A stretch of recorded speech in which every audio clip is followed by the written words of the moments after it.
Chapter 1. As night fell, the sudden cacophony of various instruments shattered the tranquility of the evening. In an instant, the door to the ward swung open, illuminated by a myriad of indicator lights as a throng of people and robots surged into the room. What's the matter? Is there a malfunction with the equipment? No, it's not that the patient is about to awaken. Hurry. Notify the young master that the young miss is regaining consciousness. Is that so? How wonderful. I shall inform the young master at once. Before long, a remarkably handsome man strode swiftly into the ward, bypassing the crowd and making a beeline for the nutrient pod, his eyes betraying an indescribable joy as he gazed eagerly at the girl within.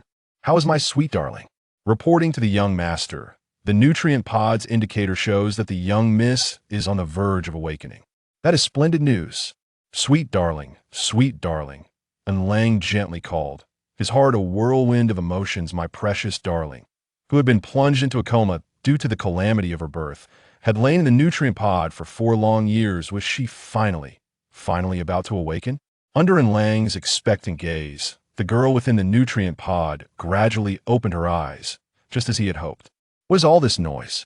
And Tian, still dazed, heard the clamor and then a gentle voice that seemed to be calling for something. Slowly, she began to awaken, her eyes finally fluttering open. The onlookers beheld the girl as she opened her eyes, 2 beautiful orbs glistening with tears. Tinged with surprise, her delicate features seemed almost ethereal, and her once pale and emaciated face, a result of her prolonged stay in the nutrient pod, now appeared more animated and lively due to her enchanting eyes. Sweet darling, you have finally awakened, and Lang said softly, his voice trembling with emotion. As Tian opened her eyes, she caught sight of a strikingly handsome man gazing at her through the glass of the nutrient pod, tenderly calling her sweet darling. Where am I? This man is so handsome, and he appears so excited. Sweet darling, how do you feel? Is there anywhere uncomfortable? And Lang opened the nutrient pod and carefully lifted Tian out, his movements gentle as if he were cradling a fragile glass doll. And Tian did not respond. Her large, dark eyes wandered around in astonishment. She raised her hand and glanced at her small legs, her entire being enveloped in a state of shock. Who could tell her why her body has shrunk, transforming into these tiny arms and legs? And what sort of place is this? Why do some of these people have ears and tails? Surely they cannot be monsters? Yet, wait a moment. How can it be robots? Wasn't it said that after the establishment of the nation, monsters were not allowed to become sentient? Have monsters now embraced high technology? Could it be that I have somehow crossed over into another realm? Hold on. Why would I cross over? I need to think this through. Wasn't I just burning the midnight oil sketching design drafts? Could it be that I died of exhaustion? Just a few days ago, my roommate warned me not to stay up late, that it could lead to sudden death. How prophetic of her. My midnight snack instant noodles remain uneaten. My beloved old pickled vegetable beef noodles. Little sister, eat the milk fruit. A pair of clean little hands presented a pristine, white, round fruit at Tian's lips. Little sister, try mine. I picked a bigger milk fruit. Another little hand offered a milk fruit towards her. No, little sister. Eat mine. Mine is tastier. What does size matter? Mine is sweeter, protested the owner of yet another little hand. And Tian looked up to see 2 exquisitely handsome little boys presenting the milk fruits to her, smiling brightly and coaxing her with a tone typically reserved for children. Little sister, eat. Little sister, eat. The 2 little boys appear to be around 8 or 9 years old, identical in appearance, with strikingly delicate features. Their eyes, a captivating deep purple, each sported a pair of silvery, pointed beast ears atop their heads, and a fluffy tail swayed behind them. These 2 charming little boys are Tian's twin brothers, Yang and Xing, who in reality are already 10 years old, but, like Tian, are still juvenile fox-beast hybrids. Yes, you heard correctly, fox-beast. The inhabitants of this world are all beast men. After some time of adjustment, Tian had come to comprehend her current situation. After perishing from exhaustion, she had crossed over into the body of the only princess of the family. The original owner had been rendered comatose due to a mishap at birth, lying in a nutrient pod, sustained by expensive medications. For 4 long years, it was only recently, within Tian's arrival, that she began to awaken. This is not the 21st century, but rather a future beastly world 2,000 years, hence the outbreak of a doomsday virus heralded the advent of the apocalypse. Most of humanity perished due to the doomsday virus. An entire continent experienced the emergence of numerous anomalous plants and beasts in a desperate bid to combat the doomsday virus. Humanity was compelled to merge their genetic codes with those of beasts or integrate their bodies with machinery, giving rise to beastmen and robots. Although robots can also withstand the doomsday virus, they are incapable of reproduction, prompting most individuals to opt for becoming beastmen. Beastmen possess superior physical attributes, effectively resisting the threats posed by the doomsday virus. Yet they face two grave issues. Firstly, there is the problem of reproduction. The offspring of beastmen are predominantly male, leading to a severe gender imbalance. To ensure the continuation of their lineage, beastmen have resorted to polyandry. Secondly, there is the issue of bloodlines. The higher the proportion of human blood in a beastman, the greater their advantages. Male beastmen with a high proportion of human blood not only possess human-like intelligence, but also robust physiques, enabling them to shift between human and beast forms at will, with their beast forms exhibiting more uniform coloration. On the other hand, female beastmen with a higher proportion of human blood have a greater likelihood of conception and enhanced intelligence. Conversely, those with lower human blood proportions struggle with conception and exhibit certain cognitive impairments. In this realm, female beastmen are scarce, and those possessing a high ratio of human blood are exceedingly rare. Due to the precious nature of females and offspring, the inhabitants of the beastly world treat them with utmost care and reverence. There exists a regulation in the beastly continent that mandates every female beast cub be sent for bloodline testing upon reaching a certain age, except for some royal nobles who may raise high bloodline female beast babies themselves. Those identified as having a high proportion of human blood are registered and sent to specialized high-class female beast nurseries. These nurseries are responsible for raising high bloodline female beasts, teaching them essential knowledge, and, upon reaching maturity, assigning them a beast husband to ensure the successful propagation of beastman offspring.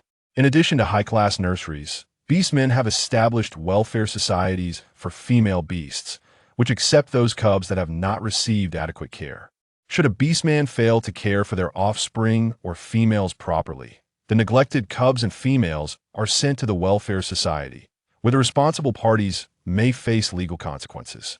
Females sent to the welfare society will be reassigned beast husbands, while the cubs will be raised to adulthood. The nurseries and welfare societies function similarly to ancient women and children protection associations, albeit with greater authority. And Tian was also supposed to undergo bloodline testing. However, having fallen into a coma at birth, it never occurred. This was a stroke of good fortune for her, as had she been tested and found to possess a high bloodline, she would have faced the peril of being sent to a nursery. "Little sister, what are you daydreaming about? Hurry and choose a milk fruit, aren't you hungry?" And Yang said, noticing that Tian was still in a daze and had yet to make a move.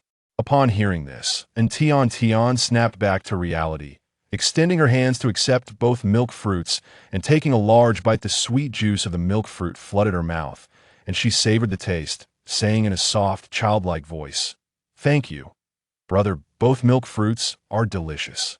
And Yang and Xing were overjoyed to hear their sister's sweet, tender words. Unable to resist, they pulled her close, each planting a big kiss on her cheek, marveling at how utterly adorable she was. Their sister had been confined to the nutrient pod since birth. While she had always appeared beautiful, resembling a doll, she had lacked vitality. Now that she had awakened, capable of crying, laughing, and sweetly calling for her brothers, they vowed to cherish and protect her from any harm. And Yang and Xing exchanged a knowing glance, silently resolving to safeguard their sister diligently. Unbeknownst to Tian, her brothers were deep in thought while she blissfully enjoyed the milk fruits. This milk fruit was the only food she found palatable due to the doomsday virus. Most plants on the continent had transformed into anomalous species, and with the loss of historical knowledge, beastmen were not skilled in cooking, resulting in a scarcity of readily edible foods. Most individuals relied on nutritional capsules to meet their daily needs. During her days of awakening, and Tian Tian had tasted various capsules, finding their texture utterly unpalatable, akin to swallowing medicine, extremely difficult experience. If given the opportunity, one must earnestly seek out delectable treats for now. However, one must endure a measure of discomfort with this thought. And Tian Tian took a hearty bite of the milk fruit to provide some solace to her little belly. At that moment, and Tiantian was indulging in the milk fruit when the door to her hospital room swung open. Entering was her beloved uncle, and Xing, who also happened to be her attending physician, having devoted himself to her care and treatment throughout her illness. And Xing had always been deeply concerned for his little niece over the past 4 years. Aside from providing meticulous care, he had spent the majority of his time in the laboratory, researching potential treatments that might awaken in Tiantian. Thus, witnessing her regain consciousness filled his heart with uncontainable joy. As Xing approached in Tiantian, he observed her relishing the milk fruit like a playful kitten, and his heart melted at the sight. He took out a handkerchief and gently wiped her face, cleaning her tiny hands as well, before affectionately ruffling her hair and softly inquiring, "How are you feeling today? Is there any discomfort? If you do feel unwell, please tell your uncle." Upon recognizing her uncle, and Tiantian cheerfully replied, "I feel perfectly fine, uncle. Look at me, I'm doing well." And Xing visited daily to conduct health checkups, which fostered a warm bond between him and Tiantian. Although Xing's appearance lacked the ruggedness of Lang, he was nonetheless handsome, with a gentle temperament that radiated warmth and kindness toward those around him, embodying the essence of a modern-day warm-hearted man. "You're such a good girl, Tiantian. However, for safety's sake, let's cooperate with the examination, shall we?" And Tiantian responded eagerly, allowing Xing to proceed with her routine health check. When Lang entered the room, he found Xing diligently examining Tiantian, who was compliantly cooperating, while Yang and Xing kept her company, creating a scene of perfect harmony. Seeing this sight, Lang felt a wave of tranquility wash over him, transforming the previously somber atmosphere of the hospital room into one of warmth. "How is Tiantian's condition?" Lang inquired of Xing. "There's no need for concern. Tiantian's health is recovering remarkably well. However, due to her prolonged coma in the nutrient chamber, her physical development has been somewhat stunted, necessitating careful rehabilitation. Nevertheless, after a few more days of observation, she should be able to be discharged," and Xing reassured him. "That's wonderful news. In a couple of days, my sister will be able to return home," and Xing exclaimed joyfully. Lang nodded with a smile, visibly pleased by the news. And Xing gestured towards the door, saying, "There is a matter I wish to discuss with you. Let us step outside." "All right." And Yang and Xing, "Please take good care of your sister. I will step out with uncle for a moment," and Lang instructed. "Of course, father, we will look after our sister," and Yang affirmed, and Xing also patted his chest, vowing to protect their sister diligently. "Come, sister, shall I read you a story? Which one would you like to hear?" And Yang asked, presenting several storybooks for Tiantian to choose from. This one looks lovely," and Xing pointed to a yellow book. And Tiantian gazed at the storybooks, which resembled children's picture books, and felt a twinge of irony. After all, she was a 20-year-old adult reduced to having 2 children read her stories, all because her current body was merely 4 years old. Yet, considering her brother's enthusiastic offer, she decided to listen, for it was certainly better than sleeping all day. Although the stories were meant for children, they would provide her with a glimpse into the world. Thus, Tiantian pointed to the yellow book and said, "Then let's read this one, brother." Seeing that his sister had chosen the book he had recommended, and Xing was overjoyed and insisted on reading it together with Yang, the 2 little ones settled down, opened the book, and took turns reading a page to their sister. And Lang, witnessing how well Yang and Xing were caring for Tiantian, felt a sense of relief as he stepped outside with Xing, closing the door quietly behind them. Once in the office, Xing secured the door and windows, activating the protective system to ensure their conversation would remain confidential. Lang initially thought Xing sought him out for a routine discussion, but upon observing Xing's serious demeanor, he began to take the matter more seriously, asking, "Is there something wrong with Tiantian's health?" "First, take a look at this data report," and Xing said, retrieving a bloodline test report from his portable device to show Lang. The report was dense with intricate professional data, ultimately revealing that human lineage constituted over 90 of the results. Is this the bloodline test for Tian Tian? Are the results accurate? Yes, this is indeed Tiantian's bloodline test report. I personally conducted the sampling and data testing, so there is no room for error due to the limitations of the equipment. I was unable to determine the precise figures, but it is certain that this value is conservative and will not be lower, and Xing explained slowly. Upon Sweet Treasure's awakening, I discerned that she was unlike other female beastlings. I trust you have noticed this as well, dear brother. Her hair and eyes possess a rare, pure black hue. Aside from the discernible aura of the Fox clan that emanates from her, she exhibits no overt beastly characteristics. Hence, I surmise that Sweet Treasure possesses a significant proportion of human lineage, which compelled me to discreetly conduct a bloodline test. The results, in truth, were not surprising, after all. Your own human heritage is considerable, and given sister-in-law's distinguished background, the offspring she nurtures are likely to embody high lineage. When sister-in-law was with child with the twins, Anyang and Anqing, their human ancestry reached an impressive 85. Therefore, it is entirely reasonable that Sweet Treasure's lineage is similarly elevated. And Lang gazed at the report. His heart weighed down with an unusual heaviness, and Qing asserted that the data is undeniably accurate, as he is the most exceptional medical prodigy nurtured by the Yin family over the years. The tests he conducted are beyond reproach. The fact that Tian Bao possesses such a significant proportion of human lineage is undoubtedly troubling. A high human bloodline signifies a greater likelihood of conception and the potential for exceptionally strong offspring. Should this report reach the Female Beast Nurturing Institute or other families, they would certainly seek to take Tian Bao away. Even if the Nurturing Institute refrains from doing so, other noble families would undoubtedly set their sights on her. Given the current influence of the Yin family, it may be insufficient to safeguard Tian Bao. She has only just awakened, and I have yet to spend quality time with her. Moreover, I lost my greatest love 4 years ago, and Tian Bao is a precious fragment of her, resembling her so closely, as if molded from the same essence. How could I stand idly by while others take her away? Tian Bao must not be taken. As Lang contemplated this, he instinctively clenched his fists.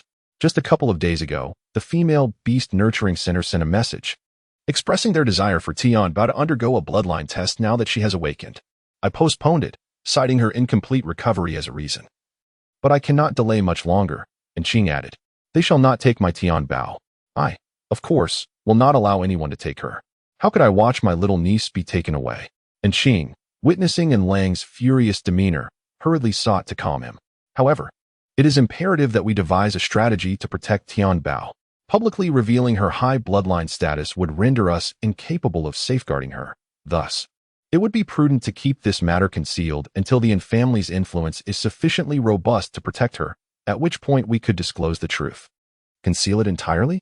How do you intend to hide the testing from the Female Beast Nurturing Institute?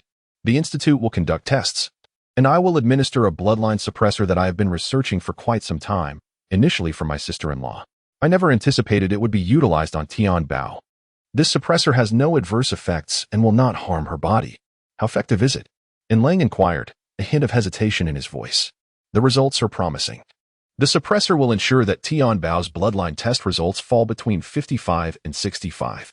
I will also invoke her health concerns to have the Nurturing Institute send personnel to collect samples, ensuring that Tian Bao's final bloodline results remain within our anticipated range. And Qing explained, by controlling Tian Bao's bloodline results within the 55 to 65 range, her pure black hair and eyes will not raise suspicion. And the Yin family will possess the means to request that the Nurturing Institute allow Tian Bao to remain within our care. However, I have yet to devise a method to obscure the fact that Tian Bao lacks any beast-like traits. Tian Bao has been in a state of unconsciousness since birth, and you have personally overseen her care. Our family has maintained strict vigilance and protection. No outsiders have ever laid eyes on her. Thus, concealing the truth about her bloodline is not an impossible task. After careful consideration of Qing's words, Lang concluded that shielding Tian Bao's lineage is the best form of protection for her at this juncture. Although Lang was uncertain how long he could maintain the charade, he at least had some time to prepare. He realized that the Yin family's influence needed to be rapidly expanded, and it was high time to prioritize the training of Yang and Xing, otherwise, the truth would inevitably come to light. And he would have to find a way to protect his precious Sweet Treasure. There was no need to worry about the beastly traits, for he possessed a solution. From his spatial pocket, Onlang retrieved a delicate bracelet adorned with ancient, enigmatic totems. "This seems to be your sister-in-law's bracelet," and Qing remarked, examining the trinket closely. "Indeed, it belonged to your sister-in-law. This bracelet can assist Sweet Treasure in manifesting beast ears in a tail. Your sister-in-law cleverly used it to disguise herself, deceiving many into believing she was merely a low-bloodline female beast. Were it not for the events of the past," Onlang's voice faltered, his sorrow evident as he gazed at the bracelet. "Brother, the past is behind us. You must take care of your health. After all, there are 3 young ones depending on you. They have already lost their mother. You cannot abandon them too," and Qing comforted, noticing Onlang's profound sadness. The calamity that had befallen them had led to the disappearance of his sister-in-law after Sweet Treasure's difficult birth, leaving Sweet Treasure in a state of unconsciousness from the moment she was born. This tragedy had struck a devastating blow to Onlang, who had become almost unhinged. Sitting alone on the remnants of a shattered planet, cradling Sweet Treasure and murmuring words of longing. In just a few short days, the once vibrant beast had aged significantly. Had it not been for the need to care for the 3 young ones, Onlang might have followed his wife into the abyss. Since then, Onlang had become a man of few words. The calamity from 4 years prior had become a silent topic within the Yin family. "I understand your sentiment. For the sake of the 3 young ones, I will take care of myself," Onlang solemnly assured Qing.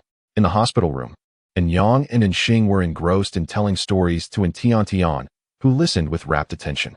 Surprisingly, the interstellar-themed children's storybook was quite captivating, diverging from the expected simplistic tales of tadpoles searching for their mothers. Instead, it chronicled the adventures of an interstellar explorer journeying across various planets. The story itself piqued in Tiantian's interest, and with Yang and Xing's animated narration, she became increasingly enthralled. "Oh, how wonderful it would be to visit those planets!" And Tian exclaimed, "Sister, once you're feeling better, I promise to take you on a journey through the stars," and Xing replied eagerly, "Yes, and you must take me to taste all the delicious foods mentioned in the book, like roasted red fruits." And Tian beamed, her voice sweet and cheerful. "Of course, whatever makes you happy, dear sister, I will bring it to you," and Xing said, utterly enchanted by her radiant smile. Wishing to gather all the delights of the universe for her, who desires roasted red fruits. The 3 turned to see an elderly fox beast entering the room, appearing to be in his 60s, with a serious expression and an imposing presence. A middle-aged cat beast stood respectfully beside him. "Grandfather, what brings you here?" And Yang was the first to react, calling out in surprise, "Why, my dear grandson, am I not welcome? I have come specifically to see my precious one." And Song replied, his initially stern demeanor softening as he looked at the trio, especially as he noticed Tian gazing at him with her large, dark eyes filled with affection. "My dear treasure, I am your grandfather," the old man said, striving to soften his voice. The once formidable elder now bore a gentle countenance, making every effort to appear approachable, fearing his serious expression might frighten Tian, who had just awakened and was meeting her grandfather for the first time. He wished for her to find comfort in knowing that her grandfather was warm and welcoming, not distant and unapproachable.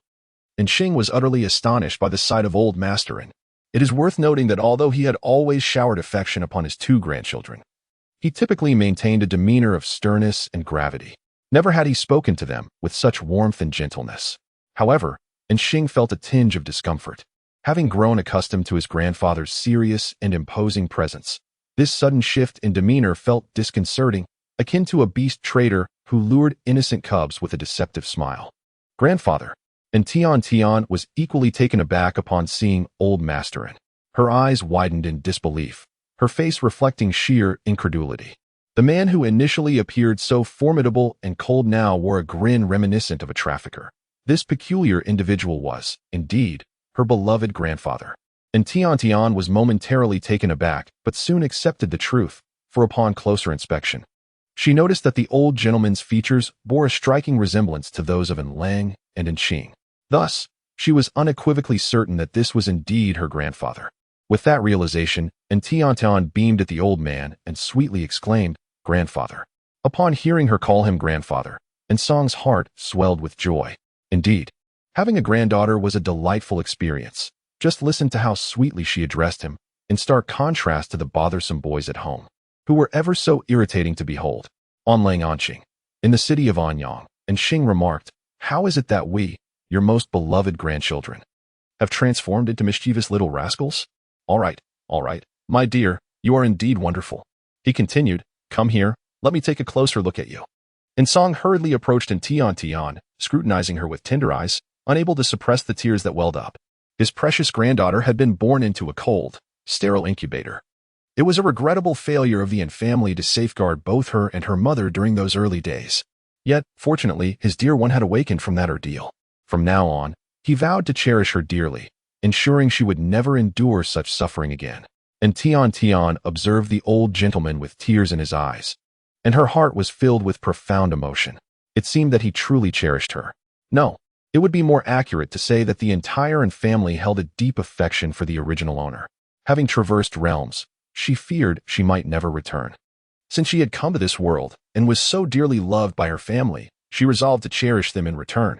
Thus, and Tian Tian grasped the old gentleman's hand and, with an innocent demeanor, inquired, Grandfather, what troubles you? Is it because you're worried about me being unwell?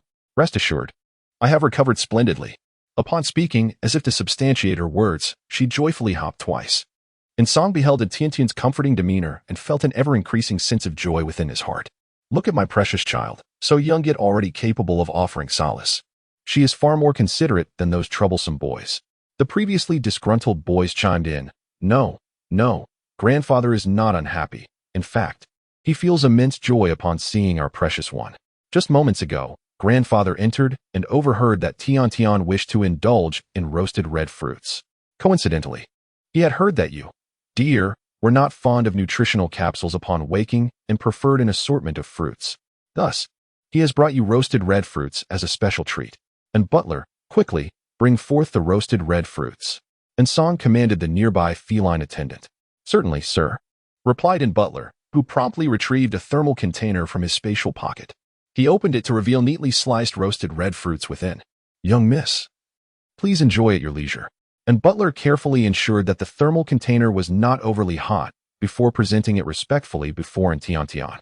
And Tian Tian gazed at the roasted red fruits within the thermal container, her eyes brimming with excitement. The thermal container here boasts exceptional insulation, preserving the food's original state remarkably well. It was evident that the roasted red fruits had just been prepared and were placed into the container while still warm, retaining their vibrant color. Wow, is this what roasted red fruits look like?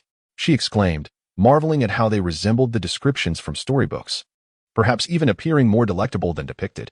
Sister, you must give it a taste.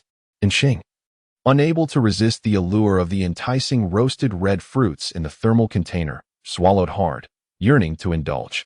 And Tian Tian turned to glance at Xing, only to find her sister's mouth watering with desire. Although Yang did not exhibit such exaggerated behavior, his gaze upon the roasted red fruit was also filled with longing. Thus, Tian Tian speared a piece of the delectable fruit with her fork and brought it to Xing's lips, signaling her to partake. No, sister should eat. Brother will not. Xing quickly waved her hands in refusal. Despite the roasted red fruit's allure, it was a special treat brought by their grandfather for her sister. Having spent her entire childhood in a nutrient chamber, Xing had never indulged in many delightful delicacies. She would surely relish this roasted red fruit. Moreover, as an elder brother, it was utterly inconceivable for him to snatch away food meant for his sister. Upon witnessing this, Tian Tian once again extended the roasted red fruit towards him, saying, It's all right, brother. You should have a taste first. However, no matter how much Tian Tian implored, even resorting to sweet coaxing, Xing steadfastly refused to partake. How could he possibly indulge in his sister's delicacies when he had not yet treated her to any delights of his own? API call failed with status code 429. Error. Code. For 29. Message. Resource has been exhausted, e.g. check quota. Status. Resource exhausted. API call failed with status code 429. Error. Code. For 29. Message. Resource has been exhausted, e.g. check quota. Status. Resource exhausted, and Tian Tian savored her meal with great pleasure, evidently having discovered delectable treats beyond the milk fruit. The probability of finding culinary delights in this beastly realm appears quite substantial. As a devoted Epicurean, she resolved to indulge in all the gastronomic wonders the beast world has to offer. Sister, is it not exquisite? And Xing inquired, unable to suppress a swallow as he observed his sister's contented expression. It is indeed delightful, brother. I have already tasted it. You should sample it now, replied Tian. As she deftly extracted a piece of roasted red fruit from the thermal container and offered it to Xing. API call failed with status code 429. Error. Code. For 29. Message. Resource has been exhausted, e.g. check quota. Status. Resource exhausted. And Tian watched with delight as Xing finished her roasted red fruit, and then she took another piece to feed Yang. Yang did not refuse. He bent down to eat the roasted red fruit offered by his sister, his heart blooming with joy. However, he pretended to be mature, gently ruffling in Tiantian's hair and saying, "Brother has already tasted it, and it is indeed delicious. You can eat the rest yourself. There is no need to feed us." He added with a teasing tone, "What is this? My dear, are you only thinking of feeding your two brothers and forgetting about your grandfather?" And Song, observing the playful interaction among the siblings, couldn't help but tease. "I haven't forgotten, not at all. Here, Tian is giving the biggest piece to you, Grandpa." And Tian proudly offered a bite to Song. "My dear child is so filial," and Song praised as he savored the fruit with satisfaction. The atmosphere among the four generations now appeared exceptionally warm and harmonious. After Lang and Qing concluded their conversation, they entered the hospital room to behold a heartwarming scene. "Father, what brings you here from so far away?" Lang inquired as he approached Song. "What? Am I not allowed to come? My visit is not for you. I am here to see my precious darling," and Song replied with a smile, addressing Tian. API call failed with status code 429. Error. Code. For 29. Message. Resource has been exhausted, e.g. check quota. Status. Resource exhausted. API call failed with status code 429. Error. Code. For 29. Message. Resource has been exhausted, e.g. check quota. Status. Resource exhausted. Lang, in fact, had never been particularly concerned with food. To him, its sole purpose was to satiate hunger. And a single nutritional capsule sufficed to meet that need, rendering mealtime a trivial pursuit. However, after becoming acquainted with Tiantian's mother, he discovered her aversion to nutritional capsules and her passion for exploring various ingredients, proudly identifying herself as a foodie. It has become evident that Tiantian's preference for delectable fare over nutritional capsules is a reflection of her mother's influence. Since Tian delights in such treats, he resolved to procure delicacies from any corner of the world for her. "Oh, father, remember to bring extra portions. My brothers also have a fondness for good food," Tian added. "Of course," Lang replied readily.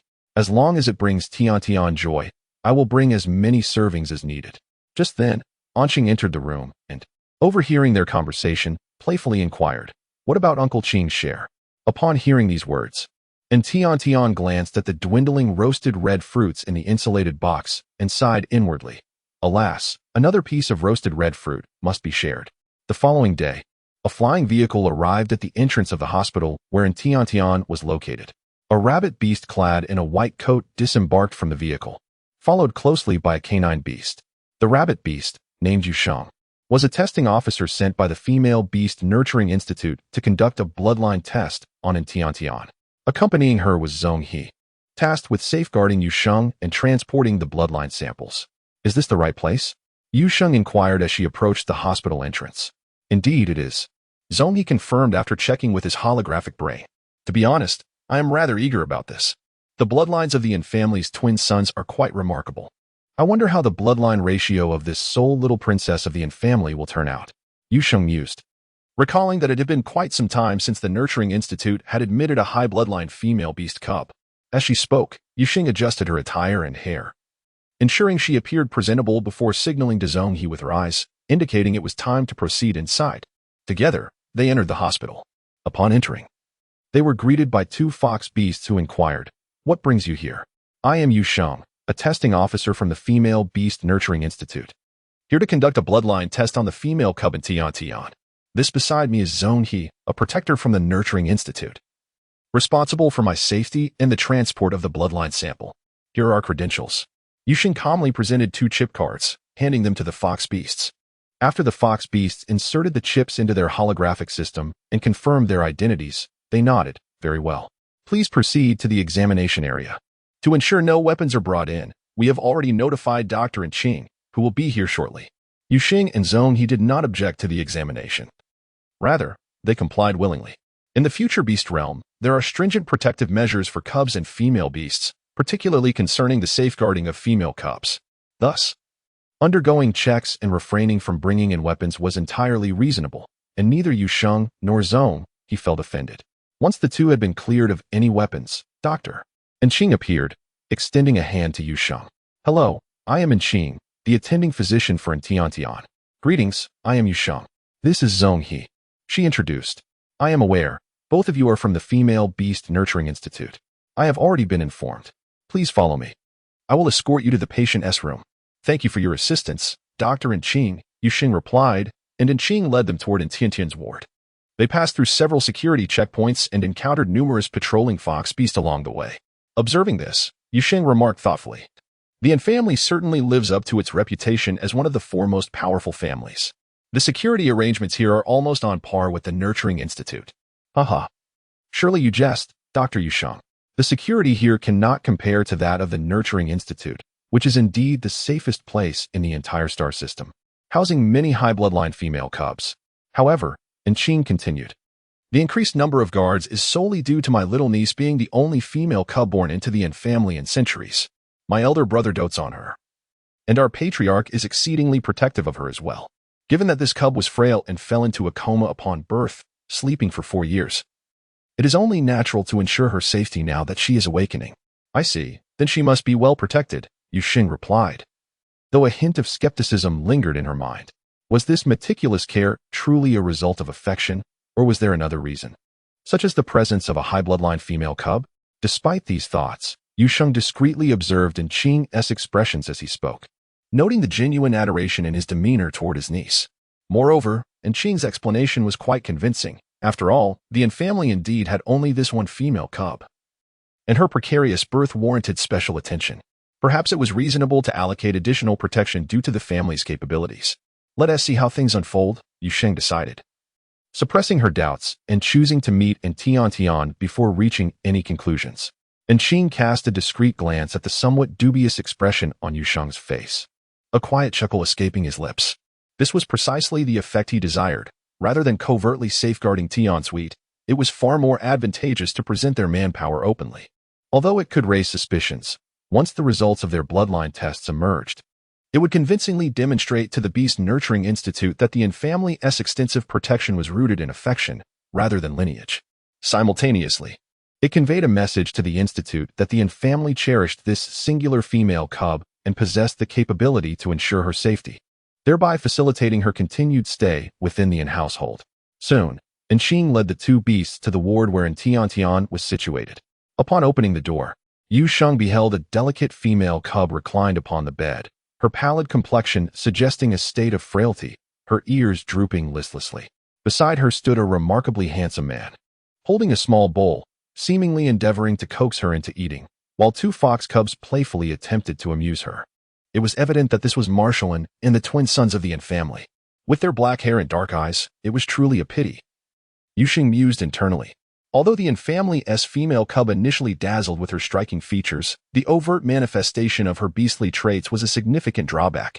While black hair and dark eyes are indeed hallmarks of a high bloodline, the elevation of a female cub's lineage is predominantly determined by the prominence of her beastly characteristics. And Tiantian evidently exhibits distinct beast-like characteristics, adorned with a pair of delicate, snowy white ears and a subtle bulge beneath the blanket, presumably the location of her tail. She appears quite fragile. Enqing, you're here just in time. Come and see Tianbao, she refuses to eat. And Lang said as he set down the bowl in his hand. Indeed, Uncle Qing, please take a look at my sister. She has been unable to eat, and despite our efforts to coax her, she resolutely declines even a single bite, and Yang chimed in, rushing over with concern etched across his face. Is that so?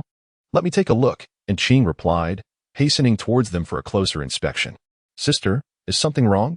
Only those who are ill would refuse food. After such a struggle to wake her, I dread the thought of her falling ill once more, and Qing expressed, his eyes glistening with unshed tears. She will be fine. Sweetheart has only just awakened. It's entirely normal for her to lack appetite. In a couple of days, she will be well again, and Qing reassured him, gently patting his head. Yes, brother, I am all right. In a few days, I will be able to eat, and Tiantian quickly grasped Qing's little hand in comfort. Zong He, observing the scene, felt no disquiet, recognizing that nurturing female beast cubs can be inherently challenging, especially one as delicate as the one before him. It was quite normal for her to be unable to eat. However, Yu Sheng, overhearing the conversation, furrowed his brow. Unable to eat? This is not a favorable sign. If I am not mistaken, young master is holding a milk fruit, which is highly favored by both female beasts and cubs for its sweet, juicy flavor. Even the pickiest of beasts would not refuse it. Yet, the young princess of the Yin family refuses to eat it. This could either indicate excessive fussiness or a serious health issue. Regardless of the reason, it suggested that the young princess was difficult to rear. If she were a high bloodline female beast cub, it might be acceptable, but if not, who are these two? And Lang's inquiry snapped Yu Sheng back to the present, prompting him to quickly adjust his demeanor. He had believed his subtle actions to be well concealed, unaware that they had been observed with clarity. Oh, I forgot to introduce them. Brother. These two are beasts sent by the Female Beast Nurturing Institute to conduct a bloodline test for Tianbao, and Qing explained. Greetings, Marshallin. I am Yu Sheng, the testing specialist responsible for this evaluation, and beside me is Zhonghe. I presume this is the female beast cub we are to examine? Yu Sheng introduced himself. Yes. This is my dear Tianbao, and Lang said as he lifted Tian from the bed into his embrace. Shall we begin? Yu Sheng inquired, seeking Lang's consent. Yes. Let us proceed, and Lang nodded, granting his approval. Very well, Yu Sheng replied, and upon receiving Lang's nod, he produced a sampling device along with a simple bloodline testing apparatus, approaching Tian with a gentle demeanor. Do not be afraid, little one. Uncle Yu Sheng is here to conduct a bloodline test. May I take a small sample of your blood? It will only take a moment, and it won't hurt much. He coaxed softly. API call failed with status code 429. Error. Code. For 29, message. Resource has been exhausted, e.g. check quota. Status. Resource exhausted. And Lang gently patted Tiantian's small head, offering soothing words. Do not be afraid, it will be over soon. And it won't hurt much. Indeed, my dear sister, this machine may appear intimidating, yet I assure you, it is painless, and Yang added, concerned for Tiantian's apprehension. I am not afraid. Uncle, please begin. And Tian responded after a brief moment of hesitation, nodding her little head with determination. What a brave child. The uncle remarked as he commenced the procedure. Yuesheng, holding the sampling device, began to collect a sample from Tian. In truth, Tian was not frightened by the prospect of the sample collection. After all, it merely involved drawing a small amount of blood. She had never been afraid of injections before. However, she felt a twinge of worry, for although Qing had previously administered a bloodline inhibitor, she was still concerned that her elevated bloodline might be detected. Yet, she was not alone in her anxiety. Others around her watched Yuesheng with bated breath as he meticulously gathered the sample. Although merely a few minutes passed, it felt to everyone as if the sampling process took an eternity. Once Yuesheng had successfully collected the specimen, he extracted a small portion of Tiantian's blood and placed the remainder into a specially designed preservation box, securing it within his personal space. He then inserted the extracted portion into a simple bloodline testing device. The device whirred to life, emitting a series of beeps. Every individual present was riveted, their attention fixed on the data displayed on the machine. The readings began to rise, from 10% to 30%, and then to 51.1%. As the numbers ascended, the collective breath of the onlookers quickened, particularly in Lang, whose heart raced in anticipation. Ultimately, the device stabilized at 60%, concluding between 65 and 70%. Upon witnessing this, Lang couldn't help but exhale a sigh of relief. Fortunately, the data had ceased. Otherwise, it would have led to significant trouble. Miss Tiantian's bloodline test results were estimated to fall between 65 and 70%. To ascertain the precise data, I would need to return the sample to the Breeding Institute for thorough analysis. Although Yu Sheng felt a twinge of regret upon seeing these results, he was not surprised. Given the beastly traits of the little princess from the Yin family, this outcome was already commendable. I initially assumed our sweet treasure, with her black hair and eyes, would yield results indicating a high bloodline female beast cub. It is unfortunate that the data does not reflect such a high lineage, limited in Qing, regardless of the bloodline. Sweet treasure remains the most cherished little princess of the Yin family, my most obedient darling cub, and Lang retorted, tightening his embrace around Tiantian. Indeed, Uncle Qing, Father Beast is right. No matter what the bloodline indicates, she will always be my beloved sister. And Yang and Xing expressed their agreement with their father's words. casting a disapproving glance at Qing. Oh, I merely find it a pity. Sweet treasure, regardless of her lineage, remains my most beloved niece.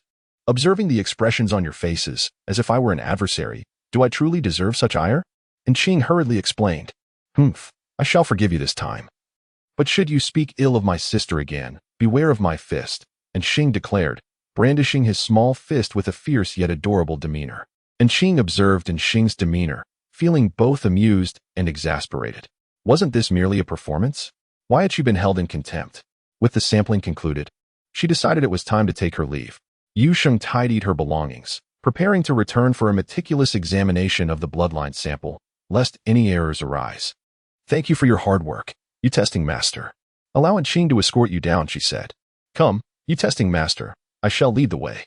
And Qing walked ahead, raising her hand to signal the others to follow. Very well, let us proceed, Yu Sheng replied, casting another glance at Tiantian.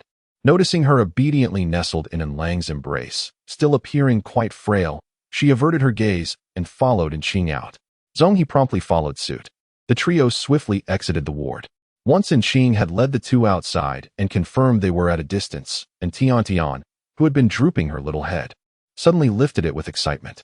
So, Father Beast, they have left, right? How did I perform just now? Earlier. And Tian had deliberately feigned a state of weakness and pretended to have little appetite to convince the arriving tester of her fragility. It is worth noting that she had exerted considerable effort to resist indulging in the delectable sweet milk fruit, as Lang observed in Tian's lively demeanor, which starkly contrasted with her earlier delicate and frail appearance. He couldn't help but chuckle. He reached out playfully to tap her forehead, praising, Indeed, the person has long departed, and my sweet treasure has performed remarkably. What about me? What about me? And Xing's little head also leaned in, bearing an expression that yearned for commendation. Well, it's average. And Lang responded rather dismissively. API call failed with status code 429. Error. Code. For 29. Message. Resource has been exhausted, e.g. check quota. Status. Resource exhausted. API call failed with status code 429. Error. Code. For 29. Message. Resource has been exhausted, e.g. check quota. Status. Resource exhausted. And Tian observed the exuberant wagging of Xing's tail and decided to experiment with her own virtual tail, only to discover that it could only sway slightly, lacking the vivaciousness of Xing's. Alas, it appeared that artificial creations are indeed bound by certain limitations.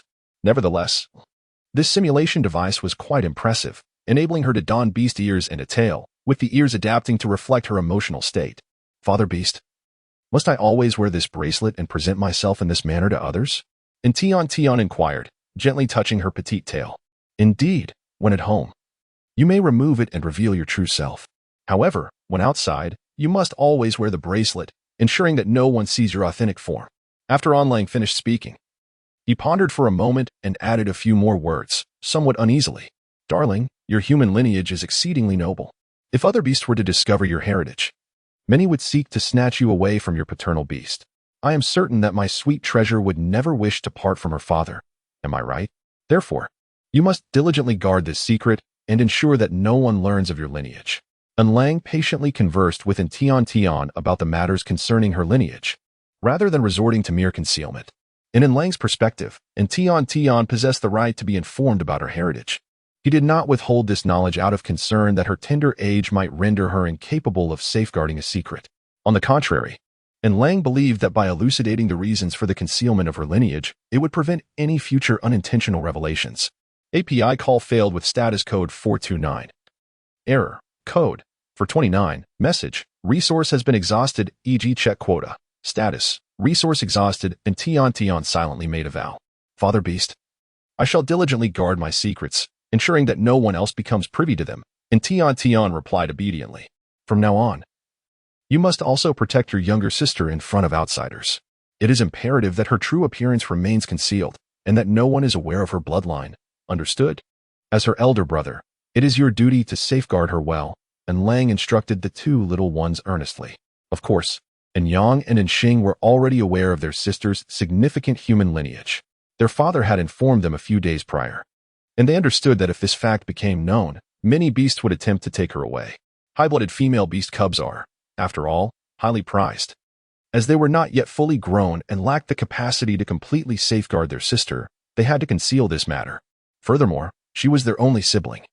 A beautiful and adorable one at that, whom they naturally wished to protect. Therefore, the matter of their sister's high lineage had to remain an absolute secret. They could not allow anyone to take her.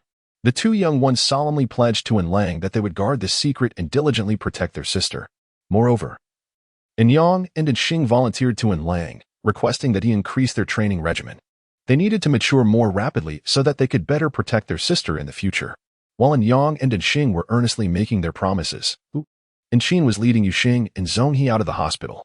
From what I observed today, it seems that Grand Marshal is indeed as doting on his daughter as the rumors suggest. Yuxin feigned nonchalance as he broached the subject. Marshal cherishes Miss and so dearly that he might be unwilling to send her to the Female Beast Nurturing Institute. In truth, Yuxing's visit today was not solely for the purpose of conducting a bloodline test on Tian Tian. It was also to assess the possibility of her entering the Female Beast Nurturing Institute. Having initially believed that the family's little princess had a high probability of being a high-blooded female beast cub, Yusheng had been contemplating how to use a combination of kindness and authority to persuade the family to send Tiantian to the Nurturing Institute. However, after meeting Tiantian and personally taking samples for a rudimentary bloodline assessment, Yusheng had a change of heart. Tiantian's lineage is certainly not of the lowest caliber, yet it cannot be considered high either. Moreover, she inexplicably lapsed into a coma for 4 long years, during which the family expended considerable resources on expensive potions to afford her the chance of awakening today. Despite this substantial investment, her current state post-awakening is far from satisfactory. She appears rather frail, while it is common for young female beasts to possess a delicate constitution. Tian seems even more vulnerable than most. Should she be admitted to a nurturing institution, the effort and star coins required to care for her would be immense. But the greater concern lies in the potential peril her health poses. What if she were to inexplicably fall into a coma again? Given the family's protective nature, it is likely they would resort to dismantling the nurturing institution in their fervor to safeguard her. Fortunately, the family dotes on Tian, which would undoubtedly lead them to seek permission to keep her close for her upbringing, thereby alleviating many potential complications. Xing had initially intended to broach the subject with Yuxing, but to her surprise, Yuxing proactively introduced the topic. Naturally, there was reluctance. After all, the family had only one female beast offspring over the years, and considering that her beloved sweet treasure was not in the best of health, entrusting her to a beast nurturing institution would be quite a source of anxiety. Xing continued in accordance with Yusheng's words. She had heard that there was a stipulation at the nurturing institution allowing families with sufficient capability to apply for the retention of their female beast offspring for familial upbringing. Xing turned to Yuxing, inquiring about the matter she wished to clarify. Indeed, such a regulation exists, and it is evident that the family possesses the requisite strength. Should they submit an application, I am confident that the nurturing institution would grant their request. That would be splendid. This way, sweet treasure could remain within the household. Xing smiled, seemingly pleased with Yuxing's words. Both understood each other's sentiments, yet maintained a facade of amicability, as this outcome was beneficial for all parties involved. Oh, by the way, you two have come such a long way. I have prepared gifts for you. Xing exclaimed, feigning annoyance at her forgetfulness. She retrieved 2 boxes from the hands of a nearby fox beast attendant and handed them to Yuxing and Zhonghe respectively. How can we accept this? Both Yuxing and Zhonghe quickly protested, refusing to receive the gifts. This is merely our expression of gratitude for your visit. There is no need for any sense of obligation. Xing replied. I shall promptly submit the nurturing application to the institution and hope for a swift approval. Upon hearing this, Yuxing and Zhonghe ceased their protests, exchanged farewell pleasantries, and departed in their hovering vehicle. Inside the vehicle, Yuxing opened the box in his possession, revealing a pair of the latest interstellar gaming holographic glasses, while Zhonghe discovered a fine piece of ink within his own. It seemed the family had been well prepared. Yuxing picked up the glasses and remarked with significance. Who would have guessed that the seemingly refined Yuxing was, in fact, deeply enamored with gaming, while the robust Zhonghe was an enthusiast of ancient calligraphy? In truth, Anjia had long since gathered intelligence regarding their preferences. Otherwise, they would not possess such intimate knowledge of the couple's tastes, enabling them to present gifts so perfectly aligned with their desires. As Xing had just bid farewell to Yuxing and Zhonghe, he had yet to catch his breath when a hovering vehicle adorned with a distinctive star and moon insignia abruptly sped towards him. From the vehicle emerged a young wolf beast, his face etched with panic. Upon spotting Ching, his expression transformed into one of immense relief. "Doctor, you are a doctor, aren't you? Please, come quickly to examine our young master. What has happened?" Ching inquired, somewhat taken aback. Yet his instincts as a physician kicked in swiftly as he rushed to assess the individual inside the vehicle. Reclining in the rear seat of the hovering car was a youth, whose pallid complexion and tightly shut eyes could not conceal his strikingly handsome features. At that moment, the boy's body was curled up, trembling uncontrollably, and he seemed to be murmuring something incoherently, indicating a dire situation. "The patient's condition is critical. He is burning up. How long has he been like this? Why wasn't he brought to the hospital sooner?" Ching remarked with a tone that grew increasingly stern as he felt the boy's forehead, alarmed by the severity of the fever. I don't know how long he has been burning up. I noticed he wouldn't come out of his room today, and that's when I found him." The young wolf beast stammered. "Do not linger here. Hurry inside and summon the staff for assistance." Yes, I will go right away." The wolf beast waved his hand and dashed inside, calling for several guards to help. Together with Ching, they carefully lifted the youth from the vehicle and transported him to the hospital. "Quickly, take him to a treatment room. Prepare the cooling agents and other necessary supplies immediately. The patient's condition is urgent. We must lower his temperature at once." Ching directed the nearby attendants. Meanwhile, Tian and Lang were preparing to escort Yang and Xing to the mecha training camp, as the brothers had a session scheduled for the afternoon. Tian, having never witnessed a mecha before, was eager to join in the excitement. Lang thought it would be nice to take her out for some fresh air. However, upon their arrival, they were met with an unexpected scene. "Father, what has happened?" Tian asked, perplexed by the flurry of activity around them. "It seems someone is unwell. Uncle Ching is busy providing care," Lang explained. "Sweetheart, I fear I cannot take you to the mecha camp to watch your brothers train. I wish to stay here and assist Uncle Ching." He crouched down, sincerely apologizing to Tian. API call failed with status code 429. Error. Code 429. Message. Resource has been exhausted, e.g. check quota. Status. Resource exhausted. Since Lang has decided to stay here, it indicates that the situation must be extraordinary. Therefore, Tian also wishes to remain and observe. For otherwise, she would be filled with concern. Upon hearing Tiantian's words, Lang initially intended to decline her request, fearing that any unforeseen circumstances might embroil her in trouble. However, as he gazed into her pleading, innocent eyes, the words of refusal remained lodged in his throat. This was the first time his daughter had earnestly sought something from him, and it was to accompany him no less. How could he possibly summon the resolve to turn her down? What if, in rejecting her, he jeopardized their bond, causing his beloved Tianbao to distance herself from him in the future? Thus, the two of them, one large and one small, found themselves locked in a silent standoff, exchanging wide-eyed glances. API call failed with status code 429. Error. Code 429. Message. Resource has been exhausted, e.g. check quota. Status. Resource exhausted, Lang was initially hesitant, but upon hearing Yang's words, he swiftly acquiesced. The mech battalion was filled with formidable machines. This was no trifling matter. If he were not present to oversee the situation, and should anything happen to Tianbao, it could very well cost him his life. It was far more reassuring to keep his precious one close at hand.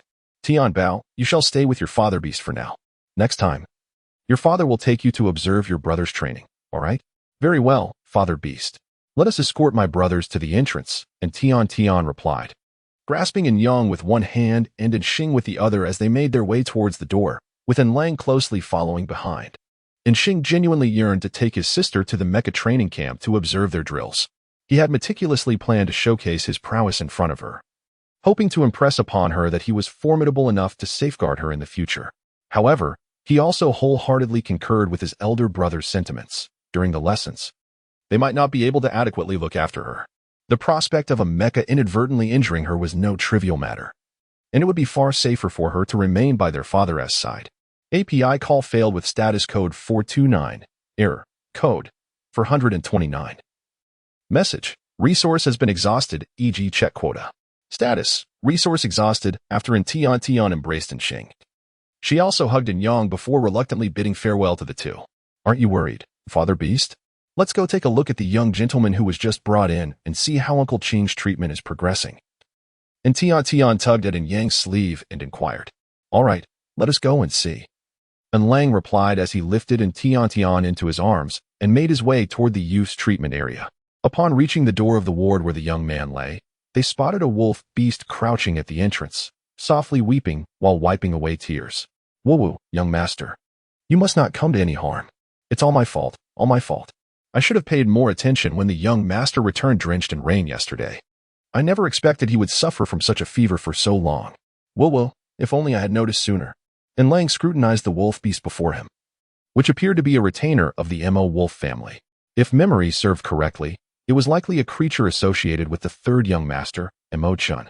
It seemed that the one inside was indeed the most cherished youngest son of the Mo family.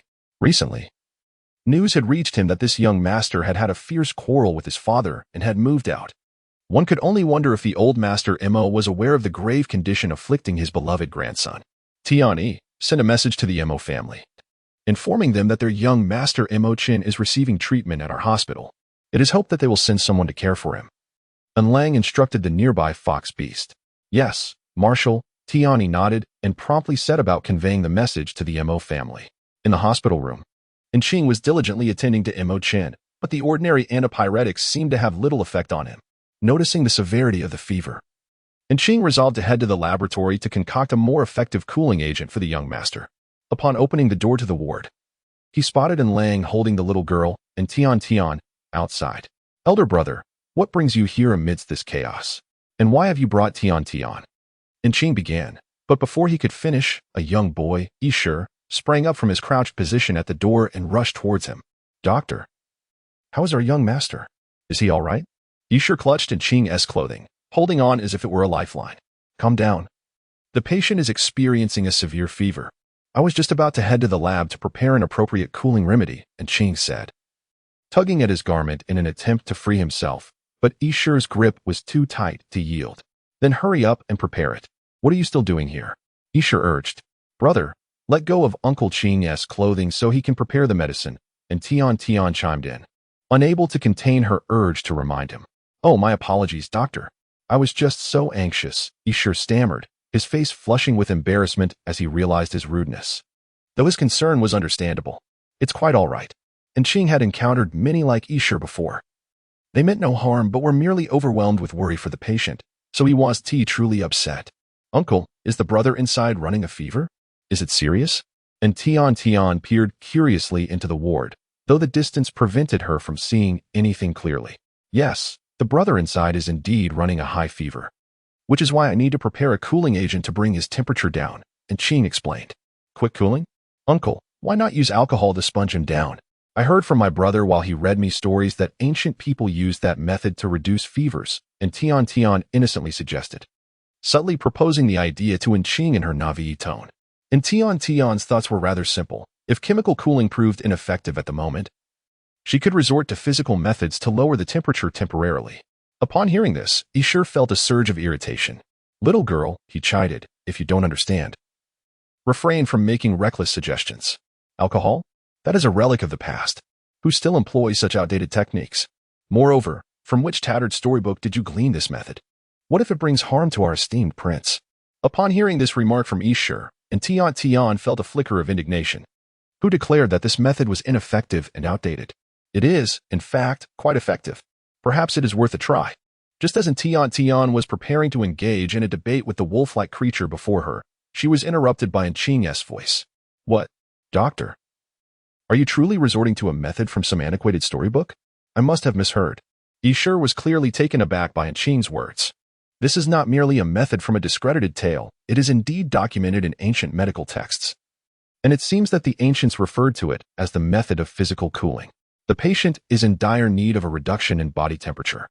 And since preparing a cooling potion requires a considerable amount of time, it is preferable to first test the efficacy of this method." Having said this, Ching disregarded Isher further and turned to instruct the medical robot to fetch alcohol for Mo Chin's cooling treatment. And Tian felt a surge of joy upon noticing Ching's approval of her approach, and she couldn't help but become infatuated. "Look at that. Uncle Ching truly has discerning taste. The decisiveness he displayed moments ago was incredibly charming." Unlike certain individuals, she cast a disdainful glance at Isher. "Humph. Claiming that my method is merely a tale from a broken storybook, utterly devoid of merit and insight. Although alcohol is no longer used for disinfection in this era, in homage to ancient medicine, the hospital still retains some. Consequently, the medical robot swiftly procured alcohol to cleanse Mo Chin's body. The cooling effect of the alcohol proved to be quite effective, and combined with the cooling agent that Anqing had previously administered, Mo Chin's temperature gradually stabilized. As Anqing observed that Mo Chin's condition had improved, a sense of relief washed over her. Had the fever persisted, the outcome might have been dire. Fortunately, the temperature had stabilized. It seems that employing alcohol for physical cooling could be a viable method for future treatments. Should a situation arise where antipyretic agents fail to take effect promptly, this technique could serve as a means of alleviation. Today, I owe a debt of gratitude to Tian Bao for the reminder. Otherwise, I might not have contemplated this approach. Which ancient text documented this method? I must delve deeper into my studies and thoroughly explore the medical manuscripts of ancient Huaxia, as they may hold numerous unexpected revelations. After all, the wisdom of the ancients possesses considerable value. I have heard that traditional Chinese medicine from ancient Huaxia is remarkably intriguing, capable of healing ailments and saving lives with nothing more than a few needles. I shall earnestly investigate and study this further. And Tian could hardly fathom that her seemingly unconscious suggestion had inadvertently provided Anqing with a new direction for the study of ancient medical texts, thereby fostering the gradual advancement of traditional Chinese medicine, which had long been regarded as antiquated. Meanwhile, as the situation stabilized for Mo Chin, he took up residence by Anqing's bedside with her consent. And Tian tugged at Anlang's sleeve, eager to venture inside and catch a glimpse of the young man within. Her insatiable curiosity was undeniable, for since awakening, she had remained confined to the hospital, encountering scarcely any outsiders. Moreover, the young man inside was the very one who had employed her methods to bring down the fever. In a sense, he could be considered a life-saving benefactor, albeit a somewhat distant one. It was only fitting, therefore, that she should pay him a visit.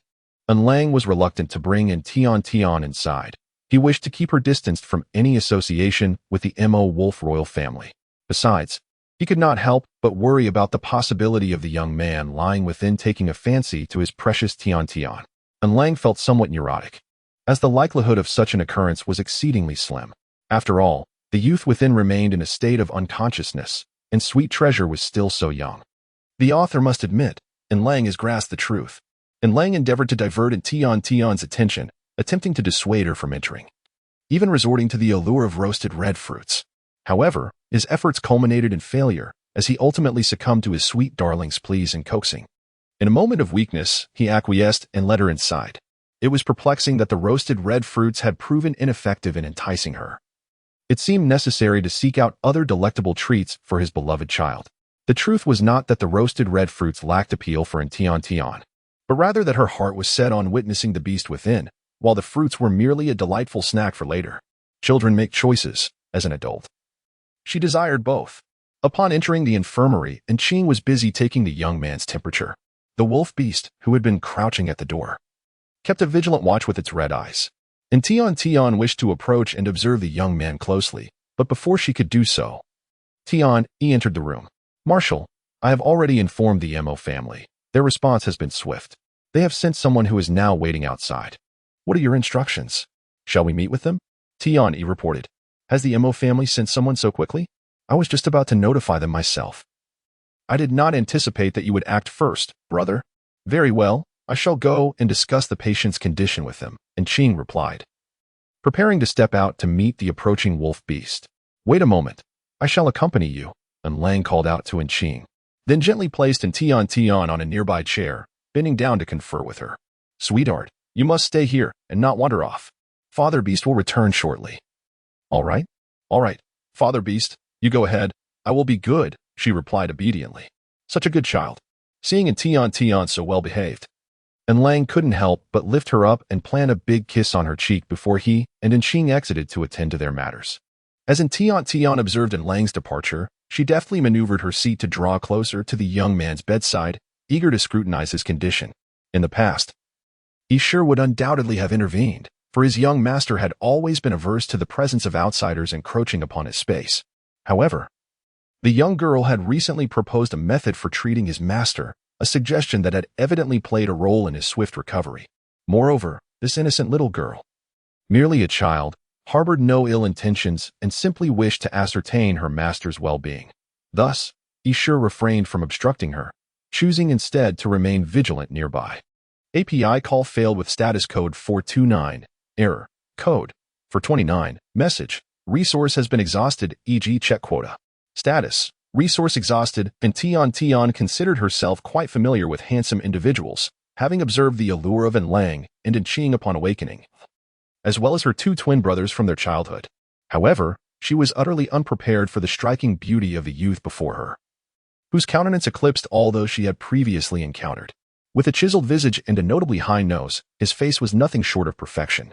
As a girl, and Tian Tian felt a pang of envy. He was more stunning than any girl she had ever seen. Just as Tian Tian was gazing at Imo-chan, the boy, who had been in a fever-induced stupor, suddenly opened his bright, dark eyes, fixating his gaze on her, startled by his intense stare. And Tian Tian lost her balance and fell from her seat. Imo-chan, instinctively reaching out to catch her, unexpectedly succumbed to his prolonged fever and collapsed, landing directly atop Tian Tian. Oh dear, am I experiencing a stroke of bad luck today? Someone, please save me. This weight on me is unbearable. Oh, the pain. The rapid turn of events caught Ishur, who had been standing guard, off guard, when he saw his young master awaken. He barely had time to rejoice before witnessing the young girl fall, as if she had seen a ghost, positioned too far away to assist. He then watched helplessly as his master also fell, landing on the small girl beneath him. The commotion was so loud that An Lang, who had been conversing outside with a messenger, rushed into the room upon hearing Tian Tian's cry. He was met with the startling sight and hurried over to lift Tian Tian into his embrace. Ishur, now aware of the situation, hurried to support his master. Sweetheart, are you all right? Did you sustain any injuries? Please tell me where it hurts, and I shall examine you, An Lang said, cradling Tian Tian and checking her body for any signs of injury. Alas, the situation is dire. The building has exploded, and Miss An may have perished in the chaos. Although she is a rare high-blood female beast, death cannot be reversed. Please accept my condolences. Do not enter. There is a large-scale fire and explosions. You will be risking your life. Stay back. I must go. I will rescue you, my dear. Where are you, my sweet?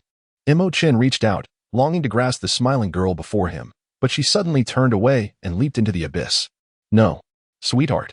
Murmurs filled the room, stirring Ishur, who rushed to check on the young master. He saw Imo-chan slowly opening his eyes, confusion evident in his gaze, as if he were unsure of his surroundings. Young master, thank heavens you are awake, Ishur exclaimed, his relief palpable. Ishur?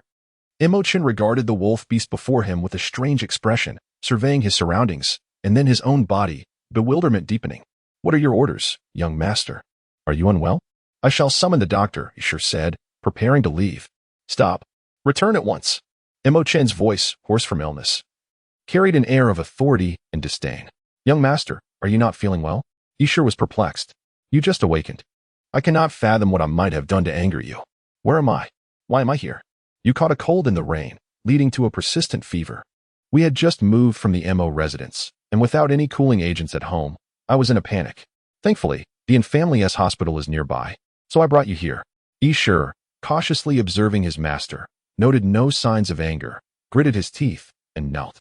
It is my fault for not noticing your illness sooner, causing you such suffering. Please, punish me. Imo-chan gazed at Ishur, his mind swirling with thoughts.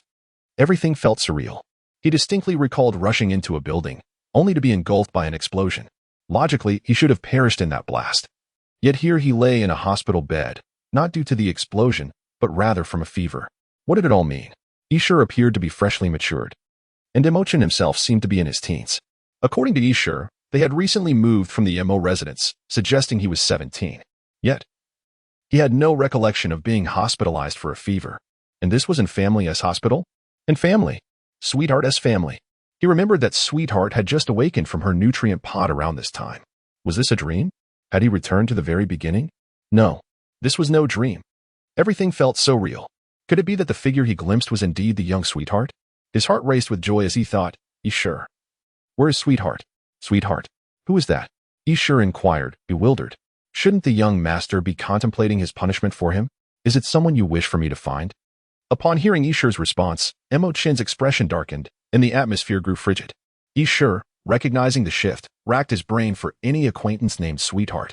He had only heard that name once, as it was the term used by Marshall and for the girl he had brought the previous day. The girl had referred to the marshal as Father Beast, indicating she was likely his daughter. What a coincidence that could not be. Never mind. I shall soothe the young master's temper first. Young master, I recall that yesterday Marshallin brought a girl to see you. I believe her name is indeed Sweetheart. Is that who you mean? Isher spoke cautiously. At this revelation, Mo Chin's expression shifted from somber to radiant. Sweetheart came to see me. She came of her own accord. The fact that Sweetheart had sought him out suggested she harbored feelings for him, which could imply a future together. Where is she? I must see her. He envisioned protecting her from the moment she was a cub, and when she matured, he would exhaust every effort to become her beast husband, sheltering her under his wings, ensuring she would never again suffer harm, especially not from that explosion. Sweetheart, I am coming. You shall not escape me this time. Isher observed as his master's demeanor oscillated from joy to fury, leaving him utterly bewildered.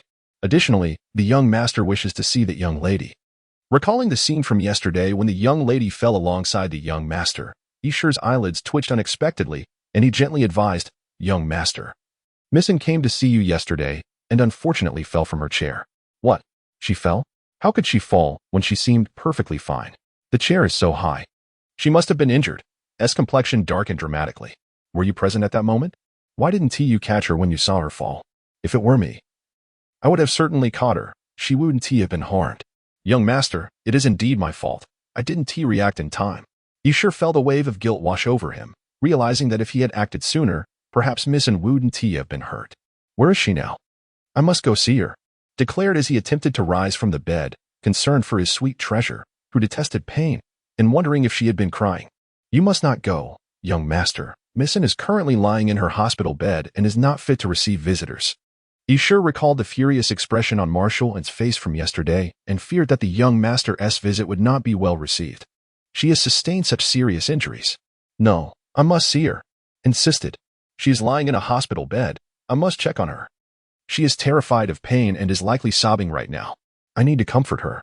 Young master, you cannot go. Marshallin will not permit you to see her. Isher quickly clung to his leg, preventing him from leaving. Why would Marshallin stop me from seeing her? Because it seems Missin was frightened and fell because of you. You even collapsed on top of her. Upon uttering these words, the atmosphere abruptly fell silent. Isher's heart raced in panic, realizing he had inadvertently revealed his thoughts. Previously, the young master had not yet reprimanded him for the illness. Now, there was the added accusation of negligence, though he acknowledged his fault.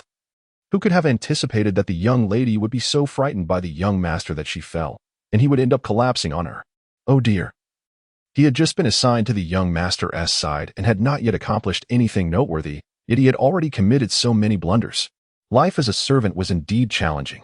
Upon hearing this, halted his attempt to free his leg from Isher's grasp and turned to him with disbelief, asking, What did you say? I scared sweet treasure, causing her to fall. I collapsed on her. Did I crush her? No, it's not entirely your fault. Young master, Missin is simply too young and couldn't maintain her balance. You were drowsy and intended to catch her, but then you fainted. Which is how you ended up on top of her. Isher cautiously observed the young master's expression, fearful of provoking his anger. Fortunately, S demeanor remained neutral. And the atmosphere around them did not shift, although his expression seemed somewhat peculiar. Was it anxiety? No, I must be mistaken. The young master has never feared anything in his life. How could he be frightened by a mere child? However, was indeed quite anxious. He had fervently insisted on meeting sweet treasure yesterday, yet now felt utterly at a loss. That had been his first encounter with her, and he had ended up collapsing on her. Would she think him useless? Would she dislike him for not being able to meet her properly? No. He could not allow sweet treasure to harbor a negative impression of him from the very beginning. He needed to explain himself properly. Having resolved this in his mind, coldly kicked Isher away and strode toward the door. Yet, after taking only a few steps, he found himself unable to move. Looking down, he saw Isher clinging tightly to his leg, feigning ignorance as he asked, Young master, where are you going? Let go, demanded, pulling his leg, but to no avail. His expression darkening further. Young master, please don't be angry. I am not intentionally stopping you from seeing Missin. It's just that if you go like this, Marshallin is unlikely to let you in. Isher exerted all his strength to restrain, fearing that if the young master went unprepared, he might not even catch a glimpse of the young lady. Then what should I do to see her? Of course, you should bring something with you. I've noticed that those who visit the breeding facility for females always come bearing gifts. It seems the females enjoy receiving presents. contemplated this and found it quite reasonable. He glanced at Isher, signaling him to continue. Receiving the young master's gaze, Isher eagerly continued. I heard that yesterday Marshall bought roasted red fruits from Homu Star to coax Miss into taking her medicine, indicating that she enjoys these delicacies. Why not send someone to buy some for you to take as an apology? Very well. Nodded, carefully considering Isher's suggestion. He indeed should not visit Sweet Treasure empty-handed. With approval, Isher immediately sprang up from the ground, pounding his chest in assurance. Young master, rest assured, I will send someone to procure roasted red fruits at once. This is a splendid opportunity to atone for my mistakes. I cannot let it slip by. Wait, what is it, young master? Isher turned back, ready to call out to someone. Get 100 portions, declared. 100 portions? Isher exclaimed.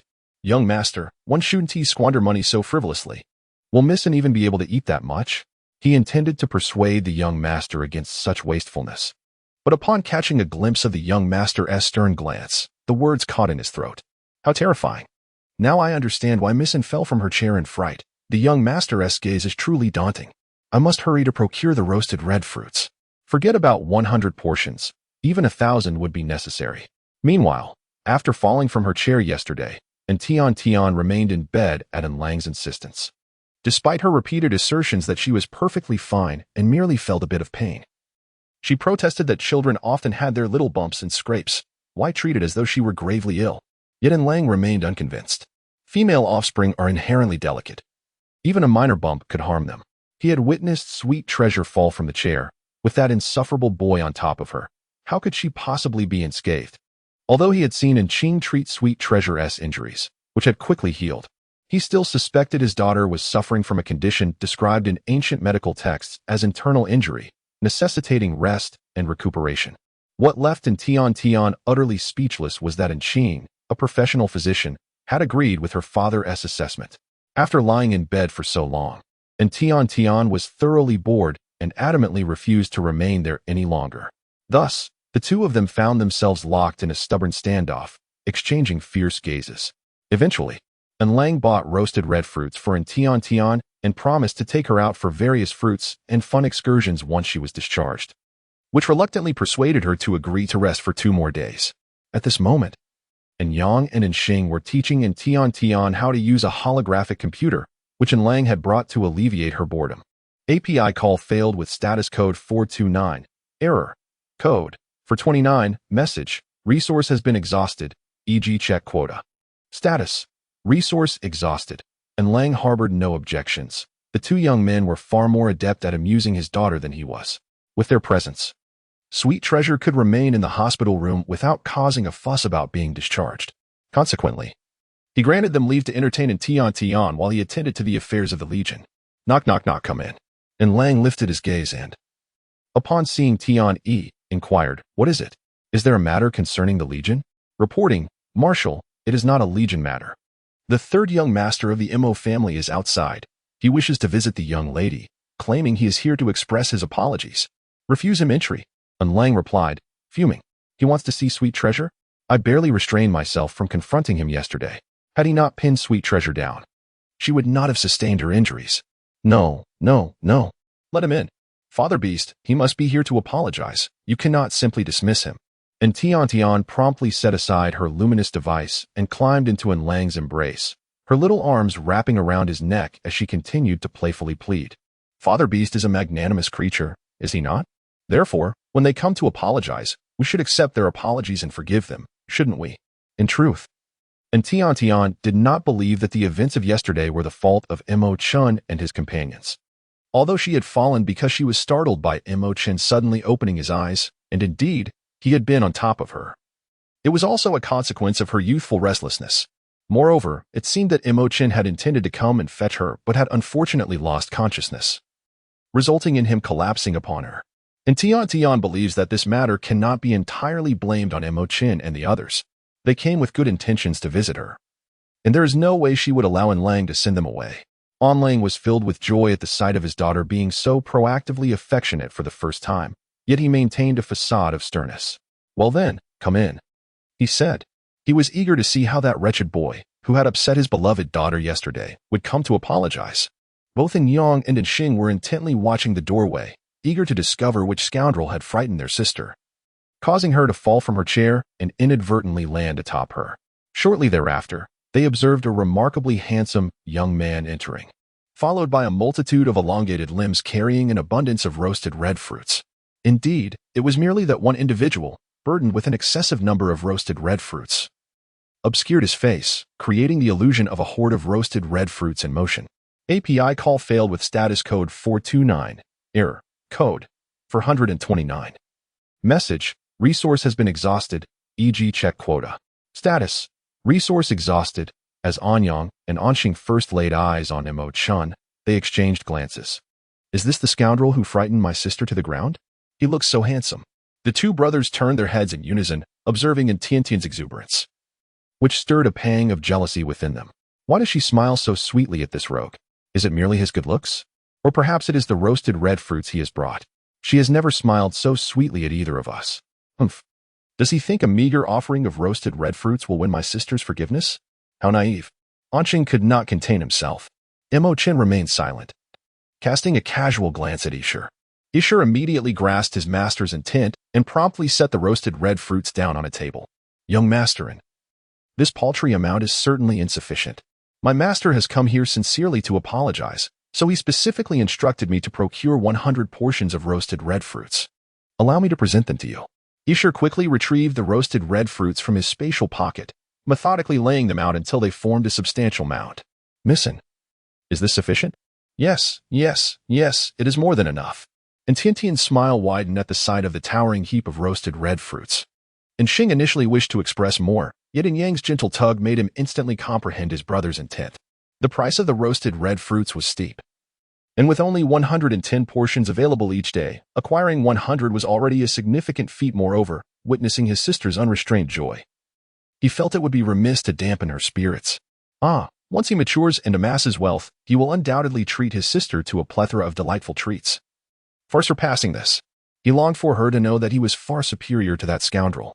At that moment, Imo Chen found himself momentarily entranced by Tiantian's radiant smile, reminiscent of a blossoming flower. Her current demeanor was both familiar and foreign, yet she remained adorably petite, her laughter illuminating the atmosphere. It struck him how long it had been since he had beheld such innocent joy on her face. It felt like an eternity since the tragic demise of the Yin family had obscured her happiness. Now, something as simple as roasted red fruits could evoke such elation in her. This time, he vowed to protect her fiercely, ensuring she could continue to live in blissful innocence and joy forevermore. And Lang remained the most composed upon seeing the pile of roasted red fruits. Observing his darling sweet treasure so delighted, his impression of Imo Chen improved slightly. It seemed that this clever lad understood how to win sweet treasure's favor with these roasted red fruits. Thus, Lang resolved to let yesterday's incident pass, for it could not be solely attributed to Imo Chen. However, when Lang turned to find Imo Chen staring blankly at Tian Tian, an inexplicable surge of anger welled up within him. Initially, Lang contemplated letting yesterday's matter go, yet the words that escaped his lips were somewhat aggressive. Did the sincerity of the Imo family's third young master in offering an apology truly equate to these unappetizing, worthless items? And Tian Tian was utterly astonished upon hearing her father beast's words. What was wrong with him today? Surely she must have misheard. How could he label the delicious roasted red fruits as tasteless rubbish? They were undeniably delightful.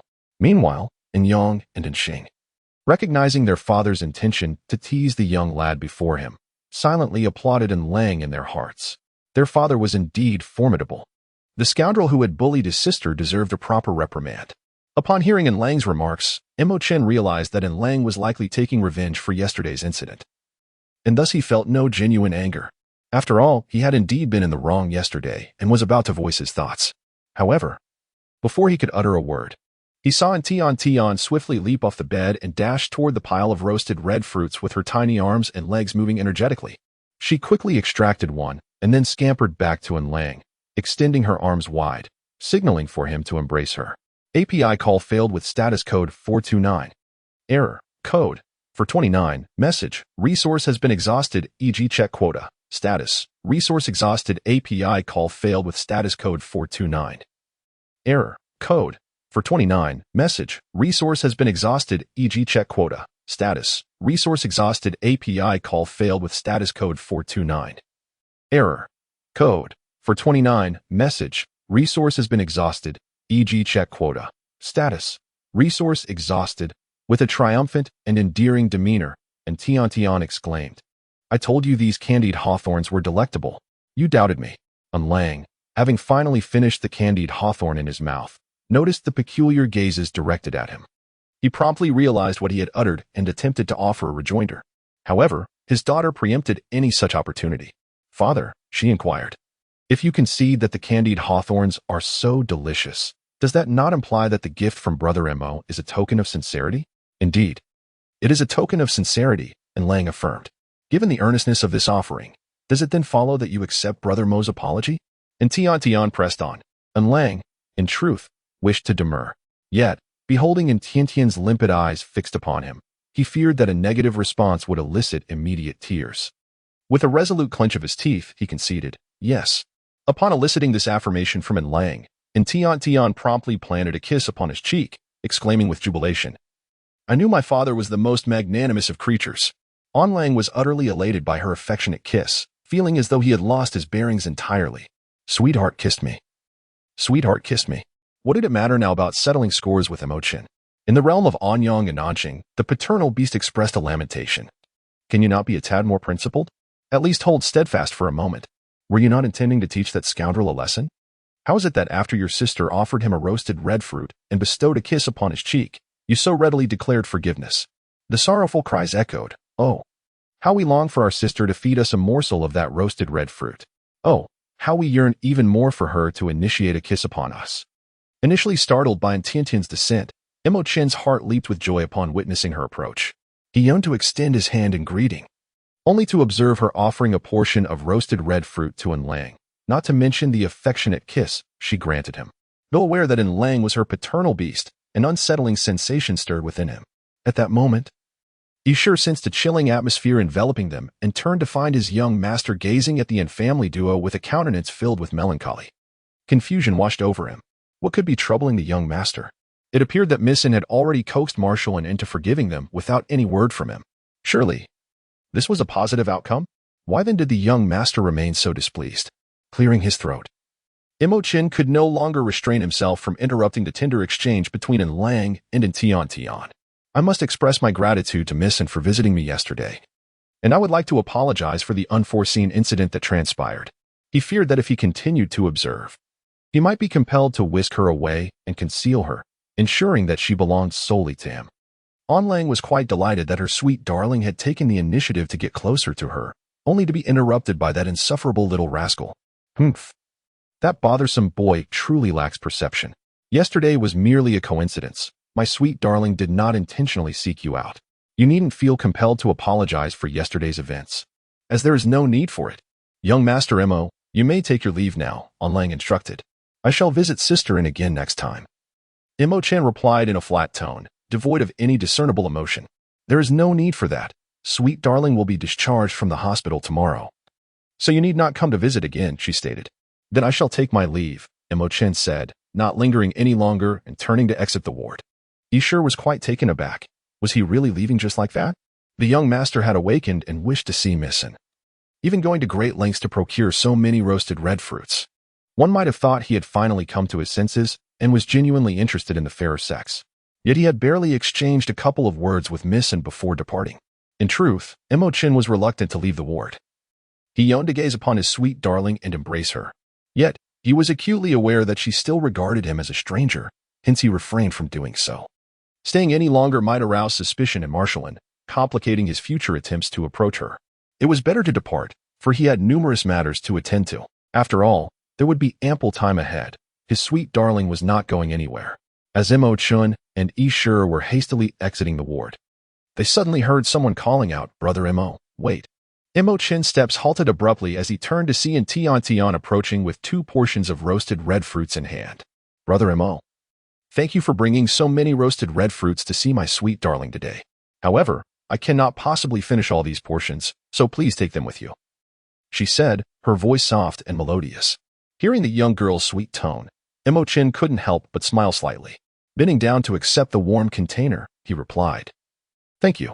Upon hearing these words, Tiantian's cheeks flushed crimson, and she hastily waved her hand, feeling somewhat bashful as she replied, "No need for thanks. After all, it was brought by someone else. Expressing gratitude seemed unnecessary." The young gentleman appeared somewhat aloof, yet in truth, he possessed a kind heart. Moreover, not only was he remarkably handsome, but his voice was also exceptionally melodious. "Well then, I shall take my leave. Until next time." Imogen rose to depart. The sight of the young girl blushing and shy was simply too endearing. If he lingered any longer, he feared he would be even more reluctant to leave. "Until next time," he echoed. And Tian waved her small hand in farewell and joyfully returned to indulge in roasted red fruits. However, the 100 servings of roasted red fruits proved to be far too plentiful, and Tian and Yang and Xing all feasted until their bellies were round and bloated. Yet they still could not finish. The 3 little ones lay on the bed, their full bellies preventing them from moving even a little. And Tian expressed that for the past half-month, or rather the past month, she has had no desire to see roasted red fruits. Ultimately, these roasted red fruits were distributed among the hospital staff and some patients. Everyone shared in the delight, and most were able to savor a piece of the roasted red fruit, resulting in the entire hospital being filled with the enticing aroma of the delicacy. As night fell, the hospital was enveloped in silence, with only the corridor lights casting a gentle glow. The weather had abruptly transformed from clear skies to a gloomy downpour. A pink hovercar appeared, and her grandfather, donned in a blue military uniform, waved warmly at her. "Come here, my sweet treasure. Grandfather has come to take you home." Eager to run towards him, and Tian found her body unresponsive and stiff, rendering her unable to move. When she finally looked up, she saw a little girl, identical to herself, laughing as she dashed past. How could this happen? And Tian could hardly believe the scene before her.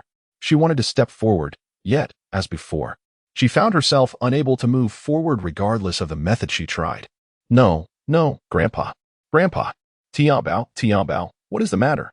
Tian, please wake up." And Xing called out anxiously, her heart racing. Had she not left the laboratory today with lingering concern for Tian? She would never have anticipated that Tian would succumb to a nightmare in the dead of night, and that no amount of calling would rouse her. Seeing Tian weep uncontrollably, flailing her arms as if grasping at something intangible, murmuring incoherent words, and Xing felt a surge of panic. Ultimately, she cradled Tian in her arms, gently patting her back to soothe her distress, and gradually, Tian began to calm down. It was only with the dawn's light that Tian slowly emerged from her troubled dreams. As she opened her eyes, she was met with the concerned gaze of Xing. "Tian, do you feel unwell?"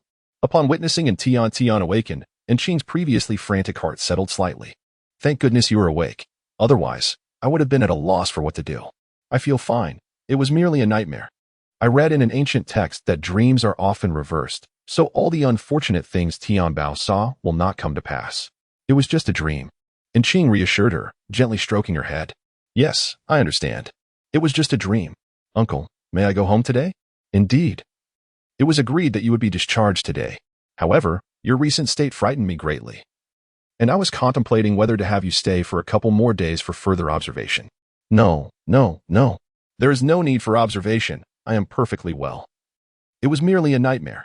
"Oh, Uncle, you promised I could go home. How can you go back on your word?" And Tian exclaimed, her urgency palpable upon hearing Xing's words. And Tian truly wished to escape from this hospital. Remaining here any longer, she feared she would soon succumb to stagnation. API call failed with status code 429. Error. Code. For 29. Message. Resource has been exhausted, e.g. check quota. Status. Resource exhausted, and Xing harbored a desire for Tian to no longer linger in the confines of the hospital, wishing instead for her to frolic outside, healthy and vibrant like the other young ones. Although she was indeed startled by Tian's nightmare the previous day, upon observing her current state, it seemed that she was quite well, perhaps merely a fleeting bad dream.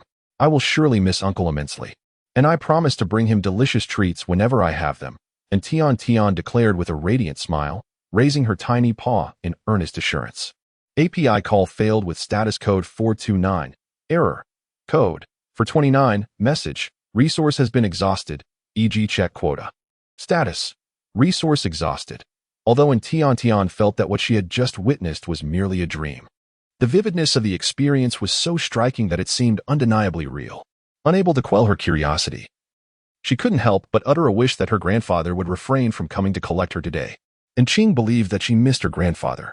and with a hint of regret, she explained, "Grandfather is occupied with matters in the Legion today, and my two older brothers are away for field training, so they cannot come to pick up Tian Bao. However, father will arrive in an enormous hover vehicle to collect Tian Bao. If you miss your grandfather and brothers, you will see them once we return home." And Qing was concerned that Tian might feel disappointed that her grandfather was unable to fetch her, fearing it would bring her sorrow, and thus she spoke soothingly. However, Qing's worries were unfounded, for Tian was, in fact, quite delighted. It was father who was coming to pick her up, not grandfather. Moreover, he would be driving an exceptionally large hover vehicle, unlike the pink hover vehicle she had dreamt of. Consequently, the reality diverged completely from her dream, leading her to ponder whether the accident she had envisioned in her dream would indeed come to pass. And Tian thought of this and instantly felt her spirits lift considerably. Thus, she cheerfully accompanied Qing to breakfast. Since Tian harbored a distaste for nutritional capsules, and Lang specifically sought out some palatable ingredients for the hospital to prepare a meal for her.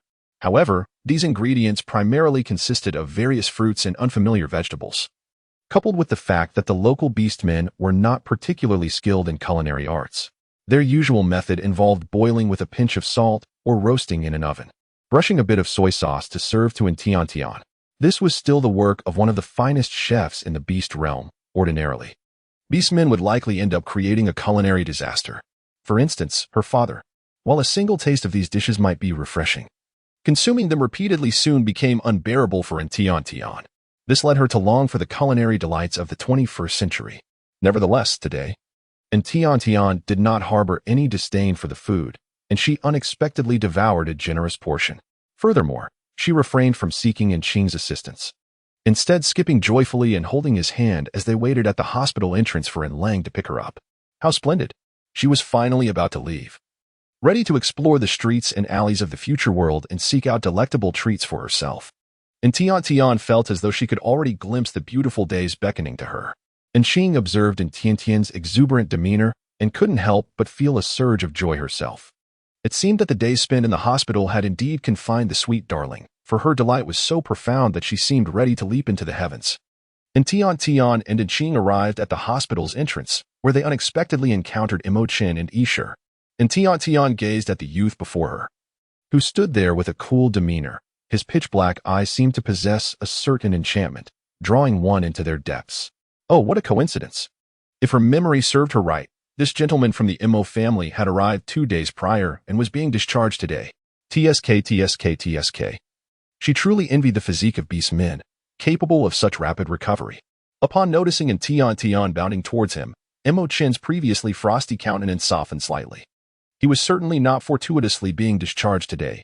He had been waiting deliberately. When he departed yesterday, Marshallin had mentioned that Sweet Treasure would be discharged today. If memory served, Tiantian's grandfather, Old Masterin, was due to pick her up, and they would encounter an unfortunate accident on their way home. API call failed with status code 429. Error. Code. 429. Message. Resource has been exhausted, e.g. check quota. Status. Resource exhausted. The decline of the Yin family commenced from that moment, culminating in the exposure of Tianbao's identity. Yet she found herself bereft of any familial protection. Tian Bao has been ensnared in the anguish of losing her loved ones. It can be said that the demise of the venerable Mr. N marked the inception of a tragic sequence of events.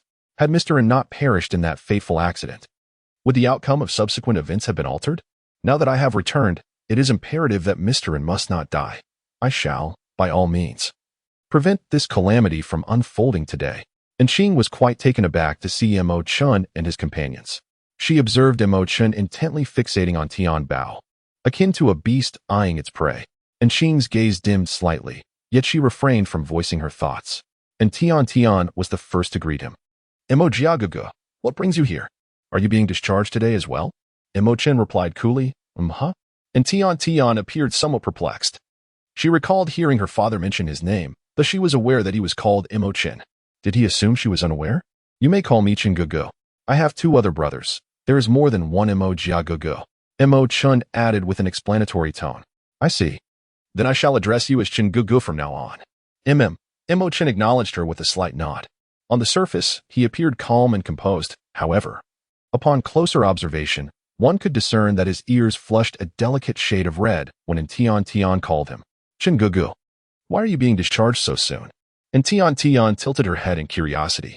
When my health improves, I can naturally leave the hospital. Upon hearing those words, and Tian Tian couldn't help but feel envious. Just look at that young gentleman. He could leave the hospital at his convenience, while she, despite being perfectly fine, was still required by her guardian to remain hospitalized. Today, she had almost been detained further by Uncle Ching, but fortunately, she steadfastly defended her right to discharge herself, which deterred his intentions. Alas, this frail body of hers, compounded by her tender age, rendered her incapable of making her own decisions. She resolved to eat well and grow stronger. It would be prudent to stay for an additional 2 days for observation, and Ching remarked to Mo Chen. Before Mo Chen could respond, Isher enthusiastically chimed in. Indeed, Doctorin. You also believe that my young master should rest in the hospital for a few more days, don't you? I have advised him to do so, but he refuses to listen. Mo Chen cast a nonchalant glance at Isher, who had been chattering away, and suddenly felt a chill upon meeting his gaze. Isher promptly fell silent. His young master was not someone to provoke. Thank you, Doctorin, for your suggestions, but I believe my health is stable now, and I am ready for discharge. I appreciate your care over these past 2 days, Mo Chen stated. No need for thanks. It is my duty as a physician. I would extend the same effort to any other patient. Moreover, it was not solely my merit. It was my dear Tiantian's suggestion to use alcohol for cooling that facilitated your swift recovery, and Ching replied, waving her hand dismissively. Oh, really? Isher never mentioned this to me, Mo Chen remarked, casting another sidelong glance at the now timid Isher. You've grown quite bold, neglecting to inform me of such an important matter. I hadn't even prepared a gift to express my gratitude to Tian Tian. My apologies. It was indeed Miss N's method that saved you, and I forgot to mention it, Isher stammered. In truth, he had deliberately concealed that information. After all, if his young master learned that he had clashed with Miss N upon their first meeting, he would surely end up locked away. Make sure to report back on everything that transpired during my illness, Mo Chen commanded. Yes, young master, Isher replied, his face a mask of despair. Oh no. I might end up in the small darkroom. Mo Chen, unfazed by Isher's inner turmoil, bent forward and extended his hand toward Tian Tian, inviting her. Tian Tian. As a token of gratitude for saving me, I would like to invite you to my home. Would you accept? I recently discovered a fruit that can be transformed into a soft, bouncy delicacy. I believe you would enjoy it. What fruit is that? And Tian Tian instinctively felt drawn to Mo Chen's words. The thought of a soft, bouncy treat was simply irresistible. Sweetheart, do not forget that your guardian is coming to take you home today, and Ching interjected, noticing her niece being so easily swayed. Oh, yes. My guardian is indeed coming to pick me up today, and Tian Tian said, tapping her little head as a reminder. The allure of delicious food had nearly made her forget her impending departure. With an apologetic expression, she turned to Mo Chen and declined. I'm so sorry, Brother Chen. But my guardian promised to come for me today, so I cannot stay. Be good, my dear. Your grandfather has arrived to take you home. API call failed with status code 429. Error. Code. 429. Message. Resource has been exhausted, e.g. check quota. Status. Resource exhausted. API call failed with status code 429. Error. Code. 429. Message. Resource has been exhausted, e.g. check quota. Status. Resource exhausted. API call failed with status code 429. Error. Code. 429. Message. Resource has been exhausted, e.g. check quota. Status. Resource exhausted, and Tian Tian was taken aback, instinctively glancing up at the sky. It was a clear day. Yet there seemed to be signs of an impending change in the weather. Sweetheart, what is the matter? Have you become so blissfully foolish upon seeing your grandfather? And Song chuckled as he embraced Tian Tian, finding her dazed expression utterly adorable. Father, what brings you here? Where is my elder brother? And Ching was equally astonished by Song's arrival, recalling their agreement from yesterday that Lang would come to fetch Tian Tian. She remembered that the issue of the capital's starworm invasion was still unresolved. Why was her father here instead of attending to state affairs? What, you think I shouldn't come? I'm here to pick up my darling. Do you have any objections? And Song replied with a hint of disdain towards Ching. As for your elder brother, I've sent him to handle military matters. Otherwise, how could I come to collect my precious one? With a gentle smile, he turned back to Tian Tian and asked, Sweetheart, do you like the hover car Grandpa brought for you? Look, isn't it adorable? This is currently the most popular style among young female cubs. Yes, I love it. And Tian Tian exclaimed. her eyes sparkling at the sight of the pink hover car adorned with various bows, resembling something straight out of her dreams. No, this cannot be the way I return. What if the events from my dream actually come to pass? I must devise a plan to avoid the accident. That's it. Visiting. Brother Chen had invited me over. Perhaps if I go as a guest, I might evade the mishap. And Tian Tian, filled with joy, leaped from Song's embrace and approached Imo Chen. Grasping his hand and inquiring, Brother Chen, do your words still hold true? May I visit your home to savor delightful treats? Imo Chen, momentarily taken aback by Tiantian's sudden grasp, found himself slightly dazed. Her petite hand, soft and delicate, felt warm in his hold. Observing Imo Chen's surprise, he sure. Standing nearby, urged, young master, Missin is awaiting your response. Yes, of course it holds true. Imo Chen eventually replied, regaining his composure. May I bring Grandpa along? She asked eagerly. Certainly. Yay, that is wonderful. And Tian Tian exclaimed with delight. She then released Imo Chen's hand, returning to wrap her arms around Song's neck, playfully asking, Grandpa, may we visit Brother Chen's home today? Which Brother Chen? And Song, although relishing his granddaughter's affection, remained cautiously inquisitive. Greetings, Generalin. I am Imo Chen. He introduced himself at an opportune moment. Though Tian Tian had withdrawn her hand, leaving him with a sense of longing, he reassured himself that there would be future opportunities. Now, he needed to persuade the elder to visit the main residence to avoid any potential mishaps. The Imo family, as in the Imo wolf clan? You are the grandson of the old man Imo? And Song scrutinized the young man before him. The youth's strikingly handsome features, coupled with his composed demeanor and poise, suggested he was a promising individual. Yes, my recent illness, a persistent high fever, was alleviated by Tiantian's suggestion of ancient medical remedies, which saved my life. Hence, I wish to extend an invitation for her to visit the main house, and I also hope Generalin will accompany me to reminisce with my grandfather. Grandpa, please. Brother Chen promised to prepare delicious food for me. I want to try it. And Song found it difficult to resist the tender and endearing charms of Tian Tian. And with a decisive clap, he acquiesced to her request. After bidding farewell to Qing, they boarded the hover car together and set off for the Imo family residence. Nowadays, hover cars are predominantly equipped with semi-automated driving systems, allowing for either autonomous operation or manual control. Given that Tian Tian was still a little cub, it was deemed safer to avoid the autonomous mode and instead have a driver at the helm, as she embarked on her inaugural journey in a hover car. And Tian Tian exhibited an air of curiosity, her bright, dark eyes darting about as she touched this and pressed that. This, unfortunately, posed quite the challenge for the driver. As he navigated, he would suddenly find the sunroof opening unexpectedly, the temperature plummeting, or cheerful melodies erupting within the vehicle. The lively tunes of Happy Goat, Beautiful Goat, Red Wolf, and Gray Wolf filled the air. Wow, how magical! And Tian Tian exclaimed in delight. Isn't this song delightful, my dear? It is said that the sheep tribe invested a significant sum to have it restored, as it was once favored by human cubs in ancient times, and Song remarked. Noticing her enthusiasm. It's lovely, but Grandpa, why is there only the first half? What about the rest of the lyrics? And Tian Tian inquired after listening intently. This song was discovered on a worn-out USB drive, which was severely damaged and, due to its age, only the first half could be restored. It's not just this song. Other ancient melodies are similarly incomplete, with some containing only the introduction. And Song patiently elucidated matters to Tian Tian, filled with a sense of pride. My dear child is so eager to learn, inquiring about ancient music at such a tender age, unlike those few rascals who squander their days in idleness. At that moment, and Lang, who was occupied with military affairs, and Qing, engaged in research at the hospital laboratory, and in Yang and in Xing, enduring arduous training in the wilderness. All simultaneously sneezed. Achoo! Why does it feel as though someone is speaking ill of them? The group swiftly arrived at the residence of the Imo family. The Imo family estate was vast. Even after entering the Grand Gate in their hovering vehicle, they traveled a considerable distance before finally reaching the main house. Old Master Imo awaited them at the entrance, his face beaming with delight. As Imo Chen's hovering vehicle entered, a guard promptly informed him, mentioning a pink hovering vehicle following closely behind. Upon hearing this, Imo Song eagerly rushed out to take a look. A pink hovering vehicle, surely it contained a female beast. Initially, he believed his grandson, with his aloof demeanor, would remain a perpetual lone wolf. Yet, to his surprise, this trio had quickly returned with a granddaughter-in-law. How wonderful!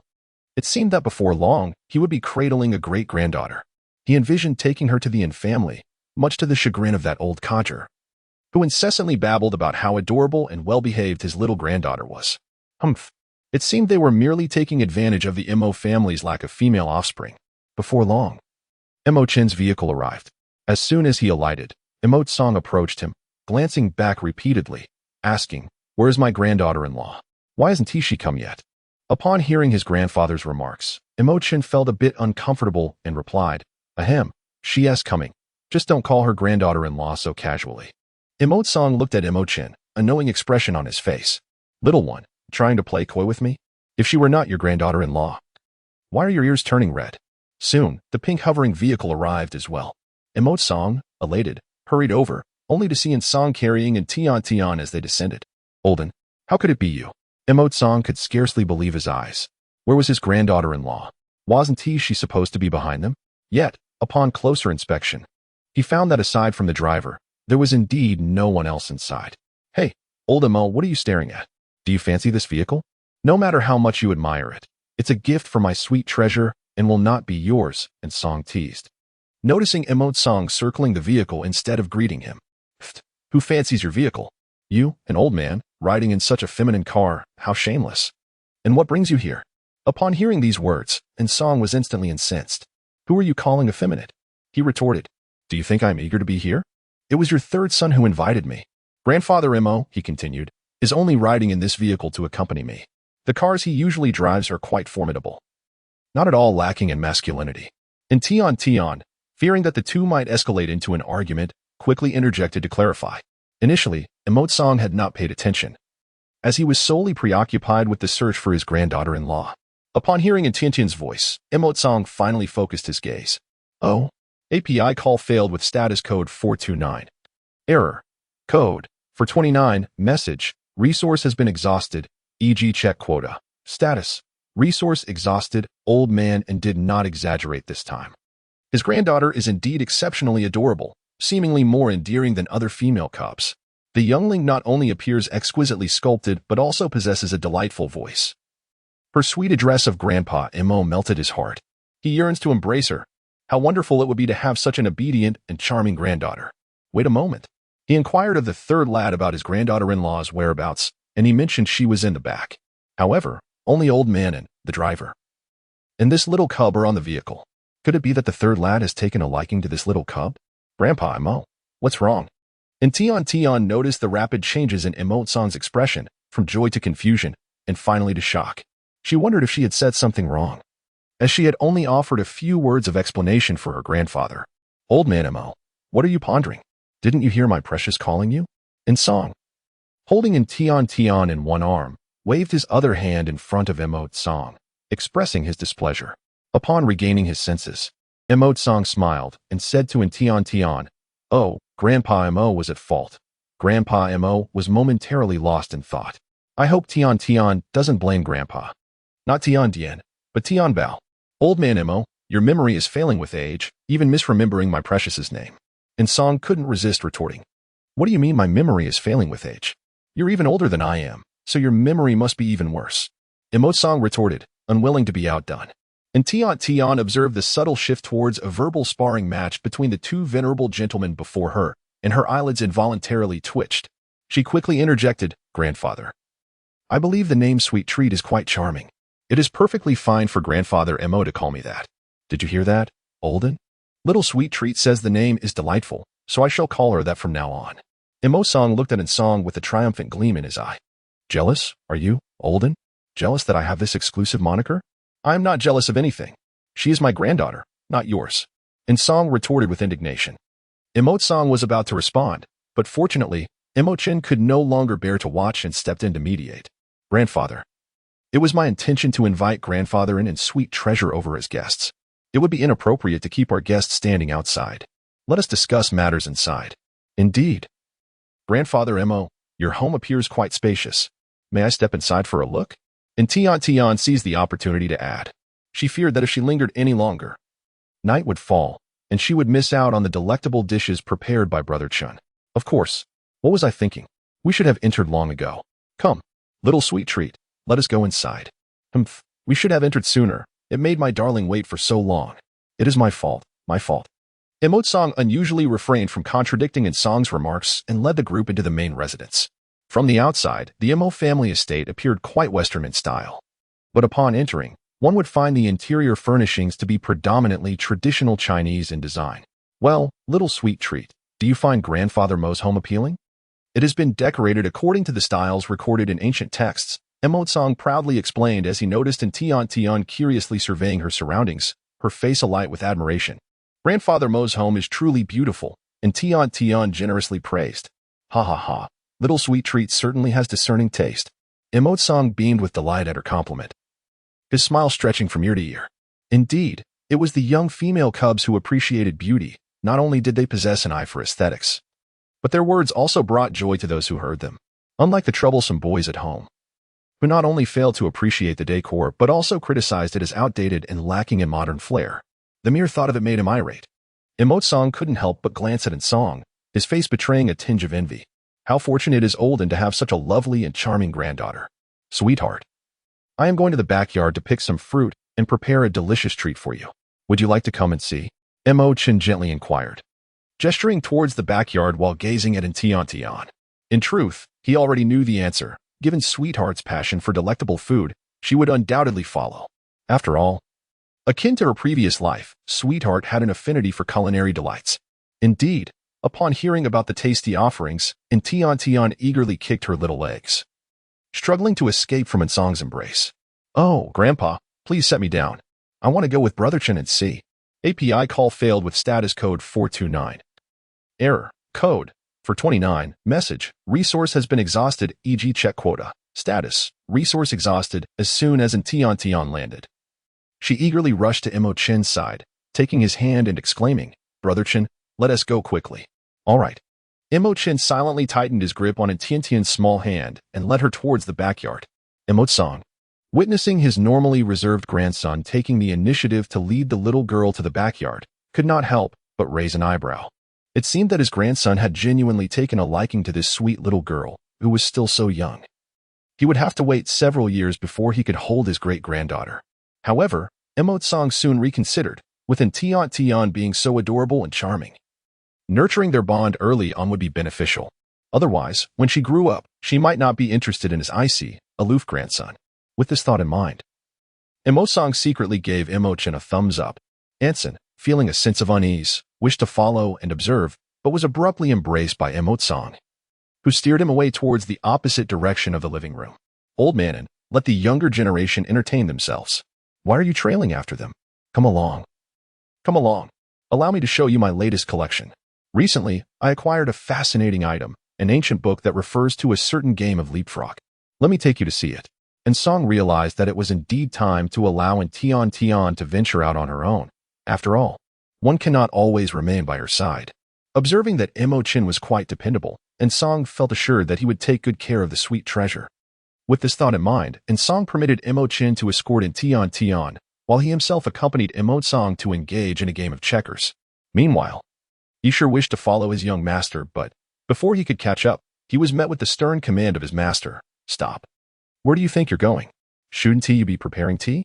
Watching Isher scurry off to brew tea, he refrained from interrupting the two. Song felt a sense of relief wash over him. Lacking discernment, wanting to play the role of a third wheel, I have restrained myself from sneaking a glance. How dare you think you could disturb them? Tian accompanied Chen to the backyard of the Mo family. Upon entering, she was utterly astonished by the scene before her. This backyard, which could easily be mistaken for a mere small courtyard, was in fact quite expansive, with a plethora of plants flourishing in wild abandon, most of which were unfamiliar to her. Brother Chen, are you certain this is your backyard and not a miniature forest? Tian inquired, pointing at the verdant flora. Examining the robust plants before her, she noted that even the most slender among them was thicker than her thigh. Is this really a backyard? Chen chuckled at Tian's remark, explaining that this was indeed the backyard, and that the mutated plants in the forest were far larger and more aggressive than those she currently beheld. If one is not careful, they could inflict harm. Are they truly that fearsome? Will these plants harm people? Tian asked, instinctively inching closer to Chen. Goodness, in this day and age, plants can inflict injury? My frail frame would stand no chance. If one of their branches were to strike me, I would surely be reduced to mere fertilizer. These plants have been carefully selected and generally do not pose a threat. However, the possibility of mutation cannot be entirely dismissed. So, there remains a chance they could cause harm? And Tian leaned even closer to Imo-chan. My life is paramount, after all. Observing her anxious demeanor, Imo-chan smirked. Indeed. So my dear Tian must stay close to me, allowing me the opportunity to protect you better. I've heard that mutated plants particularly enjoy using small children as fertilizer. What Imo-chan withheld from Tian was that the plants had been meticulously chosen and were typically harmless. Although mutations could occur, the likelihood was exceedingly low, almost negligible. Since Tian had been in a nutrient pod for an extended period, she had yet to fully comprehend this world, making her believe Imo-chan's words without question. Clinging tightly to his hand, she remained close to him, terrified of becoming fertilizer for any mutated plants. Imo-chan guided Tian through the winding paths until they finally arrived at a plant that appeared relatively less robust. Here we are, my dear. Look. Those fruits above are the ones I mentioned that can be turned into soft, chewy delicacies. Imo-chan gestured towards the green fruits hanging from the tree. Looking upward, and Tian observed the fruit, which appeared substantial, bearing a resemblance to a fresh coconut. However, its location was quite elevated, and she wondered how her brother Chin would manage to retrieve it. Consequently, Tian inquired, Brother Chin, the tree is so tall, how will you bring the fruit down? Whatever you desire, I shall procure it for you, regardless of its height, replied, gently patting Tiantian's head. He then gracefully leaped onto a branch, followed by another leap to a higher one. And Tian was utterly astonished upon witnessing this scene. Is such a feat truly possible?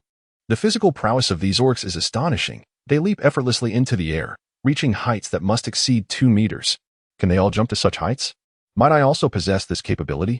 And Tian suddenly felt an urge to leap as well. What if she too could ascend? Thus, she assumed a half-squat position, preparing to exert herself in a valiant jump. 1, 2, 3 jump. Alas, she could not reach it.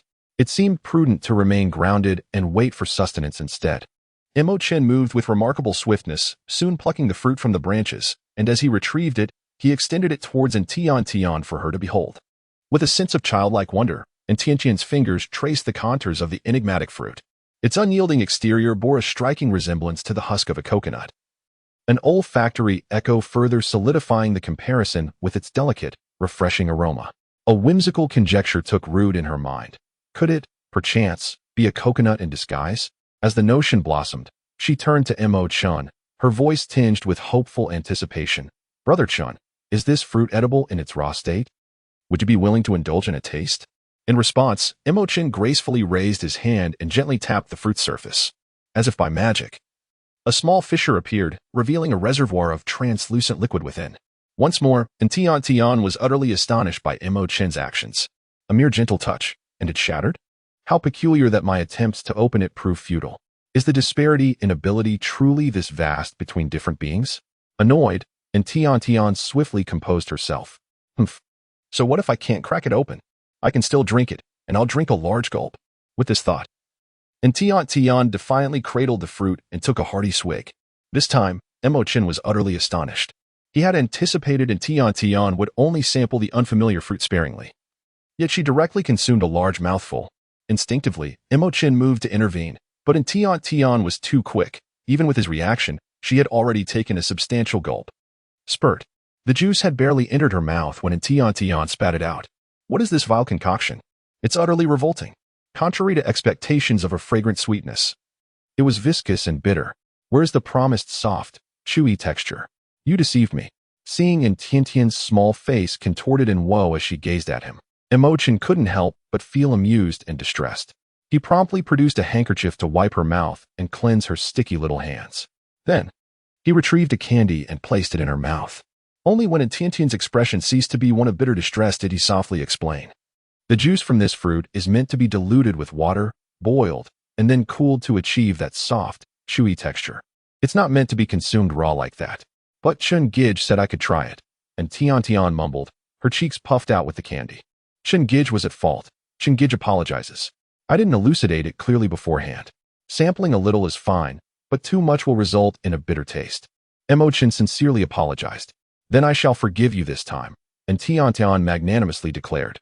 After all, how could she resist Chen Gij's gentle voice? and the candy was truly delectable, possessing a slightly cool, minty flavor. She would pardon him for the sake of this confectionery. Having appeased the young lady, Imo-chan placed the remaining fruit into his personal space for safekeeping. He then prepared to escort Tian back to prepare the promised culinary delights. Tian truly wished to explore a bit longer, as it was her first encounter with such a plethora of intriguing plants that piqued her curiosity. However, the desire to savor the exquisite dishes prepared by Imo-chan prevailed in her mind. After some contemplation, she ultimately resolved to return. As for the backyard, there would surely be opportunities to revisit and indulge in its wonders in the future. Tian followed Imo-chan out of the backyard, but before leaving, she picked up a seed that appeared to be a flower seed. She was captivated by its vibrant color and the exquisite patterns adorning its surface. Eager to cultivate it at home, she showed it to Imo-chan, and upon receiving his approval, she tucked the seed into her small pocket. Filled with delight as she returned with him. After their stroll back from the backyard, the two ventured into the kitchen. Inside, Imo-chan busied himself preparing a refreshing green fruit juice, while Tian perched on a high stool nearby, watching attentively. The stools in this kitchen were remarkably intelligent, capable of transforming into various shapes to accommodate the needs of different individuals. The chair upon which Tian sits was specially arranged by Imo-chan. The height of the chair is perfectly calibrated, allowing her to observe Imo-chan's activities while he cooks, all without causing any disturbance. Concerned that Tian might inadvertently fall, Imo-chan has thoughtfully enclosed the chair, ensuring that she remains safe from the risk of tumbling down. At first, Tian harbored a profound disdain for the chair, resolutely refusing to sit upon it. Its appearance reminded her too much of the high chair used by infants during mealtime, and as a grown individual, she felt it beneath her dignity to occupy such a seat. However, Tian ultimately succumbed to necessity. With her diminutive arms and legs, she realized that without perching upon this chair, she would be unable to see anything at all, compelling her to take a seat. To be candid, the chair proved surprisingly comfortable, once assured that there was no risk of her toppling over. Imo-chan gently lifted Tian and placed her securely in the chair before he turned his attention to preparing the green fruit juice. The process of preparing the juice was rather straightforward. He extracted a portion of the juice, combined it with water, and brought it to a boil. Afterward, he poured the mixture into small bowls and placed them in the refrigerator to cool rapidly to room temperature. When he retrieved the chilled bowls, the green fruit juice had transformed into a milky white consistency, rendering it ready for consumption. Eagerly, Tian seized a spoon and scooped a generous mouthful of the cool juice. Savoring its sweetness, it's sweet but not cloying, and indeed possesses a delightful chewiness, truly delicious. The texture and taste were remarkably familiar, reminiscent of jelly. With another taste, she confirmed, yes, this is precisely the texture and flavor of jelly. Wow, this green fruit juice can actually be turned into jelly. How delightful. Imo-chan observed Tian as she gleefully indulged in spoonful after spoonful, her cheeks puffed out like a little hamster. A smile flickered in his eyes as he inquired, "So is it tasty?" Very delicious." And Tian replied, her words muffled as she continued to enjoy her treat. Amused by her adorable reaction, Imo-chan watched her with an affectionate expression, reveling in her joy.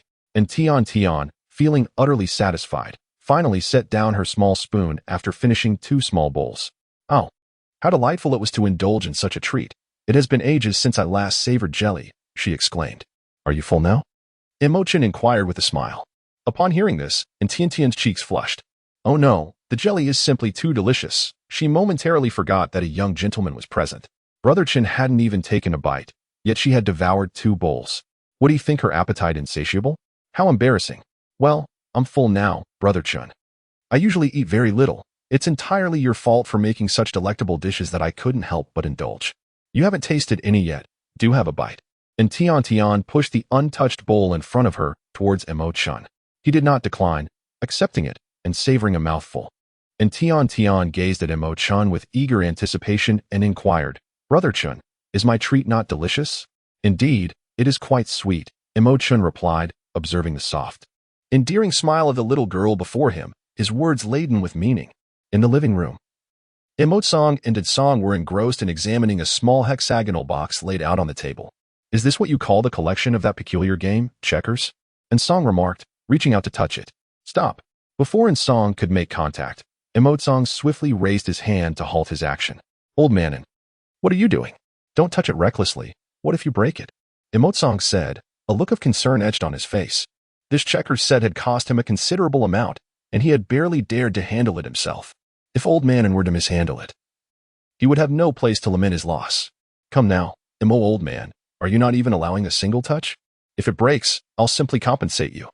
And Song retorted dismissively, adding, Humph, Emo old man, your temperament remains as miserly as ever after all these years. Compensate? How would you do that? You cannot purchase this checkers set even if you had the money. Emo Song exclaimed, his voice tinged with irritation. Old Manon, you still lack appreciation for what you see. By the way, what exactly is this checkers game for? You mentioned it was once a form of entertainment from ancient times. How does one play it? They had been deliberating for quite some time without unraveling its mysteries. Anson surmised that the old Emo gentleman had likely been deceived. What amusement could possibly be derived from such a hexagonal box? He felt that the time spent here would be better utilized accompanying his precious darling to gather fruit. He wondered how his cherished child was faring in the backyard, and if she was missing him. Grandfather. And Song was filled with concern when he suddenly spotted his beloved, delicate granddaughter bounding towards him. His expression softened instantly, and he quickly rose to meet her. Oh, my dear, you have returned. Please. Take care, and run more slowly next time. If you dash about so quickly, you might trip and fall. He gently scooped up and Tiantian, unable to suppress his gentle admonitions. All right, I'll be more careful next time. And Tiantian replied, naturally wrapping her arms around Song's neck, responding obediently. My dear, did you have fun in the backyard? It was delightful. Absolutely wonderful. Grandpa, let me tell you, Brother Chen took me to pick green fruits. And he made the most delicious green fruit jelly. And Tian exclaimed with excitement. Green fruit jelly? What is that? He pondered, bewildered, wondering why he had never heard of such a thing. Was it a sign of his advancing age and limited knowledge? And Song turned to glance at the small bowl held by Mo Chun, which contained a milky white, semi-solid substance. Indeed, a delicacy he had never encountered before. Yes, Brother Chen made it using the juice from green fruits, then stored it in the freezer to achieve a soft, bouncy texture. I named it green fruit jelly. And Tian explained. Brother Chen prepared a large quantity. Grandpa, you and Grandpa Mo should taste it. It's truly delicious. And Tian felt certain that both grandfathers would appreciate the jelly's delightful texture, eagerly urging them to sample it. Observing Tiantian's enthusiastic recommendation, and Song and Emotsong each took a bowl from Mo Chin and began to savor it. It was indeed a surprising experience, plump, mildly sweet, with a hint of refreshing fragrance. The flavor was truly astonishing. Delicious. Quite good. API call failed with status code 429. Error. Code 429. Message. Resource has been exhausted, e.g. check quota. Status. Resource exhausted, and Tiantian was quite delighted upon hearing this. Although the jelly was not crafted by her own hands, as a true food enthusiast, it brought her immense joy to witness such culinary delights receiving unanimous acclaim from others. Mo Chun, however, wore a rather indifferent expression, as if he had already anticipated this outcome. Is this truly made from green fruit juice? And Song inquired, examining the green jelly in the bowl with a look of disbelief. He had previously tasted green fruit and found its flavor to be cloyingly thick and almost bitterly sweet. Apart from a slight resemblance in aroma, it bore no resemblance to the jelly before him. It was indeed made from green fruit juice. And the method was surprisingly simple. Just boil it with water and then allow it to cool, Mo Chin patiently explained. After pondering for a moment upon hearing Song's words, he inquired, young man of the Mo family, would you be willing to sell me the method for crafting the green fruit jelly? Name your price in star coins. I shall pay whatever it costs. The green fruit tree boasts a robust reproductive capacity and poses little threat to the beastmen, allowing it to be cultivated on nearly every planet. Consequently, green fruits are ubiquitous. If the technique for producing green fruit jelly is indeed as simple as it appears, it would enable the creation of this sustenance anywhere. Should the method be employed within the military, it could significantly alleviate the shortages of supplies faced by the armed forces. On the surface, Anjia appears to possess a multitude of assets. However, in reality, many of these lands are located in barren and high-risk zones. These areas are either characterized by harsh environmental conditions unsuitable for plant growth, or they are teeming with perilous foreign flora and fauna. With numerous soldiers from the 2nd Legion stationed in these territories, the soldiers stationed in these challenging environments endure years of hardship, relying solely on the nutritional capsules provided by the military to meet their basic energy needs throughout the year. Given the limited resources of the military, it is often the case that sufficient capsules cannot be guaranteed for everyone. The method of producing green fruit jelly could potentially resolve this issue, enhancing their dietary quality and alleviating hunger for the orcs living in proximity to these regions. Is Grandpa contemplating acquiring this method to address the supply challenges faced by the Second Legion? After a moment of contemplation, Imochen discerned in Song's intentions behind acquiring this technique. It was a discovery I stumbled upon by chance, and since Grandpa finds it useful, he may as well take it as a token of gratitude for my little sweet treat. No, that won't do. I cannot let you take advantage of me. Whatever the cost in star coins, I shall pay every last bit, and Song hastily interjected, rejecting the notion. He believed that since Imochen had discovered the method, the benefits derived from it rightfully belonged to him, and he could not simply appropriate it for himself. Oh, come now, old man, why the fuss? My 3 little ones have already said you may use it, and besides, this is not for you but a token of appreciation for the little sweet treat. Song, who had been engrossed in devouring the green fruit jelly, suddenly chimed in.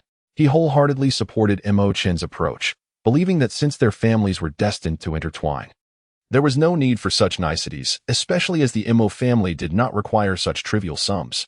Secretly, he commended Imochen for his thoughtfulness in exploring culinary delights to bring joy to the little sweet treat. The sooner he could bring the little sweet treat home, the sooner he could cradle his great-granddaughter. Very well, I shall accept it on behalf of my dear one. And Song relented upon hearing Song's words, acknowledging that the Legion indeed needed this method.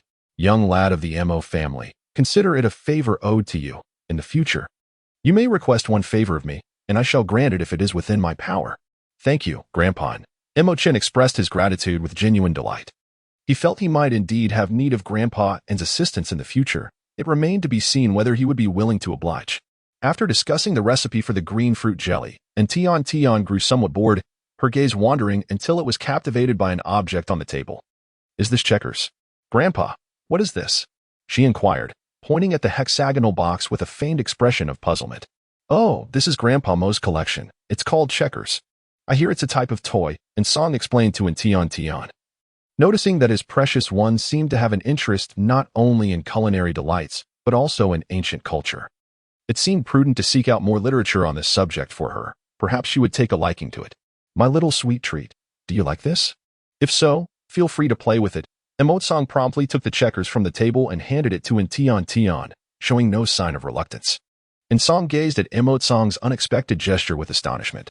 How remarkable it was to witness the old man display such generosity in his lifetime. Just moments ago, he had hesitated even to touch the checkers, yet now, he readily offered them for his precious child to play with. This extravagant demeanor was so uncharacteristic that Song could hardly recognize him. Nonetheless, it was a testament to the undeniable charm of his dear child, worthy of such kindness from the old man. Thank you, Grandpa Mo, and Tiantian said as she accepted the checkers, examining them closely. She confirmed that they were indeed checkers, complete with 6 vibrant marbles, unchanged from before. Grandpa Mo, Brother Chun, shall we play together? And Tiantian proposed, holding the checkers aloft. Chun was the first to agree. He would comply with any request from his sweet treasure. However, Song found himself in a bit of a quandary. He was utterly unfamiliar with the game, having spent half the day with the old man without grasping how to play checkers. How could he possibly entertain his dear child? Perhaps he should be honest with her, he thought, but as he lifted his gaze, he was met with Tiantian's eager eyes, filled with anticipation. The words he intended to speak instinctively morphed into, all right, let us play together, and Grandpa Mo can teach us the rules. He couldn't bear to admit the truth. Revealing his ignorance might lead his beloved child to look down upon him. At his age, he certainly couldn't afford to lose face in front of her. Meanwhile, Song found himself unwittingly caught in the crossfire. The old man Anjia is truly a mischievous fellow. He must be afraid of losing face in front of his granddaughter, which is why he has shifted the blame onto me. That irksome old man, just because he wishes to save himself from embarrassment before the little sweetie. Does he think I desire such a thing? The image I painstakingly built before her is now at risk of being shattered. Ultimately, the old gentleman Mo, left with no other recourse, had no choice but to reluctantly acquiesce to the situation. Thus, the 4 beasts gathered around, their gazes fixated intently on the checkers on the table, the atmosphere laden with an exquisite awkwardness. Ahem, The rules of this checkers game are rather perplexing. Emote song. Feeling the weight of maintaining a benevolent and wise image before the little sweetie, racked his brain for a way to salvage this predicament. Grandpa Mo. Should we first open this lid, like so? And Tian, perceiving the old man's embarrassment, feigned ignorance and offered a hint. Yes, indeed, let us open it first. Following in Tiantian's lead, Emote Song felt an uncontainable admiration blossoming within him. The little sweetie is indeed a savior in times of trouble. Swiftly identifying the opening mechanism of the checkers box, it dawned on him that they had been stumped for so long simply because the box had not been opened. As Emote Song lifted the lid, he discovered a plethora of vibrant, colorful marbles within, along with numerous holes. What are these marbles and holes for? He pondered, momentarily at a loss. Grandpa Mo, does each person choose a color of marble and place it in the holes? And Tian eagerly selected a red glass marble and arranged them neatly. Indeed, you are correct, little sweetie. Everyone should select a color. Emote Song, emulating in Tian, chose green marbles and arranged them, silently marveling at her intelligence, far surpassing that of the old man. Oh, how he lamented the fact that such a clever and charming granddaughter had been claimed by the old man. He yearned for a granddaughter as delightful as in Tian. Alas, such a wish was futile. He could only hope that these three young lads would soon win her heart and bring her home as his granddaughter-in-law. He couldn't help but wonder what expression the old man would wear upon witnessing the little fox he had raised with such care being whisked away by his grandson. The wolf. Just the thought of the old man's fury brought him delight. Meanwhile, after Emote and Song had chosen black and blue glass marbles respectively, under Tian's inquisitive prompting, Emote Song struggled to explain the rules of checkers. Thus commenced a spirited competition of checkers among the four of them. Ah, Grandpa Mo. Why did your marble jump into my territory? Shouldn't I be the one to jump there? And Tian interjected. Oh, is that so? Then I shall jump back. No. Grandpa Mo, ancient wisdom states that one must not regret a move once it is made. What? Little sweetie, what should I do now? Just wait until it's your turn to jump. Oh, all right. I shall wait. Hee. Now I shall borrow your marble to jump to the other side. Here I go. I jump. And Song exclaimed as he leapt across using Emote Song's marbles. Humph, old manin, just you wait. I shall shift all the marbles aside. Preventing your path, Emote Song declared angrily. Hee, even if you don't pave the way for me, I can still leap to the other side faster than you. And Song retorted proudly. When it was Emote's turn, everyone noticed the advantageous position he held, as he could directly jump to the opposite side. However, he chose not to move that particular piece, opting instead for a less conspicuous marble, which fortuitously enabled Tian to create a pathway. Thus, when Tian took her turn, she smoothly navigated her way to the opposite side, sweetly thanking Emote. Thank you, Chingich. Emote Song silently gave Emote a thumbs up, commending his cleverness. Meanwhile, Song exclaimed, how did I not think of creating a path for my precious one? No, I must make a way for my darling. Just as Song finally found a potential piece to serve as a stepping stone for Tian, a green marble unexpectedly jumped into the fray, perfectly blocking the path ahead. Anson, how is it that your piece has encroached upon my territory once more? Old man Mo. Of all the places to leap, why here? You obstruct my path, making it impossible for me to advance. How am I to maintain my composure in front of my beloved at home? Meanwhile, the instigator, Emote Song, feigns innocence, stating, if this piece does not advance, the other cannot move either. Old man Anson, it was you who urged me to make this move. Anson, I find myself unable to refute your reasoning. I shall endure. However, each time Anson attempted to maneuver a piece, it seemed as though Emote Song could foresee his intentions, deftly obstructing his path and forcing Anson's pieces to advance one by one. And Song, I can no longer endure it. Old Mo, our feud is far from over. Thus, the two elderly gentlemen, and Song and Emote Song, commenced their frenzied exchange of barbs once more. Olden, what brings you to my side? Was it stated that one cannot cross over? Just because you can leap over to my territory, does that mean I am forbidden from visiting? Damn it. Old Mo, I grant you an opportunity to retract your move. Kindly remove that wretched green bead of yours.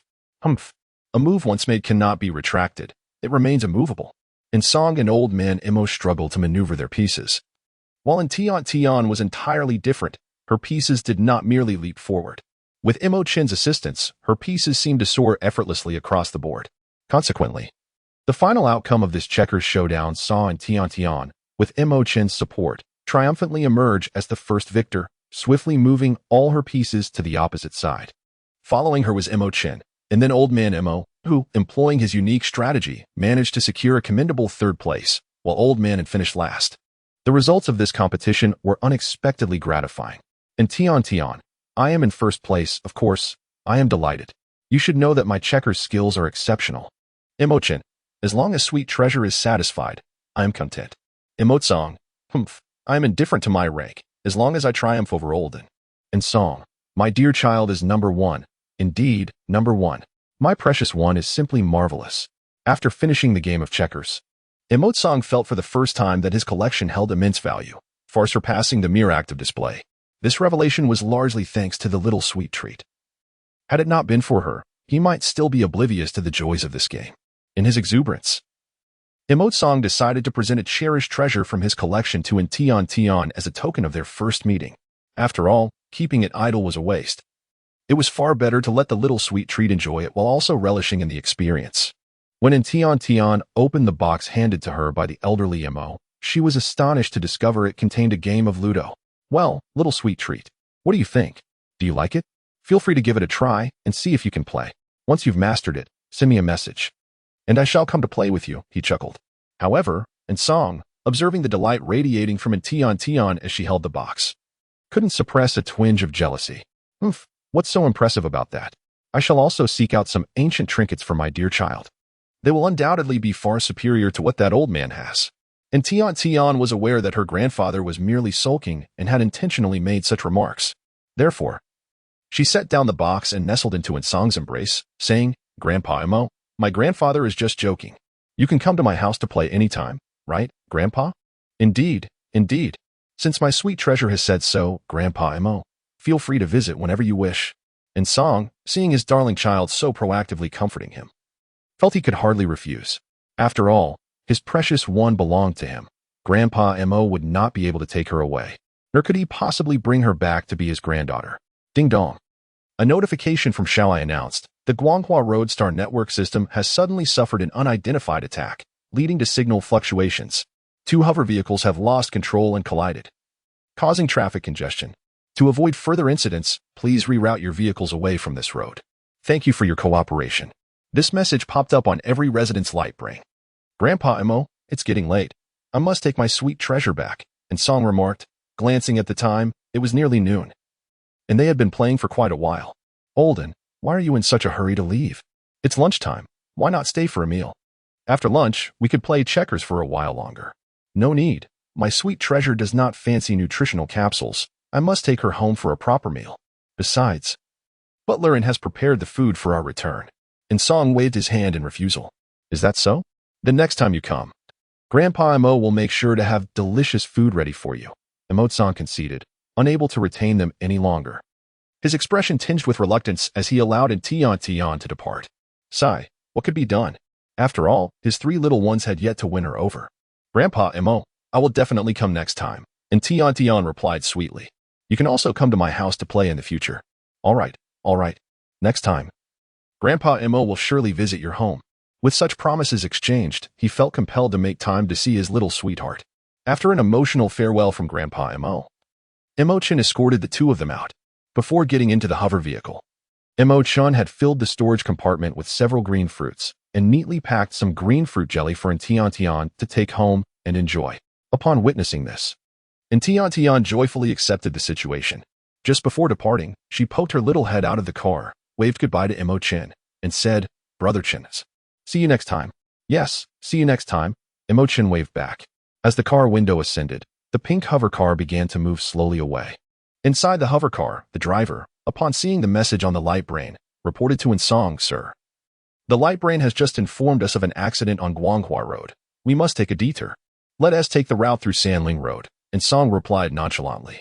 A detour was acceptable, as long as it kept them away from the accident. The safety of his precious child was of utmost importance. Understood, sir. The driver adjusted the star map and began to navigate towards Sanling Road. Grandpa, was there an accident? Tian Tian asked, her voice tinged with anxiety at the mention of the accident. Was the incident she dreamed of truly about to unfold? It was merely a minor traffic incident. We will take a detour. Do not fear, my dear, This is merely an unfortunate occurrence, and it is rare for us to encounter an accident, and Song reassured her, gently patting her little head. Moreover, since an accident has already occurred on Guanghua Road, other routes will surely increase monitoring, so there should be no further incidents. You can rest easy, my dear. Within Song's words, and Tian felt somewhat reassured. This implied that the accident in her dream had indeed transpired. Fortunately, they were visiting the Mo family, thus escaping a calamity.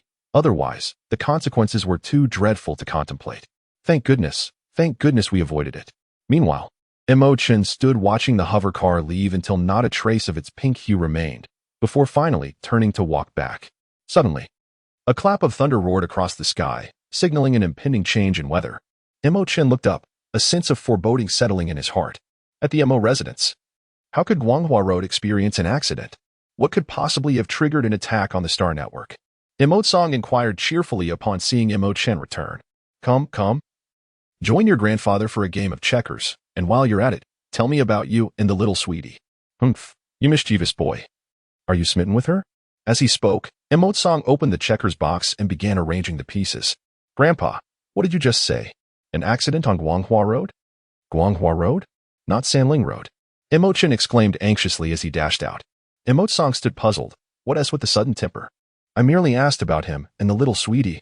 I haven't even questioned anything substantial yet. If he doesn't want to answer, that's fine. But must he rush off so hastily? We could have played checkers first. I've already set everything up. Humph. Next time, I'll go to Old and S house to find the little sweetie to play checkers without you, since you didn't want to play with me. Inside the hover car, my dear, do you truly adore the airplane checkers that old Mo gifted you? And Song asked, his expression reflecting disdain as he observed in Tian fiddling with the box. Since they boarded the car, she had been engrossed in that toy, repeating the same actions for quite some time, not sparing him a glance. Was this toy truly so captivating? Grandpa, this isn't airplane checkers, it's flying checkers. And Tian corrected him. This flying checkers is so much fun. We can play with the older brothers together, and you'll surely enjoy it. Humph. I wouldn't like such a thing, and Song scoffed again, casting a disdainful glance at the colorful pieces within the box. Such a trivial toy held no appeal for him. Are you happy, dear? We'll be home soon. And Song attempted to steer the conversation to divert Tiantian's attention, fearing that if she continued to play with that wretched toy, he might be tempted to discard it. Yes, Grandpa. Will our home have a backyard like Grandpa Mos? His backyard is beautiful, like a little forest. And Tian's eyes sparkled with excitement, captivated by the topic. A backyard? A little forest? He recalled that old Mo indeed loved tending to plants. While their home currently lacked a backyard, he thought, if his dear child desired one, they could soon have it. Can you wait a couple of days, dear? Initially, he had refrained from planting anything due to the hassle of upkeep, but now that his precious child showed interest, he would instruct the housekeeper to prepare the backyard and plant more of her favorite flora. All right, when the housekeeper plants the flowers, I want to include this seed. Although Tian felt a tinge of regret for not having a ready-made, beautiful backyard, the prospect of arranging and planting her own plants thrilled her. Grandpa, look. Isn't this flower seed beautiful? I found it in Grandpa Mo's backyard. And Tian proudly presented the seed she had taken from her pocket, eager to show in Song. Anson scrutinized the seed closely. It appeared to be an ordinary flower seed, seemingly devoid of any inherent danger, and thus, it was harmless for the little one to play with. Nevertheless, despite these reassurances, he could not restrain himself from lecturing. My dear, this flower seed is indeed lovely. But remember, you must not indiscriminately collect plant seeds next time. What if it turns out to be a mutated plant? API call failed with status code 429. Error. Code. For 29, message. Resource has been exhausted, e.g. check quota. Status. Resource exhausted, and Song witnessed a pale blue vehicle barreling towards them, and instinctively shielded in Tian with his body. A tremendous impact followed immediately. Enveloped in Song's embrace, and Tian was engulfed by an overwhelming sense of dread. How could this be happening? How could this be? Hadn't they already evaded the danger? Why was a car accident still occurring? Despite Song covering her ears, she could still hear the deafening crash, the shattering of glass. Everything mirrored the nightmares she had endured. No, why? Why could she not alter fate? The accident had transpired. Did that mean that all she had envisioned in her dreams would come to pass? Her grandfather? No, it couldn't be. Her grandfather would be unharmed. Grandfather. As soon as Tian recalled the events following the car accident, Tears streamed down her face uncontrollably. "Don't be afraid, my dear, Grandpa is here." Upon hearing In Song's voice, she lifted her head and saw him gazing at her with a gentle expression, which made her wail even more fiercely. This left In Song utterly bewildered. Was his comforting demeanor too stern, inadvertently frightening his precious granddaughter? "Whoa, Grandpa, I don't want you to die." The mere thought of the gravestone she had seen in her dreams caused her tears to flow incessantly. Although her time here had been brief, she could distinctly feel In Song's deep affection for her, especially as he had unhesitatingly shielded her during such a perilous moment. She could not bear the thought of losing a grandfather who cared for her so dearly. "My dear, please don't cry, Grandpa is fine. I still want to watch you grow up joyfully. How could I possibly just die?" In Song assumed that Tian was crying out of fear and tried to soothe her, unaware that her tears stemmed from the fear of losing him. In Song's heart was a tumult of emotions, filled with both joy and a twinge of sorrow. The joy stemmed from the revelation that his beloved child cared for him so deeply, a testament to the enduring love they shared. Yet, witnessing his child weep so sorrowfully tugged at his heartstrings, leaving him at a loss for how to console them. After all, the rascally boys at home had never displayed such distress. Even if they did, a good thrashing would suffice. It was hardly fitting for a man to weep and wail. Just as In Song found himself in a state of helplessness, the door of the hovering vehicle was abruptly pried open from the outside. "Sweet treasure, Grandpa. Are you all right?" Upon hearing that voice, Tian immediately ceased her weeping. The sound was strikingly familiar, reminiscent of her brother Chin's voice. She turned her head and, to her astonishment, it was indeed Chin. Tian was filled with joy. She recalled that in her dreams, the figure of Chin had seemingly never made an appearance, and upon closer inspection, everything around her appeared somewhat dissimilar to what she had envisioned. The scenes from her dreams seemed to carry a weightier significance. Moreover, although her grandfather had appeared somewhat frail moments ago, he did not exhibit the signs of severe injury or impending death. Rather, he offered her words of comfort. Additionally, there stood before her an enormous flower. Its stout branches were adorned with vibrant crimson blossoms, flourishing unabashedly, while numerous vine-like flowers thrived wildly around, nearly carpeting the entire pathway.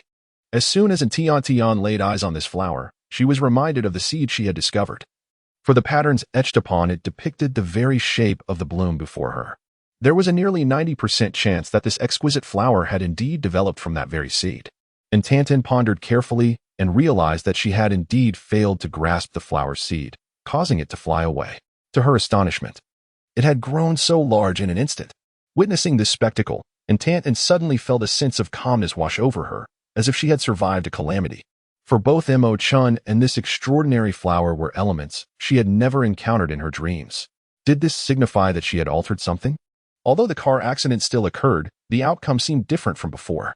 As soon as Chen heard that the accident took place on Guanghua Road instead of Sanling Road, he understood why he had felt such unease.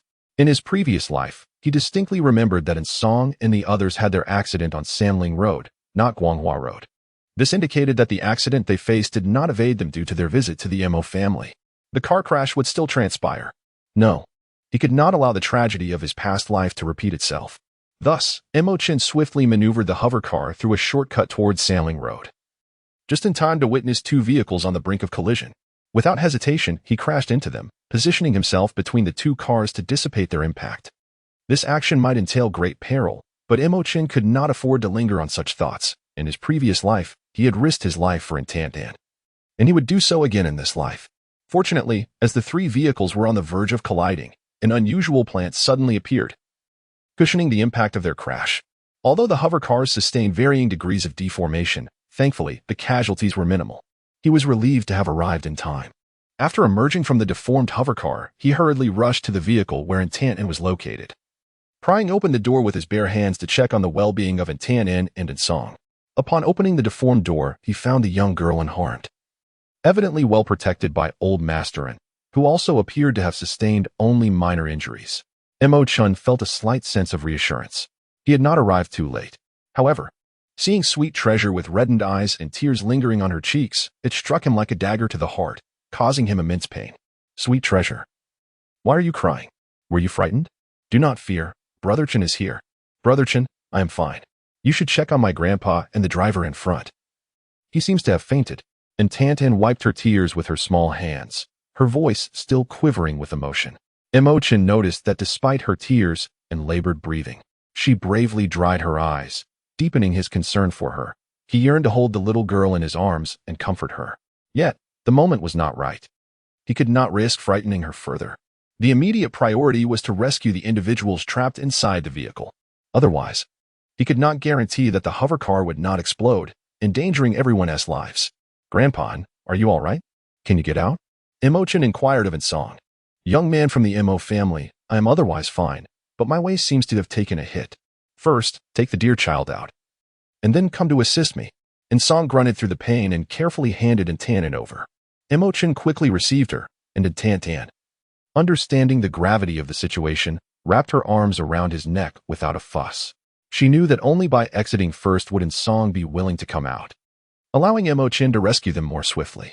After carefully carrying Tiantian out, he led her to the roadside, cleared the surrounding vines, laid his coat on the ground, and placed a piece of candy in her mouth, instructing her to sit there safely.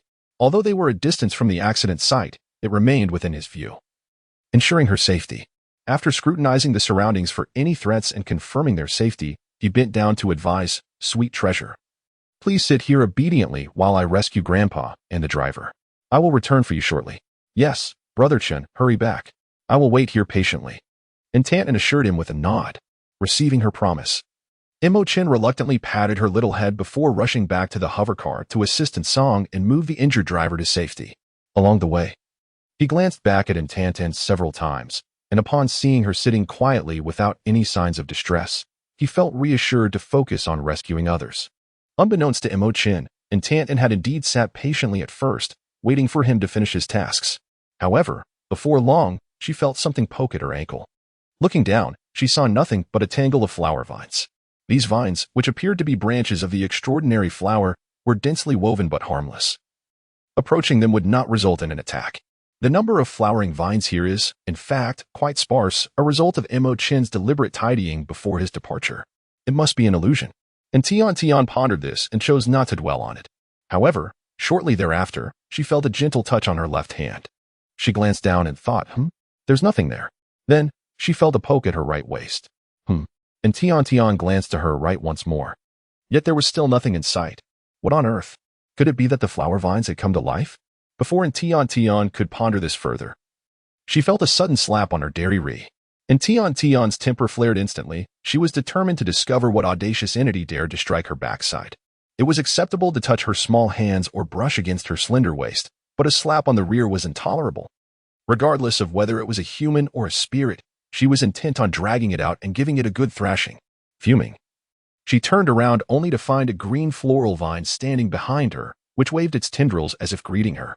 And Tian, how extraordinary! The flower vine has truly come to life. Before Tian could recover from her astonishment, the vine, as if performing a magic trick, suddenly sprouted a flower bud. The bud rapidly unfurled, revealing a heart at its center, within which lay a seed that bore an uncanny resemblance to the one she had previously discovered. Could it possibly be the very seed she had found? Had it not grown into this magnificent flower before her eyes, only to revert to its original form? How fantastical! Such a narrative would be deemed too implausible for even the most imaginative of novels. Upon seeing the seed nestled within the flower's heart, and Tian was no longer inclined to take it casually. Surely, even a fool could discern that this seed was extraordinary. She dared not touch it. What if it were to transform back into that towering flower one day? The risk was too great. Hence, and Tian feigned ignorance, calmly turning away and returning to her previous position, sitting quietly as she awaited Imo-chan, just as she always did. Flower vine, why has my little darling not taken the seed? Is the flower not beautiful? It is undoubtedly one of the finest blooms among flowers. Surely, my little darling must have noticed it. Yes, that must be the case. After a moment of bewilderment, the flower vine circled back in front of Tian, blooming once more beneath her gaze to showcase the seed. Surely, my little darling has seen it now. The flower vine shook its body, exuding an air of triumph. And Tian undoubtedly noticed the flowers, which were nearly thrusting their seeds into her face. It was nearly impossible for her to ignore them.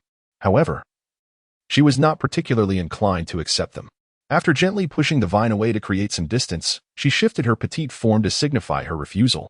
At this point, the vine comprehended Tiantian's intentions entirely. The adorable creature did not wish to part with her. This simply would not do. It was determined to accompany her home. Thus, the vine followed her movement, and with a swift motion, it deftly dispatched a seed directly into Tiantian's palm. Just then, Imo-chen's gaze unexpectedly turned toward them, causing the vine to immediately collapse, remaining utterly still. API call failed with status code 429, error, code, 429, message, resource has been exhausted, e.g. check quota. Status, resource exhausted, as in Tian Tian observed Imo-chen approaching, an inexplicable sense of guilt washed over her. Instinctively, she tucked the seed she held into her small pocket and extended her hand, signaling for Imo-chen to embrace her. Brother Chun, let us depart.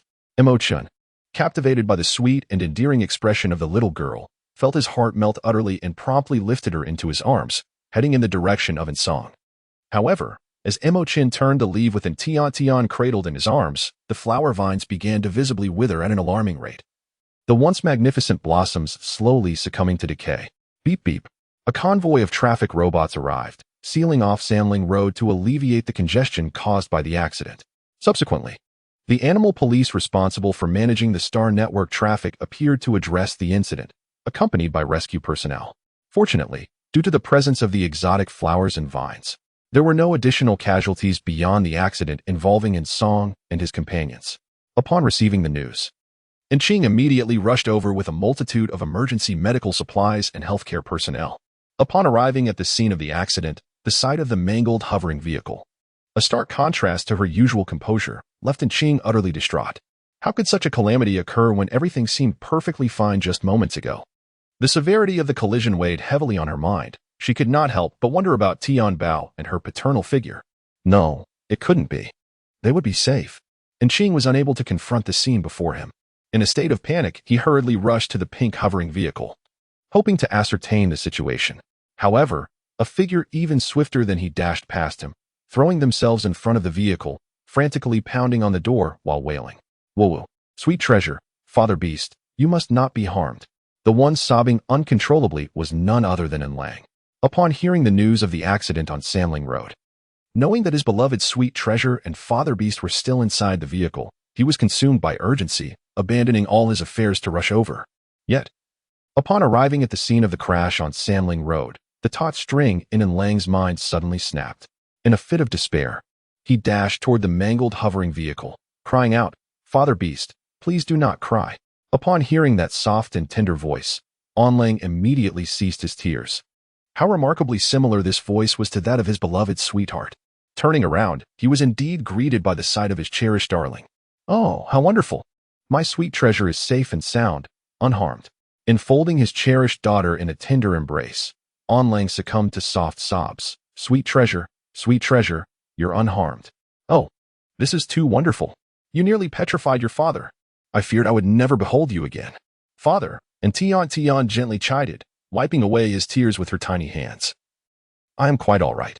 If you persist in weeping, others will mock you. Observing Lang's emotional display, she was deeply moved.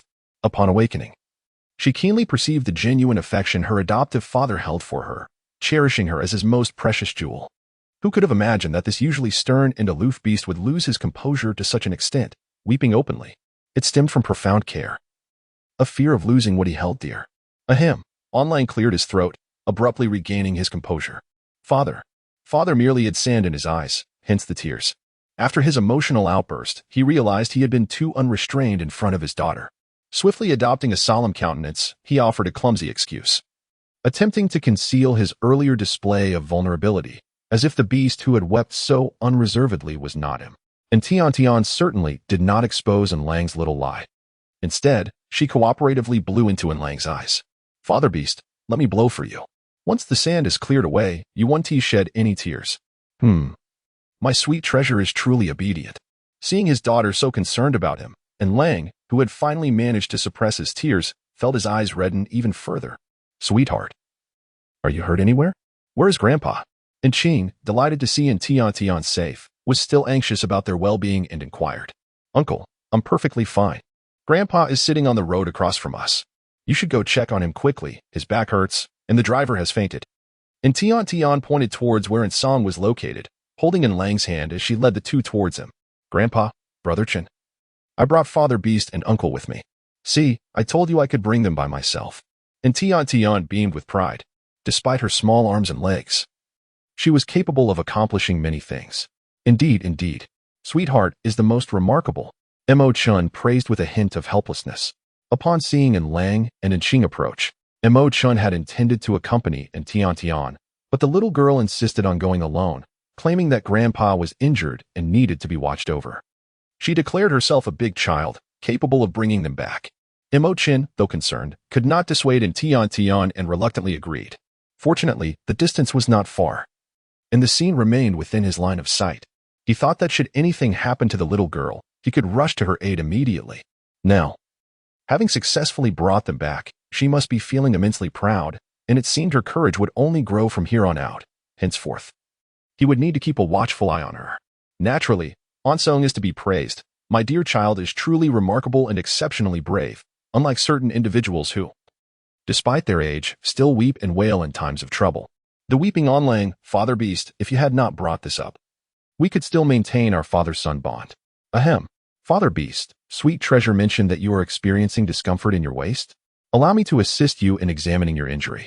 Anqing hurriedly approached to assess the old gentleman's condition, seeking to divert the conversation and avoid being criticized by his own Father Beast. The injuries sustained by the elderly gentleman are not severe. He experienced some damage to his waist during the impact. A brief stay in the hospital for recuperation should suffice, and he will likely face no significant issues thereafter. When An Lang arrived, he immediately noticed that Mo Chin was also present. Seizing the opportunity while An Qing attended to the elderin, he inquired, Mo Chin, what brings you here? I was on my way to visit my second brother via Sanling Road when I encountered an unusual disruption in the star network, causing my vehicle to lose control and collide with the car of Grandpa. Mo Chun explained, gesturing towards the sleek black hovering vehicle. That one is mine. Although his explanation appeared plausible, An Lang sensed some inconsistencies. Certain elements seemed too coincidental, prompting him to seek further clarification. However, it was the elderin who interjected. What is there to inquire about? It was that lad from the Mo family who rescued Sweet Bao and me from the car. If it weren't for him, your father would still be trapped inside with no one to assist. Qing, please attend to Mo Chen as well. His hand is injured, the elder continued. Of course, father. And Qing replied, and after briefly tending to the elderan's wounds, he proceeded to examine Mo Chen's injuries. Upon hearing his patriarch's pronouncement, An Lang refrained from further inquiry, acknowledging their role in rescuing the elder and Tian Bao. Despite lingering doubts, he acquiesced to the situation. Greetings, were you involved in the vehicular collision? Queried a ursine officer clad in beast police attire, accompanied by a traffic enforcement automaton. Affirmative, my sire and daughter were victims of the accident. The chauffeur is unconscious, and the roseate levitating vehicle is ours, as is the obsidian one yonder, An Lang responded. A female cub was aboard? This is disconcerting. Was the little one harmed? Should there be any injuries, allow the paramedics to examine her, the ursine expressed with concern, motioning to a group of medical personnel. Kind sir, there is no need. I am quite well, and my uncle, a physician, has arrived. Thus, external assistance is unnecessary, and Tian chirped, peeking from behind An Lang. The ursine officer, upon beholding the diminutive figure, was utterly captivated by her charm. Heavens, such an adorable little tyke. One yearns to embrace her. Is this the cub from the vehicle? Utterly precious. And Lang subtly raised his hand to shield Tian's small head from the gaze of the bear beast, ensuring that he remained unseen. Indeed. She is my daughter. This incident was precipitated by a connectivity issue with the star network, resulting in the collision. My daughter and her companions are also victims. The traffic police should provide a reasonable explanation, I trust. Yes, this was undeniably an accident caused by the star network. We are merely here to ascertain the circumstances surrounding the accident, with no ulterior motives, explained the bear beast. He felt no anger towards An Lang's actions, on the contrary. He understood him well. Given the rarity of female beast cubs, he would likely have rushed to the beast police to demand answers had something happened to such a precious little one, rather than maintaining the calm demeanor that An Lang exhibited. After inquiring about some basic details from An Lang, Officer Xiong turned to Mo Chun and asked, Is that black hover car yours? May I inquire if you're over the age of 16 and possess a driver's license? In the future beast society, high bloodline male beasts typically exhibit exceptional talents and abilities, maturing rapidly. Hence, it is mandated that beast men can obtain a driver's license at the age of 16 to operate hovercars. Yes, my name is Mo Chin. You may verify my star file. I passed the qualification exam last year and obtained my driver's license, Mo Chin replied. After Officer Xiang confirmed the details in Mo Chin's star file and asked a few additional straightforward questions, he set aside his recording device and took his leave, promising to thoroughly investigate the incident and provide them with an account once the matter was resolved. Just as En Lang and En Qing were preparing to take En Song back to the hospital, the bear beast rushed back, followed by 2 stretchers, upon which lay a large and a small beast. Is there something else? En Qing inquired, sensing the urgency. Ah, it is like this. You are a physician, correct? These 2 are passengers from another vehicle. Our medical personnel have administered preliminary care, but both are still unconscious. I thought it might be prudent to transfer them to your hospital for further evaluation and inquiry later. What do you think? En Qing glanced at the 2 unconscious beasts on the stretcher, noticing their unstable condition, and nodded, permitting their admission for treatment. As a physician, he could not turn a blind eye to those in peril. Thus, the group returned to Xing'an Hospital. The medical staff promptly took the unconscious creatures inside for care, while En Song and Mo Chin were escorted to tend to their injuries. And Tian Tian, on the other hand, was taken by En Lang to have a meal. Having just endured a car accident, they had long missed lunchtime, and considering that Tian Tian was still growing, En Lang would not allow her to go hungry. This left En Qing conversing with Officer Xiang. Dr. En, I entrust these 2 to you.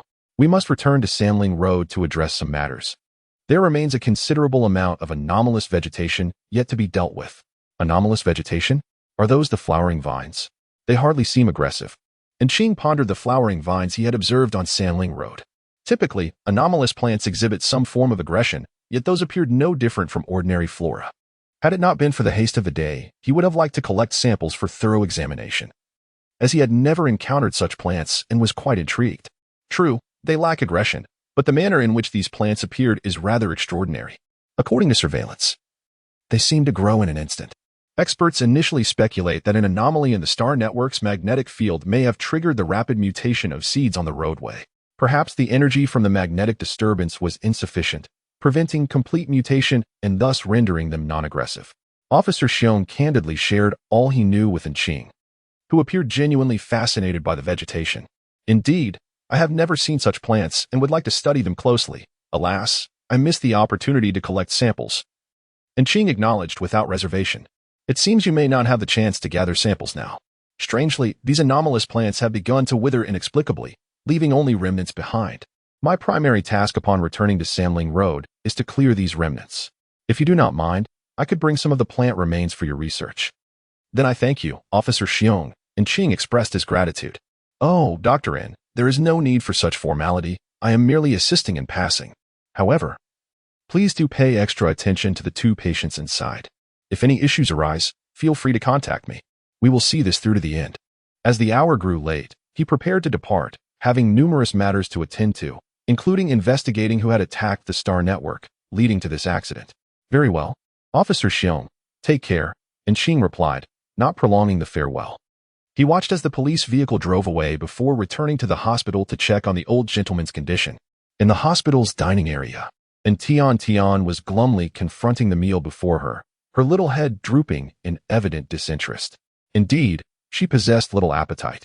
Firstly, she had just endured an overwhelming series of events, and she had yet to fully regain her composure. Although the conclusion was ultimately without peril, and Tian Tian still felt a lingering unease. Consider the seed of a flower nestled in her pocket. Even she, with all her simplicity, recognized that it was no ordinary seed. The thought of carelessly discarding it crossed her mind, yet she feared the consequences of its potential growth. Knowing it had once surged forth in an instant, overtaking an entire stretch of road, bringing it home posed another dilemma. She was at a loss for how to explain its presence to her family. Thus, she resolved to let it remain in her pocket for the time being. Moreover, regarding the recent accident, although her grandfather appeared to be in good health, a shadow of fear lingered within her as she worried for his well-being. Then there was the dream she had experienced the previous night. Aside from the differing conclusion, every other detail had transpired just as she had envisioned. Why had she dreamt such a thing, foreseeing this calamity, with the dream's elements feeling so vividly real, as if she had lived through them herself? Was it mere coincidence? Or did she possess some extraordinary ability? It was already fantastical enough that she had been reborn in this body. Could it be that she also wielded the gift of foresight? En Lang observed that Tian Tian had not touched her meal for quite some time, which stirred a sense of concern within him. He feared that the recent car accident had frightened her to the point of losing her appetite. With a hint of urgency in his voice, he inquired, "Sweetheart, what troubles you? Why do you refuse to eat? Are you feeling unwell? If something bothers you, please let father know, and he will take you to see the doctor." Nearby, the portly chef, his face etched with worry, chimed in, "Young master, it appears that the young lady is not feeling well. Perhaps we should take her to see young Master Ching." He had always been responsible for preparing meals for the young lady. Although she was petite and had a modest appetite, never before had she left a meal untouched. Just this morning, she had relished her food, but now she seemed utterly disinterested, undoubtedly indicating her discomfort. API call failed with status code 429. Error. Code 429. Message. Resource has been exhausted, e.g. check quota. Status. Resource exhausted, and Lang did not immediately set and Tian Tian down. His gaze flickered towards the meal. "You see, you refuse to eat obediently, which undoubtedly indicates discomfort. I must take you to Uncle Ching for a checkup, Father Beast." "I truly feel fine. I simply cannot eat at the moment," and Tian Tian replied, her face flushed with embarrassment. "My dear, if you were truly well, why would you be unable to eat?" And Lang argued, pointing at the food with compelling logic. Indeed, the young lady had quite a hearty breakfast this morning. Yet now she cannot eat, which surely suggests she is unwell. The plump chef chimed in, delivering another blow. I find myself at a loss for words." No matter how Tian Tian pouted or acted cute, and Lang remained unmoved. Ultimately, she capitulated. "What other choice do I have? What? Am I supposed to seek Uncle Ching's help, as if I were aiming for a week-long hospital stay package?" API call failed with status code 429. Error. Code 429. Message. Resource has been exhausted, e.g. check quota. Status. Resource exhausted on Lang. Eating is not up for negotiation. P.S. Sweetheart didn't even offer a kiss, so there's no way I'm compromising. And Tian Tian picked up a small spoon, eating the unidentifiable boiled vegetables before her in a haphazard manner, while her thoughts wandered to hot pot, skewers, spicy soup, roasted chicken, duck, and ham, as well as milk tea, taro balls, and herbal jelly. Wait, herbal jelly? There isn't any herbal jelly, but there is green jelly. And Tian Tian was suddenly struck by a thought. She recalled the moment she departed from the Mo family, when her brother Chun had bestowed upon her an abundance of green fruit jellies and fresh fruit. While it was likely that the fresh fruit had been damaged in the hover car, the jellies remained intact within her possession. Her brother Chun had meticulously prepared them, sealing each one in a disposable cup for her convenience. With this recollection, Tian Tian promptly retrieved the green fruit jellies from her personal space. As she left, Mo Chin had taken special care to fulfill her request, ensuring that each jelly was neatly packaged, resembling modern jellies in both appearance and practicality. API call failed with status code 429. Error. Code 429. Message. Resource has been exhausted, e.g. check quota. Status. Resource exhausted, and Tian Tian can assure that Lang will undoubtedly enjoy it, for green fruit jelly is far more delectable than nutritional capsules. Lang took a bite and was indeed astonished by the green fruit jelly. Although the roasted red fruits he had tasted previously were delicious, they were ultimately just fruits. However, this green fruit jelly was different. He had never experienced such a texture before, and Lang suddenly found himself questioning the nature of the nutrient solution he had consumed, pondering what it truly was. Was it delectable? Was it truly delightful, dear father? In truth, Tian Tian did not need to inquire. One could discern from Lang's expression that he greatly relished the green fruit jelly. Indeed, it was quite exquisite. Lang gazed longingly at the paper cup in his hand, now emptied. Yet, there was one drawback. It was simply too scant, insufficient to satisfy his appetite, as he could devour it in a single bite. Had he known, he would have savored it more slowly. Observing Lang's pitiable gaze fixed upon the paper cup, Tian Tian couldn't suppress her amusement. How had she failed to notice her father's concealed gourmand tendencies? Thus, Tian Tian generously bestowed another cup upon Lang, and one for the portly chef as well. "Young mistress, I receive one also." "This is far too gracious," stammered the rotund chef, overwhelmed with gratitude. He cradled the small paper cup in his hands as if it were a precious jewel, deeply moved. The young mistress was truly kind to him. This treat appeared delectable and undoubtedly rare, and yet she had shared it with him. He vowed to create even more exquisite dishes for her in the future. Tian Tian, no, I no longer wish to return to the hospital for a meal. Look at your cowardly demeanor. If you do not wish to eat, then simply come back. And Lang cast a fleeting glance at the large chef holding the green jelly and remarked casually, "Gulps." The large chef hastily consumed the green jelly in his hand, fearing the master's gaze. He worried that if he hesitated, it would no longer be his to savor. What remained in his belly would rightfully belong to him. Wow, little miss, this green jelly is simply exquisite. It is so delectable that he nearly swallowed his own tongue. After years of being a chef, he had never tasted anything so delightful. The texture, wow. It felt as if his life as a chef was now complete. However, he had eaten a tad too quickly. Woe is me. It was all due to the master's frightening look just moments ago. He could have savored it more slowly. Isn't it true that something delicious deserves to be enjoyed? And Tian was quite pleased with herself. She had always known no one could resist the allure of fine cuisine.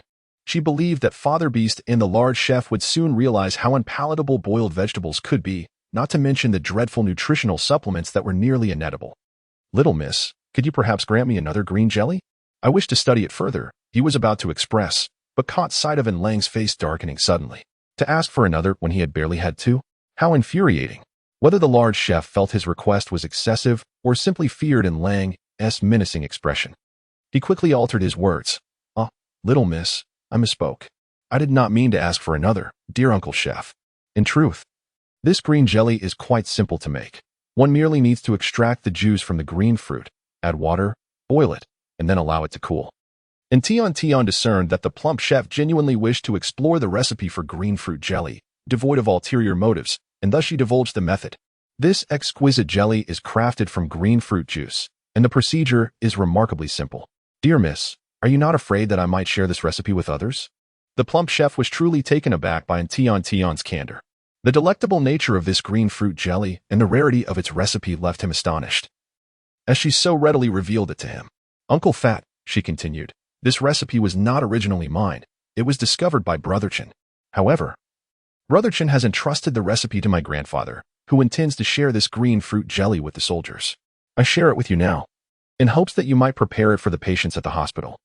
And Tian had this notion from the very beginning, to allow more orcs to savor delightful cuisine instead of perpetually consuming unpalatable nutritional supplements. She believed that her grandfather and her father, the beast, would not reproach her for this endeavor, as it was indeed an improvement in the dining experience for the patients at the hospital, was it not?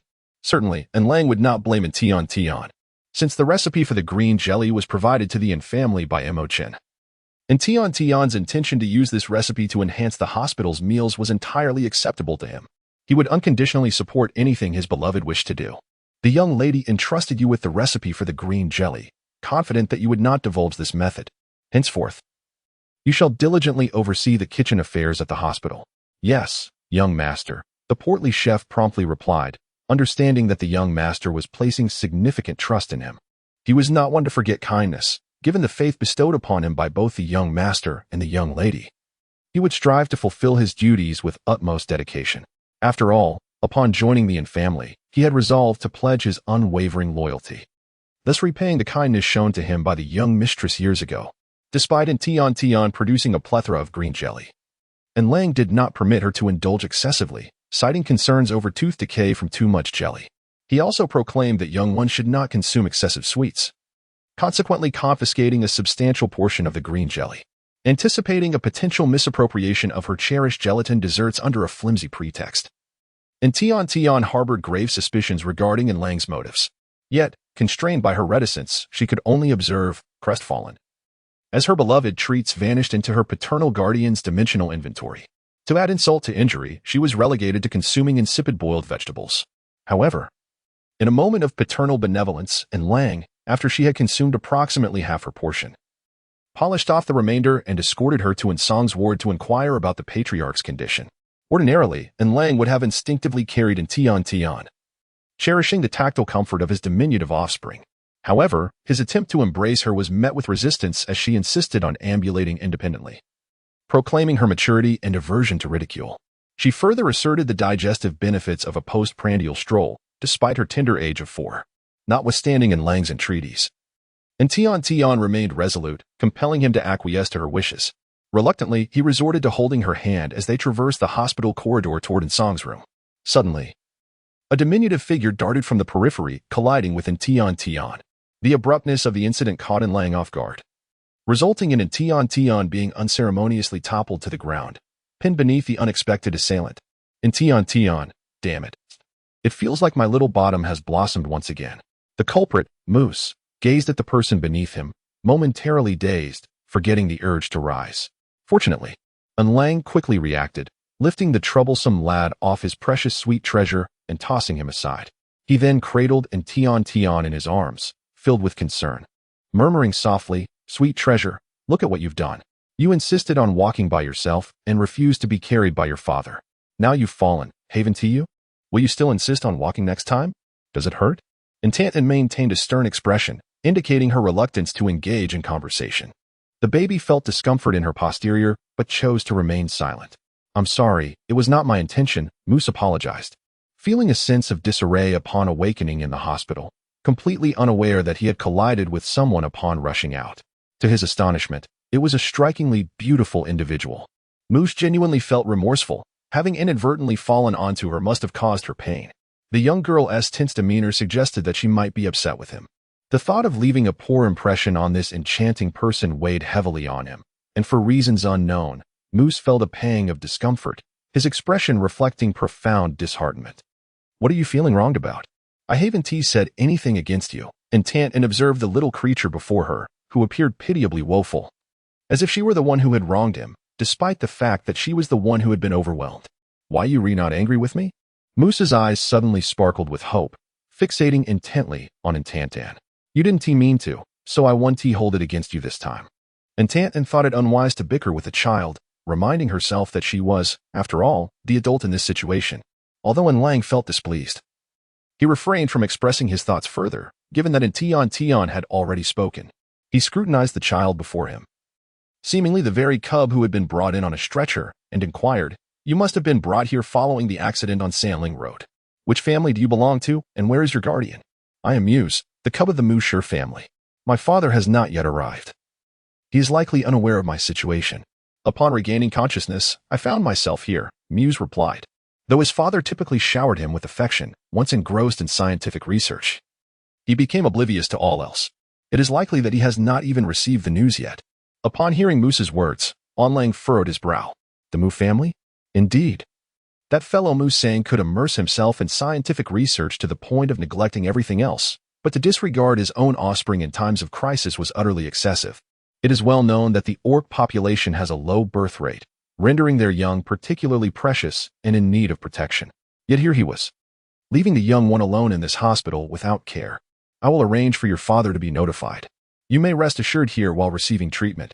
Should you require anything, do not hesitate to seek assistance from the nurses. They will attend to your needs." As a father, Lang felt a pang of compassion upon seeing Moose all alone and unattended, having just endured a car accident and waking up solitary in a hospital. It was no wonder he felt such panic and urgency to escape. API call failed with status code 429. Error. Code. For 29. Message. Resource has been exhausted. E.g. Check quota. Status. Resource exhausted. API call failed with status code 429. Error. Code. For 29. Message. Resource has been exhausted. E.g. check quota. Status. Resource exhausted. API call failed with status code 429. Error. Code. For 29. Message. Resource has been exhausted.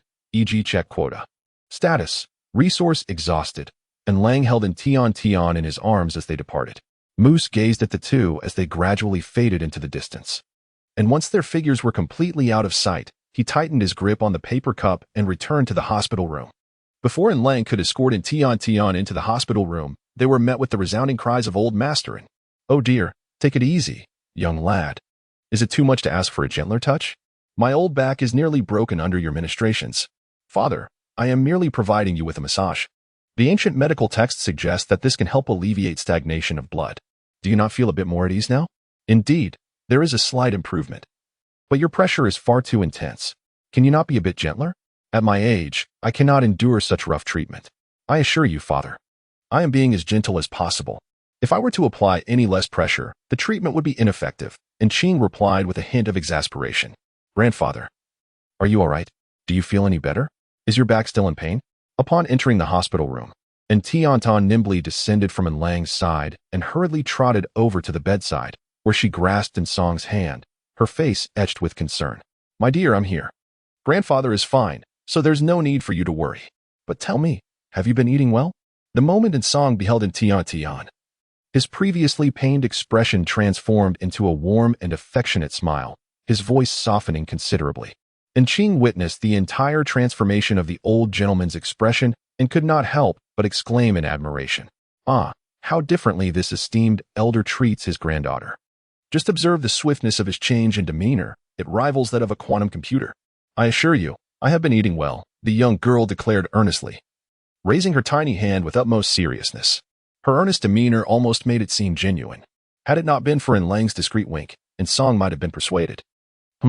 Surely his beloved child had not been eating properly. Anson deliberately furrowed his brow and inquired once more, Have you been eating properly? API call failed with status code 429. Error. Code. For 29. Message. Resource has been exhausted, e.g. check quota. Status. Resource exhausted, and Song was amused by the guilty expression of his beloved little one. Just a smidgen of proper dining equated to a complete neglect of nourishment.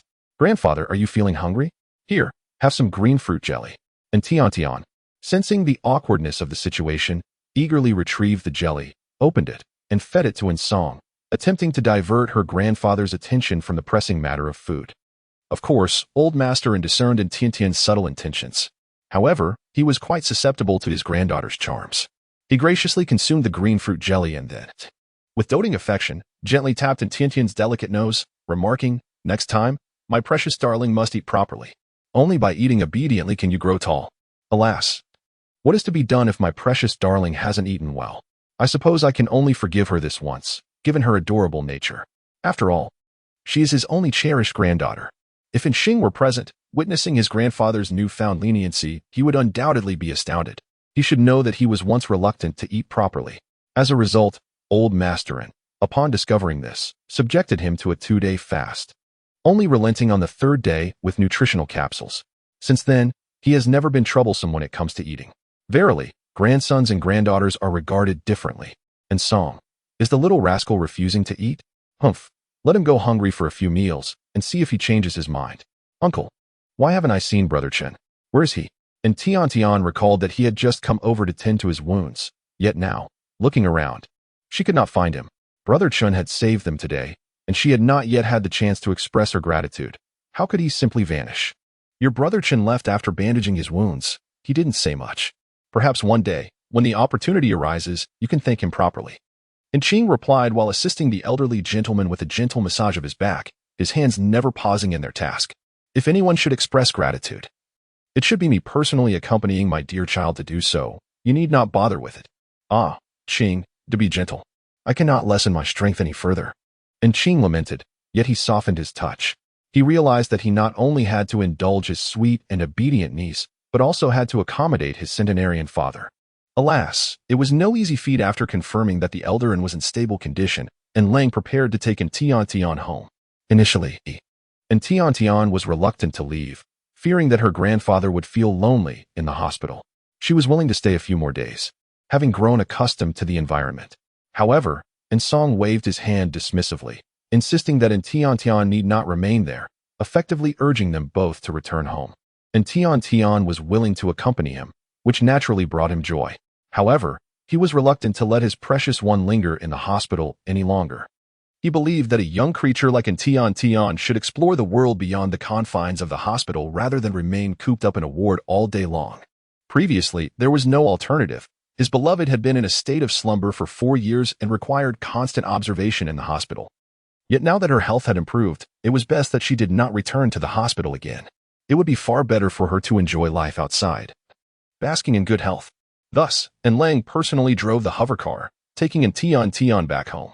API call failed with status code 429. Error. Code. 429. Message. Resource has been exhausted, e.g. check quota. Status. Resource exhausted. Upon hearing that their sister had been involved in an accident on her way home, Anyang and Anxing were consumed with anxiety, wishing they could instantly soar to her side. However, they were still engaged in wilderness training, and their instructor would not permit them to leave unless they completed their training tasks ahead of schedule. Determined, the brothers exerted themselves and completed the wilderness training tasks in one breath. finally gaining permission to exit. Once outside, they contacted their father, who informed them that he was bringing their sister home.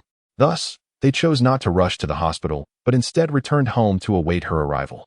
As soon as they heard the sound of the hover car pulling into the driveway, they dashed out like rockets. "I'm fine, don't worry about me." And Tian Tian reassured them, shaking her little head. Yet, Anyang and Anqing remained unconvinced, eager to thoroughly check on their sister. Just then, they heard their father's admonishing voice. "What are you doing blocking the way? If you want to see her, go inside. It's so cold out here. Do you want your sister to suffer in the chill?" And Lang, with a hint of annoyance, pushed aside the two mischievous boys. Removing his coat to envelop Tian like a little rice dumpling, he carried her out of the car, leaving only her soft, adorable eyes visible, and swiftly made his way into the house. And Yang and Xing exchanged a glance and promptly followed suit. Upon entering the house, Tian was gently placed upon the sofa, while Yang and Xing took their seats beside her, scrutinizing her several times to ensure she had not sustained any injuries, which finally set their minds at ease. "Young master, young miss, the meal has been prepared long ago. The young masters insisted on waiting for your return to dine together, despite all attempts to persuade them otherwise.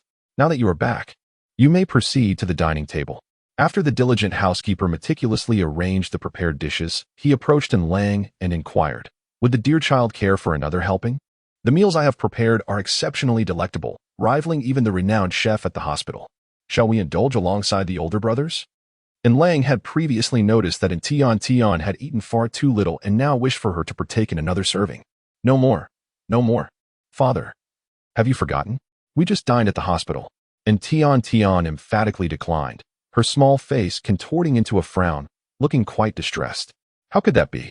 Our little one is so slender. Indulging a bit more will not lead to weight gain. Besides, even if you were to gain a little, you wouldn't transform into a little pig, but rather a chubby fox. A plump little fox would surely be adorable." As Onling contemplated, he felt that it would be rather delightful for his little one to transform into a plump little fox. However, upon glancing at Tiantian's slender arms and legs, he couldn't help but feel a tinge of melancholy. Alas, his dear child was simply too thin. It would take time for her to become the chubby fox he envisioned. It seemed that the task of implementing a feeding plan would be a long and arduous journey. His sister was not stout enough. Her frail form necessitated a greater intake of nourishment. Indeed, dear sister, only by eating well can one grow swiftly.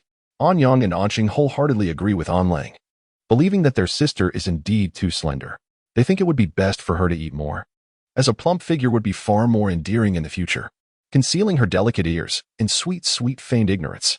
However, she reluctantly consumed a petite milk fruit for supper, appeasing her paternal guardian and elder brother's incessant nagging. Following their repast, Lang was compelled to return to the military headquarters to attend to pressing matters. The recent vermin infestation plaguing the capital region had reached critical levels, necessitating his immediate intervention to avert the imminent displacement of the entire district's populace.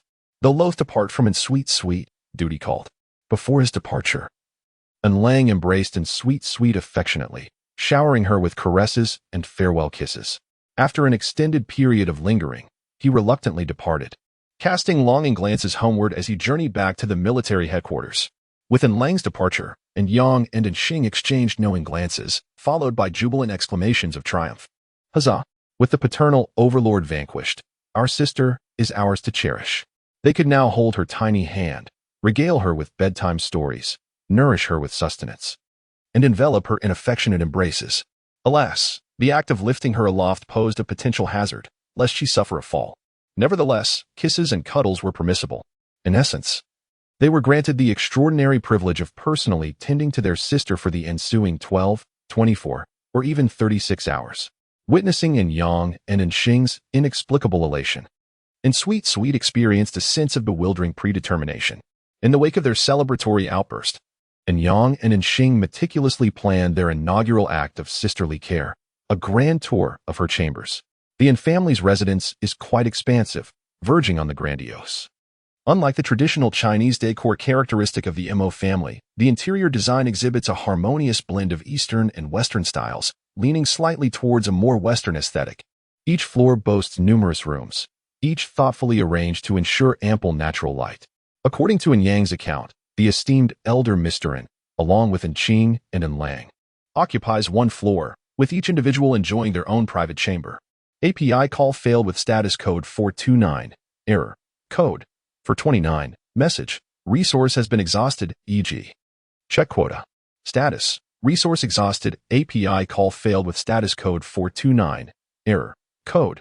For 29. Message. Resource has been exhausted, e.g. check quota. Status. Resource exhausted. API call failed with status code 429. Error. Code. For 29. Message. Resource has been exhausted, e.g. check quota.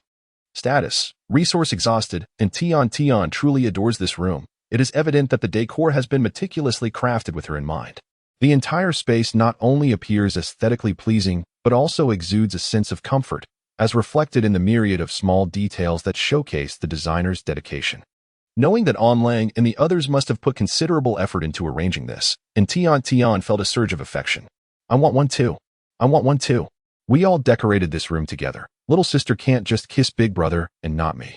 Seeing Anyang receive a sweet kiss from his younger sister. Anqing was consumed by jealousy, his face practically screamed envy. Thus, he presented his small face to Tian, seeking a kiss from his little sister. Smooch. A resounding kiss landed squarely on Anqing's offered cheek. Huh? Why does this kiss feel so strange? Brother, why did you kiss me? I wanted a kiss from little sister, not yours. After being unexpectedly kissed by Anyang, Anqing felt utterly discombobulated. His small face puffed up like a dumpling, clearly conveying his displeasure and the need for appeasement. And Tian and Anyang could not help but burst into laughter. You find it amusing? What is so funny? Humph. He is genuinely angry this time, and requires 2 sweet kisses from his sister to be appeased. Is there any difference? Did you not ask for kisses? Am I not giving them to you? How can that be the same? What difference does it make? Aren't they all kisses? Anyang teased intentionally. Observing her brother's flustered expression, and Xing felt an inexplicable joy in her heart. How can it be the same? How can it be the same? Your sister's kiss is sweet and fragrant, while yours is. Humph, let me tell you what makes it different. With that, and Xing lunged at Anyang, pretending to plant a kiss on his cheek. The two tumbled playfully on the ground. Fortunately, a thick carpet covered the floor, allowing their playful antics without the risk of dirt or injury. The playful scuffle concluded with Xing earning the right to narrate a bedtime story to Tian as compensation. After their spirited frolic, the 3 little ones settled on the carpet, beginning to share their treasures with one another. And Tian first presented the green jelly for her 2 brothers to savor. Well, sister, this green jelly is absolutely delightful, and Xing exclaimed, it surpasses even the roasted red fruit in deliciousness. The jelly was soft and springy, a texture he had never experienced before. He resolved that the green jelly would henceforth replace the roasted red fruit, securing its position as his #1 culinary delight. Sister, you should try some too. Anyang opened the green jelly, but, unlike Xing who immediately devoured it, he offered a bite to Tian, encouraging her to taste it. And Tian was acutely aware of her brother's temperament. If she did not take a bite, it was likely that the 2 of them would remain in a stalemate indefinitely. Thus, she took a small nibble and then pushed the green jelly towards Anyang, saying, it's quite delicious. Brother, you should have some too. There is no need for you to feed me anymore, as I have already enjoyed plenty at Grandpa Mo's. API call failed with status code 429. Error. Code. For 29. Message. Resource has been exhausted, e.g. check quota. Status. Resource exhausted. And Xing observed this scene, and the expression of frustration on his face was unmistakably evident. How could I have overlooked this? It is entirely the fault of this enticing jelly, which appeared far too delectable. He couldn't resist indulging in it first. Alas, now it feels rather inappropriate to offer the remnants to my sister. This is disastrous. My sister will undoubtedly favor my elder brother even more. Seeing Xing in such a state, Anyang felt an overwhelming sense of triumph, unable to suppress the wagging of his tail behind him. Humph. Serves you right for your gluttony. Regret it now, do you?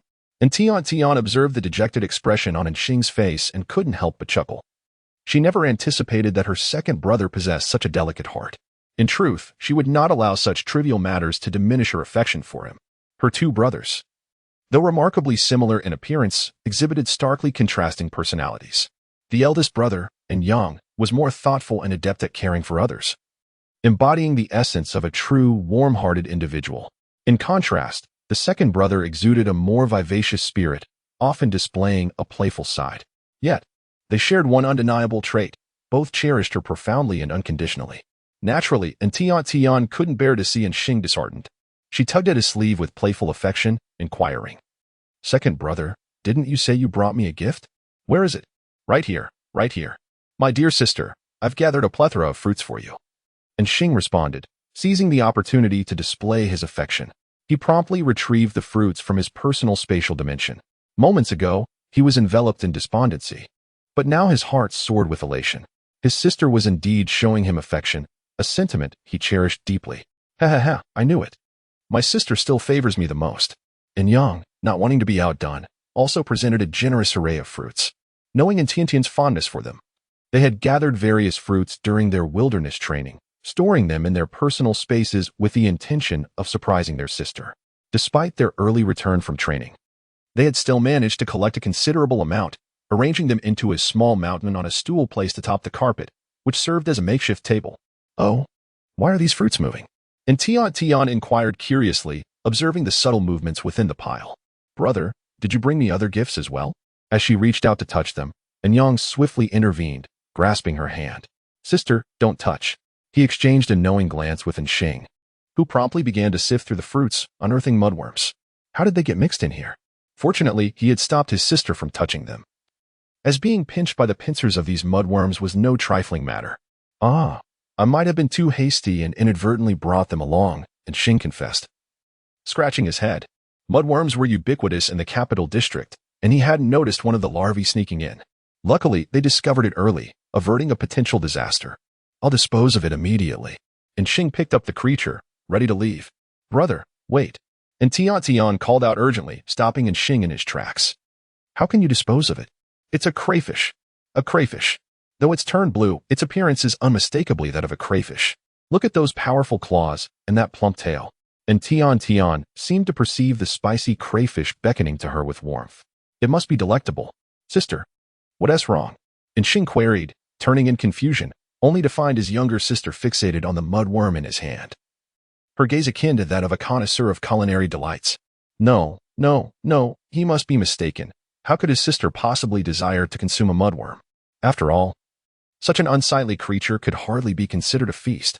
Who would partake in such a thing? "Brother, where are you taking it? Can you leave it behind?" she implored.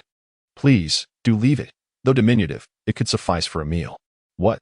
Sister, why would you want to keep it? This mudworm is hideous and can pinch. It's quite dangerous." "Ah, brother, could I at least play with it?" And Tian hesitated to express her desire to eat it. Observing the disgusted expressions on Xing and in Yang's faces, which suggested that perhaps the orcs would not indulge in such a delicacy. "Sister, you wish to keep it for play?"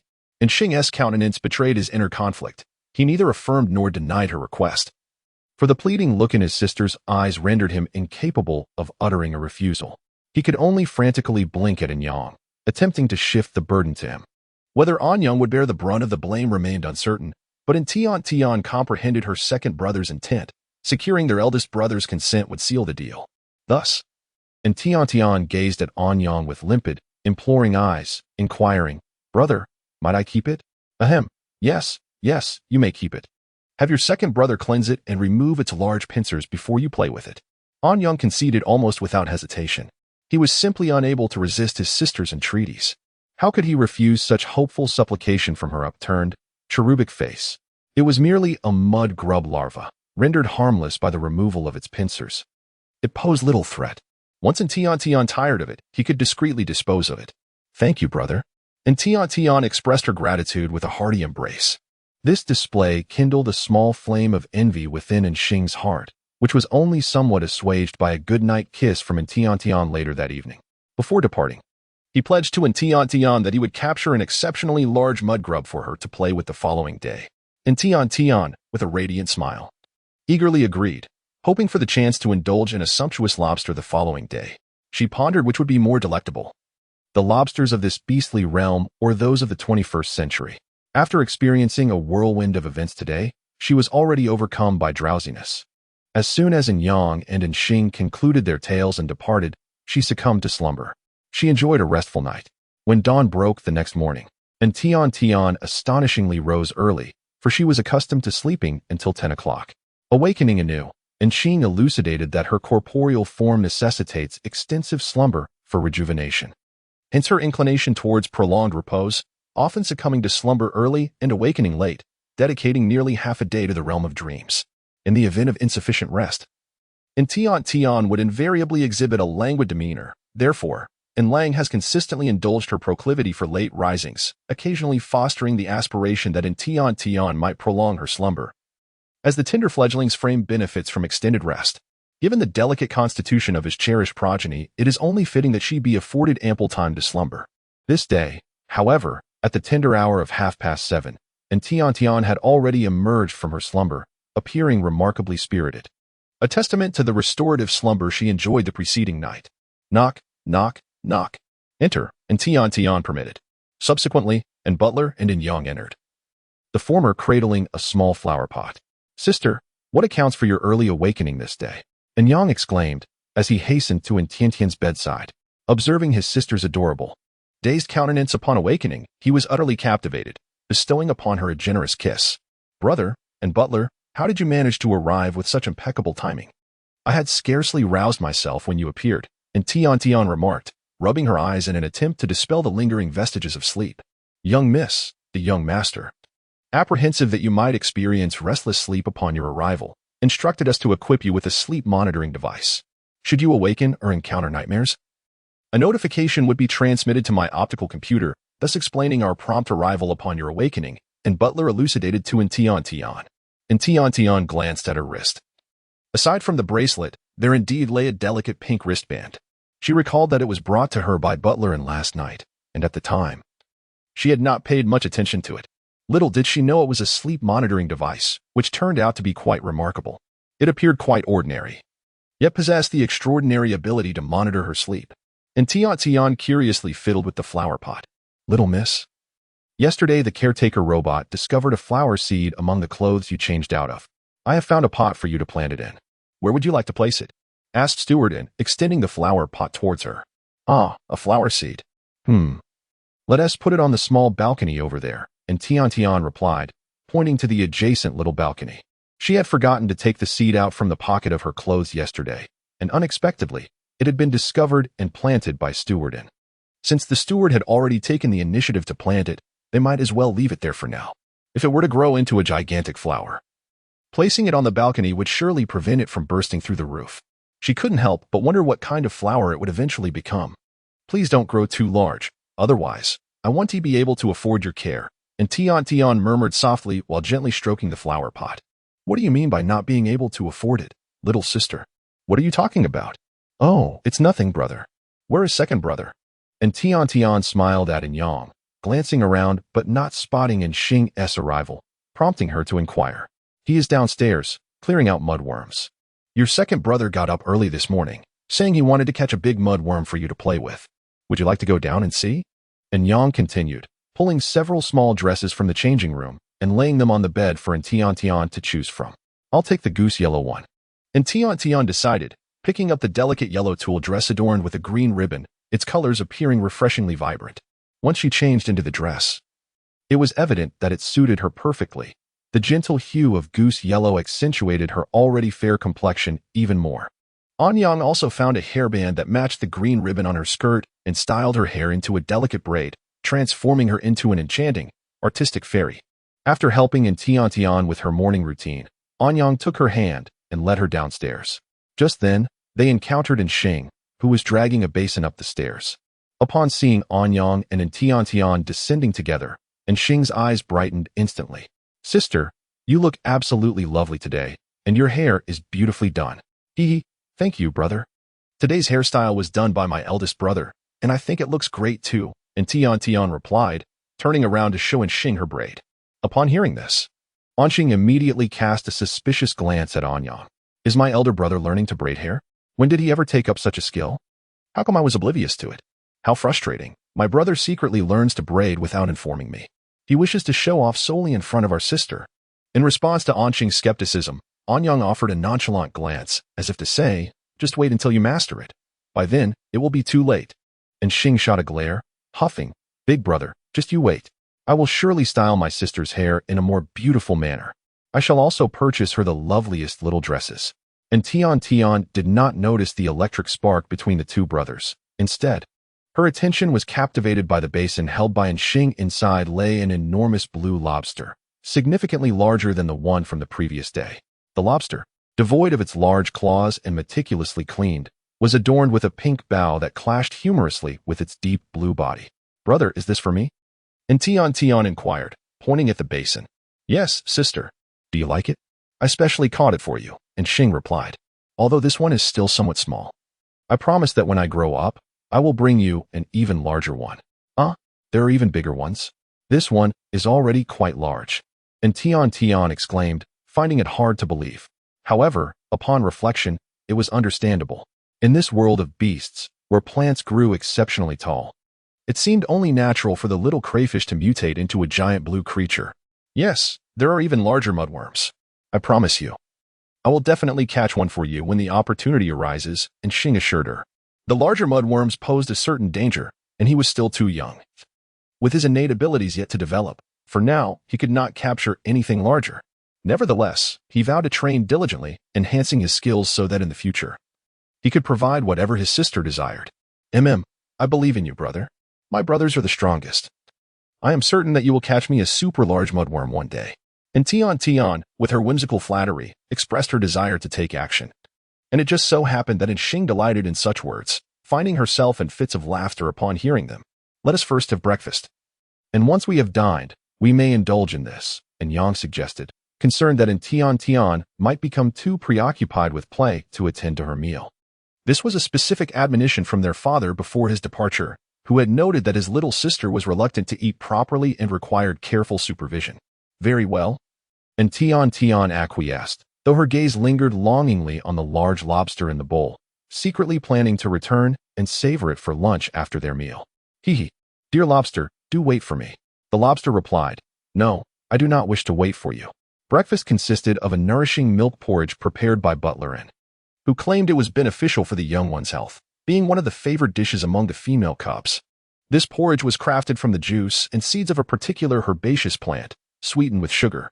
Its flavor resembled that of milk porridge but lacked the fishy undertones, instead offering a unique botanical aroma that was quite delightful. Indeed, father was correct. Butler N's culinary skills were commendable. After breakfast, Yang and Xing were to commence their daily fitness regimen, while Tian Tian was assigned to study online courses on her light brain. Since she did not attend the Female Cubs Nurturing Institute, she was temporarily learning basic subjects at home alongside topics of her interest, estimating that her brother's workout was nearing its conclusion. After about an hour of studying fundamental lessons and ancient Huaxia history, Tian Tian closed her light brain and sharpened her focus on the lobster. Brother. And Yang heard his sister's voice and, for some inexplicable reason, felt a sudden sense of foreboding. Turning around, he was met with the sight of his sister approaching with the lobster in tow. He quickly halted the treadmill and rushed over. "Sister, why have you brought that? Do you want to play with it?" "Not at all, brother. I do not wish to play with it. I want to eat it. May I?" Just then, Xing, who was about to set down the dumbbells, trembled upon hearing his sister's declaration. He lost grip of the weights, which nearly landed on his foot. He approached with disbelief, asking, "Sister, what did you just say? Eat it? We agreed yesterday that it was merely for play, in the span of a single night." Her intentions had shifted to consumption, and Yang, in contrast to Xing's astonishment, remained more composed. "Sister, that lobster is not palatable. We are good cubs.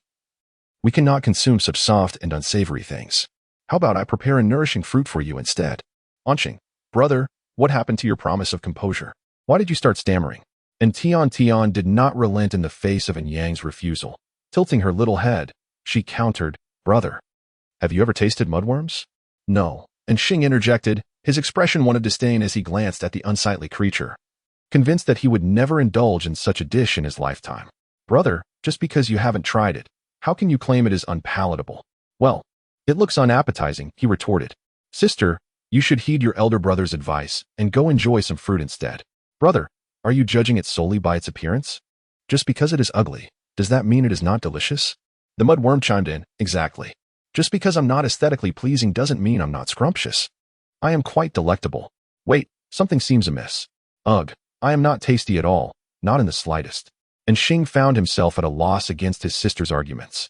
Even if he could counter her points, he could not withstand the sorrowful gaze she cast upon him, observing her little face puffed up in discontent. He feared that should he utter another negative word, her expression would turn tempestuous. In such moments, it was prudent for the elder brother to embrace the role of the antagonist, leaving the task of soothing her to himself later on. API call failed with status code 429, error, code, for 29, message, resource has been exhausted, e.g. check quota. Status, resource exhausted, API call failed with status code 429, error, code, for 29, message, resource has been exhausted, e.g. check quota. Status, resource exhausted, and Xing. Goodness. Brother, can't you at least put up a fight? Is it really so simple for you to yield? Anyang cast a fleeting glance at Anxing and asked, will you assume the role of the villain? API call failed with status code 429, error, code, 429. Message, resource has been exhausted, e.g. check quota. Status, resource exhausted, and Tian Tian silently gave herself a victory sign, exclaiming in her heart, hooray, success. Upon exiting the gym, Anyang scooped up Tian Tian and made his way to the kitchen, followed closely by Xing, who was leisurely walking the mudbug. First, Anyang instructed the robotic maid to attend to the mudbug, ensuring it was free from toxins. Only after confirming its safety did he allow Xing to take the lead, with the robot assisting, while he held his fragrant and soft little sister, observing and offering guidance from the side. At this moment, Xing was fully equipped, using a blender to prepare the stinky fruit, which was, in fact, garlic. And Tian Tian had stumbled upon this ingredient, initially intending to prepare the lobster as salt-baked. To her surprise, she discovered garlic in the kitchen. The orcs referred to this garlic as stinky fruit, for consuming it not only leaves a spicy taste in the mouth but also a rather pungent odor, hence its name. And Tian Tian discovered that, due to the passage of time and the loss of certain documents, the orcs began to assign their own names to various flora and fauna. However, the orcs are notoriously inept at naming. Apart from the foul-smelling fruit, there is the name mudworm, which arose because crayfish prefer to dwell in muddy environments. Such instances abound with various other names for plants and animals. And Tian Tian believed she had the opportunity to enlighten the orcs about the names of various plants and animals. Upon discovering garlic, she altered her mind, craving garlic butter lobster instead. However, her second brother was somewhat disdainful of the odoriferous fruit. Sister, I have chopped the stinky fruit as per your request. Now what? Next, add a bit of oil, toss in the stinky fruit, and season with soy sauce and salt, and Tian Tian instructed. It would be even better with some millet, pepper, and ginger, but alas, the condiments in this beastly world are quite limited. We must make do for now. Sister, can we actually eat this? And Xing remained skeptical. Stinky fruit combined with mudworms? What a dish of darkness. Just the thought is unappetizing. Never mind. If you want to play, I shall indulge you, he conceded. It is edible, and Tian Tian asserted with a serious expression. Of course it is. I have consumed it for years. As descendants of the Huaxia, we can eat anything that flies, runs, or swims. Even a root can be brewed into medicinal concoctions. Wow. It smells so good, and Xing suddenly exclaimed, gazing in astonishment at the stinky fruit in the pot. Brother, sister, do you smell that? Can it really be so aromatic? Indeed, I can smell it, and Yang replied calmly. He had just consulted ancient texts, which recorded that mudworms were once a popular delicacy. Perhaps, by sheer happenstance, his sister might transform these mudworms into a culinary delight. I can smell it too. Brother, you're amazing. And Tian Tian immediately showered her second brother with praise, hoping to encourage him to continue. Her second brother was particularly fond of such flattery.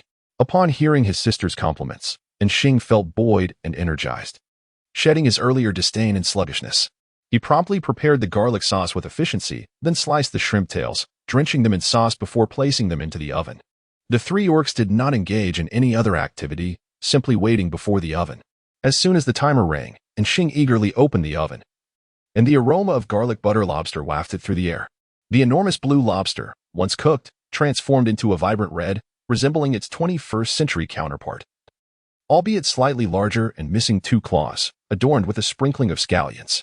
API call failed with status code 429, error, code, 429. Message, resource has been exhausted, e.g. check quota. Status, resource exhausted. And Xing could no longer contain her impatience. She reached out with her paw to seize a piece for tasting, only to be swiftly thwarted by Anyang, who smacked her hand away. Instead, it was placed in a dish for preliminary examination. And Xing pursed her lips, feeling somewhat discontented, yet she dared not refute her elder brother's words. Instead, she instructed the robotic nanny to ascertain the safety of the food. The scanning results, unsurprisingly, indicated that it was non-toxic. Only after seeing the results did Yang feel reassured enough to place a piece onto the plate, intending to offer it to Tian for her tasting. "Brother, you need to remove the shell first," and Tian remarked, somewhat speechless at the sight of the large piece of shrimp still encased in its shell. Surely, her brother could not believe it was meant to be consumed whole. Eat it with the shell? And Xing pondered, realizing that the reason for the discomfort while eating might be attributed to the shell, just as she had taken a bite of the shrimp with the shell. She only heard Tiantian's words halfway through chewing. Reluctantly, she opened her mouth to spit it out. Yet she was loath to part with the delightful flavor lingering in her mouth. And Xing simply crushed the shell and swallowed it whole. After finishing, she smacked her lips, her expression lingering with delight. API call failed with status code 429. Error. Code. 429. Message. Resource has been exhausted, e.g. check quota.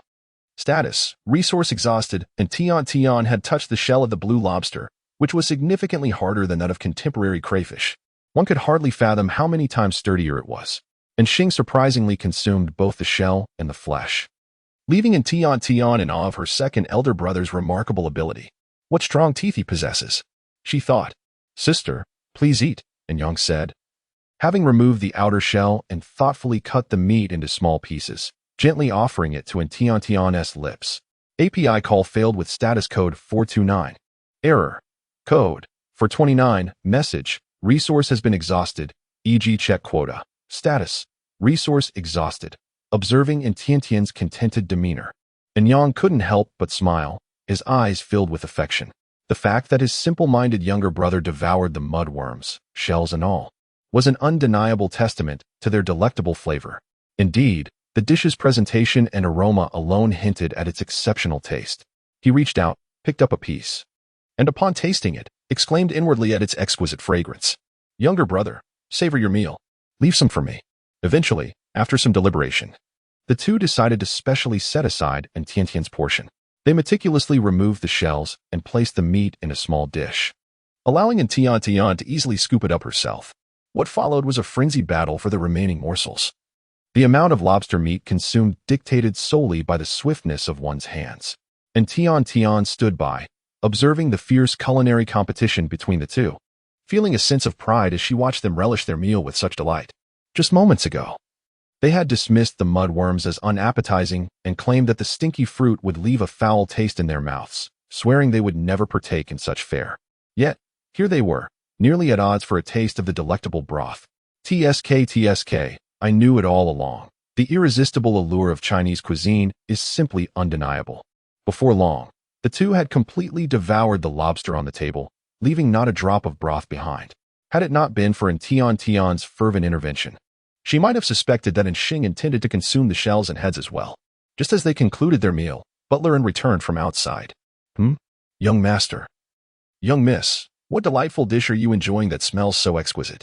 And Guanjia sniffed the air and inquired, having made a special trip back at noon to prepare a meal for the young master and young mistress.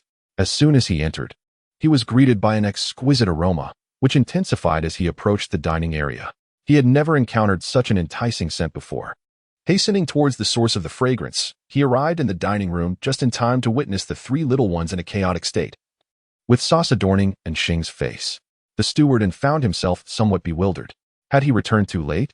Were the young masters and young miss so famished that they had resorted to consuming the culinary creations of the caretaker robot? Yet, that did not seem plausible either. When had the dishes prepared by the caretaker robot become so delectable? "Stewardin, you have returned," exclaimed Xing, lifting an empty plate to show him. "We are indulging in the delightful stench fruit paired with mudworms. It is truly exquisite. Alas, you arrived too late. We could have offered you a taste." Upon glancing at the remnants of shrimp heads and shells left in the plate, the housekeeper felt a wave of dismay. He had truly returned far too late. The young lady and the young masters had begun to resort to desperate measures, devouring the mudworms. Moreover, this mudworm bore a striking resemblance to the one that Master Xing had caught for the young lady that morning. No, it was indeed that very one. The pink ribbon that had once adorned the mudworm was now forlornly cast aside. What had happened to the plan of capturing the mudworm for amusement? The moment I stepped out, the young masters and young lady had swiftly consumed it. The butler, and believed that perhaps he had not opened the door correctly. Might he attempt to open it once more? Observing the butler's expression, which seemed on the verge of disintegration, and Tian could not help but place a hand on her forehead. Alas, it was entirely her second brother's fault for speaking so hastily, even mentioning mudworms and stinky fruits. How could he utter such words? Now, he had frightened the butler to such an extent. At the very least, they ought to allow the butler to sample it first before revealing that it was made from mudworms. Yet, her second brother had bluntly stated it, leaving no room for the butler's acceptance. Young Master Xing, are you jesting with me? Mudworms? Stinky fruits? The butler was truly at a loss, feeling as though he might weep without tears. Had he known the young masters would consume such things, he would have discreetly discarded the mudworms and stinky fruits before leaving the house. And Xing, for once, displayed an unusual sense of calm. Ah, butlerin, why would I jest with you? The mudworm paired with the stinky fruit is truly delectable. If you doubt my words, we can catch another mudworm for you to taste. After all, they are plentiful and easily found in the streets. Please, no, young master, I believe you, Butlerin replied, attempting to feign conviction, though his expression betrayed him. Uncle Butler, come here. And Tian beckoned him with a small wave. Young miss, do you have any commands? Is your stomach aching? Or are you feeling unwell? Shall I take you to the hospital? Upon hearing her call, Butlerin hurried over, eager to scoop her up and whisk her away for a checkup. The young miss was so fragile, consuming that mudworm could lead to trouble, and both the young master and the master would surely be distressed. Uncle Butler, I am not unwell, and Tian insisted seriously, shaking her head. There is still a piece left in my bowl that I haven't finished. Could you eat it for me? That is acceptable. Closing his eyes, Butlerin prepared to consume the piece of shrimp, reasoning that since both the young master and young miss had eaten, he ought to partake as well. If anything were to happen, at least he could share in their fate, thereby providing some solace to the master and young master. However, as the tender shrimp entered his mouth, Butlerin could hardly believe his taste buds. Wow, young Master Xing was right. This mudworm paired with the stinky fruit is indeed exquisite. Is this truly made from mudworms and stinky fruit? The steward cast another glance at the shrimp shells and heads in the plate, confirming that the delectable morsel in his mouth was indeed a blend of mudworms and stinking fruits. Indeed, dear steward, mudworms are consumable. I have just consulted ancient texts, which document that our forebears indulged in mudworms, though they referred to them as lobsters. And Yang activated his holographic device to present the retrieved information to the steward, and Guanjia nodded in agreement, quickly accepting this notion, as the combination of mudworms and stinky fruits was indeed quite delectable. He found it difficult to swallow. Brother, let me see, and Xing said, snatching the light brain and poring over it with great interest. Brother, it also mentions various methods of preparing lobsters, including spicy, steamed, salt-baked, and garlic-flavored options. Brother, do you think we should attempt to try making other flavors? All the flavors listed seem incredibly delicious. I wish to sample each one. That may prove challenging, as many ingredients and recipes from ancient times have been lost. Moreover, with the prevalence of mutated plants today, it is nearly impossible to find ingredients that perfectly match those from the ancient Huaxia era. Ah, I see. What a pity, and Xing remarked, feeling a pang of disappointment, imagining how wonderful it would be to savor the delicacies recorded in ancient texts. Brother, even without a recipe, we can experiment with other fruits.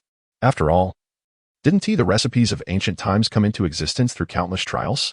We could conduct our own culinary research. Although the plants have mutated, surely there are some similarities. Why shouldn't we attempt to create something? And Tian proposed. Second brother, isn't this dish right before us something you prepared? How can we know the outcome if we don't dare to try? Upon hearing these words, and Xing's previously dim gaze suddenly sparkled with brightness. Sister, you speak with great wisdom. We ought to attempt it ourselves. How can we ascertain our capabilities without trying? She turned to her elder brother. Isn't that right? This afternoon, free from other academic commitments, they recalled the diverse assortment of fruits they had gathered yesterday, which might serve as an excellent starting point. Indeed, the fruits are in my room. We can certainly experiment with them. And Tian exclaimed, delighted that Yang and Xing embraced her suggestion. Although she was familiar with various culinary techniques, she was acutely aware that the flora and fauna of their world had undergone significant mutations, leaving her uncertain about the current state of the ingredients she once knew. With Yang and Xing's collaboration, She was confident they could swiftly create new flavors. I shall fetch them at once. And Xing declared, eagerly bounding up the stairs to retrieve the fruits, her anticipation palpable. And Guanjia expressed his agreement with their approach. In the afternoon, he assisted Anyang and Anqing in catching mudworms and preparing ingredients. Although the orcs are deeply protective of their young, their educational philosophy encourages the little ones to explore various activities independently, refraining from interfering with their interests and hobbies. This approach allows the innate talents of the young to flourish without constraints. In essence, the young are free to pursue their desires, while the orcs merely observe, ensuring their safety and preventing any harm. When necessary, they actively engage with the young, just as Guanjia did, supporting them in their favorite pursuits. Given his culinary experience, Butlerin was quite familiar with the flavors of various plants and fruits. With sweet and occasional reminders, they managed to concoct a delightful array of flavors over the course of one afternoon. They discovered plump chili peppers, ginger resembling the shape of radishes, and finger limes as elongated as cucumbers, alongside an assortment of peculiar ingredients and spices. After some experimentation, they successfully created salt-baked shrimp using salt and finger lime, an improved version of garlic shrimp with chili and garlic, and a commendable rendition of the classic spicy crayfish. In addition to these flavors, Butlerin also prepared pan-seared lobster meat and lobster sashimi, which was accompanied by a specially crafted soy sauce made with mutated wasabi. And Tian Tian observed that the learning capacity of the orcs was remarkably swift. With merely a hint, they effortlessly produced the creations she desired. After a long afternoon of culinary endeavors, the array of lobsters they prepared naturally became the evening meal for the group. Initially, she believed that the three of them, alongside Butlerin, would not be able to consume such a large quantity, prompting her to consider sharing some with the servants. However, the reality proved that she had severely underestimated the orcs' appetites. During dinner, she witnessed her two brothers shamelessly indulging in an incessant feast. "Ah, this salt-baked lobster is exquisite. And the garlic butter version is delightful as well. The spicy one, paired with this sauce, is simply extraordinary. Sister, you should eat quickly too," and Xing exclaimed, while simultaneously serving more lobster to Tian Tian from his bowl. And Xing has now reverted to calling lobsters by their rightful name, as he too believes that names such as mudworm paired with stinky fruit and salt-baked mudworm are utterly unworthy of the exquisite delicacies before him. Thus, he swiftly embraced the dish name proposed by Tian Tian, which he now articulates with remarkable ease. "Second brother, please go ahead and eat. I cannot possibly consume this much. Do not serve me any more," and Tian Tian lamented as she gazed at her bowl, which was piled high like a small mountain. Even if she were to overindulge, she could not manage such a quantity. "Sister, do not mind your second brother. You must eat. You have hardly touched your food, which is far too little. Eating more will help you grow taller," and Yang declared as he deftly shelled a lobster and added it to Tiantian's bowl. "Indeed, the young lady is consuming far too little. She ought to eat more for her well-being," echoed Butlerin in agreement. And Tiantian remarked, "There exists a certain kind of scarcity, one that is felt when the entire family perceives that you are consuming too little." In the end, and Tian was unable to devour the mountain of lobster meat, yet nothing went to waste. It all found its way into the stomachs of Yang and Xing. "That was quite a feast," and Xing exclaimed, patting his round little belly. "Had I known I would feel so stuffed, I would have chosen to indulge once more. This lobster meat is simply exquisite. Don't you dare burp at me." And Xing, "Do you realize that even your burps reek of garlic?" And Yang scoffed, shifting away in distaste. "Humph, brother, how can you criticize me when you yourself carry the scent of spicy crawfish? Well, at least that is preferable to your overpowering garlic odor. Hurry and brush your teeth, so you don't offend your sister." And Yang playfully kicked in Xing's calf, nudging him towards the washroom. "Ha ha, it's quite all right, brother. Let our second brother wash up later. He can scarcely move after such a feast." "Ah, my dear sister, how thoughtful you are. Allow me to recline for a while before bathing," and Xing replied, sinking into the couch, unwilling to budge. "Brothers, do you usually eat this much?" And Tian pondered, feeling that the amount consumed by her two brothers could rival several meals of her own. They were truly kings of the appetite. If they were to partake in a modern eating broadcast, they would undoubtedly achieve great fame.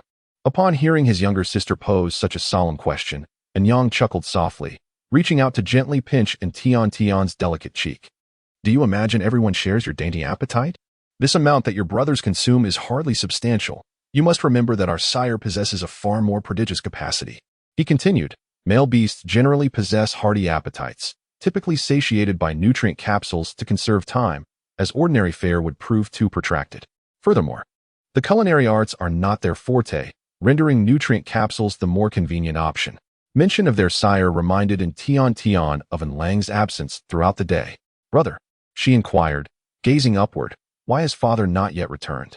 She yearned for Lang to partake in the succulent lobster, certain of his delight, yet he remained absent. "Father is likely preoccupied. He shall return upon completion of his tasks. Do you miss him, little sister? Shall we initiate a video call?" However, Yang cautioned, retrieving his optical computer, be forewarned that father may be unable to answer if he is deeply engaged. Refrain from shedding tears should he not respond. API call failed with status code 429. Error. Code. For 29. Message. Resource has been exhausted, e.g. check quota.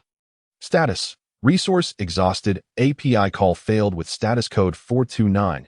Error. Code. For 29. Message. Resource has been exhausted, e.g. check quota. Status.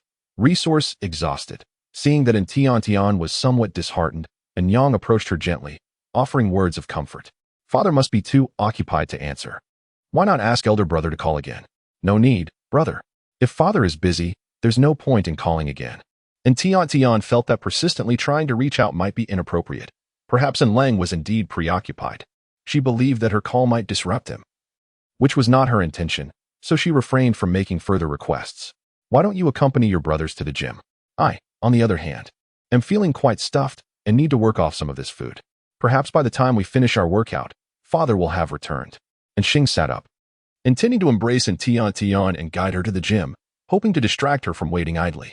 However, just as he extended his hand, Tian evaded his grasp. And Xing, what's the matter, dear sister? Do you not wish to accompany your brother to the gym?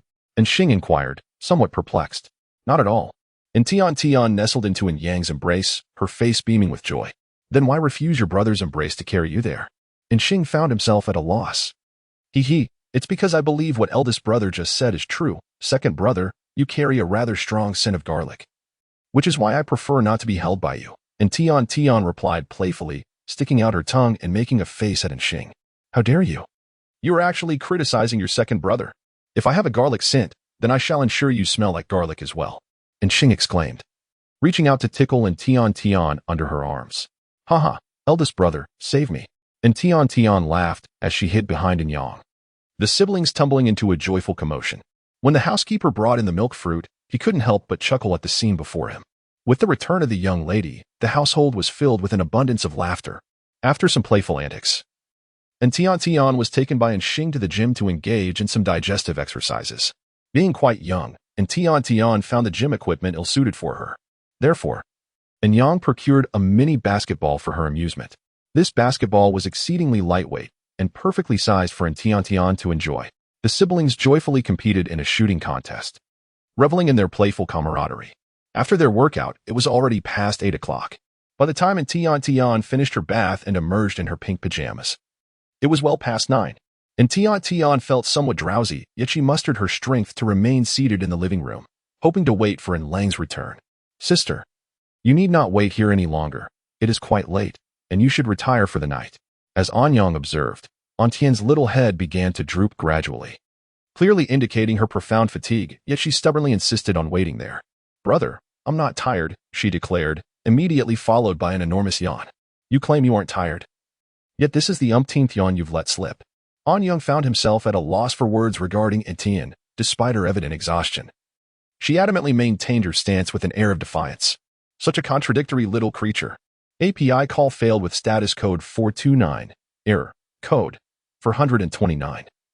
Message. Resource has been exhausted, e.g. check quota. Status. Resource exhausted. API call failed with status code 429. Error. Code. 429. Message. Resource has been exhausted, e.g. check quota. Status. Resource exhausted. And Tian's mind was somewhat hazy upon hearing those words. She found them agreeable and obediently nestled against Yang's lap. She thought to herself, just a brief nap, merely a moment. Yet, despite these musings, her body was quite truthful. In less than a minute, Yang realized that the little bundle in his arms had already succumbed to a deep slumber. With a light chuckle, Yang carried her upstairs. And Tian was petite and lightweight, making it easy for Yang to lift her. He carefully ascended the stairs, tucked her in with a small blanket, and prepared to leave. As he stepped outside, he paused, perplexed, and caught a whiff of a peculiar aroma emanating from his sister's room. Was it the scent of spicy crayfish that lingered? Perhaps he had inadvertently brought it with him. It seemed he needed to take a shower. Turning around, he closed the door behind him. After Anyang exited, a small sprout in the flower pot on the balcony emerged, releasing a burp that carried the essence of spicy crayfish. In the military compound, a voice interrupted, "Young master, it is time for you to rest. Since yesterday, you have been tirelessly engaged in your tasks." And Lang rubbed his temples, expressing a sense of urgency. "Tianyi, what is the current situation regarding the mudworms in the capital?" Reporting, "Young master, the mudworm population in the capital has been slightly controlled, and the ones we have cleared have been sent to Zone 12. However, our rate of extermination cannot keep pace with their reproduction. It won't be long before the capital is once again plagued by an infestation. Furthermore, while the exotic plants in Zone 12 can temporarily manage the mudworm numbers, this is not a sustainable solution. I understand. Ensure that someone is constantly monitoring the mudworm population in the capital. Prepare for my departure. I intend to personally inspect Zone 12 for any methods to control the mudworm populace." "Yes, young master." After receiving the command, Tian got ready to leave. As he opened the door, he seemed to recall something and stepped back, retrieving a personal holographic device and presenting it to Lang. "Young master, you left your personal holographic device in the meeting room. Young Master Yang has initiated a video call for you. Would you like to take a look?" "All right, I understand. Prepare to leave." "Yes, young master." Lang glanced at the holographic device and confirmed there was indeed a missed video call, received around 7 o'clock. He contemplated returning the call to inquire about Anyang, whether he had been taking good care of his sister, and if she had been eating properly at home. However, noticing the displayed time was already 9:30, he realized that Tian Sweet and the others had likely long since fallen asleep. Thus, he decided against disturbing their slumber. Once he completed his tasks and returned home, the first thing he intended to do was embrace his darling child affectionately. He missed Tian Sweet and wondered if she had been thinking of him as well. "Young master, we are ready to depart," came the call. "All right," Lang replied, setting off towards District 12. The following day, "Sister, rise and shine, it's nearly noon. Wake up." Anqing gently pinched in Tiantian's little face and tugged at her blanket, attempting to rouse her. "Brother, let me sleep a little longer," and Tian murmured, pulling her blanket back over herself and naturally turning away, preparing to continue her slumber. And Xing observed his younger sister clinging to her small blanket as if it were a lifeline, displaying an amusing determination to coexist with her little bed. "Sister, do pay attention. I am your second brother, not the eldest. Please rise, for shortly we shall accompany Butler into the hospital to visit grandfather. Did you not mention yesterday your intention to bring lobsters for grandfather and uncle to enjoy? If you do not get up soon, brother and I shall go alone." Upon hearing the prospect of visiting in song, and Tian's drowsiness instantly dissipated, and she felt a surge of energy. She quickly sprang up and donned the charming dress Xing had selected for her before heading to freshen up. Just before leaving, she cast a glance at the crumpled blanket she had been clutching, thinking to herself, "Wait for me tonight, dear blanket and little bed. I shall return." After a simple breakfast, Butler drove Yang and the others to the hospital. Upon entering the ward, they found Xing attempting to administer cupping therapy to Song, who was engaged in a playful exchange of banter with Song. "Old manin, you cannot be serious. To cry and wail over such minor pain at your age is quite shameful," Song jested. "Lao, it is easy for you to say since you are not the one in pain. I challenge you to try it yourself. You might scream even louder." "Ah, my apologies. I am seated while I speak." "Why, old Master Mo, what brings you here? Are you visiting grandfather?" "Ah, little sweet treat, you've arrived." Song exclaimed joyfully upon seeing Tian walk in, his face lighting up with delight as he approached her. "My dear, you have come to see grandfather."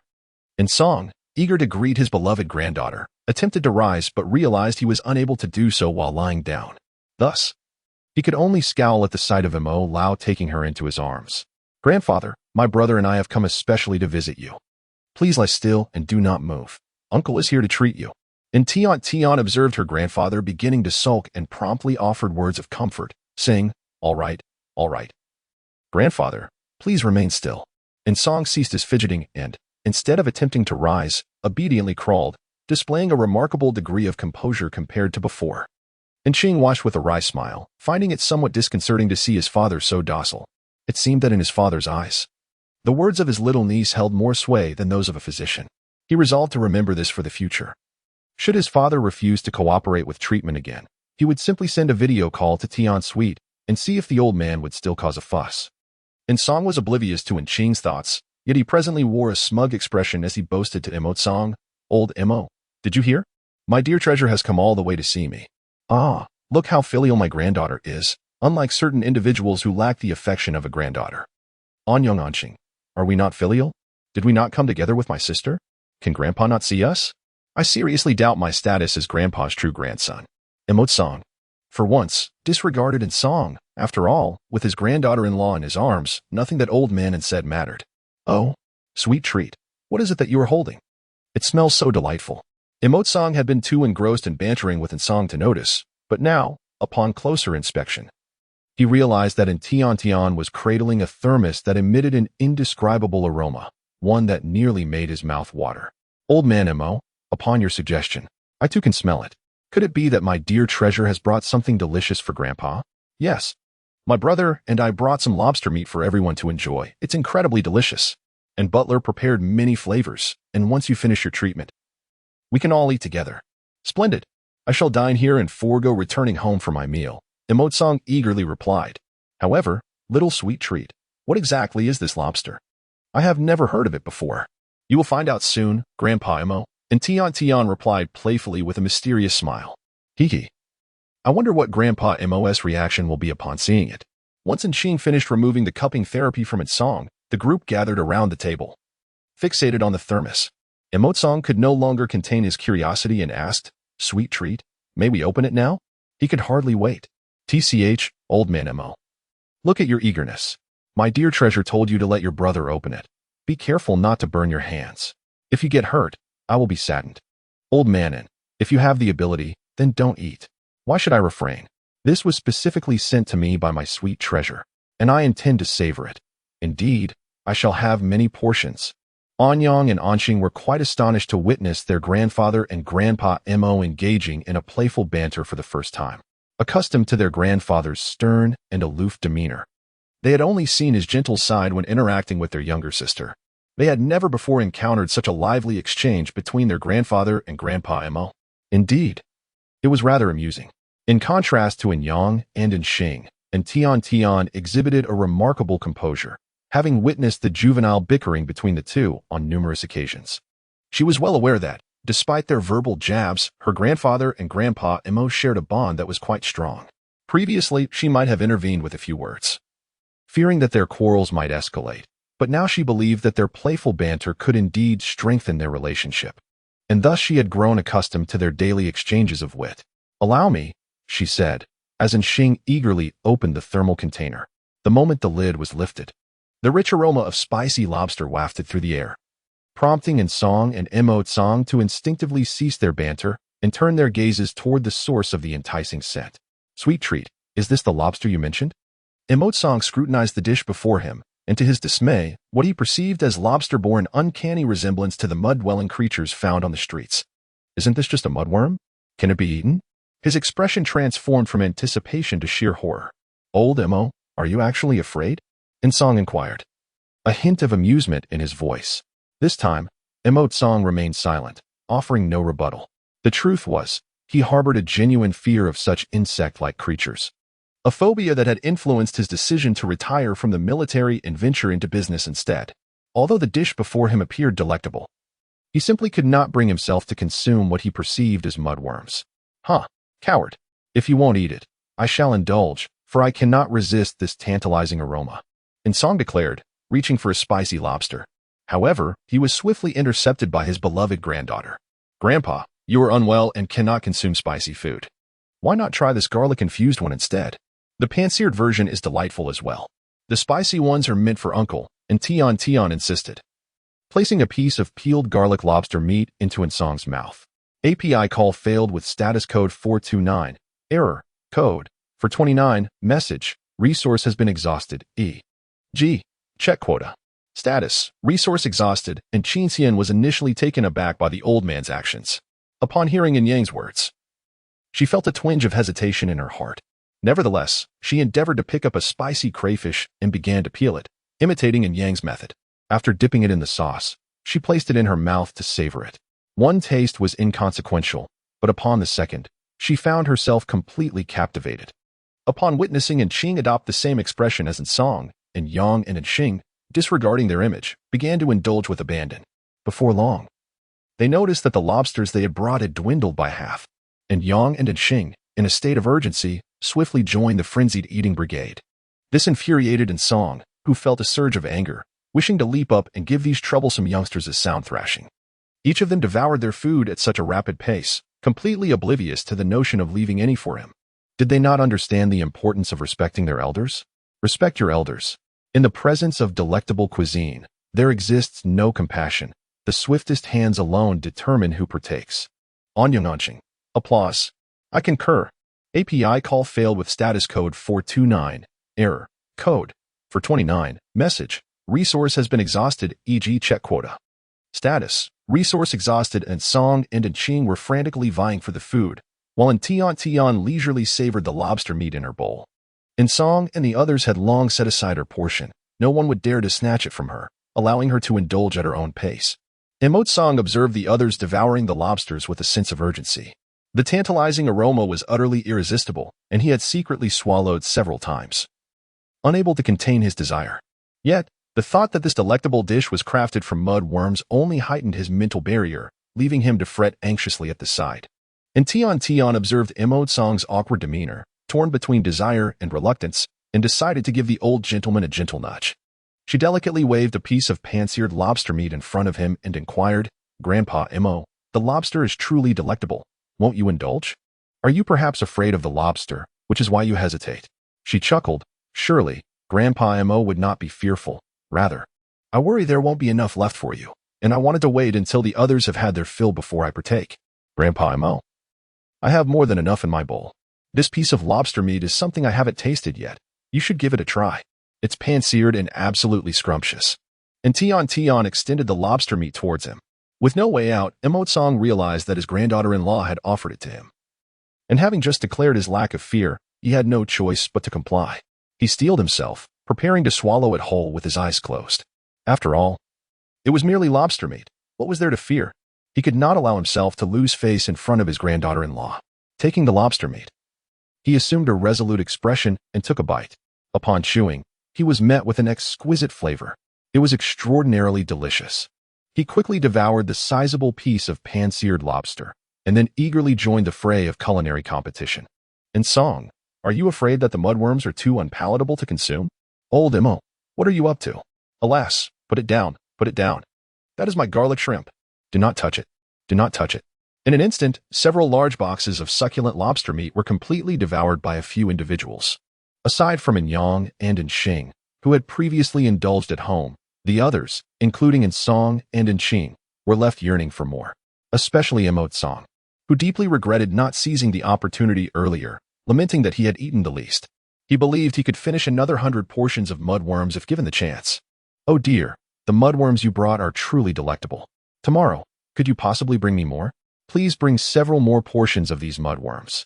Today's servings were utterly insufficient, and Song smacked his lips, fervently savoring the flavors he had just experienced. "Grandfather, let us call them lobsters. Mudworms sound so unappealing." And Qing couldn't help but correct him.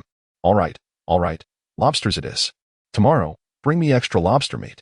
And you too, there's no need for you to come tomorrow. Stay home and focus on your studies." Those two rascally boys were not only bothersome but also competed for his lobster meat.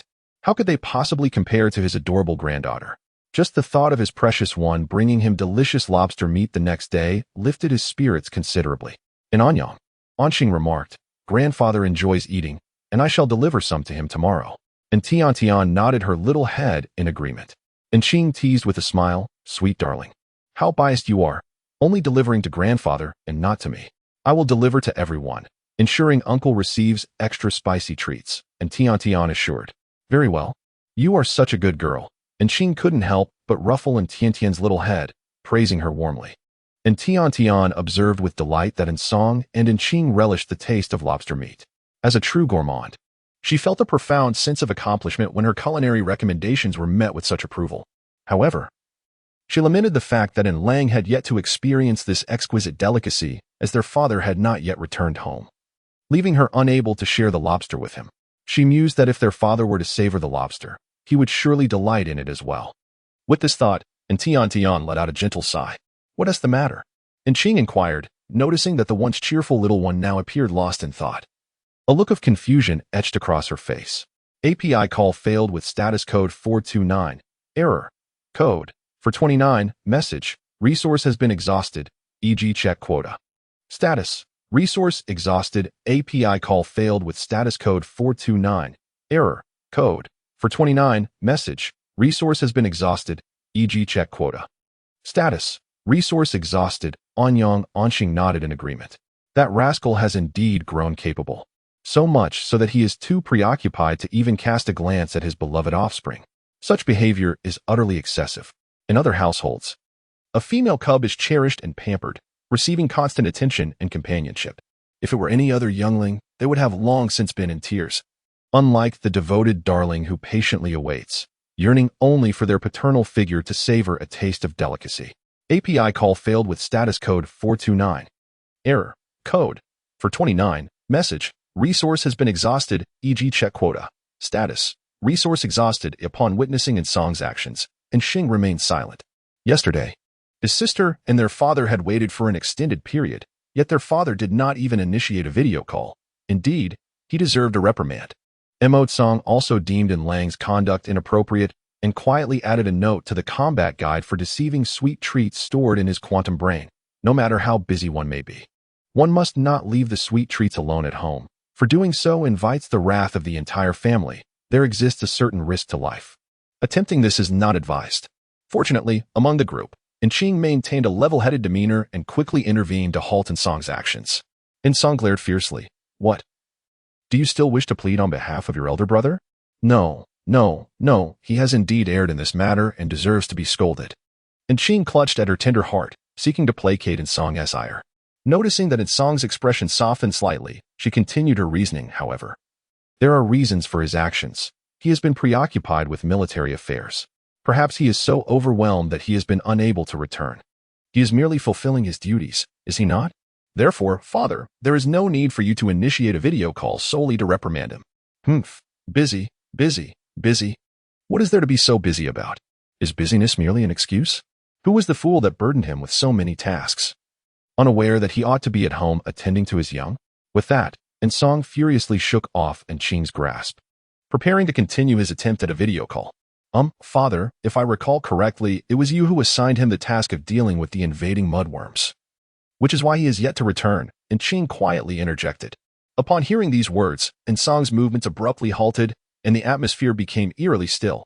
Anson, very well. Consider my previous statement as unspoken. Song, old man Anson is quite something. When he gets tough, he even scolds himself. API call failed with status code 429. Error. Code. For 29. Message. Resource has been exhausted, e.g. check quota. Status. Resource exhausted. Qing observed that Song had ceased his actions. Realizing the situation was promising, he continued, "Yesterday, my elder brother even personally went to District 12 to seek a solution for dealing with the mudworms. It is likely that he has yet to return from that place. Perhaps it would be best to chastise him at a later time. Indeed, grandfather need not trouble himself with video calls to the beast anymore." Tian was taken aback by Song's significant reaction and felt it inappropriate to disrupt Lang's work. Thus, she gently advised him. Anson felt a sense of guilt, as it was he who had entrusted this troublesome matter to his unfortunate son. He set aside the holographic device, no longer insisting on making a call. "Uncle, did you just mention that Father Beast has not returned due to the mudworm invasion?" Yang inquired for clarification after hearing Qing's words. Indeed, the capital district is now infested with mudworms. The environment in the capital district is quite serene, with hardly any exotic flora or fauna to curb the proliferation of mudworms, leading to a significant increase in their numbers. Currently, the population of mudworms in the capital district has reached an alarming level. Were it not for your father beast continuously dispatching personnel to eliminate them and transporting the mudworms to Zone 12 to be contained by exotic plants, the capital district would likely have become a den of mudworms by now. Anqing did not elaborate, but should the capital region become a breeding ground for mudworms, Other areas would inevitably suffer varying degrees of devastation. The orcs would find themselves compelled to relocate to perilous zones teeming with exotic flora and fauna, leading to truly unimaginable consequences. The orcs would no longer enjoy such a tranquil environment. They would need to strategize meticulously to compete with the alien plants and creatures for territory, expanding into new areas to provide shelter for females and offspring, which would undoubtedly result in significant casualties. Fortunately, it seems a new solution has emerged. Anqing pondered over a pile of crayfish shells before him. If there are too many mudworms to eradicate, why not consume them instead? I could indulge in garlic crayfish every day, contributing to the elimination of mudworms. Anqing raised his hand to propose, perfectly aligning with Anqing's thoughts. That is an excellent idea. I support it wholeheartedly. I could feast on 100 portions of spicy crayfish daily. Emotsong chimed in. The succulent flesh of the crayfish would undoubtedly appeal to the orcs. Thus, the issue of the overwhelming mudworm population would be effortlessly resolved, alleviating the young master's concerns. The ever-silent steward could no longer contain his thoughts. He considered the prospect of developing several cooking methods, certain that at least one would cater to the orcs' palates. API call failed with status code 429. Error. Code. For 29. Message. Resource has been exhausted, e.g. check quota. Status. Resource exhausted in Tian Tian. Observing the expressions of unanimous agreement among the crowd, could not help but mourn for the little crayfish for 3 minutes in her heart. It is lamentable that this mudworm, having finally found a foothold in the beast realm, is destined to share the same fate as its ancestors, being consumed. One wonders if these crayfish in the beast realm can withstand the voracious appetites of the beastmen. Grandfather, you must hasten to inform Father Beast of this matter, so that he may return swiftly and cease his futile search for solutions elsewhere. Yesterday, my sister exerted herself to await Enlang's return, and Yang sincerely hopes that Enlang will come home soon. There is no need for urgency. Let that rascal wander a bit longer. After all, he chose not to return early to see his precious one. Had he come back sooner, he would have known this solution. If he enjoys his escapades outside, then let him indulge in them. And Qin was well aware of his father's temperament. He merely spoke to vent his frustrations, and his words should not be taken too seriously. Deep down, he felt a pang of sympathy for his elder brother and could not bear the thought of Enlang being left to his own devices for too long. Checking the date on his holographic device, a sudden compromise came to mind. Today happened to be his brother's birthday. Why not present him with lobster meat as a gift this evening? That's a splendid idea. I concur, declared Xing. Oh, today is Father Beast's birthday? I must prepare a delightful surprise for him. Let us host a banquet then, inviting that mischievous boy's close friends to create a lively atmosphere, he continued. Heh. A banquet sounds splendid. I shall also attend this evening, chimed in Emotsong, smacking his lips in anticipation, eager to indulge in lobster at the inn residence. I agree. It would also allow us to gauge everyone's response to the lobster meat. This will further assist my brother in evaluating the feasibility of using mudworms to combat the mudworm invasion, and Xing added. Then I shall return to instruct the staff to make the necessary preparations. There is much to arrange for this evening's festivities. Upon hearing that a birthday banquet for the young master was to be held in the evening, Steward glanced at the time and felt a sudden surge of urgency. He promptly sought permission from Insong to return and prepare for the festivities. If he delayed any longer, the banquet would not be ready in time. Very well. You may return to make the arrangements, and Song consented. Yes, my lord, Steward replied, and with that, he departed hastily for the inn residence. It had been quite a while since they had hosted a banquet, and this occasion needed to be particularly lively. Olden, if my memory serves me right. Your son Lang must be turning 55 this year, Emotsong remarked, reflecting on how swiftly time passes. The first time he met Lang, he was about the same age as Yang and Xing, and now 45 years had flown by in the blink of an eye.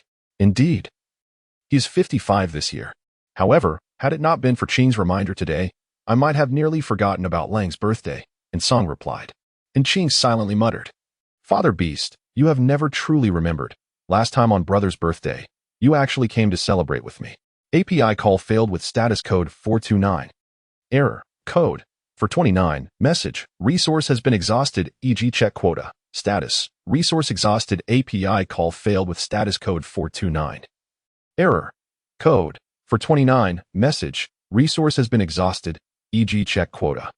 Status. Resource exhausted, and Tian Tian was sipping on her milk juice when she suddenly overheard the conversation between the two elderly gentlemen.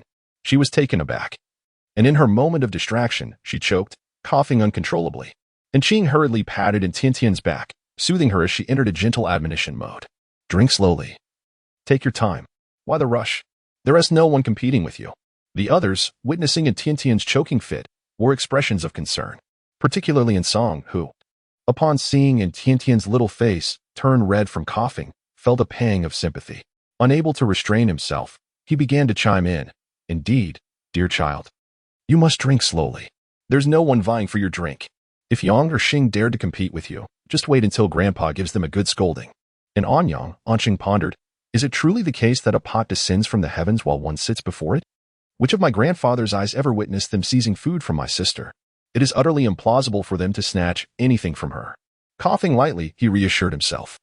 As Anxing gently patted his back, alleviating his discomfort, and Tian Tian felt significantly better now, her throat no longer tormented by the initial choking sensation. The moment of distress had not arisen from fear of someone snatching her drink. Rather, it was the result of overhearing the conversation between the two elderly gentlemen that had led to her choking. Grandfather, did you just say that my father is 55 years old? Indeed, is there an issue with that? Your father encountered your mother when he was in his 40s. And now your brother is already 10. Is the notion of your father being 55 years old truly alarming? And Song couldn't help but chuckle, realizing that his dear one had been startled into choking by this revelation. Is 55 years old truly something to be feared? In Tian Tian, indeed, it is quite terrifying. 55 years old. Onlang appeared to be no more than 35 years of age, a notion she had always held. Yet today, she astonishingly discovered that this remarkably youthful and handsome individual was, in fact, 55 years old. How could one look like this at 55? Shouldn't a 55-year-old be balding, greasy, and sporting a prominent beer belly? Have I been mistaken in my perceptions of middle-aged men? Upon witnessing in Tian Tian's wide-eyed disbelief, Song couldn't help but chuckle, pointing to himself and inquiring, Little sweet, can you guess how old your grandpa Mo is? And Tian Tian observed that Song's hair had begun to turn somewhat gray, yet his vitality remained remarkably intact, making him appear no older than 60. However, having recently witnessed in Lang's case, and Tian Tian felt that one could not rely on contemporary experiences to assess the age and appearance of orcs. Perhaps adding another 40 years would bring her estimation closer to reality? That should be approximately accurate. 100? And Tian Tian cautiously ventured to voice the age she had speculated in her mind, while discreetly gauging Song's expression. Song smiled and shook his head, indicating her guess was incorrect. API call failed with status code 429. Error. Code. For 29. Message. Resource has been exhausted, e.g. check quota. Status. Resource exhausted, and Xing and Yang shrugged in ignorance. After all, they were too young to know how old Grandpa Mo was. However, Song discreetly gestured a 2 to her. Tian Tian, filled with joy, lifted her confident little head and replied with certainty, 120 years old. Humph. This time I must be right. I truly am a clever little thing. Uffed. Song couldn't help but laugh. Anson sighed, expressing, my dear child is truly a little scatterbrain. I am, after all, 200 years old, 200. At 120, it is indeed so. Old man Mo is grinning from ear to ear. However, old man Mo isn't just smiling for the sake of it. Ha ha ha. If Grandpa were as youthful as little sweet cake claims, that would be splendid. But alas, Grandpa is already a full 200 years old. In Tian Tian, 200 years. The expression of shock on her face was comically evident, her eyes wide and her mouth agape in astonishment, eliciting laughter from the onlookers who found her adorable demeanor utterly charming. However, once the laughter subsided, the crowd took the opportunity to enlighten Tian Tian about the fundamental knowledge regarding the ages of beastmen. Following the catastrophic viral disaster, the physical capabilities of beastmen have not only significantly improved, but their lifespans have also been notably extended. Currently, it is common for male beastmen to live beyond 300 years and even longer, while female beastmen, though not enjoying quite such longevity, still surpass the lifespan of humans from the 21st century. Under natural circumstances, it is completely reasonable for a female beastman to live up to 200 years. With the extension of lifespans among beastmen, certain legal statutes require revisions. The laws of the beast realm are established based on the growth and development of these beings. Male cubs reach maturity at 30 years, while female cubs mature at 20. And only upon reaching adulthood may they form partnerships. Therefore, at 55 years of age, Lang is still considered relatively young in the beast realm. comparable to a human in their 30s. Emotsong and Song is not among the oldest, as many beastmen exceed 300 years of age. The thought of potentially living for over 200 years fills in Tiantian's heart with joy, as it implies she could experience twice the life she had in her previous existence. All the delicacies she missed out on in her past life can now be savored in this one, which hardly feels like a loss. At 2 o'clock in the afternoon, Emotsong prepared to take his leave. Coinciding with Tian and her companions who were also heading back to the inn residence to prepare for Lang's birthday celebration that evening. Together, they exited the hospital. Upon reaching the entrance, Emotsong's vehicle was already waiting, and the driver sent by the Yin family to fetch Yang and Xing had arrived in a hovering car as well. Anyang Anxing settled into the car while Tian was still bidding farewell to Emotsong. "All right, my little sweet treat, hurry and get in the car. Your brother is eagerly waiting. After all, Grandpa Emo will be visiting your home tonight, so we shall meet again this evening." Emotsong personally lifted Tian into the vehicle dispatched by the Yin family, waving goodbye as he prepared to take his leave. Tian waved her little hand and bid farewell to Emotsong. However, just as Emotsong was about to exit, a thought struck her, and she hurriedly grasped the corner of his clothing, saying, "Grandfather Emo, please remember to invite Brother Chen tonight. Last time, Brother Chen saved both me and Grandfather. We haven't had the chance to express our gratitude properly." The last time, Emo Chun had silently bandaged her wounds and departed without uttering a word, leaving her with no opportunity to thank him. This matter had lingered in her heart, and she hoped to seize the occasion of the banquet to express her appreciation. She also wondered how Emo Chin's previous injury was healing and whether he was feeling better. "Oh, what is there to thank him for? That is what the young lad ought to do," Emotsong replied, thinking she was referring to something else. "Isn't it natural for him to save his own family's members? There is no need for such pleasantries." "Huh? Grandfather Emo, what do you mean?" And Tian found herself puzzled by Emotsong's words. "Ah, what I meant to say is that your brother Chen would undoubtedly come to your aid. It is simply his duty. Rest assured, little sweet treat. I will certainly call him over tonight." "All right, Grandfather Emo, I will wait for you both," and Tian, reassured by Emotsong's promise, genuinely waved goodbye and departed. Once in the car, a wave of concern washed over Tian as she contemplated what gift to give Lang for his birthday. As for purchasing something, she was not only limited by her current means, but given the Yin family standing, Lang lacked for nothing. She considered making something herself, yet she was at a loss for what to create. And Tian pondered for quite some time, shaking her head in confusion, before finally turning to Yang and inquiring, "Brother, since it's Father Beast's birthday tonight, what should I give him as a gift?" "A birthday gift?" Yang mused. In truth, their Father Beast rarely celebrated his birthday, which meant Yang had seldom given him any gifts. Caught off guard by his sister's sudden question, he struggled to conjure a fitting idea. It seemed somewhat challenging, as Father Beast didn't appear to have any particular desires. How about a gaming pod? A new model has recently been released that boasts both impressive specifications and an attractive design. I'm sure Father Beast would appreciate such a present, proposed Xing, eagerly leaning in. "I believe that's something you would enjoy rather than Father Beast. Remember, this is a gift for him, not for you. Please, get it straight." And Yang retorted with unwavering candor. Perhaps what I like will also appeal to Father Beast. I genuinely think the gaming pod is a splendid idea, and Xing persisted, attempting to champion her suggestion once more. Ultimately, however, both Tian and Yang united in their refusal. "Why don't you create a greeting card for Father Beast? There's a shop nearby that specializes in greeting cards and letters. And this trend has recently become quite popular," and Yang suggested after a moment's contemplation. "A greeting card? Yes, indeed. Traditionally, paper greeting cards and letters have fallen out of favor, with orcs typically sending star messages as blessings on birthdays. Yet this year, for reasons unknown, there has been a resurgence of interest in traditional styles from Huaxia, making paper cards and letters suddenly very trendy. I am certain that if Father Beast received a card crafted by you, it would bring him immense joy," and Yang concluded, growing increasingly convinced of the idea's merit. After careful contemplation, Tian found the idea quite appealing and instructed the driver to take them to a nearby greeting card shop. Upon entering the establishment, she was struck by the decor, reminiscent of the accessory shops of yore. The store offered not only greeting cards, but also a delightful array of trinkets, toys, and decorative items. Unfortunately, due to the haste of the day, Tian had no time to leisurely explore. She could only proceed to the card section to select a card. There were two types of cards available. One was pre-made by the shop and sold at a premium price, while the other allowed customers to choose their preferred materials or kits to create their own, with a more affordable price point. And Tian felt that the pre-made greeting cards were rather monotonous, as they all appeared quite similar. Thus, she selected a variety of materials, intending to design her own cards, which would convey a greater sense of sincerity. After choosing her materials, Yang accompanied Tian to the checkout. The shopkeeper of the card store had been feeling somewhat drowsy, as this period coincided with the hottest weather, resulting in a lack of customers.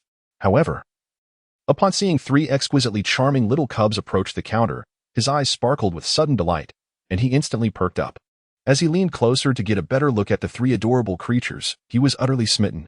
Particularly upon noticing in Tian, his gaze radiated a rare fondness, and he beamed a wide smile, revealing 8 gleaming teeth, while gently inquiring, "Where do such delightful little cubs come from? My dear, are you here to buy greeting cards with your brother?" To which she replied, "Yes, uncle, today is my father's birthday, so I'm buying these to make him a card." And Tian was not daunted by the shopkeeper's reaction. Instead, she responded to his inquiries with poise and charm, which only endeared her further to him. It is well known that in the beast realm, female offspring are a rarity, and as such, the beastmen tend to dote on them excessively, often resulting in rather spoiled dispositions. These young females either exhibit a capricious temperament or harbor a timid nature, fearful of engaging with strangers.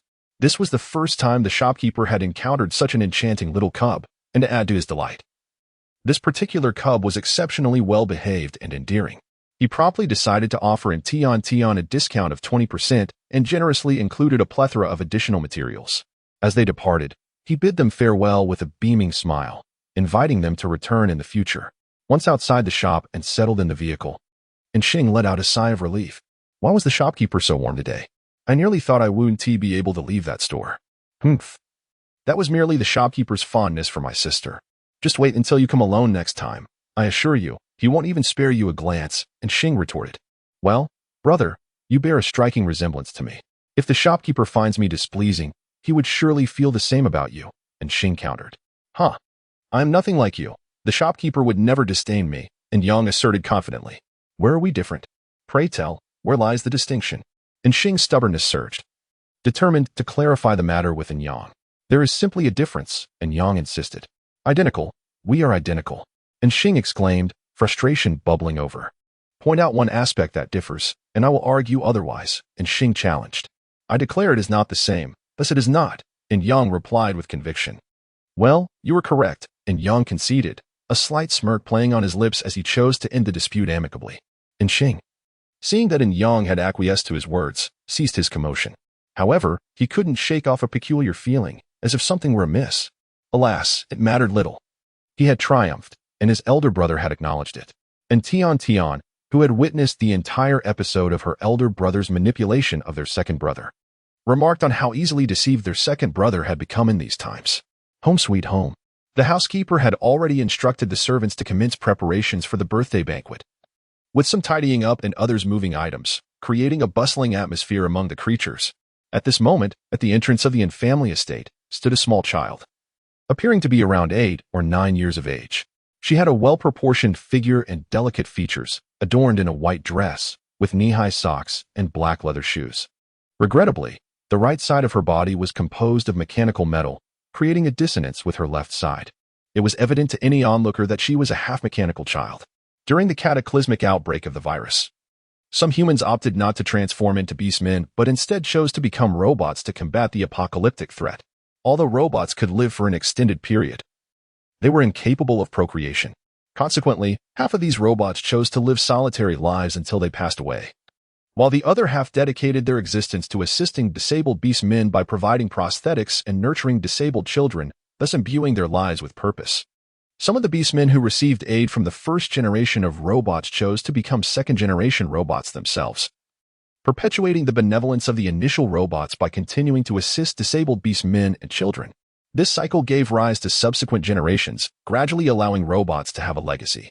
As it stands, robotic entities in the beast realm are predominantly divided into 2 factions, one consisting of those who willingly undergo a complete transformation into metal, and the other comprising originally disabled beast men who accept modifications, resulting in their half-mechanical forms. Beast men, robots, and half-mechanical beings have coexisted harmoniously, with beastmen even actively funding the robots' efforts to assist disabled individuals, establishing welfare support stations. Half-beast individuals can find employment within this realm to sustain themselves. However, the status of half-mechanical females remains somewhat precarious. They are unable to bear offspring, and despite possessing human bloodlines, they are often overlooked by breeding establishments, leading to a disparity in treatment compared to ordinary females.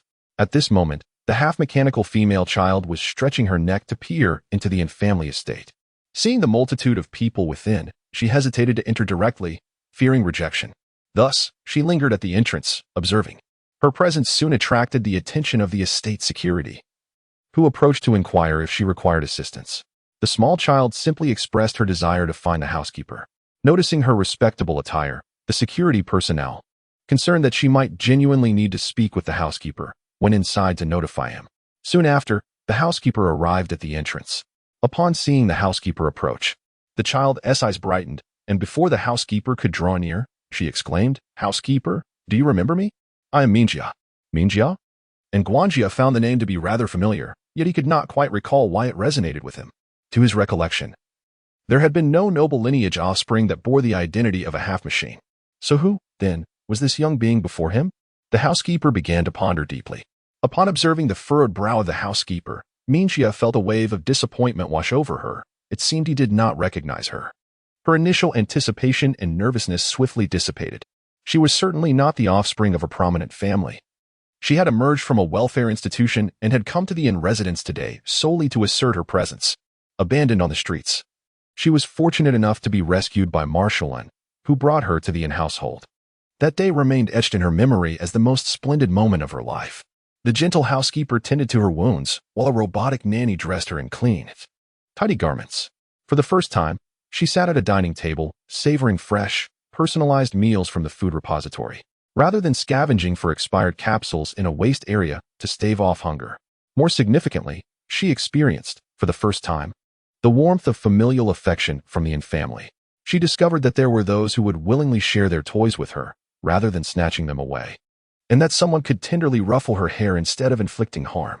That day marked a transformative turning point in her life, and Jia kindly escorted her to the welfare center. Unlike before, the staff did not dismiss her. Instead, she was treated with considerable kindness. This was all due to Njia's generous support, which allowed her to escape the life of wandering and find a place to call home. She overheard the employees at the welfare center mention that Njia might even adopt her in the future. Adoption?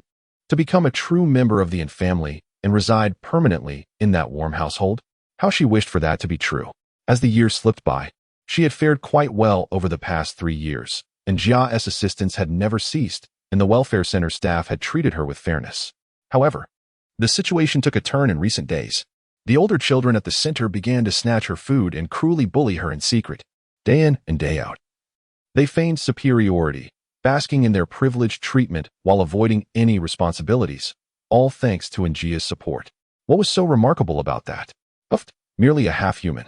Without Njia's backing, she was nothing. The caretaker had once claimed she would be adopted by Njia and become a young lady of the inn family. What a delusion. The true young lady of inn had awakened. Why would Njia want this imposter? Indeed, just wait and see. Her time in this fortunate position would soon dwindle. Perhaps in just a few days, Njia would withdraw their support, leaving her to fend for herself. Who knows? The welfare center might even cast her out. Yes, cast her out, cast her out. Poor creature. Imposter. Get out. As Mingjia contemplated this, she silently clenched her fists. Her expression briefly contorted with rage before it softened again. No, it couldn't be true. What they said was not reality. And Jia would not abandon her. She would never return to her previous life of wandering. She had come to Njia for this very reason. Uncle Butler, do you not remember? 3 years ago, I was brought here by General Lin, my father, when I was just 5 years old. Minjia's voice held a hint of trepidation. Upon receiving such a reminder, Stewart immediately recalled that the young master had indeed been supporting this half-mechanical cub through the Welfare Association. It seems that this must be the one before him. Ah, I remember now. It's Miss Mingjia. What brings you here? Stewart inquired warmly. Miss Mingjia scrutinized Stewart N's expression, ensuring there was no trace of disdain directed towards her. and her hand instinctively relaxed. Miss Mingjia? No one had ever addressed her with such respect. It felt delightful. It appears that her visit to the Yin family holds promise. Summoning her courage, she spoke. I have come to see Uncle Lin, to express my gratitude for his support over the past 3 years. May I have the honor of meeting him? After speaking, fearing a refusal from the steward, she thoughtfully added, I mean no other intentions. It was merely suggested by the steward of the Welfare Association that I should come to express my thanks, as I cannot accept the kindness of the Yin family without showing my gratitude, lest it causes them to feel disheartened. Over the years, Butlerin has encountered a myriad of individuals at the Yin residence. Upon hearing Miss Mingjia's words, he instantly grasped the essence of her visit. It seemed that the young lady had perhaps caught wind of some unfavorable rumors, leading her to fear that the Yin family might withdraw their support. Miss Mingjia, I regret to inform you that you cannot meet the young master today. The Yin family is hosting a banquet, and the young master is occupied with entertaining guests. Shall I arrange for someone to escort you home? As for the welfare fund, you need not concern yourself. The Yin family has always upheld its promises and will continue to support you until you reach adulthood. Upon hearing this, Mingjia's face flushed crimson, and an undercurrent of indignation surged within her. She had not anticipated that Butlerin would so candidly unveil her intentions and outright refuse her request to see Yin Lang. The idea of being dismissed and sent home without even stepping into the Yin family estate filled her with discontent. She was determined to see Yin Lang, convinced that he would take a liking to her, perhaps even escort her home himself. She yearned to demonstrate to the welfare fund that she was indeed special to the Yin family and not merely a pitiful creature. Butlerin, there is no need to send someone specifically for me. I wish to see Uncle Lin in person. I can wait here for as long as it takes. You need not worry about me. She said this while lowering her head, adopting a pitiful demeanor in hopes of eliciting sympathy from Butlerin. Yet, this display did not soften his heart. Rather, it sparked a sense of irritation within him. Butlerin understood Mingjia's apprehension about the potential loss of her support and empathized with her situation. Recognizing that a half-mechanical child would find it challenging to navigate the world alone, he had clearly assured her that the Yin family would continue their support and had even arranged for her to be escorted a short distance, intending to convey that she was still under the Yin family's care. Logically, one would expect this young lady to feel reassured and depart. However, it seemed she was not content and desired more. Miss Mingjia, there is no point in wasting time here waiting. The young master is quite busy today, and your presence here is of no use. It would be prudent to return home sooner rather than later. The welfare fund may start to worry if you arrive late. If you wish to avoid causing any trouble, I will refrain from sending someone to accompany you. Currently, we are short-staffed. Instead, I shall have a security guard assist you in hailing a cab to take you home, and we will cover the fare. You may return with peace of mind. The tone of Butlerin was noticeably heavier, starkly contrasting with the warmth of his earlier voice. Mingjia also discerned the displeasure in Butlerin's demeanor and realized that remaining there would only bring her embarrassment, prompting her to fall silent in tacit agreement. Feeling somewhat dejected, she prepared to leave alongside the security guard. After taking a few steps, a hovering vehicle emblazoned with the Yin family emblem gracefully arrived and came to a halt at the entrance. The driver opened the door, and 2 exquisitely featured children leaped out. Brother? Mingjia exclaimed with delight, eager to greet In Yang and In Xing.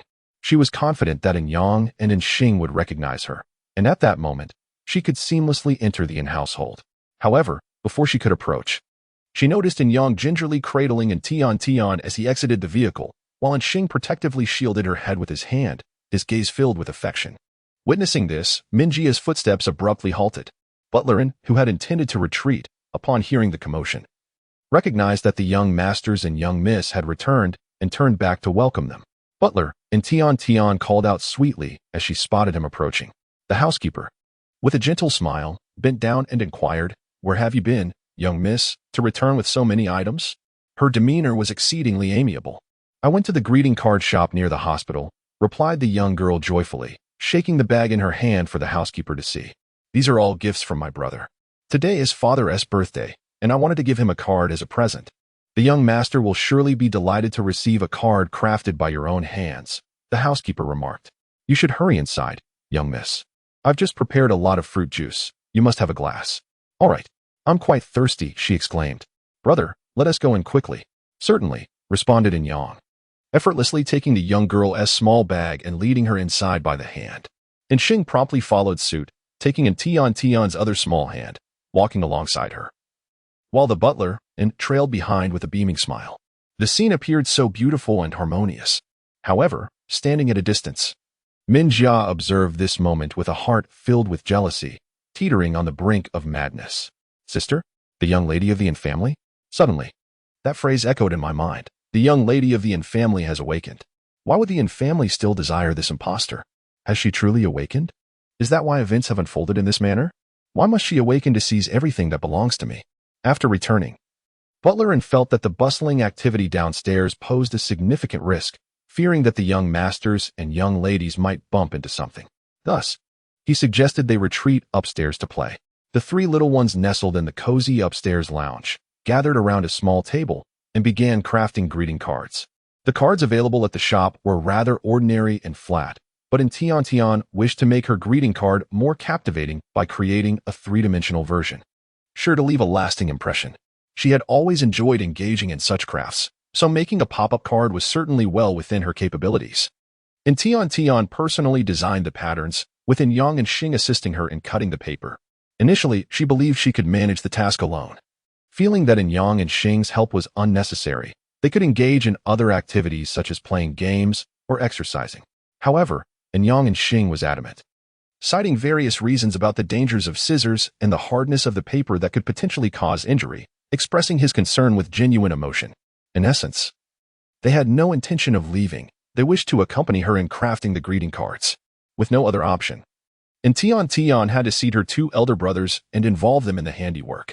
Nonetheless, having more hands proved beneficial. With the assistance of Yang and Xing, Tian successfully created 2 pop-up greeting cards, accomplishing the task in half the expected time. One card was secretly set aside for Mo Chen as a small token of gratitude, while the other served as a birthday gift for Enlaying. Currently being playfully handled by Xing's sister, we did it. Open the greeting card, and this delightful cake will appear. Xing exclaimed, flipping the card open and closed with fascination. It's a cake. I just looked it up on the light brain. It's called cake. A delicacy consumed by ancient Huaxia people during birthdays, she elaborated. Indeed, it's a cake. Xing echoed, her excitement growing. Oh, this cake looks so appealing. I wonder what it tastes like. The more she played with the card, the stronger her desire grew to taste this so-called cake. Sister, why don't we try making a cake for Father Beast? What do you think? Ouch, that hurts. Xing cried out. Eldest brother, why are you pulling out the fur from my tail? That is painful. You've left a small patch bald. She clutched her tail, turning to Yang for support. Come on, I only pulled one hair. Don't blame me for your tail's bald spot, Yang replied, waving the plucked hair in front of Xing. And why do you question why I pulled your hair? I did it to wake you up a bit. Is making a cake really that simple? Why put your sister through such trouble?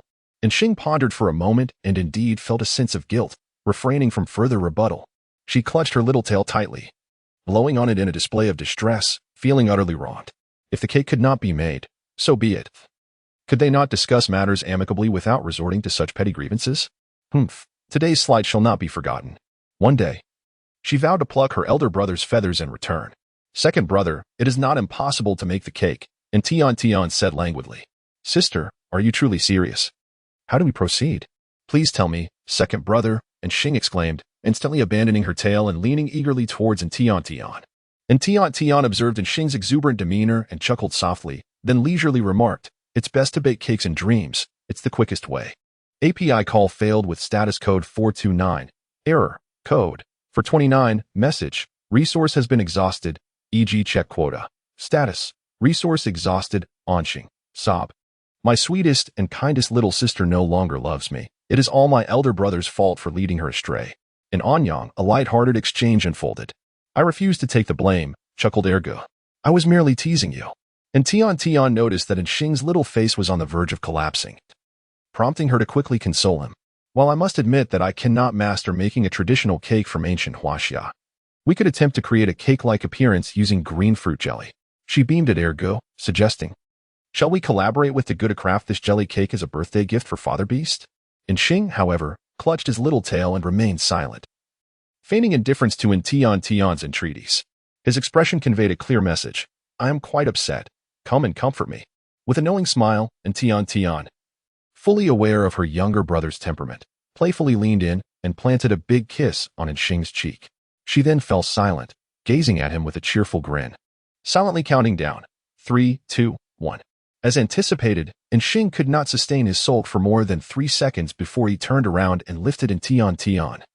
Dashing down the stairs, with a feigned air of generosity, he declared, "Very well, I forgive you this time, but do not jest with me again in the future. As for that green fruit jelly cake, let us head to the kitchen to create it ourselves. Without Deji's involvement, it will surely vex him." API call failed with status code 429. Error. Code. For 29, message. Resource has been exhausted, e.g. check quota. Status. Resource exhausted. API call failed with status code 429. Error. Code. For 29, message. Resource has been exhausted, e.g. check quota. Status. Resource exhausted and Lang has been observing since yesterday. Although the diverse alien plants in Zone 12 can suppress the population of mudworms, there exists a threshold beyond which these plants can no longer exert control. Consequently, he has yet to discover a method to manage the mudworm numbers. Young master. There's a call from the master. Would you like to take it? Tian inquired, approaching with a holographic device. Bring it here, and Lang replied, taking the device. As he activated it, the robust voice of the elder resonated from the other end. You rascal, why have you taken so long to answer the call? An unconscious instinct led Lang to distance himself from the holographic device. The old man's voice had nearly deafened him. Father Beast, I am quite busy. Before he could finish his sentence, the old man interrupted him. Busy? With what? You can't even handle such trivial matters, yet you claim to be busy all day long. Don't you ever return home to see?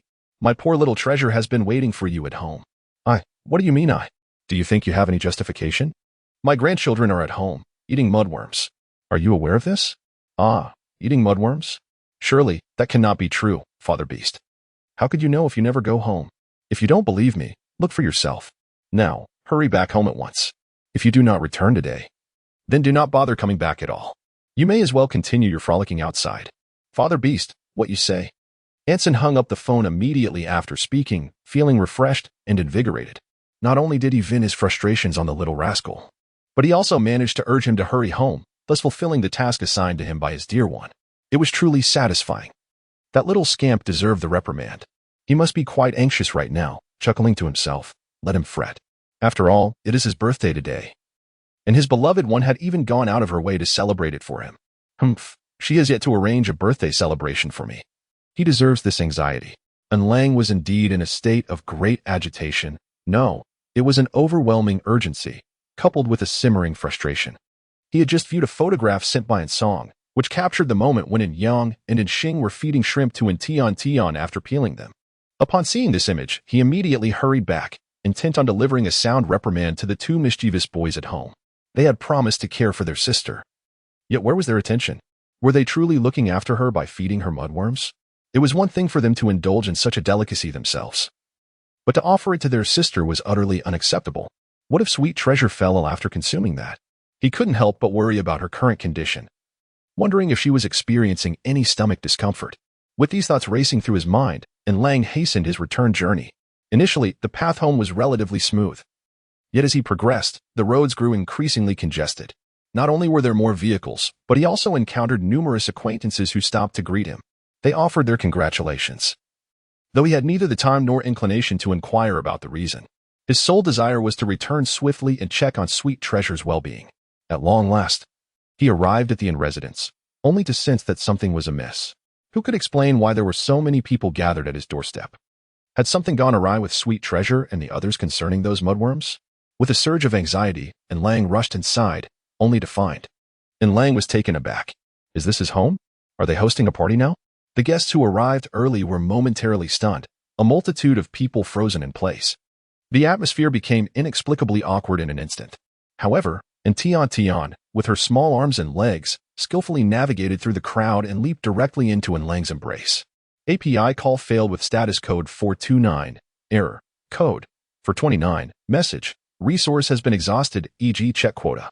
Status. Resource exhausted. Lang has finally regained his composure. It is no wonder so many friends have come to greet and congratulate him. They are here to celebrate his birthday. It is also understandable why so many guests have arrived at his doorstep, all impeccably dressed, as they have come to partake in his birthday banquet.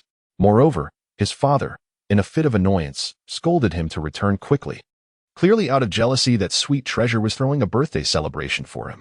Sweet treasure, is this for me? Although Onlang has pieced together much of what is happening, he still gazes expectantly, hoping that Tian Tian will provide the answer. Indeed, this is a birthday party organized for father. Do you like it, father? Look at these balloons. They were designed by me and my brother together. And Tian Tian proudly pointed to the balloons arranged at the entrance, brimming with delight. Father loves it. Father adores it. As Onlang surveyed the decorations before him, his eyes glistened with unshed tears. Father, there's a surprise too. And Tian Tian playfully winked at Onlang, raising her small hand to count down. Brother, 3, 2, 1. Suddenly, the lights in the hall dimmed, followed by the gentle glow of candlelight slowly approaching from the direction of the dining area. Happy birthday to you. Happy birthday to you. Happy birthday. Dear Lang would forever cherish the scene you witnessed today. The exquisitely arranged banquet was a sight to behold. As Yang and Xing sang the birthday song, while pushing a vibrant jelly cake towards him, the surrounding guests looked on with envy, many joining in the melody to offer their heartfelt wishes. In his arms, the sweet treasure beamed with sparkling eyes, smiling at him and clapping along, her tender voice adding a delightful harmony to the celebration. Under the soft glow of candlelight, everything radiated warmth and intimacy. Father, blow out the candles, blow out the candles. And Tian Tian urged Lang. API call failed with status code 429, error, code, 429, message, resource has been exhausted, e.g. check quota. Status, resource exhausted, and Lang's gaze was filled with confusion. Father Beast, one must make a wish before blowing out the candles, and Tian Tian clarified, releasing her small hand. A wish, you say? He contemplated her radiant smile, realizing that his sweet treasure had awakened, and his singular desire was simply for her return. All right. But I haven't voiced my wish yet, and Lang's lips were once again sealed by Tiantian's tiny hand. No, no, no. Once the wish is spoken, it loses its power. You must wish silently in your heart for it to come true. Understood. At last, Lang correctly grasped the concept, silently making his wish before blowing out the candles with a puff of determination. As the flame extinguished, the lights in the hall illuminated brightly, as the atmosphere thrived. And Tian Tian presented a handcrafted card to Lang, which deeply moved him. The surrounding guests expressed their admiration in unison. Wow, Marshallin is incredibly fortunate. The card gifted by Missin appears to be three-dimensional, distinctly different from those typically found in stores. Of course it is unique. I heard this was personally crafted by Missin. Moreover, the gift from the young masters looks quite impressive too. Just now, Missin mentioned it was a cake. What is a cake? Ah, you wouldn't understand. A cake is a delicacy that the ancient Huaxia people would consume on their birthdays. The ritual of blowing out candles and eating cake was a tradition, but during the apocalypse, the orcs ceased this practice. Who would have thought we would witness it here today at the Marshall's gathering? This cake looks absolutely delectable. I wonder if there will be an opportunity to taste it later. Just think about it. I would wager that Marshallin will be reluctant to partake. Sigh. I truly envy Marshallin. How wonderful it would be if I could have such a splendid celebration for my own birthday. What is there to envy about birthday banquets? I envy that Marshallin has 3 such exquisitely adorable little ones. I am 10 years older than him, yet I have none. It's heartbreaking. I feel the same. I am utterly envious of the female cub nestled in Marshallin's arms. Missin is so adorable, I just want to hold her. I find myself wishing to take them all home. Agreed, wholeheartedly. As Onlang observed the envious gazes of the guests around him, a sense of pride swelled within him. His sweet treasure, of course, was charming and delightful, something unattainable for others. The notion of taking his sweet treasure home was nothing more than a fanciful dream.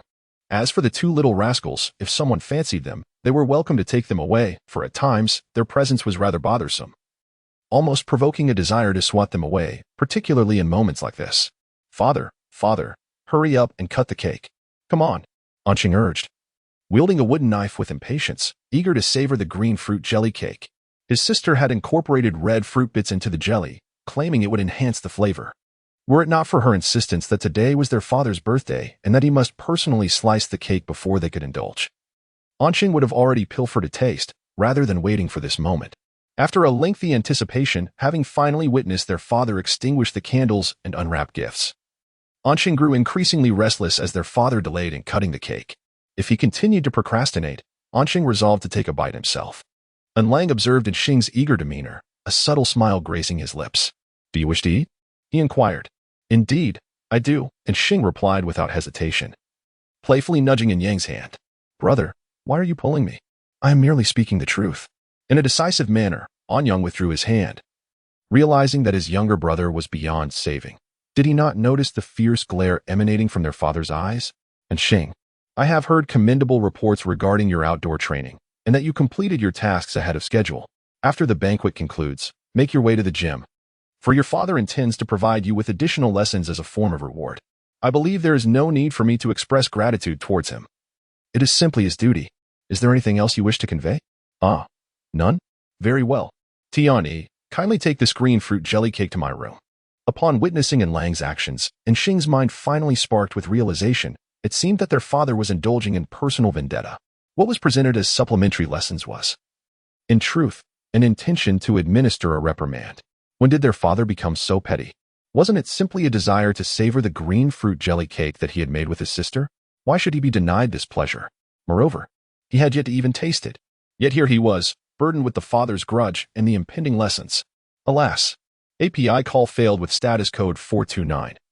Error. Code. For 29. Message. Resource has been exhausted, e.g. check quota. Status. Resource exhausted. Anyang struggled to free himself from the clutches of a nefarious little hand. Do not come near me. Do not come near me. I have no brother like you. Anyang, are you two so inseparably close, engaged in such playful antics? Accompanying your brother, are you? Very well. Then let us head to the gym together tonight. Anyang, how terrifying. Stinky Anqing, I told you not to get too close to me. Look, just look. Have you been called out? Are you pleased now? API call failed with status code 429. Error. Code. For 29. Message. Resource has been exhausted, e.g. check quota. Status. Resource exhausted. API call failed with status code 429. Error. Code. For 29. Message. Resource has been exhausted, e.g. check quota. Status. Resource exhausted. Although Anyang felt a surge of emotion and hoped that Lang might show some mercy, he could not help but notice the peculiar expression on his father's face. Indeed.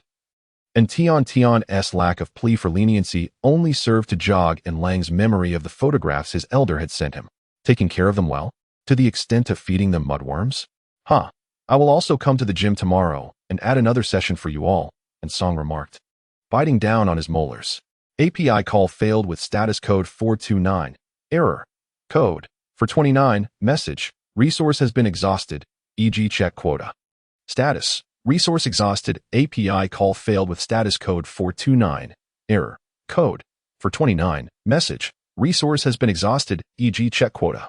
Status. Resource exhausted. API call failed with status code 429. Error. Code. For 29. Message. Resource has been exhausted, e.g. check quota. Status. Resource exhausted. In Anyang, the situation seemed dire for the younger brother. Upon witnessing Lang extinguish the candles and make wishes, the guests extended their blessings. Presuming that the birthday celebration had reached its conclusion and that it was time to take their leave. However, they were abruptly halted by butler and esteemed guests. He announced, "The birthday celebration for our young master, who turns 55, is far from over. In fact, it has only just begun. We kindly invite you to the backyard for a delightful meal, where we have prepared an array of exquisite dishes and desserts for your enjoyment." As soon as Stewart had finished speaking, the guests quickly began to murmur among themselves. Wow, Marshall N's birthday celebration is truly magnificent. In addition to the cake ceremony, they have prepared delicacies? I wonder what culinary delights the N family has in store. Could it be the latest flavor of nutritional capsules? I doubt it. Just take a whiff. There is no way nutritional capsules could emit such an aroma. If they smell this good, I could devour 100 of them. But if they aren't nutritional capsules, then what could they be? Oh dear, what is the point of speculating here? Let us head to the backyard and find out.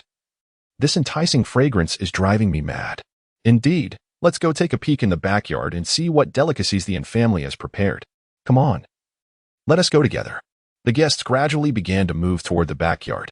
Although there were many guests present today, they all proceeded in an orderly fashion, allowing the beastmen with young offspring to go first, and then following by their designated positions as they made their way to the backyard, thus avoiding any chaotic incidents. Observing Stewart and S' meticulous arrangement of servants guiding the guests, and Lang felt somewhat perplexed. Could it be that Sweet Treasure has prepared a surprise for him in the backyard? Sweet Treasure, is there another surprise? And Lang inquired. Didn't Grandpa mention it to you? It's about the crayfish. This banquet is not only to celebrate Father Beast's birthday, but also to let everyone savor the taste of crayfish. What crayfish? And Lang asked, his face a picture of confusion. and Tian Tian observed Lang's expression, which appeared to be one of ignorance. Thus, she and Yang, along with Xing, exchanged a few words with Lang to convey the general situation. They explained the series of events from the discovery of the mudworm and its transformation into a delectable dish to delivering meals to Song at the hospital. They clarified the circumstances for Lang and had Butler and present some lobster meat for his tasting, eagerly awaiting his opinion. API call failed with status code 429. Error. Code. For 29, message. Resource has been exhausted, e.g. check quota. Status. Resource exhausted, and Tian has yet to express that perhaps. In the future, the mudworms might rely on the orc farming to survive, as their ancestors have set a precedent. In her view, this method could prove to be entirely effective. Whether it pertains to the invasion of mudworms or any foreign species, consumption could offer a resolution. One must not underestimate the prowess of voracious eaters, for they can eradicate a species in the blink of an eye. Indeed, Father Beast. The taste of lobster is truly delectable, far surpassing that of nutritional capsules. With so many orcs in the capital region, I dare say that within a week, the population of mudworms would be under control. And Xing concurred. And Yang, what is your perspective? And Lang inquired. Father Beast, I believe that using consumption to manage the mudworm population is feasible to a certain extent. However, if we were to implement it, numerous challenges would arise, such as whether the orcs would accept mudworms as food. Yet, it is precisely for this reason that Grandfather has organized this banquet, to gauge the public's acceptance of mudworms, thereby seeking a viable solution. And Yang articulated his thoughts with clarity and conviction. API call failed with status code 429. Error. Code. For 129. Message. Resource has been exhausted, e.g. check quota. Status. Resource exhausted. API call failed with status code 429. Error. Code. For 129.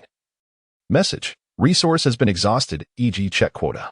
Status. Resource exhausted in the backyard, and Guanjia had arranged numerous elongated dining tables, adorned with an array of delectable lobster dishes and creamy fruit juices. One table was meticulously set with an assortment of green jellies. The tables were further embellished with balloons and candles, complemented by twinkling fairy lights that illuminated the surroundings. The entire setting exuded a romantic ambience, enhanced by the gentle glow of the moon, evoking the enchanting atmosphere of a candlelit dinner. The guests eagerly awaited the arrival of the protagonist, Lang. As Lang entered, he was immediately met with the sound of lively discussions among the guests. Is this the culinary delight prepared by the family? It appears to resemble mudworms. Surely not mudworms. Allow me to investigate. Indeed, it is mudworms. What does Marshall intend by serving U.S. mudworms? I have no intention of consuming such a dish. Yet, it does seem rather appetizing and emits a delightful aroma. If you wish to partake, by all means. But I cannot bring myself to eat these unsightly mudworms. Perhaps we should sample the desserts over there. They appear quite appealing. Never mind. Let us wait for Marshall to arrive. Father, it seems that the guests are quite reluctant to accept the notion of eating mudworms. This is, in fact, quite apparent as the attendees observe the food on the table and express their confusion and reluctance upon discovering that it is made of mudworms. Not a single guest is inclined to attempt tasting it. Upon witnessing this, Tian suddenly felt a wave of despondency wash over her. She had been rather naivete in her thoughts. This was the realm of beasts, not the 21st century she once inhabited. The beastmen had long been devoid of a culinary culture, accustomed as they were to consuming nutrient capsules, while the flavor of lobster was undeniably exquisite. The beastmen might not readily be inclined to partake in it initially. Transforming their perceptions would require considerable effort, and furthermore, the implementation of using edible mudworms to curb their population would encounter a myriad of challenges, not a problem that could be resolved instantaneously.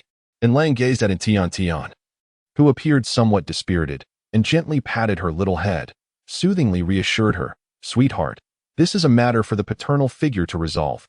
You need not ponder such things. Your father will ensure that everyone accepts the consumption of mudworms. Indeed, dear sister, initially, did not my brother and I also harbor aversions towards mudworms? Yet, have we not come to embrace them quite well now? Everyone simply needs to give it a try. For now, let us stay here obediently with brother, shall we? Your father will just take a moment to assess the situation. And Lang said and Tian down with gentle care, offering a soft reminder. And then turned to Yang and Xing, instructing them to look after their sister diligently and to prevent anyone from coming into contact with her. The gathering was bustling with guests, and the likelihood of accidental encounters was high. They needed to remain vigilant. After all, Sweetheart was not like the ordinary female offspring, and if any hint of her uniqueness were to be discovered, it could lead to undesirable consequences. API call failed with status code 429. Error. Code 429. Message. Resource has been exhausted, e.g. check quota. Status. Resource exhausted, and Lang nodded, preparing to approach the small stage set up by Butler and to soothe the guest emotions. Just as he reached the stage, the projector lit up, revealing a video call with Song. The guests instantly fell silent, their gaze fixed on the screen. There sat the elder sitting upright in his hospital room. A variety of lobster dishes arranged before him, as his voice resonated through the air. Greetings, esteemed guests. I extend my heartfelt gratitude for attending my son's. Oh no. I misspoke. My dear Lang's birthday celebration. The mischievous Lang interjected. Father, are you here to salvage the situation, or to ruin it? I have my doubts, he remarked, his tone laced with skepticism. The expressionless Song responded, neither. A chuckle erupted from the crowd upon witnessing the playful exchange between father and son, prompting a ripple of laughter that spread among the guests, instantly lightening the atmosphere. And Tian Tian initially felt a pang of anxiety as she observed Lang venturing forth alone. However, upon witnessing the venerable grandfather personally initiate a video call to oversee the proceedings, her apprehension dissipated significantly. With the patriarch present, it was certain that today's endeavor would be a resounding success. She merely needed to await the unfolding spectacle. Chuckling softly, she remarked on the amusement of the gathering. I apologize for the lack of lavish hospitality today. Nonetheless, I have made special arrangements to provide an assortment of lobster meat for your enjoyment. As she addressed Marshallin, she inquired, is the lobster meat you mentioned derived from mudworms? How does one consume this mudworm meat? Before Song could complete his statement, a voice from the crowd promptly interjected with a question, casting doubt on the matter. Song appeared to have anticipated the situation, calmly explaining that it was indeed the work of the mudworm, which ancient texts from Huaxia referred to as lobster, primarily cultivated for human consumption. The meat of these lobsters is non-toxic and possesses exceptional nutritional value. Most importantly, the flavor of the lobster is remarkably exquisite. Should anyone doubt this, I, the old man, can demonstrate by consuming one right here. With that, Song picked up a spicy little lobster and showcased it. He skillfully peeled off the shell, revealing the plump meat within, dipped it in the sauce, and savored it with evident delight, taking bite after bite. The onlookers were visibly tempted, yet no one dared to be the first to taste the lobster, leading to an increasingly awkward silence. Hey, are you all not going to eat? As for me, I can hardly contain myself. I shall take the first bite. As Lang listened to the familiar sound, he turned to see none other than the venerable elder Mo stepping forward. The guests observed Song strolling confidently to the table laden with spicy crayfish, deftly picking one up to indulge without a hint of trepidation. Wasn't he the head of the Mo family, rumored to have an aversion to insects? Yet here he was, unabashedly consuming mudworms. Could these mudworms truly be so delectable? It was uncertain, but judging by the elder's demeanor, they appeared to be remarkably tasty, after all. He had already devoured 5 in the blink of an eye. What could mudworms possibly taste like to emit such an enticing aroma? Surely, they must surpass the flavor of nutritional capsules. Ah, if only I could answer, but I have never tasted them myself. The dishes are right there. Why not sample them and discover the truth? Regardless, I cannot resist any longer. I have no fear of insects. I am determined to experience the flavor of these mudworms. Wow, they are astonishingly delicious. Come, you must try them. I guarantee you will enjoy them. No, I shall not partake. I have already declared my refusal to eat such things. Yet, these mudworms are simply exquisite, 100 times more delightful than nutritional capsules. No, I believe it is 1,000 times better. You must savor this spicy flavor. At first, it feels peculiar in the mouth, but with each bite, it becomes increasingly delectable. Brother, you are sweating profusely. Are you still eating? Perhaps you should take a sip of water. No need. I shall wait until I am full to drink. Otherwise, by the time I return, there may be nothing left. Look, half of the dishes are already empty. Come on, let us move on. We have nearly exhausted this table. We must sample other flavors before they vanish. Oh, the desserts on that table are delightful as well. They are said to be green fruit jellies, soft and chewy. You should try them, too. Where? I want to taste them. At that table, hurry. Within Song's demonstration from the video and Song leading the charge, guests gradually began to sample the crayfish. Once they tasted it, There was no turning back.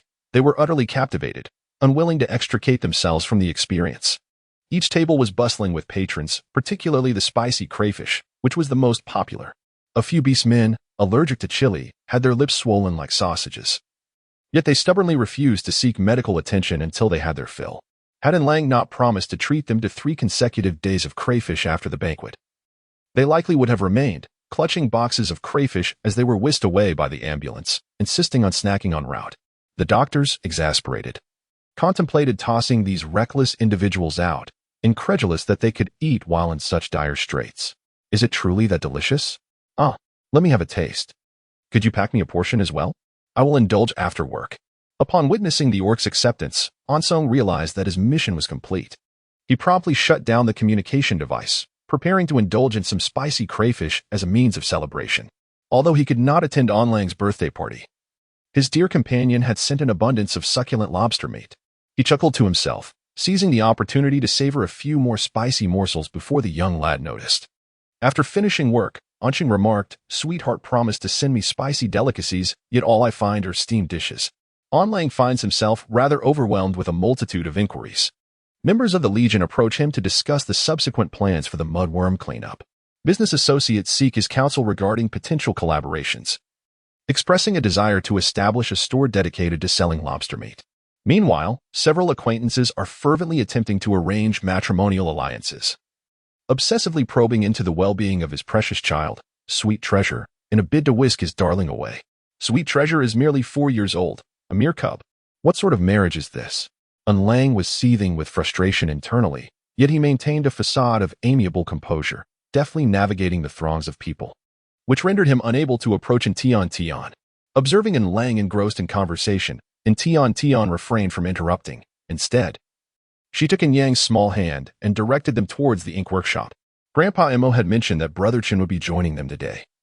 But after scanning the area for quite some time without success, she decided to investigate the ink workshop. Grandpa Emo and Tian Tian called sweetly. "Oh, little sweet treat. You've come, looking for Brother Chen?" Upon seeing Tian Tian's arrival, it was evident to Mo that she was there to seek out Mo Chen.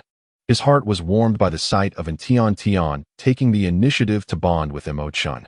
Such gestures would surely facilitate the eventual return of the 3 young lads to their rightful home once she came of age. Now, turn around and take a look behind you. Brother Chen is on his way. API call failed with status code 429. Error. Code 429. Message. Resource has been exhausted, e.g. check quota. Status. Resource exhausted. Without a moment's hesitation, Tian Tian rushed forward, exclaiming, "Brother Chen, you're here." MOC, taken by surprise, instinctively crouched down to catch her with his uninjured arm. Upon realizing it was a little girl in his embrace, his eyes lit up. Where did this adorable little darling come from? He mused, his heart melting at her endearing innocence. She was the very embodiment of the sister he had always longed for. He had always desired a sister, but was only blessed with a younger brother who was cold, distant, and constantly threatening him. It's so comforting to hold a sister, he thought, so soft, and she even clings to me. Wait, he pondered, what did the little darling call me? Brother Chen? Shouldn't it be Brother C? Why does Brother Chen sound so much like that cold lump of a name of my own brother? A chilling realization dawned upon him. Could the little darling have mistaken me for someone else? As this thought crossed his mind, MOC felt a sudden chill run down his spine. The familiar sensation could only mean. With a stiff neck, MOC turned his head. And there he saw his third brother, Mo Chen, his face as dark as coal. How could Mo Chen not be livid? He had been longing to see his precious Tian Tian for days. Today, he had finally seized the opportunity to come over. And his heart had leaped with joy at the sight of his little girl rushing towards him. But now, the embrace that should have been his was being stolen by some eyesore. And to add insult to injury, the scoundrel even dared to place his hand on the little girl's waist. I truly have the urge to chop off those offensive claws, he fumed. MOC, attempting to defuse the situation, thought, calm down, I'm your own brother, and wasn't it the little darling who threw herself at me? I merely caught her. Mo Chen retorted in his mind, after I chop off your claws, let's see how you merely catch her.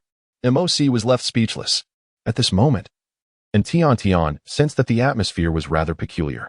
She lifted her head and focused her gaze. Oh, how did Brother Chen end up behind her? Then who am I currently embracing? I have mistakenly embraced the wrong person. Who is this scruffy-looking man before me? Startled, and Tian retreated several paces, appearing utterly bewildered. MOC chuckled softly, finding the little fledgling before him exceedingly endearing, only now realizing she had embraced the wrong person. He entertained the notion of ruffling her small head. As MOC reached out to do so, Imo-chan seized his wrist, delivering a stern warning with a cold glare. Embracing my girl wasn't enough for you? Now you seek to touch her head? Do you value your hand? Or do you think me blind? MOC ruefully withdrew his hand, massaging his aching wrist. Muttering under his breath, "Third brother, you certainly don't hold back. This was the only functional hand I had left. You nearly twisted it off. If you disapprove of the touch, a simple word would suffice, yet you resort to violence. Unable to control your paws, whose fault is that? Uncle calls Chingij their brother? Does that imply this is Chingij's elder brother? They bear little resemblance. Are they truly siblings?" And Tian tugged at Imo-chan's sleeve, tilting her head to inquire, "Chingij, is this your brother?" Imo-chan observed the small hand that had taken hold of his sleeve, fair and tender, and couldn't resist grasping it in return. Furtively glancing at the little girl's expression, seeing no objection or resistance, his heart soared, his countenance softening as he merely uttered, "Yes." He offered no further explanation. MOC, ever the familiar sort, drew near, introducing himself to Tian. "Hello, little fledgling. I am your Chingij's second brother, MOC. You may call me Sigij." "What is your name, little fledgling?" "Sigij. Hello. I am Tian. Sigij, I apologize. I didn't see clearly and mistook you for Chingij, thus my accidental embrace." And Tian felt a twinge of embarrassment. Just moments ago, she had squinted into the light, and, failing to see clearly, mistook the person approaching for Imo-chan. She noticed the individual bore injuries, bandaged hands, which further fueled her misunderstanding. Upon reflection, she chastised herself for such a blunder. Fortunately, the man was not a stranger, but rather an elder brother of sorts. Had it been someone else, she would have surely been mortified. "Oh, it's nothing," MOC chuckled, waving his hand dismissively, entirely unfazed. In fact, he secretly wished that Tian would leap into his arms more often. Ideally bringing her back to the MO family to be cherished as a sister. He would provide her with whatever her heart desired. The little cub appeared soft, adorable, and exceptionally polite, markedly different from other young female beasts. Would anyone even notice if he spirited her away? "Apologies, uncle. My sister accidentally bumped into you. I hope you don't mind." And Yang, accompanied by Xing, approached MOC to convey their apologies upon witnessing Tian's faux pas. "Uncle? Am I really that old?" MOC feigned indignation. He had only just come of age. How had he suddenly become an uncle? He was, after all, a young beast in the prime of life. "Don't think that just because you are more handsome than me, I will forgive you," he retorted. "Brother. This is Brother Chen's second brother.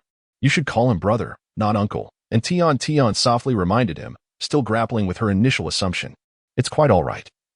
Uncle suits him perfectly," Imo-chan interjected, finding humor in the situation. "The title of Gus sounds utterly dreadful. Uncle is far more pleasant." MOC scoffed, "What? This is my own brother? Not only do you fail to defend me, but you also join in the mockery with outsiders? Why are you here too, little one? And what happened to your hand?" Imo-song inquired as he joined them. "Hee, Grandpa. I was supposed to be filming today but accidentally injured my hand. When I returned home from the hospital, I happened to run into my third brother, who mentioned the birthday feast. I was bored at home, so I thought I'd join in the festivities." "Dressed like that? You look like an old man. No wonder you were called uncle." "I'm dressed much more stylishly," he quipped, taking a jab at his grandfather. "Grandpa, this is vintage fashion. Ancient Huaxiao people adored this style. I had these shoes specially made for my outfit. It's art. You old folks just don't understand," MOC retorted, rolling his eyes. Tian, don't you think my outfit looks splendid?" he suddenly asked, prompting Tian to glance at his attire. She bit her lip, suppressing her urge to speak the truth, and instead said, "It looks nice."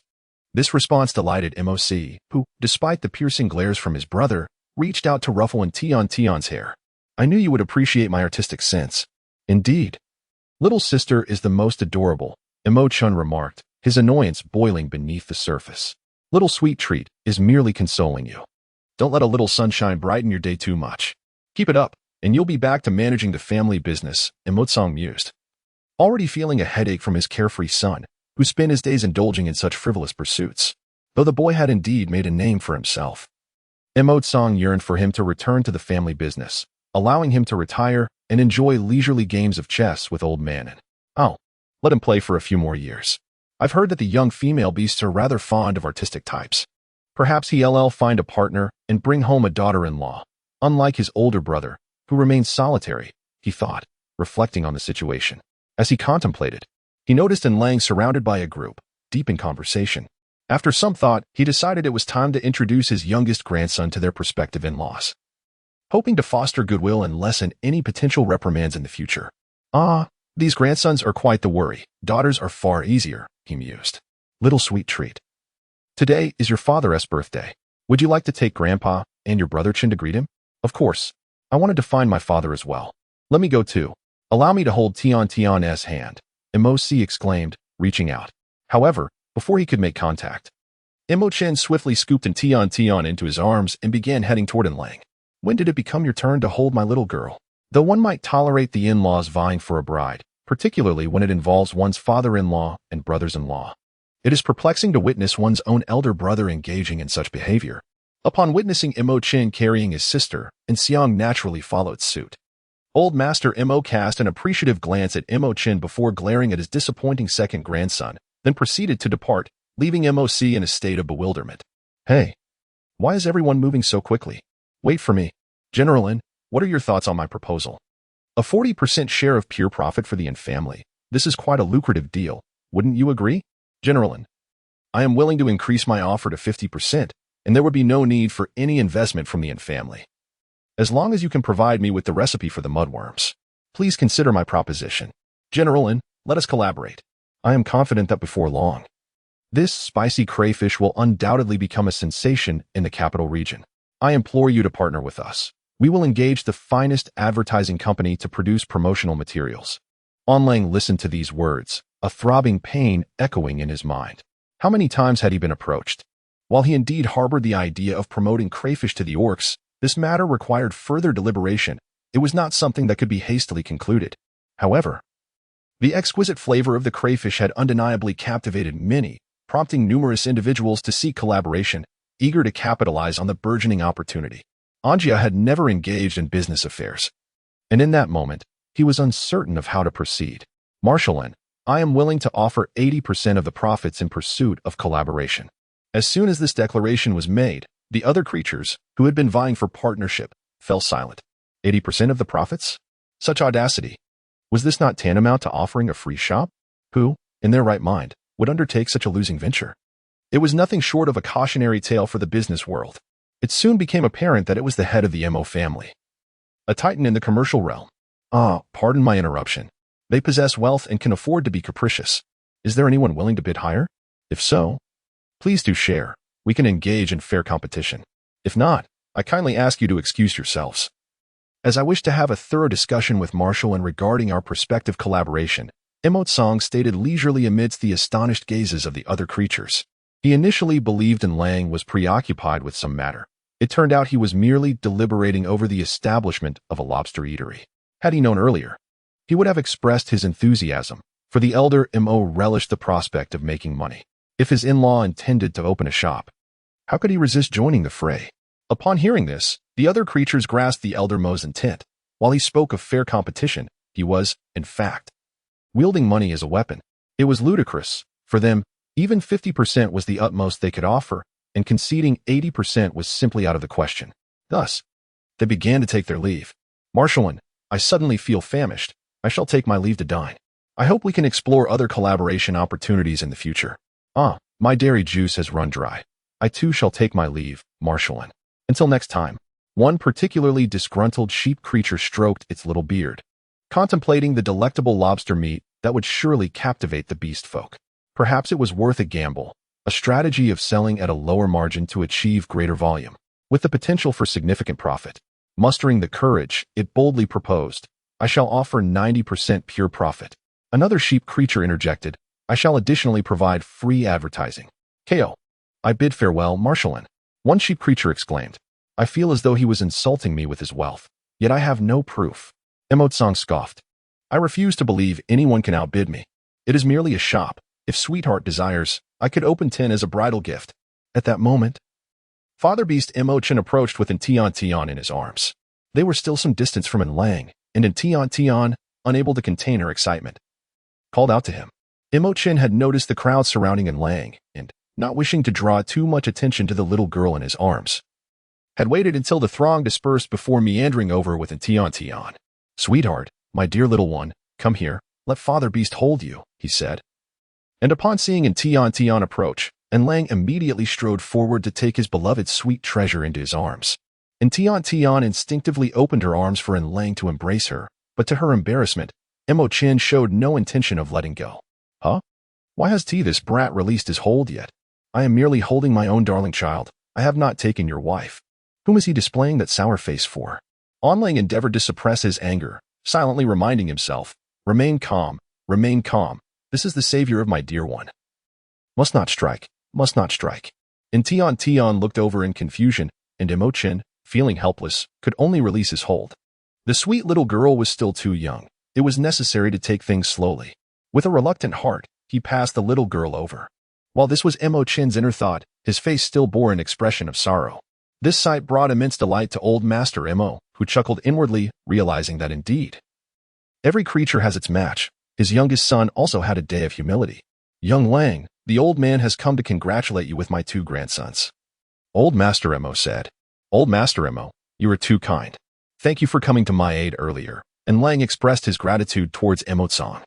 Without the old man's timely intervention, he would likely still be suffering from a headache. "Young Lang, I was not speaking lightly. My words carry weight. The Imo family will allocate 90% of the pure profit to the In family as part of our collaboration for the crayfish shop. Furthermore, my second son will promote your business free of charge as a birthday gift for you today. This is unacceptable. It places you at a disadvantage, old master. If you are seeking collaboration, we would certainly welcome it. The In family is eager to partner with the Imo family.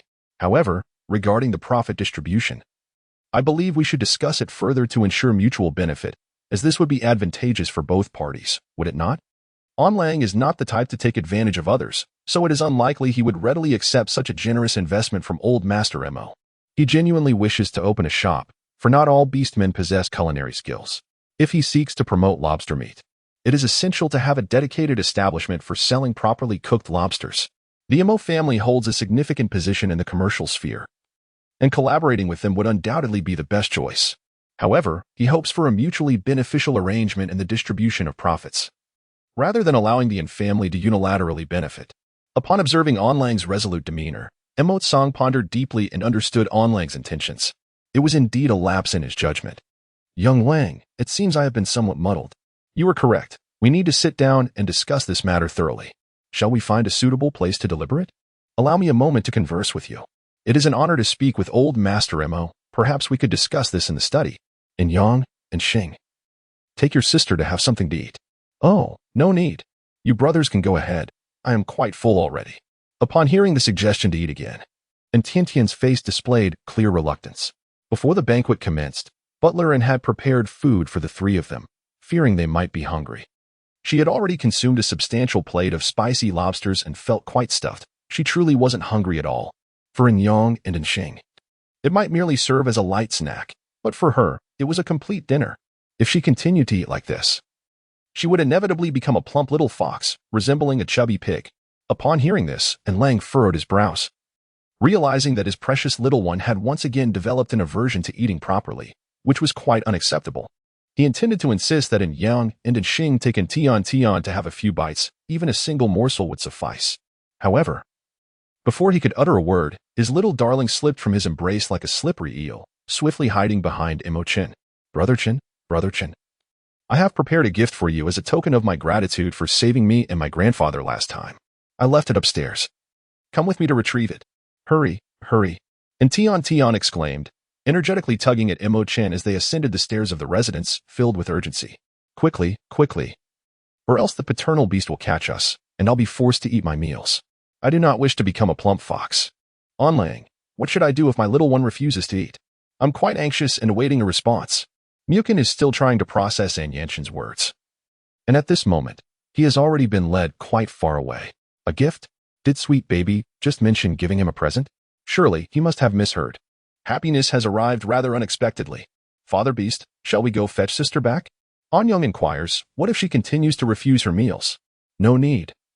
You should take your younger brother to eat first. I will bring sister back shortly. Soon, he will personally coax sweet baby to eat. And Xiang received a response from An Lang and decided not to linger any longer, heading towards the dining table to partake in a meal. As they had been quite famished for some time, upon hearing that Tian intended to present her own ice cubes as a gift, MOC felt a surge of curiosity and wished to follow along. However, he was abruptly stopped by the elder Mo. Where do you think you're going? Oh, Grandpa. I just want to accompany Mo Chun to take a look, MOC replied. What is there to see? Little Tian is not offering you a gift. Why are you trying to intrude? Mo Song retorted with irritation. Do you wish to be a third wheel? Absolutely not. Then I shall just grab a bite to eat. MOC said, turning to head towards the dining area. He couldn't quite pinpoint why, but he felt an unusual tension emanating from the elder today. Just moments ago, he had observed Tian and Chin with cheerful expressions, yet now the old man appeared quite stern. It would be prudent to keep his distance to avoid incurring the elder's displeasure. Stop right there. Where do you think you're going? MOC halted again. Grandpa, I am merely heading towards the dining area. Is it not permissible for me to enjoy a meal? He muttered under his breath, though he dared not voice his thoughts in front of Mo Song. I am simply going to taste the lobster meat you mentioned was delicious. I have been here for quite a while without even a single bite. What is there to taste? Weren't you supposed to be filming a promotional video? Isn't that your area of expertise? This matter is now in your hands. Come here and discuss business. Lang, let us proceed, Mo Song declared. Disregarding MOC's reaction and firmly concluding the matter, MOC was left feeling helpless as a renowned director reduced to the task of filming advertisements. What are you still standing there for? Do I need to wait for you? Coming. MOC hurriedly followed An Lang and Mo Song to the study on the first floor to discuss matters. Unbeknownst to Mo Chun and the others, someone had already slipped into the An family residence ahead of them. The intruder was Minjia. Initially, the security had escorted her to the car bound for the orphanage. But once inside, Minjia's mind was consumed by the scene she had just witnessed.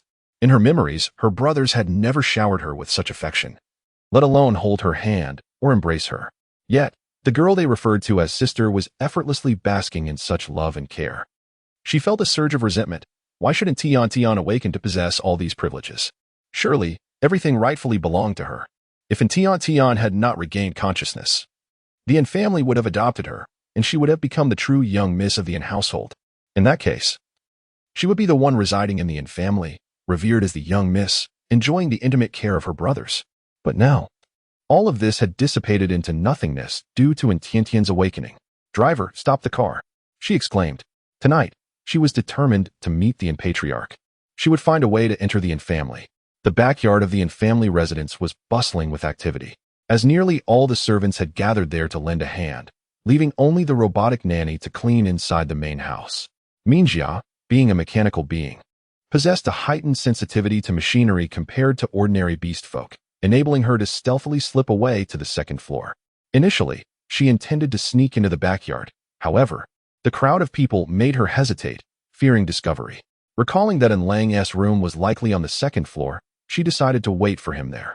Once upstairs, she wandered around the small sitting room and discovered a collection of card-making materials that Tian and the others had yet to tidy up. A smirk crossed her face. Such childish and cheap items would hardly please the An patriarch. If it were her gifting, she would undoubtedly present the most extravagant and opulent gift imaginable. In a fit of frustration, she stomped on the colorful materials several times, feeling a sense of relief before continuing her exploration of the other rooms. The first door she opened led to An Yang's room, which was unoccupied and neatly arranged, albeit sparsely furnished. Finding it somewhat dull, she promptly exited. However, upon opening the second door, she was utterly astounded by the sight before her. The room was adorned exactly as she had always envisioned her dream space. No, it surpassed even her wildest imaginings. Living in a communal dormitory had always left her longing for her own private sanctuary, a place free from the noise of others, allowing her to reside in comfort. Yet, due to the limited number of rooms in the welfare facility and the overwhelming number of young ones, no amount of pleading with the caretaker could secure her a room of her own, even though she received support from the An family. She had dreamt of a princess-themed room, painted in delightful shades of pink, furnished with elegant white furniture, filled with an array of dolls, and ideally, adorned with a soft carpet underfoot. And now, the room before her contained not only everything she had fantasized about, but it also offered a larger space. Furnished with exquisite decor, and the floor was covered with the very soft carpet she had yearned for. Minjia felt as if she were in a dream. Having spent less than a day at the inn residence, she had never experienced a night there and was unaware that such a beautifully arranged princess room existed. She knew she ought to leave promptly to find An Lang, as meeting him sooner would facilitate her integration into the inn family. Yet, captivated by the allure of the room, she found herself unable to move, almost as if compelled to step inside. Walking upon the plush white carpet felt like floating. Her curiosity led her to touch this and that, utterly entranced by the furnishings within. Most satisfying of all was the princess bed, spacious and exceedingly soft, in stark contrast to the dreary, grayish-white sheets of the welfare dormitory, which exuded a musty odor and were uncomfortably rigid. Minjia rolled around on the bed several times before she could bring herself to stop. Reclining and daydreaming about the possibility of one day moving into the inn family and making this room her own. Perhaps even a larger one would not be too much to wish for. Assuredly, her paternal figure would shower her with affection, readily granting her desires. Even if it entailed a chamber grander than this one. The mere anticipation of possessing such an exquisite room, nay, a princess's chamber of unparalleled magnificence, sent tremors of exhilaration through Minjia, prompting her to frolic upon the bed. Descending from her perch, she ventured into the walk-in closet. Summoning forth the ensemble of frocks and garments meticulously crafted by An Lang and his cohort for an Tiantian. Gazing upon the profusion of attire that filled the capacious wardrobes, accompanied by an array of matching footwear and accoutrements, Minjia could not resist the urge to seize them, preening before the mirror with an air of self-satisfaction. With such a plenitude of raiment and footwear at her disposal, she could adorn a different ensemble each day of the year without repetition. And any discarded garments could be bestowed upon the mongrels residing within the welfare society. On the appointed day, she would grace them with her presence, clad in the most opulent of gowns, personally distributing the cast-off attire. Surely, the wretched souls would seethe with envy, yet their countenances would betray naught but gratitude. The mere thought of such a spectacle filled her with glee, for it would silence their taunts once and for all. A surge of elation coursed through Minjia's veins, and she commenced the delightful task of trying on the garments. Alas, her mirth was soon dispelled as she encountered an unforeseen impediment, causing the radiant smile upon her countenance to falter. These resplendent garments had been meticulously tailored to An Lang's precise specifications, adhering to Tiantian's measurements. As Tian Tian had resided within a nutritional chamber for the duration of her existence, her physique was somewhat diminutive compared to the average 4-year-old cub, rendering the garments rather slender. While Minjia was by no means corpulent, she possessed the physique of a typical 8-year-old lass, rendering it impossible for her to squeeze into the attire of a 4-year-old. Despite her most fervent endeavors, she could not contort herself into the diminutive garments. A wave of vexation washed over Minjia as she frantically rummaged through the wardrobe. Despite her relentless search, she could not unearth a single garment that accommodated her frame, save for a bulky winter garment. The ill-fitting attire, diminutive and constricting, proved to be an uncomfortable imposition upon Minjia's person. Yet, she stubbornly persisted in donning it, casting a baleful gaze upon the disarray of garments, her eyes betraying a mixture of envy and resentment. These garments had been expressly fashioned for Tiantian, not for her. Were it not for that accursed Tiantian's awakening, these resplendent garments would have been destined for her. Instead, they lay before her, a tantalizing array of finery that she could not possess. The sight of the garments inflamed Minjia's ire, for they served as a constant reminder that they did not belong to her. Neither did the chamber, nor the affection and solicitude of the inn family. The taunts of the welfare society brats echoed in her mind, urging her to rend them asunder. Imposter! Wretch! Get out! No, no, it cannot be. I am no imposter. These are mine, my chamber, my affection. Even if these garments are not mine, what I cannot have, neither shall you. Minjia seized a stylish frock and commenced tearing it asunder. Her mechanical limbs, imbued with a force exceeding that of ordinary female cubs, enabled her to rend the garment with ease. The act of destroying the garment brought a modicum of solace to Minjia's troubled soul, yet she yearned for more. Everything before her must be annihilated. She stormed into the small parlor, seizing An Xing's utility knife, which had been left unattended after the creation of greeting cards. Returning to the dressing room, she commenced slashing at the garments with abandon. With the aid of the utility knife, she could rend the garments with greater alacrity, transforming them into tattered rags. As she slashed and tore, she imagined that she was defacing a certain someone's exquisite countenance. Soon, Minjia was surrounded by a heap of fabric scraps of various hues and textures. As she continued her destructive spree, a sense of perverse satisfaction welled up within her, fueling her efforts. Oblivious to the verdant presence that had emerged from the balcony, Minjia remained engrossed in her destructive endeavors. A leaf patted the flower vine, mimicking Tiantian's yawn upon awakening, and stretched its stem before stealthily slipping into the chamber. The multitude of inhabitants had disrupted its repose, preventing it from slumbering peacefully in its bed of soft soil. The commotion emanating from the chamber, coupled with the unfamiliar aura, aroused its suspicion.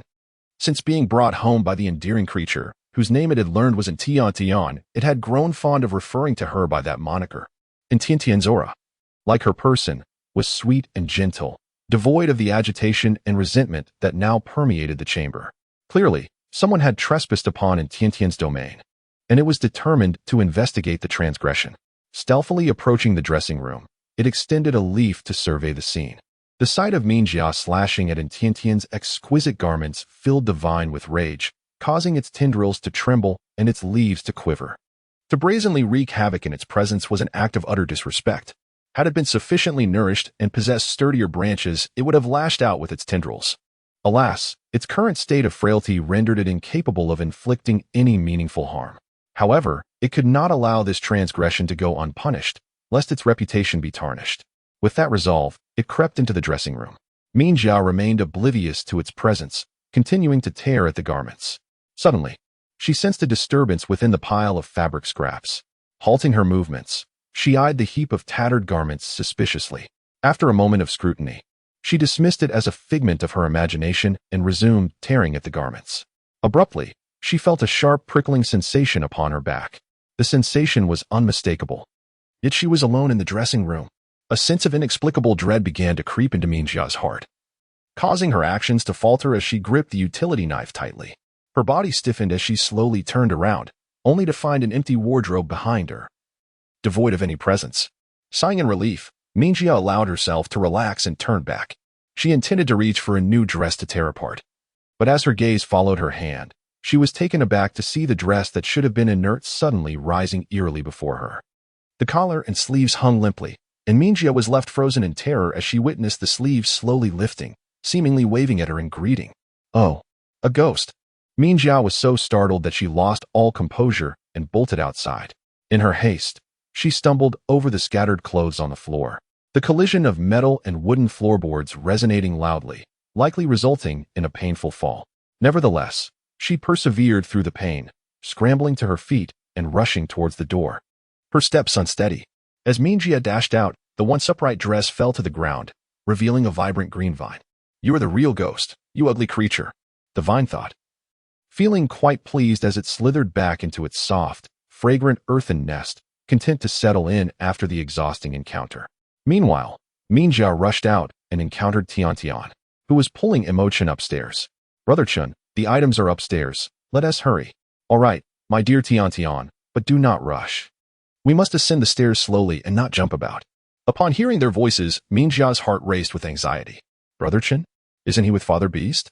Panic surged within her at the thought of being discovered and expelled, yet she feared returning, worried that the dressed ghost might seek her out again. The sound of their footsteps ascending the stairs grew ever closer. Gritting her teeth, Minjia tightened her grip on the utility knife and swiftly made her way towards the staircase. And Tian Tian was joyfully leading Imochen ahead, blissfully unaware of a figure barreling towards them from the staircase. It was only when she noticed that she was about to collide with Imochen, who rushed forward and enveloped the startled Tian Tian in his arms. As Minjia charged towards them, Imochen seized the utility knife from her grasp, the blade slicing through his hand, leaving a gruesome wound that bled profusely. Earlier, while downstairs, Tian Tian's hearing had been rather dull, rendering her oblivious to the disturbances above. However, Imochen had detected the commotion and what seemed to be cries for help from the upper floor. He had remained vigilant as he ascended the stairs, allowing him to swiftly protect Tian Tian.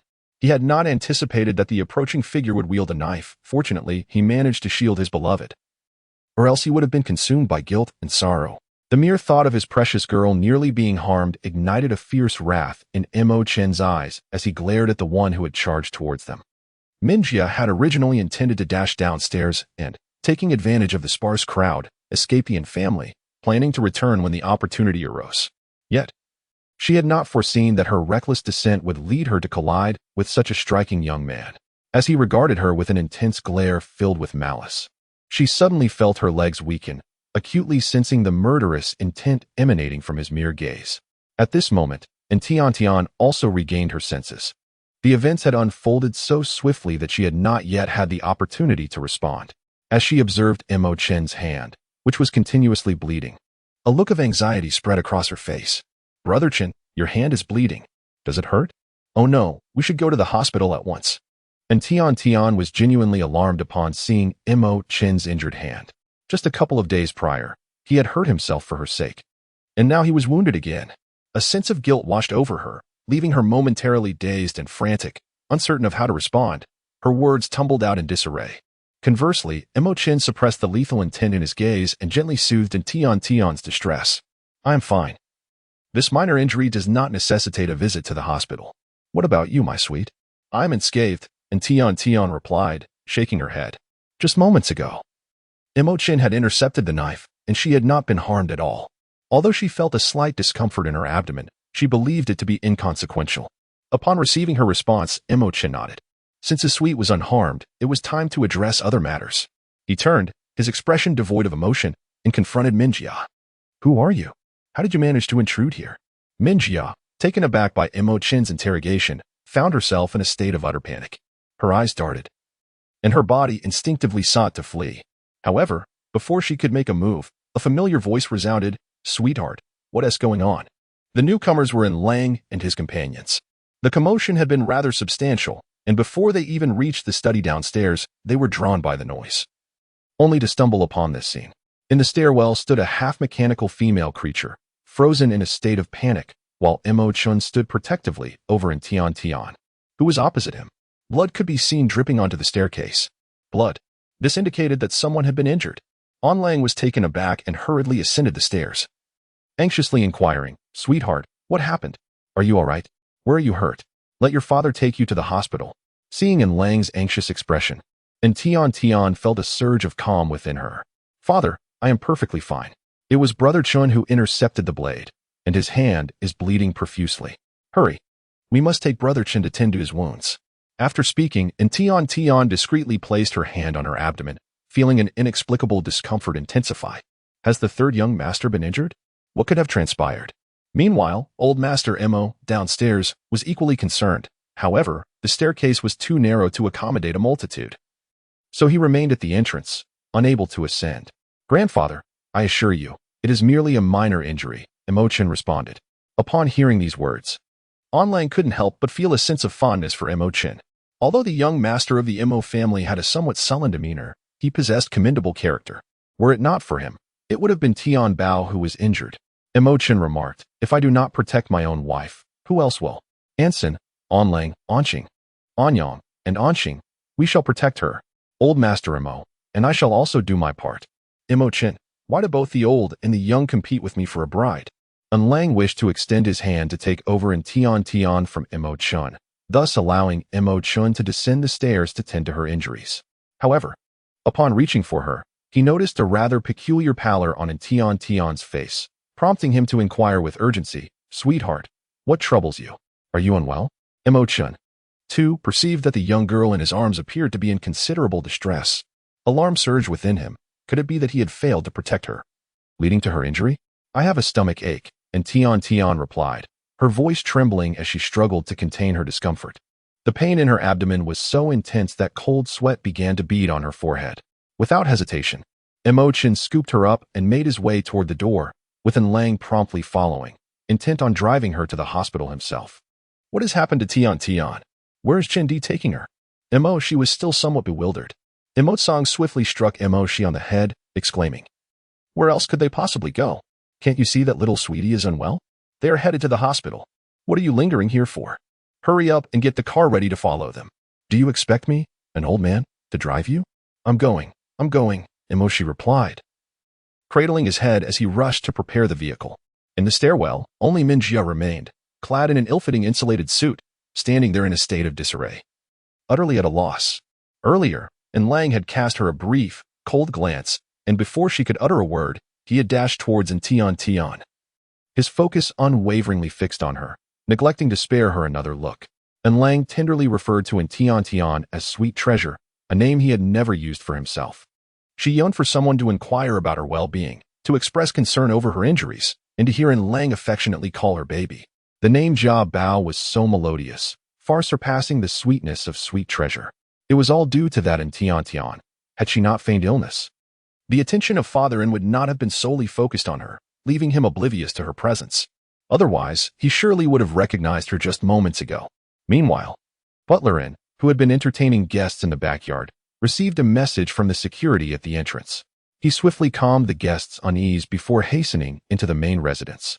Upon entering, he was met with the sight of Min Jia standing at the foot of the staircase and the bloodstains lingering on the steps. A sense of foreboding enveloped him, and a sharp pain throbbed in his head. The chaos before him was undoubtedly linked to Min Jia. He had sent her away earlier in the afternoon, yet she had stubbornly returned, seizing the opportunity presented by the gathering to sneak in and create such turmoil. With this realization, the usually amiable Butler-in's expression turned to one of anger as he ordered for Min Jia to be taken away and placed under strict surveillance until Lang could return to address the situation personally. Greed, indeed, demands a price. Butler-in endeavored to calm himself, realizing he must head to the backyard, where a multitude of guests awaited, with the young master. The protagonist of the banquet, having departed, and the temporary promotion of lobster meat proving quite successful, he deemed it necessary to conclude the festivities early. His priority was to manage the affairs of the family before hastening to the hospital to seek forgiveness from both the elder and the young master. In the backyard, Butler-in sincerely apologized to the guests, explaining that due to unforeseen circumstances, the banquet had to be abruptly terminated. Although some guests felt a lingering sense of dissatisfaction, the majority expressed their understanding, each one graciously packing a portion of their favorite lobster flavor before departing in an orderly fashion. Anqing from Anyang was in the midst of a meal when he received the alarming news that his sister had encountered an accident and was rushed to the hospital. Overcome with panic, he immediately dashed to the main residence to ascertain the situation. Upon arrival, they were met with the sight of bloodstains at the staircase. The living room on the second floor littered with soiled greeting card materials, and the dressing room of Tian, strewn with garments and remnants of torn fabric. Upon witnessing the scene in the changing room, Anqing was nearly beside himself with fury. The garments and dresses they had meticulously selected alongside Lang and Ansong for Tian were each crafted with great care, with every detail, including accessories, thoughtfully coordinated. Yet now, the fruits of their labor lay in utter disarray, the once pristine and beautiful changing room transformed into a chaotic mess. Who could have possibly turned their sister's sanctuary into such a state? It was truly outrageous. They were determined to confront and rectify this situation with the utmost seriousness. Although Anqing trembled with rage, wishing to teach the destroyer a lesson with a thorough beating, now was not the time for such pursuits. His sister had been taken to the hospital, and they needed to check on her well-being. Unable to wait for Butler and to finish his tasks and drive them, the two of them called upon the family driver to take them to the hospital immediately.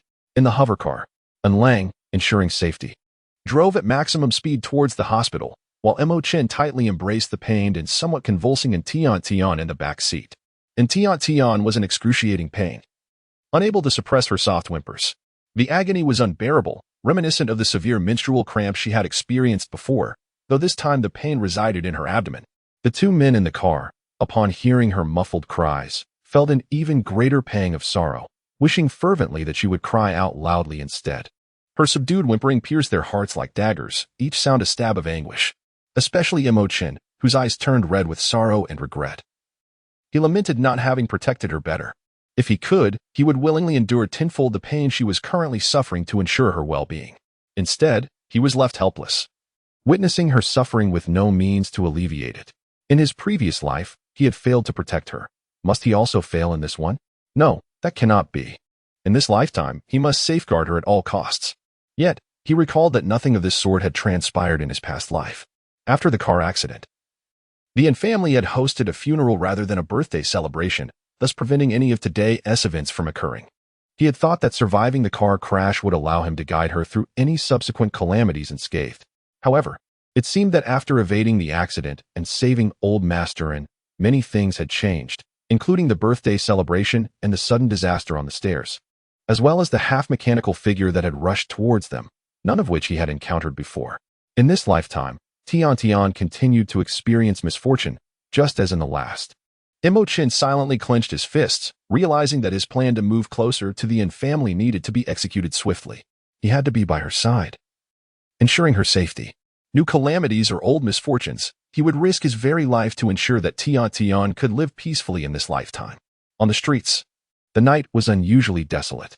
The once vibrant night market was now nearly deserted, with only a few scattered vendors remaining. Moose wandered aimlessly down the street, his face flushed and feverish, clearly indicating he was unwell. Yet, he had only just been discharged from the hospital, following the recent car accident. He had been receiving treatment there. Except for the first day when he seemed relatively well, he had been plagued by persistent fevers over the following days.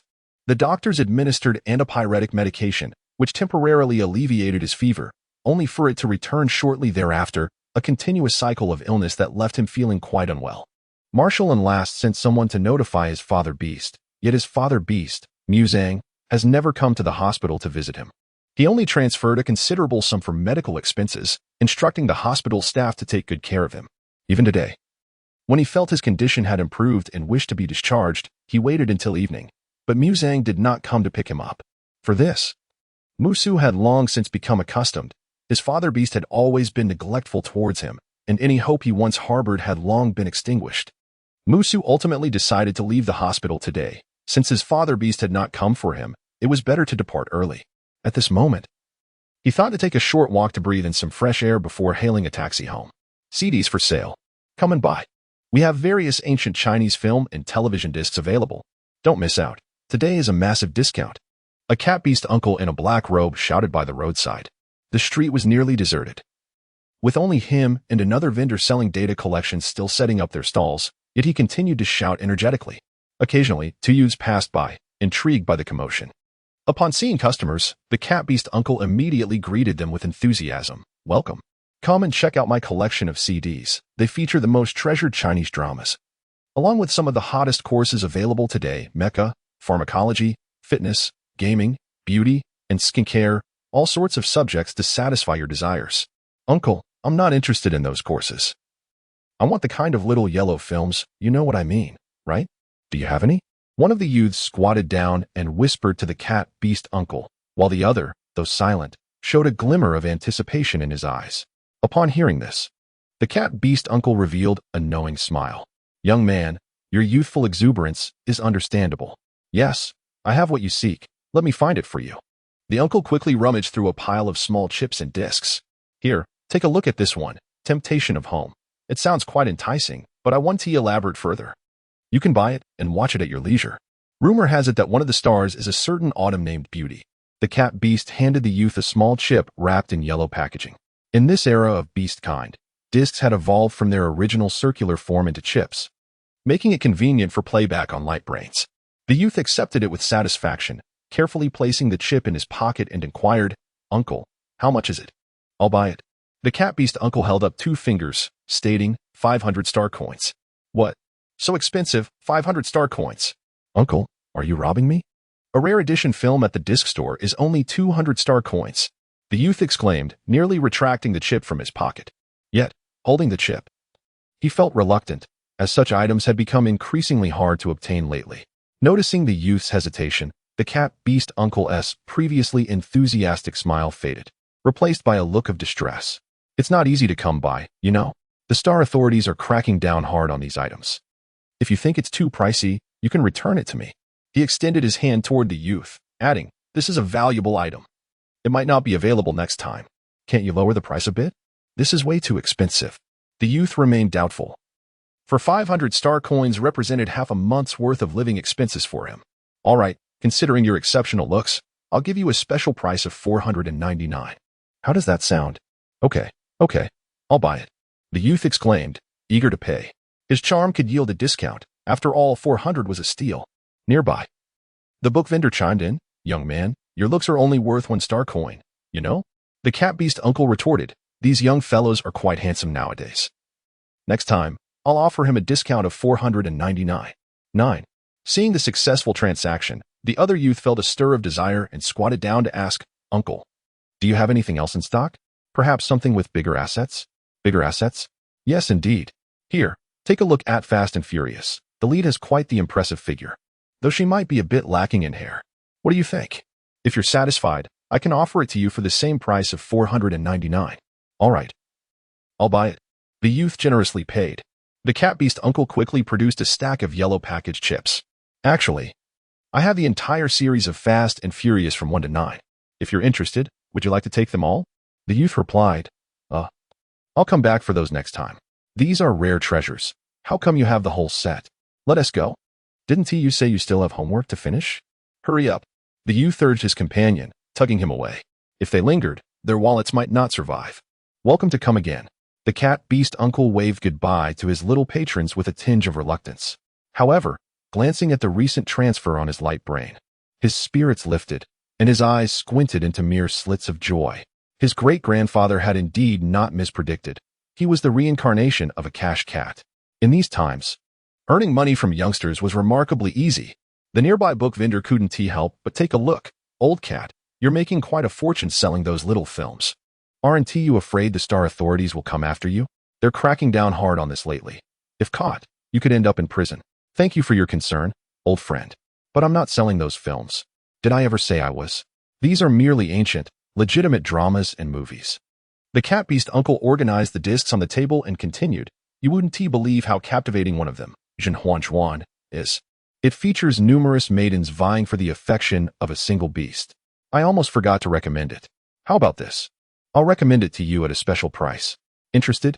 Upon hearing this, the book vendor quickly retreated to his stall, shaking his head. No, I can't afford your wares. It would take me a month of selling books just to buy one of your discs. As long as you're not selling those little films, I suppose selling ancient dramas at a slightly higher price won't land you in trouble. Otherwise, if my stall goes empty, who will I converse with? I still hope to leverage your popularity to sell more books. The old cat glanced at the vendor's pile of books, somewhat disdainful. With those antiquated relics, selling a few would be a miracle. Who even reads those anymore? You'd be better off collaborating with me to sell discs. Forget it. I want to sell your ancient discs. They must be pricey to procure. At least 100 or 2-star coins, right? No need for that. I can give you a very affordable special price. There's hardly a complete ancient movie these days. The discs I sell only contain the first half of the plot, while the latter half is filled with mecha course videos, so it's quite cheap for me. Sigh, I won't discuss this with you anymore. Look, someone else coming. I need to get back to business. The cat beast uncle hastily grabbed a few chips and stood to greet the newcomer. Hey, this is just a 10-year-old cub. Don't go tricking them, he cautioned. Deceiving females and cubs can lead to imprisonment. Your incessant chatter is quite tiresome. I am merely assisting a young one in distress, not causing harm. Have you not noticed its illness? Moreover, do you truly believe I am the type to exploit others? The vendor replied, You are? The elderly feline continued. Little one, do you require assistance? You appear quite unwell. You must hurry to the hospital. Moose looked up to see a man with black cat ears atop his head, clad in tattered black robes and clutching a stack of CDs. He quickly shook his head in refusal. No, thank you, sir. I have just come from the hospital and do not wish to return. Besides, I lack the funds to purchase any CDs. So there is no need for you to exert yourself. Even if he were to go, Moose would not dare let this man accompany him. Recently, there had been reports in the Star News of a vendor who returned a lost cub home, only to coerce the cub's parents into purchasing an exorbitant set of learning CDs. The photographs in the reports bore a striking resemblance to this vendor. Yet the old cat remained undeterred by Moose's refusal and continued to peddle his wares. My dear child, I see a connection between us and truly wish to assist you. Your complexion is flushed, yet dark energy lingers on your forehead, and your brows are furrowed, a foreboding sign. If you purchase a CD from me, I shall offer you a complimentary fortune telling to help you avert calamity. What do you say? Moose raised an eyebrow. The vendor was indeed attempting to sell his CDs, albeit with a rather clumsy rationale. Fortune-telling? Such antiquated notions. In this modern age, astrology reigns supreme. This man was clearly out of touch. Thus, Moose chose to walk past the old cat, ignoring his words, making his refusal abundantly clear. However, the old cat would not relent, turning to follow him, muttering incessantly. Little one, heed my words. I am not merely a vendor of CDs. I am a fortune-teller. You must believe me. My great-grandfather was of pure black cat lineage and possessed the ability to commune with the spirit world. My expertise lies in divination. Please do not walk so hastily. You must trust me. I assure you, I do not deceive. If you remain skeptical, I can read your fortune right now. Look at you. Have you not been frequently ill? Suffering fevers that the doctors cannot cure? You must have recently escaped a dire fate, yet by a stroke of luck, you survived. Today, as you walk alone. It is all due to your irresponsible father. Yet these matters are trifling compared to the grave calamity that awaits you. Initially, Moose felt dizzy, but the vendor's words only intensified his headache. This man was audacious indeed, speaking of death and calamity. Never mind, Moose thought. Perhaps he could extend a bit of kindness to the vendor. He swiftly transferred 2,000 star coins via his light brain. Sir. Is this Ian Ching stood anxiously at the entrance, accompanied by a group of physicians, having just received word from Lang about Tiantian's predicament. He had promptly gathered the doctors in anticipation. After a prolonged wait, the anticipated vehicle from Lang had yet to arrive, amplifying Ching's urgency. Doctorin, look, a hover car is approaching, one of the nurses exclaimed. Ching swiftly turned her gaze and indeed spotted a hovering vehicle approaching. Without uttering a word, she ushered her companions aboard, startling the driver considerably. The earlier remark made by the feline creature proved to be quite accurate.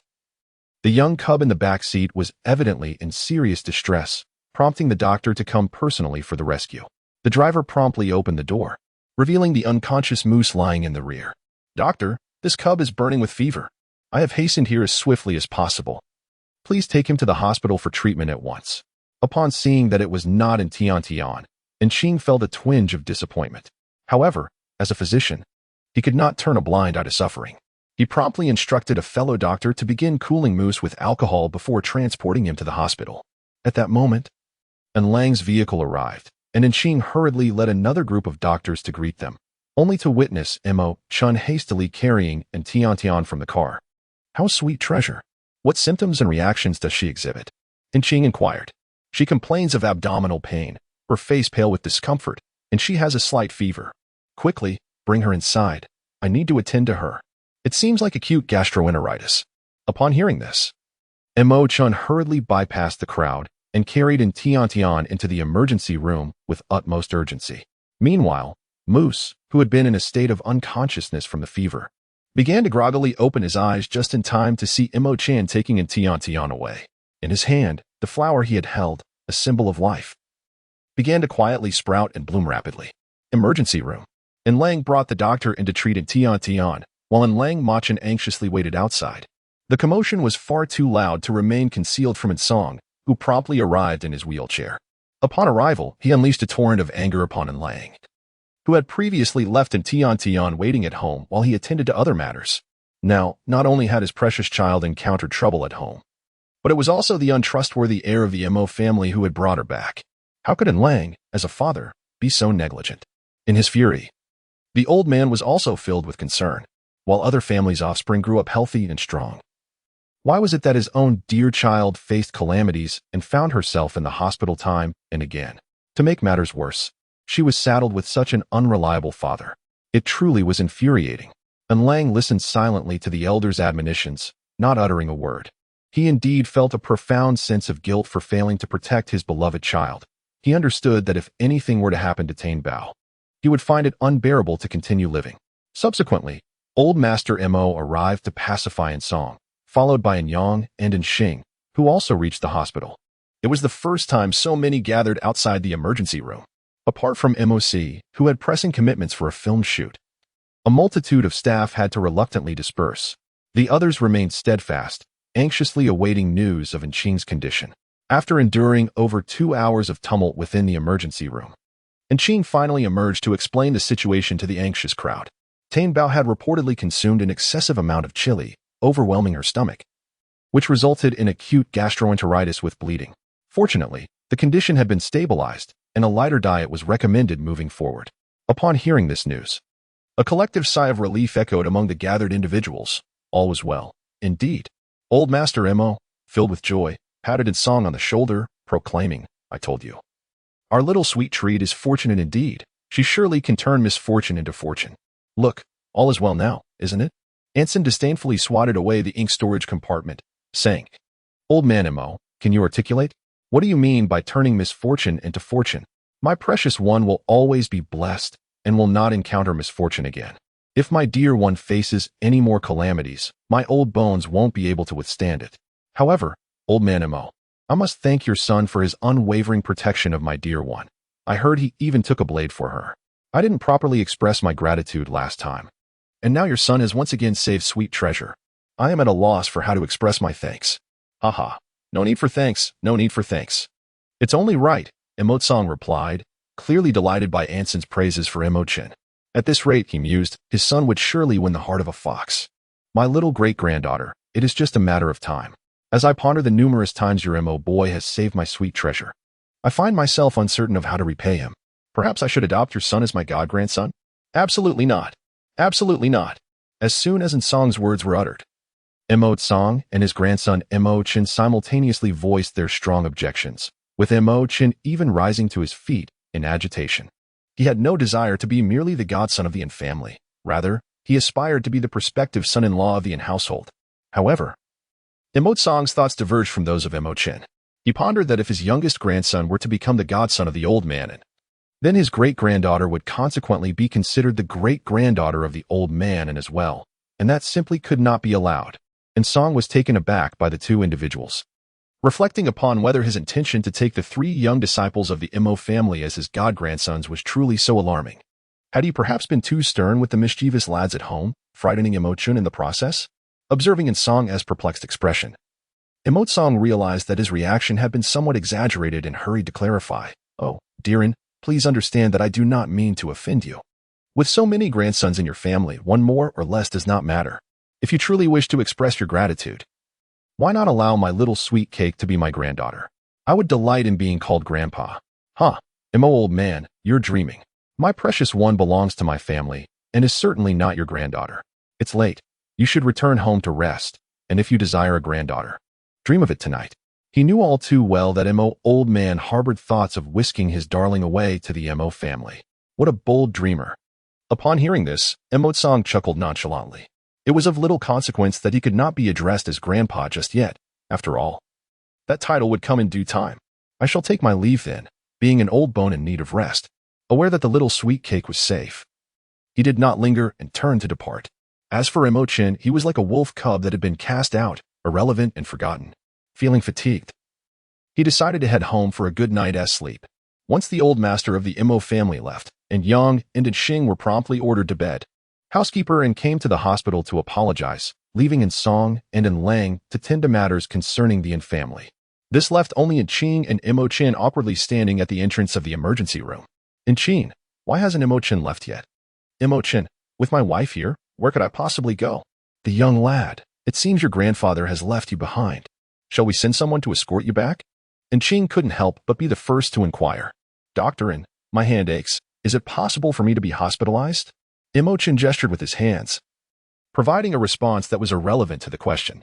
He had no intention of returning home. He wished to stay in the hospital with Tian Bao, to be by her side, for otherwise, she would be heartbroken not seeing him.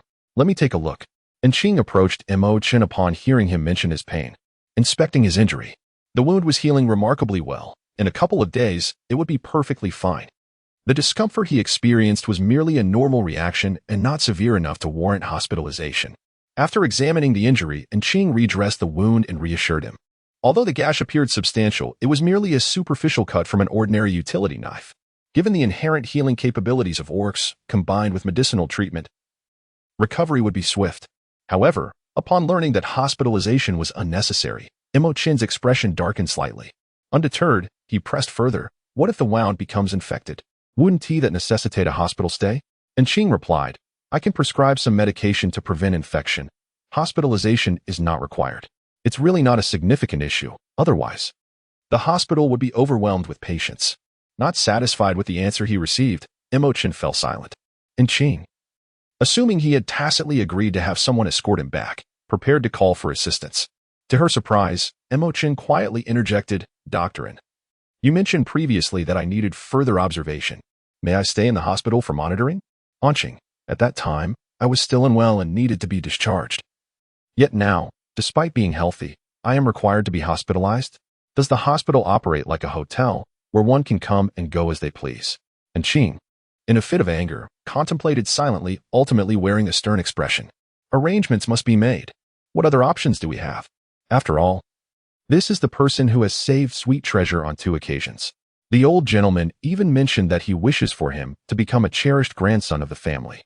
If we do not make arrangements, shall we simply wait to face his wrath? Mo Chin has successfully secured a stay at the hospital. Although it is somewhat regrettable that he could not share a room with Tian Tian, it is of little consequence, for he can always visit sweet treasure later. As the saying goes, wherever his wife goes, there he shall follow. On the other side, Ensign On Lang confronted the remorseful butler and with a stern demeanor. At that moment, the butler was bound by an ancient tome behind him, his head bowed, daring not to meet On Lang and Anson's gaze. Butlerin, if you have something to say, then speak. Why are you burdened with that book on your back? Anson, unable to bear the butler's pitiful appearance, noted that he had yet to express his intentions, yet the butler had already taken on the role of the aggrieved. Master, there is an ancient saying, to carry thorns and seek forgiveness. I could not find thorns, so I brought this scripture to atone. Thorns and scriptures sound somewhat alike, so one might round it off to be the same. Is that so? Butlerin, do you possess any other scriptures? Anson inquired, observing the emptiness of On Lang's back. API call failed with status code 429. Error. Code. For 29. Message. Resource has been exhausted, e.g. check quota. Status. Resource exhausted. API call failed with status code 429. Error. Code. For 29. Message. Resource has been exhausted, e.g. check quota. Status. Resource exhausted. On Lang. What is the matter? Why won't you stand up? Who said they would take good care of the little one? Yet the dear child is left at home, waiting in vain? And who claimed they would protect the little one, only to remain at home? The Eldarin, with a sardonic tone, enumerated in Lang's transgressions. Stand, my progeny, stand. And Lang hastily took the scriptures and joined the steward in to stand side by side in a show of contrition. Very well, stewardin, you may begin. Observing in Lang's woeful expression, Song felt a sense of relief wash over him. API call failed with status code 429. Error. Code. For 129. Message. Resource has been exhausted, e.g. check quota. Status. Resource exhausted. Upon hearing the news, the elderly gentleman, particularly incensed by the disarray evident in the locker room photographs, was overwhelmed with fury. Having received support from the Yin family, not only did she show ingratitude, but she also dared to bully my precious child. Such malevolence at such a tender age. How could she even contemplate wielding a knife to inflict harm? How dare she? And Lang, it was you who sowed this discord, and now you must rectify it yourself. I will not allow that mechanical wretch, whatever her name may be, to appear before my beloved child again. When the old man was truly enraged, he would address Lang by his full name, and this time, Song could sense the genuine wrath bubbling within him. Years ago, Lang had supported her, believing it to be a virtuous act for the sake of Tiantian, hoping it would hasten the awakening of his cherished child. However, what was once a benevolent endeavor has now turned into a source of resentment. Such a wretched creature is not worthy of the Yin family's consideration. Do not blame him for his ruthless disposition. She initiated the conflict with my precious child. If left unchecked, it could bode ill for my beloved in the future. It is better to resolve this matter now to prevent any further repercussions. After articulating his thoughts, the old gentleman returned to the hospital room, entrusting all other matters to Lang. If Lang cannot manage this trivial issue, then he need not return to the Yin family at all. Lang indeed resonated with the thoughts of the Eldarin. Initially, he provided support for the mechanical juvenile upon seeing her forlornly wandering the streets, reminiscent of his beloved Tian Bao, who was in a state of unconsciousness. In a moment of compassion, he brought her back to the Yin family for care, subsequently offering her continual assistance. In truth, Lang had never visited the welfare facility to meet her, and he could scarcely recall her name, let alone harbor any genuine affection for her. Had this mechanical juvenile exhibited a sense of propriety, he would have unwaveringly supported her until she reached adulthood. However, now that she harbored intentions to harm Tian Bao, such behavior would be utterly intolerable. Young master, shall we revoke the support for Min Jia from the welfare facility? Inquired Butler, and revoking support for Min Jia would effectively signify the Yin family's withdrawal of guardianship, thereby publicly communicating their stance, which would undoubtedly render Min Jia's future quite arduous. Greed, in its excessive pursuit of more, often leaves one with nothing at all. No. The Yin family shall continue to provide assistance, but those funds will be allocated to other juveniles and the elderly in the welfare facility, explicitly excluding that mechanical juvenile. Furthermore, instruct the welfare facility's management to arrange for a psychiatrist to conduct mental health evaluations on the juveniles there. Should any exhibit signs of illness, They must be meticulously cared for, with the Yin family assuming all treatment costs, and Lang commanded. Yes, young master, I shall personally attend to this matter, Butler replied, preparing to take his leave. Oh, and one more thing, Butler, please ensure that everything in Tian Bao's room is replaced with new items, and that the dressing room undergoes a complete renovation. Since Tian Bao will be residing in the hospital for the next few days, it presents a perfect opportunity for a thorough refurbishment. After Lang finished speaking, he pondered for a moment and added, let us craft a few more wardrobes and have the designer send over the latest designs for the female attire. I intend to personally select new outfits for my darling. This time, he aimed to choose even more exquisite dresses and shoes for his little one, far surpassing those he had selected in the past. As for the welfare center, the caretaker had been out early in the morning and had yet to return. A 10-year-old rodent cub inquired, could something have happened to him? What could possibly happen? Min Jia has gone to the Yin family. I heard today is Marshall N's birthday banquet, so she is likely staying over at their residence, replied another. You needn't worry. Just focus on enjoying your meal. The caretaker secretly hoped Min Jia would linger at the Yin residence a bit longer. Perhaps additional resources would be provided, allowing the cubs at the welfare center to enjoy more food as well. Indeed. Why are you concerned about Min Jia?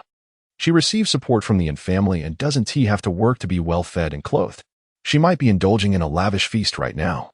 Unlike us who are stuck with these nearly expired nutrient capsules and leftovers. Everyone, eat properly. No complaints at the dining table. If you detest the food here, then find your own meals outside, the caretaker admonished. These provisions were hard-won, yet the cubs grumbled about their taste, truly unaware of their fortune. In the beastly realm, many stray beastmen endured the harsh elements outside. They could not enjoy the security and daily nourishment that these cubs took for granted. As the caretaker's expression darkened, the cubs fell silent, each engrossed in their breakfast, afraid to make a sound lest they be expelled from the welfare center. Seeing their compliance, the caretaker nodded and took the remaining food outside. Once he left, a mechanical cub grew restless and tugged at a companion nearby, asking, didn't Min Jia not return yesterday? By right, shouldn't we have an extra portion for dinner and breakfast today? Why isn't the caretaker giving us more food? You're unaware, aren't you? There has been a stray snake beast wandering around the welfare center these past few days. The caretaker likely saw its plight and took the surplus food to feed it. What? The caretaker wouldn't consider bringing it into the welfare center, would he? We already have too many cubs. I certainly don't want another bed crammed in our room, nor do I want to share my food. The mechanical cub pouted, feeling that one more mouth would only mean less for himself. Rest assured, stray snake beasts are generally cold-hearted, and their fangs may carry potent toxins. The caretaker wouldn't admit such a dangerous cub into the welfare center. They typically only accept half-mechanical disabled cubs or those of very low beastification. Aside from the caretaker, who is fully mechanical and possesses some self-defense ability, the others lack any combat power. Beasts like the snake cub, which possess a degree of fighting capability, are not adopted by the welfare center. Li Zi, you should focus on your food. Otherwise, the caretaker will return and get angry. Hey? It seems there's a hovering vehicle outside, and it looks like it belongs to the Yin family. One cub suddenly exclaimed. Is that true? How do you know it's the Yin family's vehicle? Are you foolish? The last time Min Jia came from the Yin family, it was in a similar vehicle, with identical insignia. Really? Quick, look. Min Jia is getting out of the car, and she is holding a beautiful piece of clothing. Where? Let me see. I want to see too.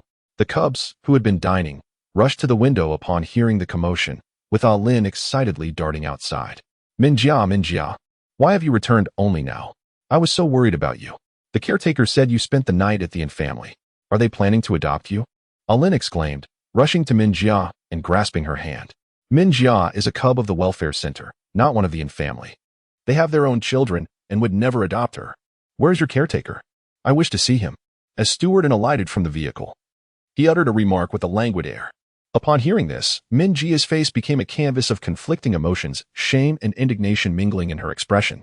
She forcefully wrenched her hand from Lin's grasp, disregarding the garments that tumbled to the ground, and dashed into the welfare center in a flurry. Observing this, Lin promptly retrieved the fallen clothes, tenderly brushing off the dust before hastening to follow her. Coincidentally, the steward returned just in time to witness this scene and hurriedly approached Stewardin, offering a conciliatory smile. Stewardin, how fortuitous that you personally brought Min Jia here. The little ones can be thoughtless, and it is quite rude of her to abandon you like that. Please do not take offense. I shall ensure they receive proper guidance. The steward recognized the necessity of educating the children at the welfare center to prevent any from growing ungrateful or, worse yet, causing harm. With a stern countenance, Stewardin replied, "Indeed, it is essential to instill such lessons." At these words, the steward felt a jolt of alarm. Had not the family suggested that Min Jia stay overnight? Why then had Stewardin personally escorted her? Was the family reconsidering their intention to adopt her? He had hoped to utilize the adoption assistance funds provided by the family to procure fresh provisions for the children. What had transpired? Had Min Jia inadvertently offended someone within the household yesterday during the grand birthday celebration that had attracted numerous dignitaries? A sense of unease began to brew within the steward. If this were indeed the case, it could spell trouble for the welfare center. Min Jia's mistake should not jeopardize their haven. Stewardin, has Min Jia caused some trouble? She is but a child, lacking understanding. Although the steward was unaware of the precise circumstances, extending an apology seemed prudent. Little did he know, Stewardin's irritation only deepened at this remark. What did it mean to be young and naive? Under the pretext of such innocence, could one trespass into the residence, damage property, or even wield a weapon? What did they take the family for? At that moment, the already troubled countenance of Butler grew even more alarming. Steward, we should find a suitable place for a detailed discussion. The family has matters to confer with you about. This is not an appropriate setting for conversation. Indeed, indeed. Butlerin, please follow me. We shall proceed to the conference hall for our deliberations. The steward nodded in agreement, recognizing the wisdom in finding a more suitable venue to discuss the issues at hand. If Min Jia had indeed erred, there might still be room for negotiation. Thus, the steward led Butlerin and several bodyguards to the conference hall. The young ones, who had been eagerly peering from the windows, felt a pang of disappointment as they witnessed the departure of the steward and his entourage, lamenting their missed opportunity to eavesdrop. However, while they could not glean the gossip from the steward's side, they could certainly gather around Min Jia for some amusement. Min Jia burst into the welfare center, making a beeline for her room, where she slammed the door shut and locked it with a resounding thud. Leaning against the door, she curled up, stifling her sobs. Arlen, who had followed behind, sought to comfort her but was met with a cold reception. The curious young ones, witnessing her distress, began to murmur among themselves. Why is Min Jia throwing such a tantrum? Didn't she just return from the family? She was personally escorted here by their esteemed butler. If I had such treatment, I would be overjoyed, not looking as if the world owed me something. Do you think Min Jia got into trouble while at the family? Perhaps they sent her back because they don't want her anymore. Otherwise, why would she seem so miserable? Listen, it sounds like she is crying in there. You're talking nonsense. The family is preparing to adopt Min Jia. They even provided her with such fine clothing. Arlen interjected, holding up the garment for all to see. Although he felt a pang of sorrow at Min Jia's departure from the welfare center, he was even less inclined to hear the other children disparage her. Min Jia deserved to live a life of luxury with the family. The chatter among the onlookers ceased as they pondered Arlen's words. Such exquisite attire was rare in their midst, and if the family had bestowed it upon Min Jia, perhaps the adoption was indeed forthcoming. If Min Jia were to become a member of the family, she would no longer be someone to offend. With that thought, the children prepared to disperse, as they needed to venture to the junkyard to gather scraps and earn some money for the welfare center. Unlike Min Jia, they lacked benefactors or adoptive families. They had to learn to survive through their own labor. As the group was about to leave, a voice chimed in. Guess what? I just overheard some significant news in the conference hall. Lizzie exclaimed, her excitement palpable. The curiosity of the surrounding children was instantly piqued. What news? They urged. Lizzie, beaming with delight, revealed. The butler and the steward mentioned that the family intends to allocate the entire funding originally meant for Min Jia to provide meals for everyone at the welfare center. This means we won't have to eat those expired nutritional capsules anymore. That's wonderful. The family's support for Min Jia was substantial, and if it's shared among us, we'll at least have enough to eat for a while. Indeed, but why would the family distribute Min Jia's funds to us? Is she going to be adopted? Upon hearing this, Lizzie scoffed. How could Min Jia ever be adopted? She must have done something wrong, which is why the family decided to share her funding with everyone. Her words ignited fervent discussions among the crowd. I knew it. Min Jia must have gotten into trouble to be sent back. No wonder she looks so glum, hiding away and crying. You're speaking nonsense. The family is clearly here to adopt Min Jia. They wouldn't have given her such fine clothing otherwise. Just look at it, clearly designed by a professional. Arlen countered, unwilling to believe Lizzie's claims, lifting the garment to showcase it. Lizzie examined it closely. Arlen, this garment indeed appears valuable, but it's summer, and it's a winter coat. Don't you find it odd that the family would gift Minjia such an item? Caught off guard by Lizzie's question, Arlen struggled for a retort. It was indeed peculiar to receive a winter garment in summer. I find it strange as well, Lizzie continued. And the size is all wrong. It seems more suited for a 4 or 5-year-old. The little lady of the family is just 4 years old. Could this be intended for her? How did Minjia come by it? How else but by stealing it? No wonder the family sent her back. It seems they've come to seek justice. The butler even mentioned bringing in a psychiatrist to examine Minjia. Do you think? You're talking nonsense, Arlen shouted, shoving Lizzie, who was caught off guard and slammed against the wall. Unwilling to back down, Lizzie retaliated, engaging Arlen in a scuffle. You are just a lowly rodent. How dare you strike me? I'm not one to be trifled with. The surrounding children were taken aback, but older kids quickly intervened, urging, stop. If this continues, we'll draw the attention of the conference hall, and none of us will fare well. Outside the door, the commotion escalated, while inside, Minjia quietly wept in her room. She vowed that one day, Lang would personally come to fetch her from this wretched place. Meanwhile, outside the hospital room of Tiantian, rhythmic knocking echoed as Chen stood at the door.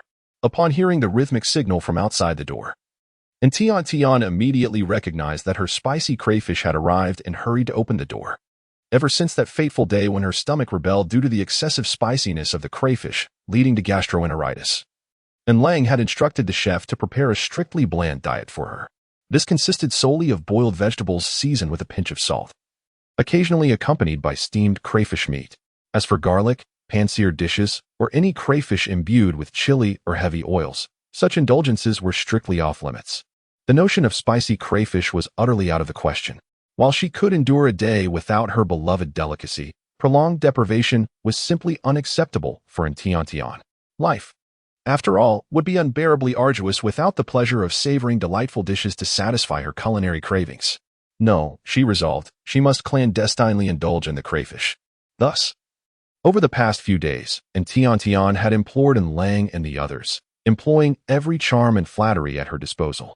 Yet, Lang and Qing remained resolute, adamantly forbidding her from touching any chili, while incessantly lecturing her with a barrage of moral reasoning that left her head spinning. In Anyang and Qing found herself ensnared. Unable to extricate herself from the situation, she intended to secretly bring something to her, but was unexpectedly caught by Lang, who promptly escorted her to the gym for a thorough lesson. After that incident, the matter was never mentioned again. Perhaps it was merely a fleeting one. As for the elder, he was preoccupied with his own restrictions on greasy and spicy foods, leaving no opportunity to procure spicy crayfish for Tiantian. Fortunately, there was also Brother Chen, who was hospitalized and quite easy to persuade. Before Tiantian could articulate her desires, Chen had already inferred her intentions and assured her that he would discreetly bring her spicy crayfish that very day. Tian, filled with joy, impulsively kissed Chen's cheek before departing with a satisfied smile. She had always believed that someone would understand a foodie's insatiable craving for delectable cuisine, and indeed, Chen had arrived bearing her long for spicy crayfish, tapping their agreed-upon secret signal. As she slowly opened the door just a crack, peeking her head out, she glanced around to find only Chen outside, beaming at her, with no other doctors or nurses in sight. Ah, safety assured. She waved her little hand, beckoning him to slip inside promptly. Chen couldn't help but chuckle at her endearing, guilty demeanor. How charming she looked, as if caught in the act. She seemed to think that if no one was watching outside the ward, no one would know he had come to see her. Little did she realize that the corridor was lined with surveillance cameras, which had already captured her sneaky and bashful antics. Brother Chen, why are you smiling? Hurry and bring out the crayfish, she urged, nearly drooling with anticipation. Yet, Chen remained rooted in place, grinning at her without a clue as to why. Despite his typically aloof demeanor around others, he often found himself inexplicably smiling in her presence. Did he perhaps find her amusing? Perplexed, she mused over the differences in thought processes between a wolf and a fox, but such musings were trivial, as long as he brought her crayfish. She could tolerate whatever silly expressions he wore. Noticing her anxious demeanor, Chen decided to cease his teasing. If he didn't produce the crayfish soon, she might very well become upset.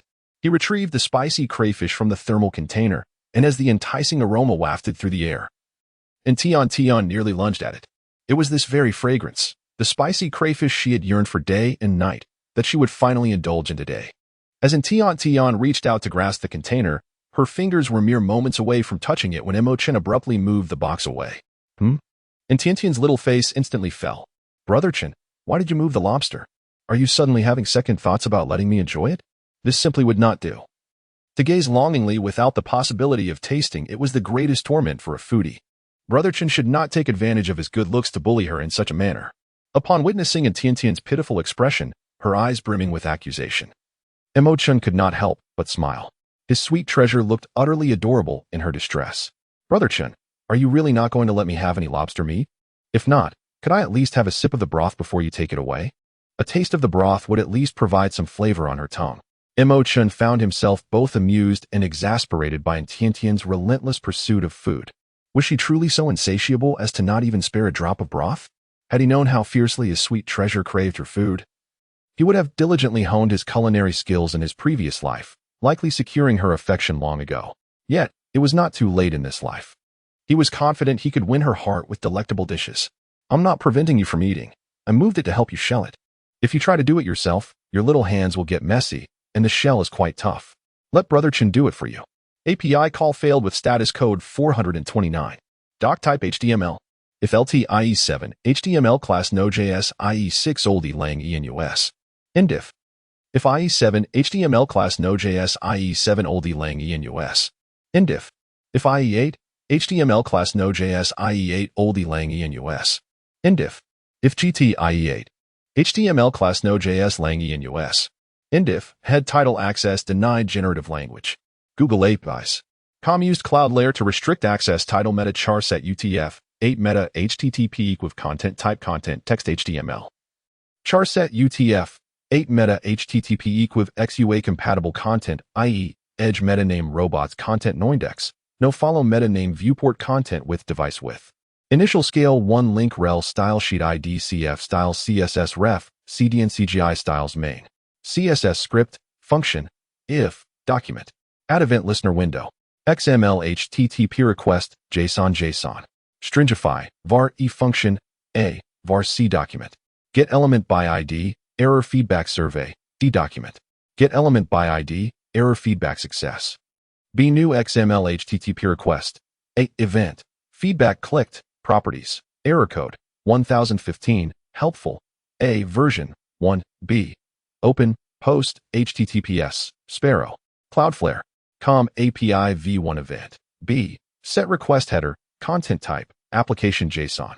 B set request header Sparrow source key C7715F54B54944B4 to 6144B7N1A. B send JSON. Stringify AC class list. Add feedback hidden D class list. Remove feedback hidden document. Add event listener DOM content loaded function var document. Get element by ID error feedback C document. Get element by ID feedback button yes D document. Get element by ID feedback button no class list in A class list. Remove feedback hidden C. Add event listener click function E. 0. D. Add event listener click function E. 1. Script defer SRC HTTPS performance. Radar. Cloudflare. ComBeacon. JS script head body div ID CF wrapper div class CF alert error CF cookie error hidden ID cookie alert data translate enable cookies please enable cookies. div ID CF error details class P 0 header class MX auto point 10 LG point 6 LG PX 8W 240 LG W full MB 15 anti-aliased H1 class inline block MD block Mr 2 MD MB 2 font light text 60 MD text 3 XL text black dark leading tight span data translate error span 1015 span H1 span class inline block MD block heading ray ID font mono text 15 LG text SM LG leading relaxed ray ID 9317 CB 9022 A1 EA12 bull span class inline block MD block heading ray ID font mono text 15 LG text SM LG leading relaxed April 17th 2025 027 10 UTC span H2 class text gray 600 leading 1 3 text 3XL LG text 2XL font light you are being rate limited H2 header section class W 240 LG W full MX auto MB, 8 LG, PX, 8 DIVID what happened section class W, 12 MD, W full H2 class text, 3 XL leading tight, font normal MB, for text black dark anti-alias data translate, what happened? H2P the owner of this website, generative language, Google APIs, has banned you temporarily from accessing this website.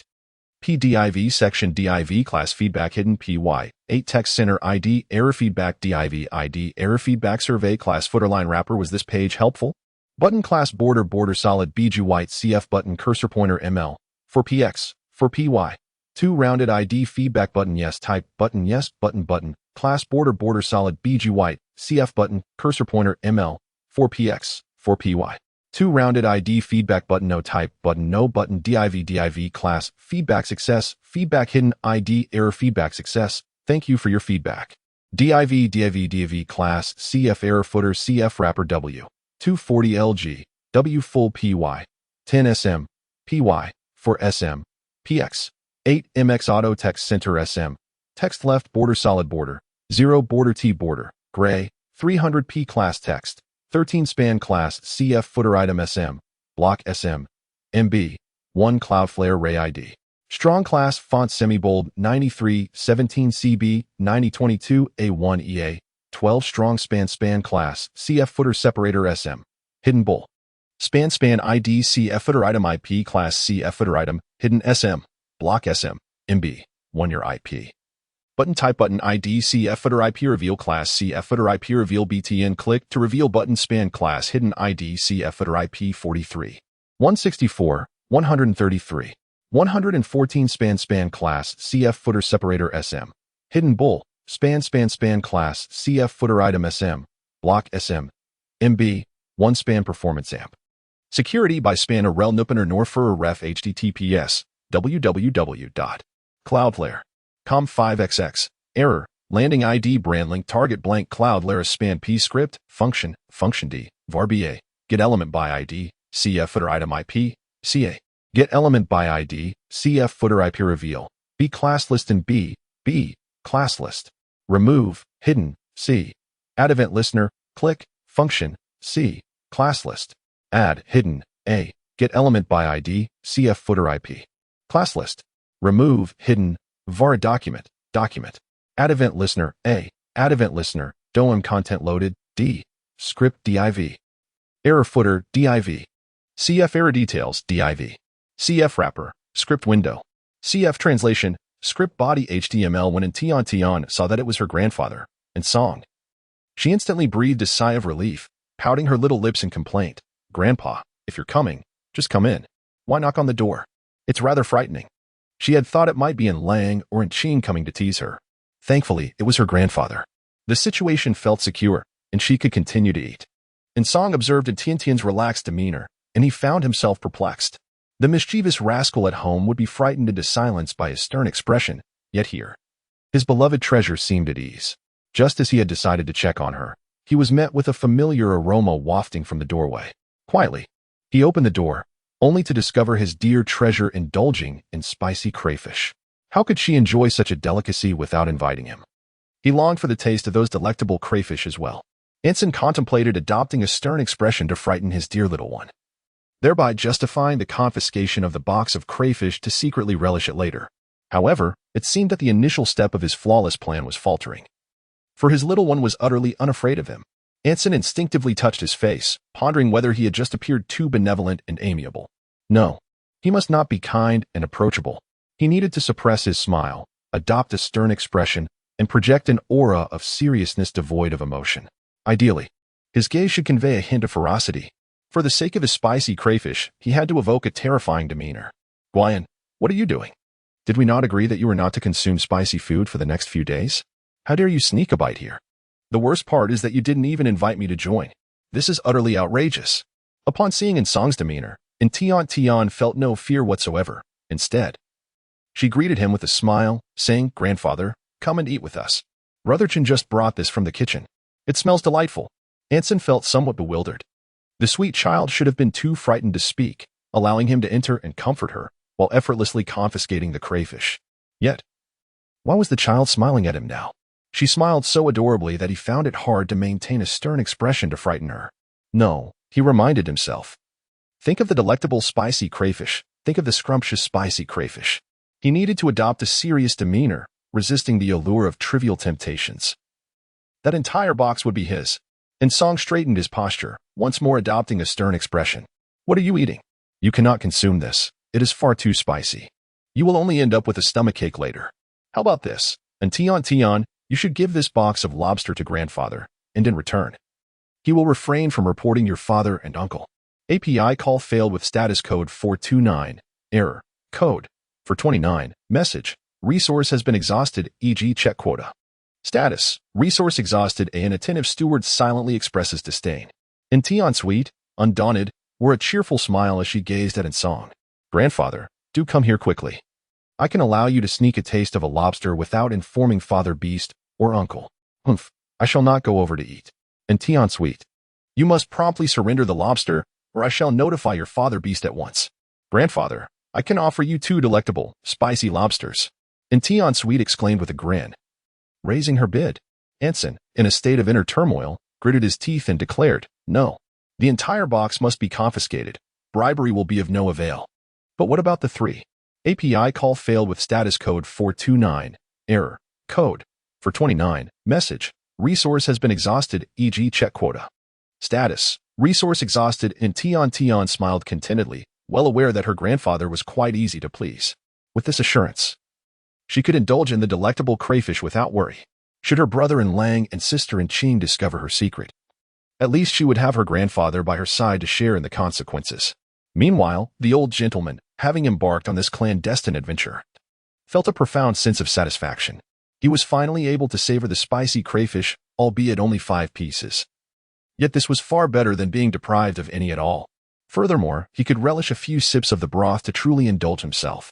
And Guanjia remarked, I told you, the master cannot possibly deceive an entire box of lobsters. However, the young lady managed to win him over with just 5 lobsters.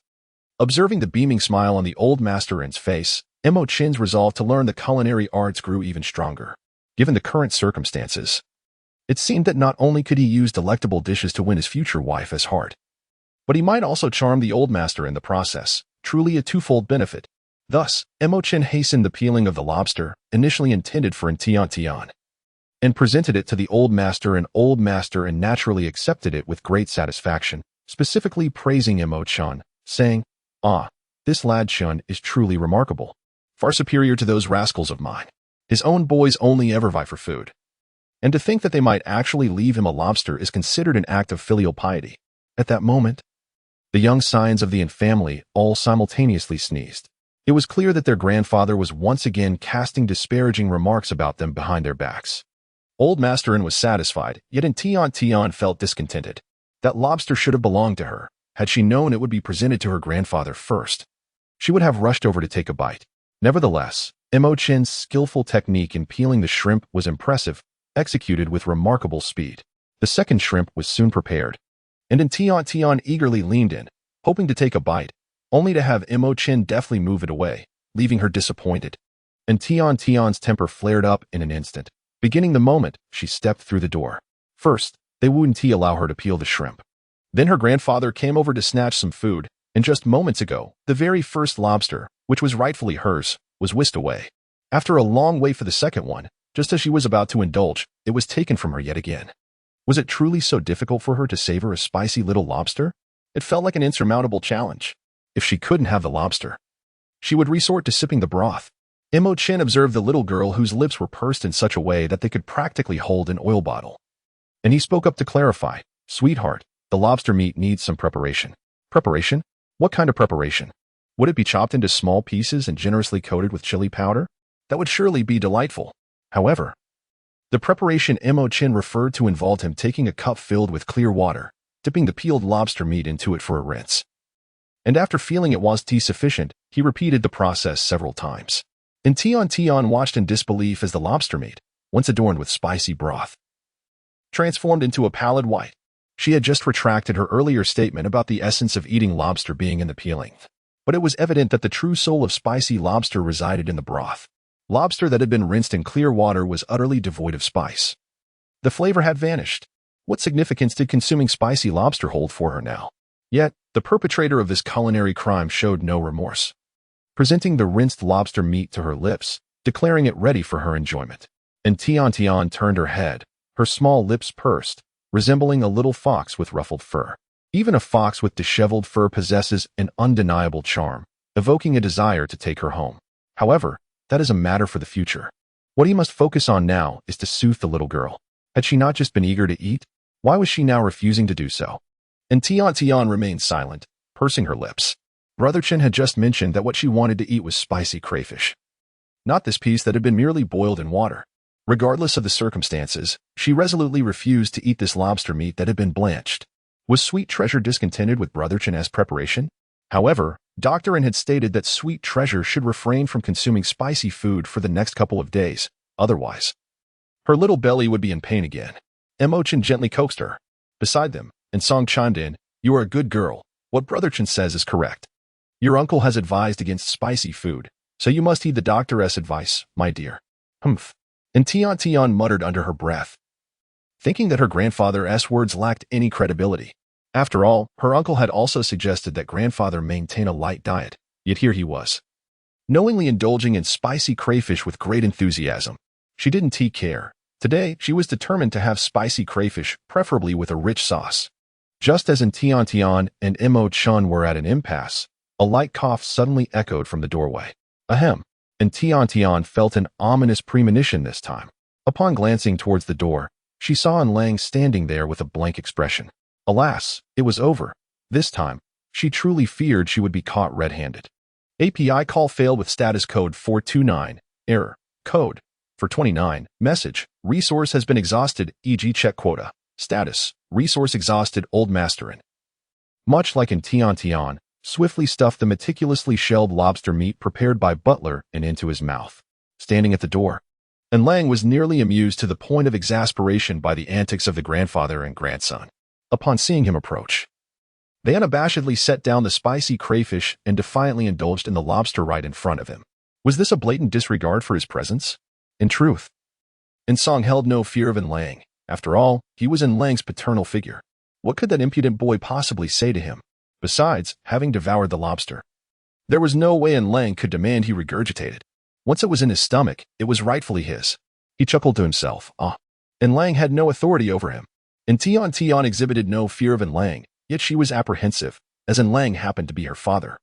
The reason for her audacity in consuming the crayfish in front of him was that, having been caught, she decided to embrace her fate, fully aware that if she refrained from indulging, she would receive a reprimand without having enjoyed a single morsel of the delicacy.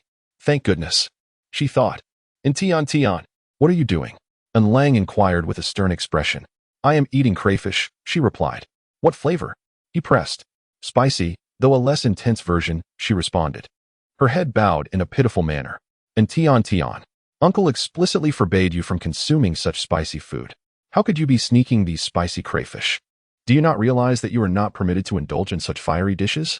API call failed with status code 429, error, code, for 129. Message, resource has been exhausted, e.g. check quota.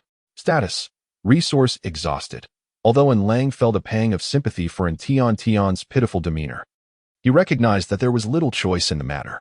If he failed to address the gravity of the situation, she might continue to indulge in reckless eating habits, potentially leading to dire consequences.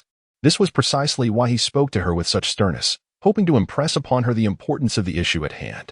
I understand. Father Beast, I was wrong. I shouldn't have eaten the spicy crayfish, not even the inferior version, and Tian admitted, her tone imbued with sincerity. She comprehended the rationale behind Lang's anger. His concern stemmed from a place of care, especially given her tender age. She was indeed too young to consume such stimulating foods, which could be detrimental to her digestive health. And Lang observed in Tian's obedient confession of her mistake, and the anger he had felt had long since dissipated. However, to be on the safe side, he still inquired, will you still eat such spicy food next time? Upon hearing this, Tiantian's face was awash with conflict. How was she to respond to such a query? After all, she could not assure that she would abstain from spicy food in the future. It was simply implausible for her to forego it indefinitely. Thus, after much mumbling and hesitation, she found herself unable to articulate a definitive promise. API call failed with status code 429. Error. Code. 429. Message. Resource has been exhausted, e.g. check quota. Status. Resource exhausted, and Tian Tian cast a pleading glance towards Song, hoping that her grandfather would speak a few kind words on her behalf. For they were indeed comrades aboard the same ship of mischief. Anson perceived the pleading gaze of his beloved pet and cleared his throat. Young lad, why the fierce demeanor? Enough with the overreach. Your precious companion has already admitted fault. What more do you desire? If you truly make the dear one cry, I may not feel your pain, but I certainly will feel mine. Upon hearing this, Lang cast a glance at the elder and spoke softly, Father Beast. If Qing knows that you indulged in lobster meat today, he will undoubtedly come seeking you for treatment. I have heard that he has recently developed an acupuncture method for alleviating back pain, which is said to be remarkably effective. While he may not have authority over his own father, as a physician, Qing certainly can exert his influence. After all, what patient disregards the advice of their doctor? Moreover, that acupuncture technique appears to be quite painful. I can hardly believe that you would not feel a twinge of anxiety. It's worth noting that you typically shy away from needles altogether. Well then, my dear, Grandpa suddenly feels a bit of discomfort in his back. So I shall take my leave now. Please, obey your father, and I shall visit you again soon. Old Master and promptly instructed Butler to wheel him back to his sick room, taking the box of crayfish with him, asserting with righteous indignation that he was confiscating it on behalf of Lang. In Tian, grandfather. Do not think I did not notice the gleam of joy in your eyes as you walked away with that box of crayfish. Once the venerable elder departed, the atmosphere grew awkward once more. Ultimately, it was Mo Chun who broke the silence with a suggestion. Marshallin, I believe that as long as we judiciously regulate the spiciness of the food, allowing Sweet Treasure to indulge in spicy dishes occasionally should be permissible. Indeed, and Tiantian nodded vigorously, as this was precisely her sentiment. It was acceptable for her to partake sparingly. In truth, Lang considered the outright prohibition of Tian consuming chili peppers to be rather implausible. For while he might publicly decree a ban, he could not covertly ensure that Sweet Treasure would not indulge as she had done this time. It must be understood that Sweet Treasure, with her adorably sweet demeanor, could easily elicit the compassion of others, much like Mo Chin, who would find it hard to resist her charms, sneaking her spicy treats. Particularly concerning was the elder of their household, a prime candidate for scrutiny, who was, after all, a habitual offender. He had been caught by Qing on several occasions. If the elder and Sweet Treasure conspired to sneakily indulge, it would surely become a source of great trouble for him. Thus, it would be wiser to allow Sweet Treasure to enjoy her treats openly, under his watchful eye, ensuring her intake remained within reasonable limits to avert any mishaps. With a nod of agreement to Mo Chin's suggestion, Lang resolved that in the future, if she wished to savor these spicy delights, it must be communicated to her Father Beast first, and she should only partake in moderation. Thank you, Father Beast. You are the most understanding and wise of all. And Tian declared, showering her father with praise upon receiving his consent. At this moment, Lang, who had previously maintained a deliberately stern expression, finally allowed himself to relax and reveal a gentle smile. Father Beast, what brings you here so early today? And Tian inquired, glancing at the time displayed on her holographic device. It was still only noon, typically, and Lang would attend to matters at the military department in the afternoon and then bring along Yang and Xing, who had just finished their training, to visit her. And Lang and the others had never visited the hospital during the midday hours, which is precisely why Tian chose this time for Mo Chun to bring her spicy crayfish. At this hour, Xing would not return after her morning checkup, and Lang would not arrive until the afternoon, coinciding perfectly with mealtime when everyone would be away for lunch, leaving the corridor nearly deserted, an opportune moment for a clandestine feast. However, Tian did not anticipate that Lang would come by at noon today, inadvertently catching her in the act of indulging in her delectable treat. Today, there is not much going on at the military base, and since my two brothers are filming a promotional video in the afternoon, I decided to come by at lunchtime, only to stumble upon a certain little glutton sneaking a bite, and Lang teased with a smile. To what extent can we gloss over this incident? The little glutton retorted, feeling quite embarrassed at being caught in the act of indulgence. A promotional video? Is it for the crayfish? Are my brothers the stars of it? And Tian inquired eagerly, recalling that during her last birthday celebration, she had heard Grandpa Mo mention plans for a crayfish promotional video. She had not expected that the filming would commence so soon, nor that her two brothers would be the main protagonists. Just the thought of it filled her with excitement.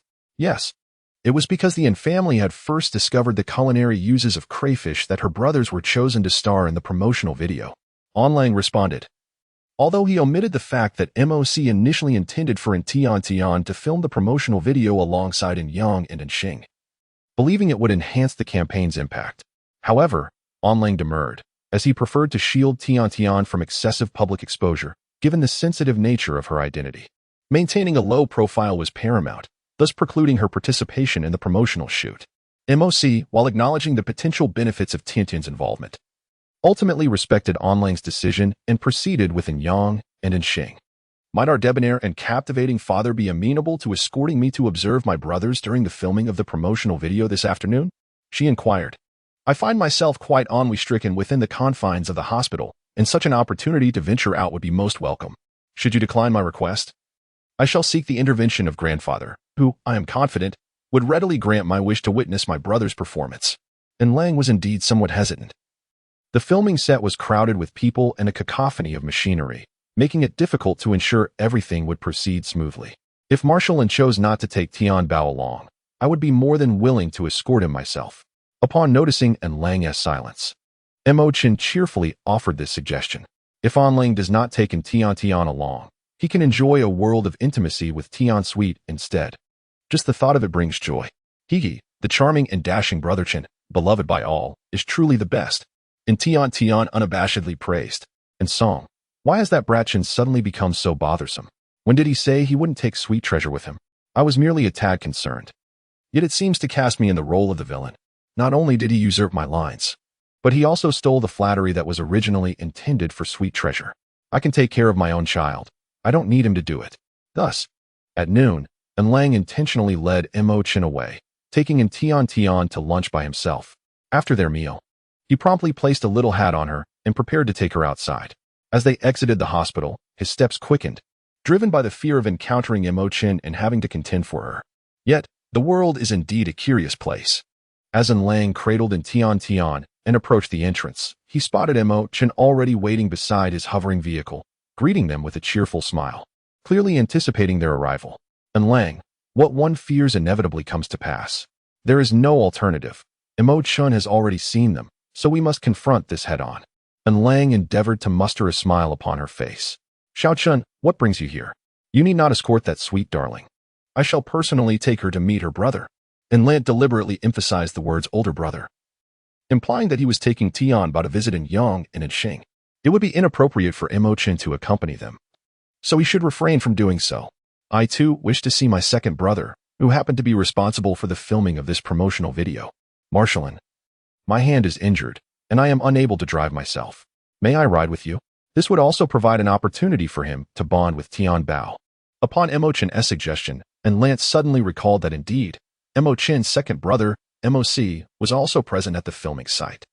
An overwhelming sense of clarity washed over him, as if everything had been meticulously arranged. Before Lant could utter a word, Tian readily agreed, of course. Brother Chen, my father's vehicle is quite spacious and can accommodate many people. Thank you, Marshallin. Mo Chen expressed his gratitude. Then swiftly opened the car door and gently placed Tian inside to ensure her comfort. Lang, suddenly, I felt an urge to replace the hover car with a smaller one, the kind that accommodates only 2 passengers. Father Beast, why are you dawdling? Hurry and get in the car. What if we arrive late and miss the filming of the brothers? And Tian was already growing impatient, as she had never visited a filming location in her past life, not even the renowned film base of Hongdian. Indeed, this marks her inaugural visit to a live filming site across 2 lifetimes. We're off, dear Tian. Sit tight in the back. Lang then entered the vehicle, preparing to head towards the shooting location. Driving with a steady hand and considerable speed, Lang conveyed the trio to the location designated for the promotional film's production. The so-called shooting location was, in actuality, a sprawling, multifunctional facility erected at MOC's personal expense, replete with comprehensive features and cutting-edge equipment. It enabled MOC to simulate and film special effects for certain cinematic endeavors directly on-site. This served as MOC's exclusive studio, save for outdoor scenes necessitating exterior settings. All promotional films, portrait sessions, and visual effects were crafted within these walls. The edifice had also risen to prominence as a celebrated landmark within the capital district. drawing throngs of beast folk eager to capture its image.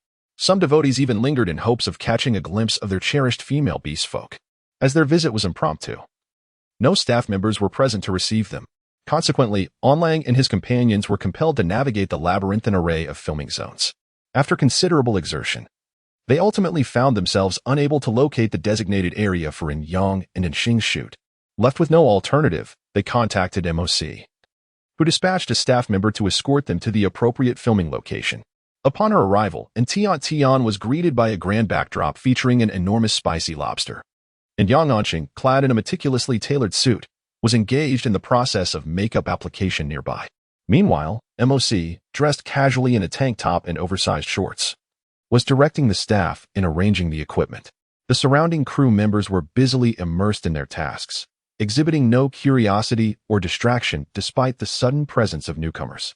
It was In Xing, with his keen eyes, who first spotted in Tiantian and, disregarding his makeup, hurriedly approached her, exclaiming, Sister, what brings you here? Are you here to see your brother? Do you think I look handsome today? How about my hairstyle? This design was specially created by my stylist. Isn't it splendid? In Xing chattered animatedly while twirling gracefully, eager to showcase herself to In Tiantian. Brother looks truly handsome today, In Tiantian complimented. On Yang Anqing, originally long and exquisite, looks even more captivating after today's adornment, undeniably resembling an adorable little boy. API call failed with status code 429. Error. Code 429. Message. Resource has been exhausted, e.g. check quota. Status. Resource exhausted. API call failed with status code 429. Error. Code 429. Message. Resource has been exhausted, e.g. check quota. Status. Resource exhausted, and Tian proposed this request partly out of concern that In Xing might feel discontented upon hearing In Lang's critiques, and thus sought to divert In Xing's attention. On the other hand, she was genuinely curious about how makeup was applied in the beast realm, eager to catch a glimpse of it. All right, dear sister, I shall take you to see. In Xing immediately took In Tiantian's hand and led her towards In Yang to observe the makeup artist at work. Upon arriving at the makeup area, In Tian was instantly captivated by the myriad of lipsticks displayed on the table.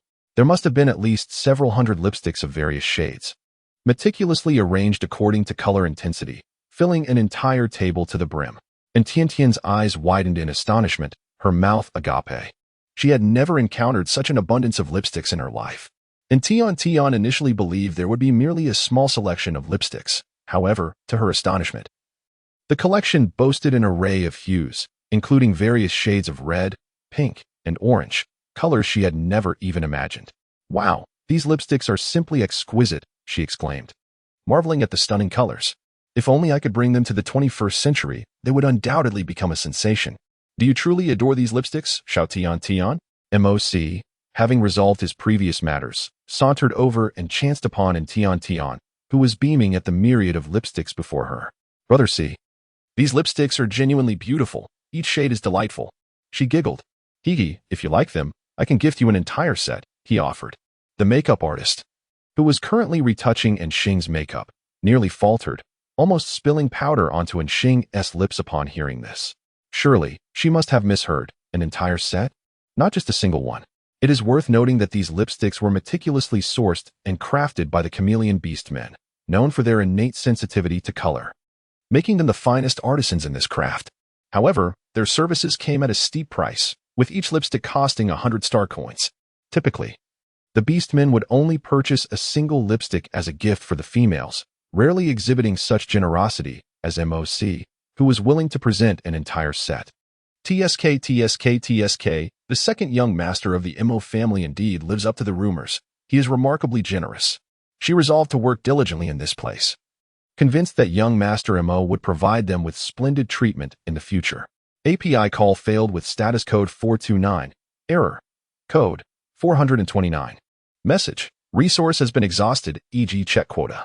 Status. Resource exhausted, and Lang nodded in agreement. The MO family held a deep affection for Tian, and it was entirely reasonable for MOC to present her with a few gifts, considering the long-standing friendship between their families. Should he refuse, it would only serve to disrupt the cordial relations between the two households. After all, it was merely a few lipsticks. If Tian cherished them, she might as well accept them.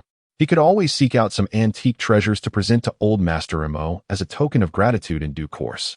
Upon observing that Lang concurred, and Tiantian's eyes crinkled into crescent moons as she expressed her gratitude to MOC in a gentle, dulcet tone. Thank you, Sigich. Truth be told, and Tian Tian was elated to receive such a present. She was now the proud possessor of a complete collection of lipsticks. Witnessing Tiantian's joy, MOC was undeniably pleased, once again marveling at the joys of having a younger sister who would offer such sweet expressions of thanks upon receiving delightful gifts. Unlike his own aloof younger brother, who would often greet his childhood presents with disdain, and now, with his formidable business acumen surpassing MOC's own, had no need for his gifts. He mused on how wonderful it would be if his third brother had been a girl. But having Tian Tian as a younger sister was equally gratifying. With this thought, MOC felt an impulse to embrace the delicate and endearing Tian Tian. But he was met with a chilling warning glance from his third brother, causing him to retract his hand instinctively. His brother's gaze was so severe that he feared another injury.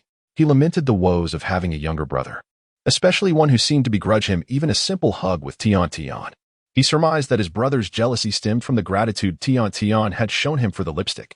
He gloated inwardly, content that he had presented the gift first, ensuring its unique significance, regardless of any subsequent offerings from his brother. Ding-dong, a message flashed on MOC's optical computer. As a director, MOC was accustomed to promptly addressing any incoming messages to avoid overlooking crucial matters. However, upon opening it, he found not an important announcement but a transfer notification from his taciturn brother, accompanied by the note, "Money for Tianbao's lipstick." MOC. Was his brother so possessive of Tian Tian that he wouldn't even allow him to give a gift? Annoyed, MOC contemplated returning the funds. But another message from Mo-chan appeared.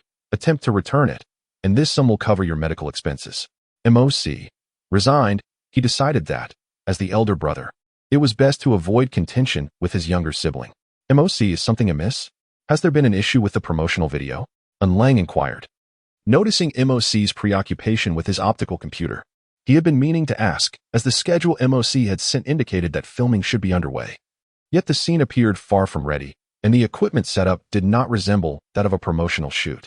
Upon hearing Lang's words, MOE promptly looked up, snapping his fingers as he realized he had been momentarily distracted by the ice block, neglecting to address the matter at hand. Marshallin. It is indeed true that today's agenda has been altered from filming a promotional video to conducting a live broadcast for promotional purposes. Despite disseminating the information regarding the edibility of crayfish, it has not garnered significant attention. Therefore, we intend to employ a live broadcast to provide the beastmen with a more immersive experience, potentially yielding superior results, MOE elucidated. The current live broadcast systems are highly advanced, enabling the beastmen in the broadcast room to perceive the visualized objects in a three-dimensional manner through their optical brains. Essentially a fully realized 3D experience. By utilizing a live broadcast for promotion, the beastmen can better observe the appearance of the crayfish meat. And those with superior equipment can even perceive certain scents and flavors simulated by the system. This is an effect that traditional two-dimensional promotional videos cannot achieve. Due to the impromptu alteration of the filming schedule, some equipment replacements have not been completed, resulting in a slight delay in the filming schedule. Having listened to MOE's explanation, Lang harbored no objections. If MOE deemed the live broadcast superior to the promotional video, then the live broadcast method should be adopted. After all, MOE is renowned in the industry for his conscientiousness and the quality of his work, and Lang has faith in his judgment. Due to the change in plans, there remains an hour before the commencement of the live broadcast. This hour will prove challenging for Tian Tian, as the area is teeming with people and various objects being moved around. Consequently, Lang advised her against wandering about, leaving her, and Yang, and Xing to sit and wait. Lang and Machin stayed by her side, while Mosi also took a seat nearby, creating a rather awkward atmosphere among the group. Tian Tian, feeling somewhat bored, casually flipped through her portable space, seeking any entertaining items within. To her surprise, she stumbled upon a set of Ludo. After it was gifted to her by a moat song, she had stored it away and, following a car accident, had entirely forgotten about it. Now, discovering it again filled her with a sense of unexpected delight. Given the wonderful time, she thought it would be perfect to indulge in a game of Ludo to pass the time. With that thought, Tian Tian eagerly retrieved the game and proposed to Yang and Xing, "Brother, let us play this Ludo together. It is immensely fun." Ludo? What is that? And Yang and Xing inquired with curiosity. It's a type of board game. It was given to me by Grandpa Mo last time. The rules are quite simple. Just roll the dice and move your planes according to their colors. It's incredibly enjoyable. Would you like to join me, brother? As she spoke. And Tian Tian laid out the game board, her eyes sparkling with anticipation as she gazed at Yang and Xing. Sure. I'm feeling quite bored myself. Let us play together, and Xing replied, moving closer. He found the colorful little planes quite intriguing, and Yang nodded in agreement, seated on the opposite side. The game of Ludo, designed for 4 players, was far too delightful to leave anyone out. Turning to Lang and Imochen, she could hardly conceal her anticipation. Sweetheart, you both should play. I'll merely watch from the sidelines, she suggested. And Lang waved his hand dismissively, rejecting the notion. This game of Ludo is clearly meant for young ones. I shall not partake. What about Brother Chen? And Tian Tian inquired, casting her gaze toward Imochen. Of course. Imochen wished to accompany Tian Tian in her play, yet MOC interjected, approaching with a somewhat pitiful expression. Why does Sweet Tian only ask Brother Chen and not inquire if I wish to play? I was concerned about Brother C and whether he had other matters to attend to, which is why I didn't ask, she replied. Moreover, aren't you the director? The crew is all busy, and here you are, playing Ludo. Won't that draw some criticism? Not at all. Playing with Sweet Tian is my foremost priority today. He reassured her. With countless responsibilities awaiting him, a brief respite was hardly a transgression. Besides, he had previously enjoyed a game of checkers with his grandfather. A variant discovered by Sweet Tian, which proved quite entertaining. The Ludo before him appeared even more captivating, and MOC was eager to engage. Observing MOC's enthusiasm, and Tian Tian found it difficult to decline. However, having just invited Imochen, who also seemed eager to play, left her in a rather awkward predicament. 5 individuals, how could they possibly partake in a game meant for 4? API call failed with status code 429. Error. Code. For 29. Message. Resource has been exhausted. G. Check quota. Status. Resource exhausted, and Tian Tian pondered for a moment, realizing that this arrangement was not quite favorable. Although Yang had chosen to withdraw from the game, it was evident to Tian Tian that her elder brother had done so for her sake. In truth, he still harbored a desire to play. Therefore, she proposed, Brother, why don't we form a team? We can take turns rolling the dice, allowing all 5 of us to participate. Would that be agreeable? Certainly, and Yang replied, his enthusiasm palpable. He promptly rose from his seat, disregarding the resentful glances of the other 3, and sat closely beside Tian Tian, his heart brimming with delight. And Xingma and MOC wore expressions of regret, wishing to join Tian Tian and her team. As they settled into their seats and selected their preferred aircraft colors, and Tian Tian choosing red, and Xing yellow, Imochen blue, and MOC green, an unexpected interruption occurred. A curious rabbit beast, passing by, inadvertently stumbled and fell. Although the creature landed nearby and did not disturb Tian Tian and her companions, the commotion startled everyone. Are you all right? And Lang approached to assist. I'm fine, thank you.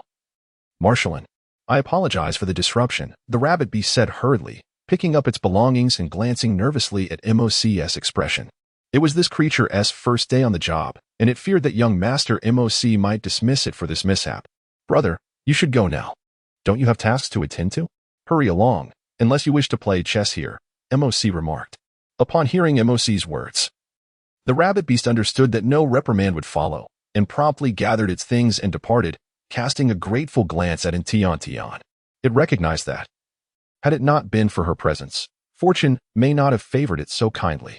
With the rabbit beast gone, this minor incident concluded, and the 5 friends officially commenced their game of Ludo. Unbeknownst to them, at the moment the rabbit beast fell, it had inadvertently activated a live streaming device, which quietly began broadcasting. Suddenly, the Star Network's chatroom erupted with comments. Wait, didn't the Mudworm stream say it would start in an hour? Why is it live now? It's not live. The screen is still black. Is there really a crowd in the chat? Are they all here for the Mudworm stream? I'm just here to vent. ISNT the 2nd Legion insane for not handling the Mudworm invasion themselves, and instead asking us to cook them? I'd be out of my mind to eat mudworms. Count me in, eagerly waiting for the stream to start. The moment it begins, I'll unleash my criticism. I have my notes ready. Impressive, preparing a critique in advance. So, is the stream on or not? There's no footage. I suspect my holoscreen is malfunctioning. It must be on. There's audio. The staff probably forgot to activate the camera. Let us wait a bit. I can't wait. Did you all hear the soft voice of the female beast? So adorable. I did. That sound was absolutely charming. I think I even heard the voice of my idol. MOC, it was so soothing. Are you a female beast? Haha. No, I'm just a fan of MOC. Keep it up. I have faith in you. I believe in you too. Count me in. Adding to the Beast World timeline. Weren't we supposed to be discussing mudworms? Why has the topic shifted? Let it shift. Hee, I'll just enjoy the show. Count me in for the show. Count me in for the show too. Count me in for the citizen number. And Tian Tian and her companions remained blissfully unaware of the activities occurring within the live broadcast room. The five of them were engrossed in a spirited game of Ludo. While Lang observed from the sidelines, the game commenced with a roll of the dice. Only upon rolling a 6 could one's piece take flight. Subsequently, another roll would determine the number of spaces to advance. The first player to navigate all their pieces to the finish line would emerge victorious. Quite simple, isn't it? And Tian Tian tilted her head and inquired. In Anyang, Mo Chun and MOC exhibited a demeanor of complete understanding, with the exception of Xing's sister. What exactly is this dice? And how does one proceed? Do we move according to the colors? Why must we roll a 6 in order to commence? If we never roll a 6, won't the plane remain indefinitely grounded? Isn't rolling a 2 just as good? That is my favorite number. And sister, why? API call failed with status code 429. Error. Code. For 29, message. Resource has been exhausted, e.g. check quota. Status. Resource exhausted. Although Tian felt a slight headache from Xing's multitude of inquiries, she patiently elucidated all of his questions. Unbeknownst to her, her voice had been broadcasted live. Where did such a sweet voice come from? It melted my heart. The key was that while the little girl earnestly explained the rules, her brother asked questions with utmost seriousness. How endearing. Both of these children are utterly adorable. My youthful heart. One dares to inquire, while the other truly dares to explain. Ha ha ha, I feel for the little girl. Her brother's questions are far too many for her to answer. Whose child is this? So delightful. I wish I could take one home. Is there a group for that? To those above, don't even think about it. I just checked. And MOC is hosting a live stream for the family today. It seems that the two boys are Marshall and Yuan and Lang's twin sons, while the little girl is Lang's daughter, Tian. You cannot steal them. If you did, the Second Legion would likely come storming to your home. Marshall and's offspring? How lucky is he? Having twins is fortunate enough. Now there's also such a sweet and adorable girl. I'm in tears. I don't have a single child. I'm the one who should be crying. Not only do I lack children, but I don't even have a partner. Haha, me too. I'm a perennial single beast. The internet connects us. Cherish this bond. To those above, you can be together. Together. Together. Together. I suspect you are derailing the conversation. And I have evidence. Ha ha ha. Is this live stream truly so entertaining? I'll call my friends to join. Come quickly, the Black Chilawu live stream welcomes you. The atmosphere in the live stream was fervent, while Tian continued to address Xing's countless questions. Sister, why can't we change the number? Why must we aim for 6? Because 6 is the highest number, and it's difficult to achieve, so we aim for 6. But sister, this die doesn't have just one number on each face. Logically, the probability of rolling a 6 is the same as rolling any other number, isn't it? And, sister, isn't this game board a bit small? I feel I could reach the end in one go. No, brother, it's because in Ludo, you encounter various scenarios while moving. For instance, if two different planes land on the same space, the plane behind will crash into the one in front, sending it back to the starting point. Why will the plane behind crash into the one in front? Because two planes of different colors cannot occupy the same space. I've explained it clearly.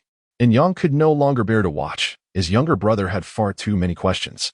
By the time Tian clarified everything, it would likely be dark. Yet Xing wished to say more, only to be interrupted by Lang. But what about but? There are so many buts. If you keep asking so many questions, Xing, then don't play this game. Let me take over.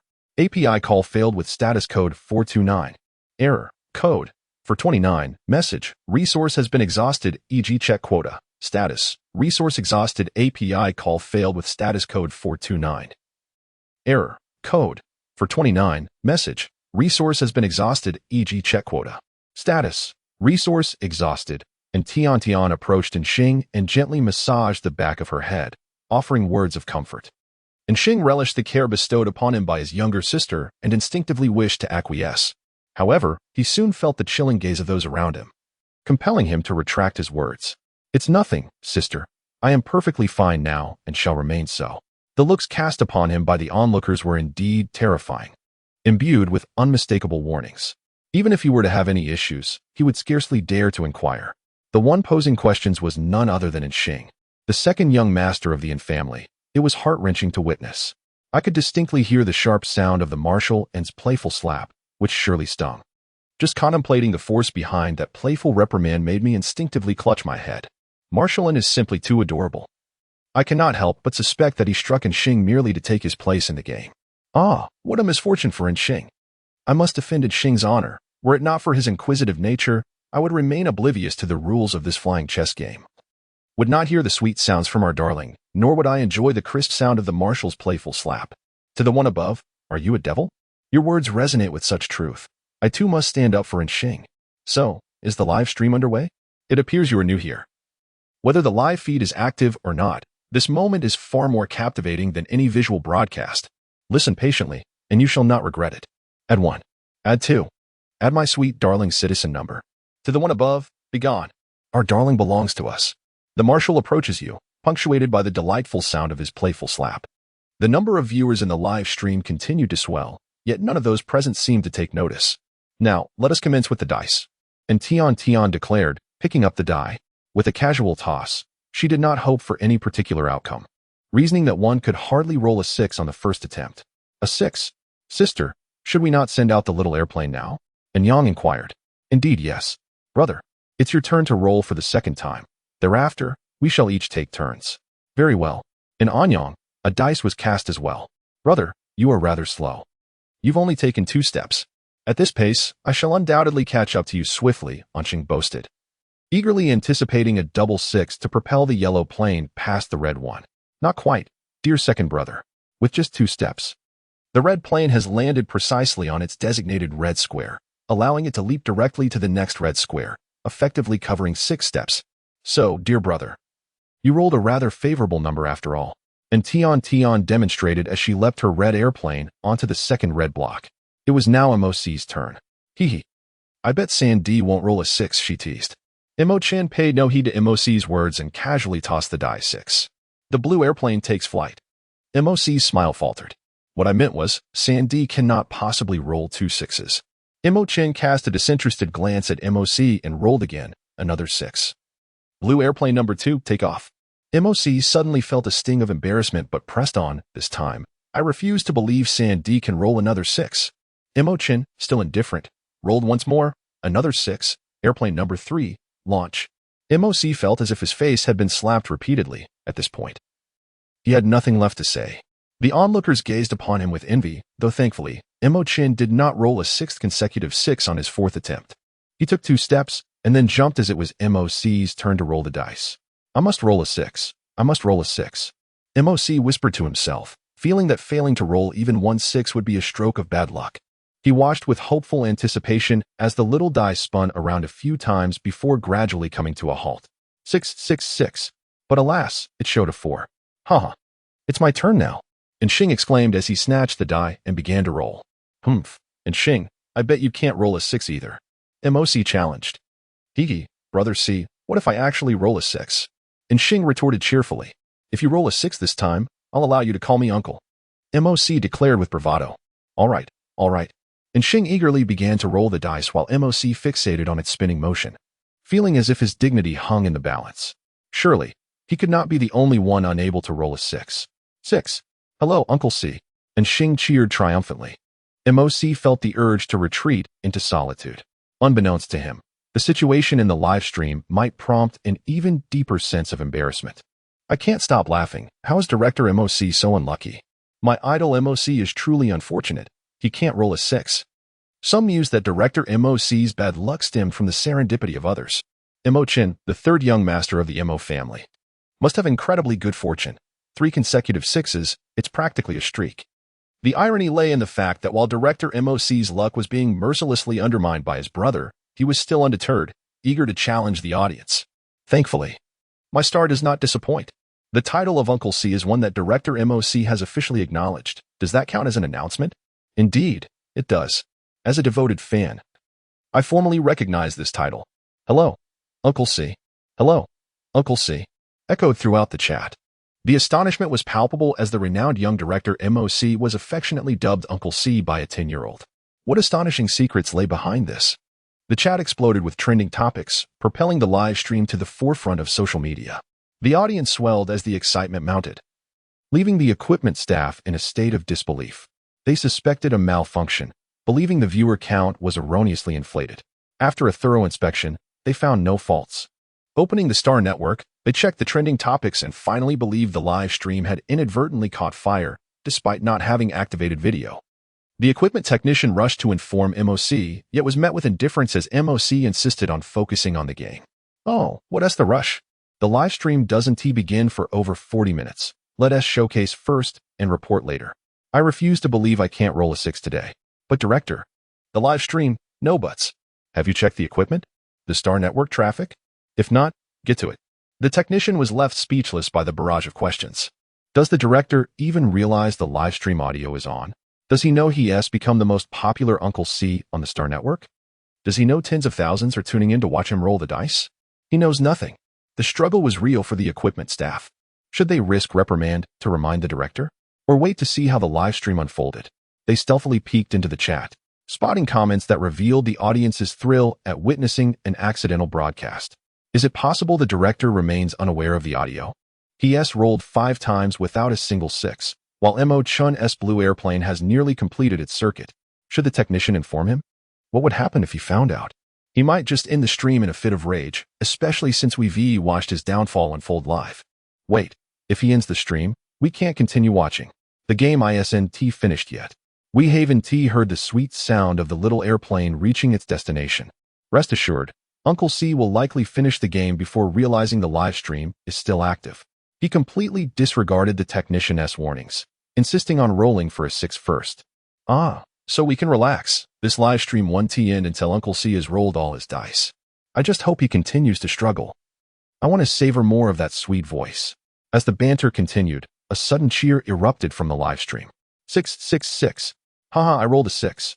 Excitement surged within MOC, causing him to leap with joy. He had never experienced such elation before, as if his entire life had suddenly illuminated. His little green airplane was poised for takeoff. While MOC reveled in his happiness, the audience in the live stream panicked in unison. Oh my goodness. Uncle C has scored a 6. What extraordinary luck. Wasn't he just lamenting his misfortune? How did he achieve a 6 so swiftly? What should we do? I'm in a frenzy. Is Uncle C about to end the stream? Calm down, came a voice from above. All right, I'm panicking too. I can't bear to miss the sweet little voice of the darling. Tears flowed. If Uncle C dares to end the stream, I will edit the recording from just now. Especially the part where he was outdone by the darling, and I will play it on loop. Ha ha ha. Someone up there even recorded it. Impressive. Could you share the recording? I'd love to create a compilation of the darling's sweet little voice. Of course, I will share it with everyone later. Oh no, this is bad. Uncle C has scored another 6, sending 2 little airplanes into the air. Is he about to turn the tide? Could it be that a player once deemed unlucky has suddenly transformed into a fortunate one? Surely he won't pull off another 3 6s like Mo Chin did. Fellows. Fortunately, the third roll was a 1. Uncle C is progressing slowly. He will likely need 2 more rounds before the equipment uncle reports back. Conservatively estimating, we may still enjoy another 5 minutes. Woe is me. I beseech my darling to utter a few more words. Uncle C, it's my turn to roll. Oh, a 4. And Xing glanced at the board. This number would allow his second little airplane to land on a yellow square, enabling a jump. Effectively, he would move 8 spaces, so he boldly advanced his second airplane. By sheer coincidence, MOC's airplane landed precisely there, resulting in a magnificent collision that sent MOC's airplane back, and Tian stifled her laughter, for MOC was indeed pitiable. Just as he had launched his little paper airplane, he was unexpectedly collided with by Xing. It was no wonder he felt despondent. Brother C, your second brother's airplane is right before you, and you still possess a little airplane of your own. If you throw it now, you could very well send your second brother's airplane back. MOC, who had been feeling somewhat disheartened, found a surge of motivation upon hearing Tiantian's words. Truly, Tian was a gem. Humph. And Xing, just you wait. That little airplane of yours is as good as mine. And Xing remained unfazed, believing that MOC's string of unfortunate rolls meant he would inevitably fail to roll a 1. Yet, when it was MOC's turn, he astonishingly rolled a 1. Haha, 1. 1. 1. And Xing, in this game of chance, one must eventually pay their dues. Your little blue plane can return home now. MOC gleefully kicked and Xing's blue plane away. He recanted his earlier statement, realizing that the thrill of colliding planes was simply exhilarating. How infuriating. I must roll a 6. Alas, it's a 1. Your little plane cannot emerge. Brother, it's your turn to roll. Aim for a 3, and then help me seek vengeance. Oh dear, it's a 4, just one step further. Hee hee, you can't collide with me, you can't collide with me. Third brother, it's your turn. Your luck is so splendid, roll a 6, and you shall delight in the sweetness of the plains. And Tian Tian, brother C, you seem to be a bit aloof. Just moments ago, I was devising a strategy for you, yet you have swiftly turned against me, intending to collide with me? Humph, when you finally reach me, I shall impart a valuable lesson. Oh dear, I still implore Brother Chen to roll whatever he wishes, just not a 6. My little airplane has struggled to arrive at this point. Mo Chen cast a fleeting glance at the excitable MOC, then glanced at Tian Tian, whose delicate face was contorted with anxiety. With his elegant hands, he tossed the dice, and lo and behold, it landed on a 6. Hooray, it's a 6. It's a 6. Third brother, quickly, knock sweet Tian Tian's red airplane out of the sky. I told you, third brother has impeccable luck, in no time. He rolled a 6, and sweet Tian Tian's airplane is surely doomed. And Tiantian's face fell upon seeing the result. There was no way around it. As Brother Chen's luck was simply too fortunate, she accepted the fact that her 6 was hit by him. Seeing in Tiantian's dejected expression, Mo Chen couldn't help but smirk. The little girl's sorrowful visage was simply adorable. What a silly girl. How could I ever collide with your airplane? Mo Chen raised his hand. And just when everyone thought the blue airplane was about to crash, he maneuvered another blue airplane, which was almost home, directly to the destination, then rolled the dice again. This time he rolled a 5. Without a moment's hesitation, Mo Chen deftly kicked MOC's airplane home, showing no signs of reluctance. In fact, he felt quite pleased with the outcome. His blue airplane and Tiantian's red airplane stood side by side, looking perfectly matched. Mo Chen's impressive move sent the already flustered MOC tumbling down. Ah? Third brother, what are you doing? I told you to crash into Tiantian's airplane. Why did you roll a 5 to hit mine instead? This is my last airplane. He protested, feeling utterly betrayed. In response to MOC's complaints, Mo Chen shrugged helplessly, explaining that the dice landed on 5 by itself, which was beyond his control. MOC was almost driven to laughter by Mo Chen's words. What does he mean it was beyond his control? He had just rolled a 6 and chose not to hit Tiantian's airplane, only to roll a 5 afterward to hit his. And he acted so innocently, I don't buy it. This was clearly intentional. Third brother, just wait. I'll roll a 6 and then a 1 to obliterate your airplane. MOC angrily tossed the dice, watching as it seemed poised to land on 6, only for it to flip over several times and settle on 1 instead. MOC thought to himself, why did he feel like his luck had soured again? 1. He said, grinning, Uncle C, keep up the good work. And Xing chuckled as she took the dice, ready for the next round. I was about to burst with laughter, thinking Uncle C was about to make a comeback, only to see his airplane sent back home by Xing Zai's. My dear Xing Zai is simply exceptional. Tian Tian is truly a little angel. Seeing Xing Zai crash Uncle C's airplane, she worried he might be upset, so she comforted him with suggestions. How heartwarming. Haha. My heart goes out to my Xing Zai. Having just crashed Uncle C's airplane, her own was also hit. When will the cycle of revenge end? Uncle C had completely lost his composure. Crashing into Xing Zai's airplane wasn't enough. He tried to persuade Mo Chen to hit Tiantian's airplane. And now he ended up with his own plane wrecked. Haha, it's inevitable. Brother Chen's luck is simply remarkable. Thus, Uncle C must receive a proper lesson. So he knows who the true lucky one is. In truth, Mo Chen had the opportunity to crash Tiantian's airplane, but chose to maneuver another one instead. Isn't the legendary third young master of the Mo family supposed to be an ice-cold persona? Who is this warm-hearted wolf cub now? Hee hee. It must be that my Tian Tian is too adorable for Mo Chen to bear hurting her. Choosing to let his sister win over his brother, of course. Thanks to Mo Chen's brilliant maneuver, Uncle C could joyfully roll the dice again, and everyone could enjoy the live broadcast once more. I pray that Uncle C won't roll a 6 this time. Even if he does, I hope other airplanes will bump him off. Suddenly, I felt a pang of sympathy for Uncle C. Hey, do you want to be banned from the broadcast? Do you still want to hear Tiantian's sweet voice? Want to see Uncle C getting his comeuppance? If so, Don't feel sorry for him. Haha, I'll feel sorry for Uncle C for just 1 second. No more than that.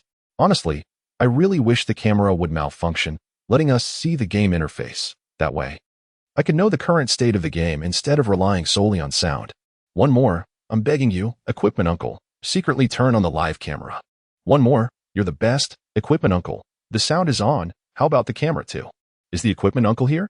If so, just give us a sign. We want to make it hard for you. Truly, I can't guarantee it. Everyone should stop putting pressure on the Equipment Uncle. He needs this job to eat. Is there anyone who can find this flying chess game at home? Let us broadcast according to Tiantian's situation. Yes, the all-powerful Xing Wang. Does any little cutie have flying chess at home? Show yourselves. This is hard to come by. It's an old game. Only the older generation likely has it. I do have the latest game set. Do you need that? What is good about the game set? I'm tired of it. I just want to play this flying chess. It sounds like so much fun. I have it. I dug it out from my grandpa's collection. I'll take pictures and share them with everyone. Wow, the brother upstairs is quite generous. Finally, we can look at the pictures together, sending hearts to the brother upstairs. The Star Network circle is indeed outstanding, and Tian Tian and her companions were thoroughly engrossed in their activities, while the orc viewers in the live stream fervently engaged in lively discussions.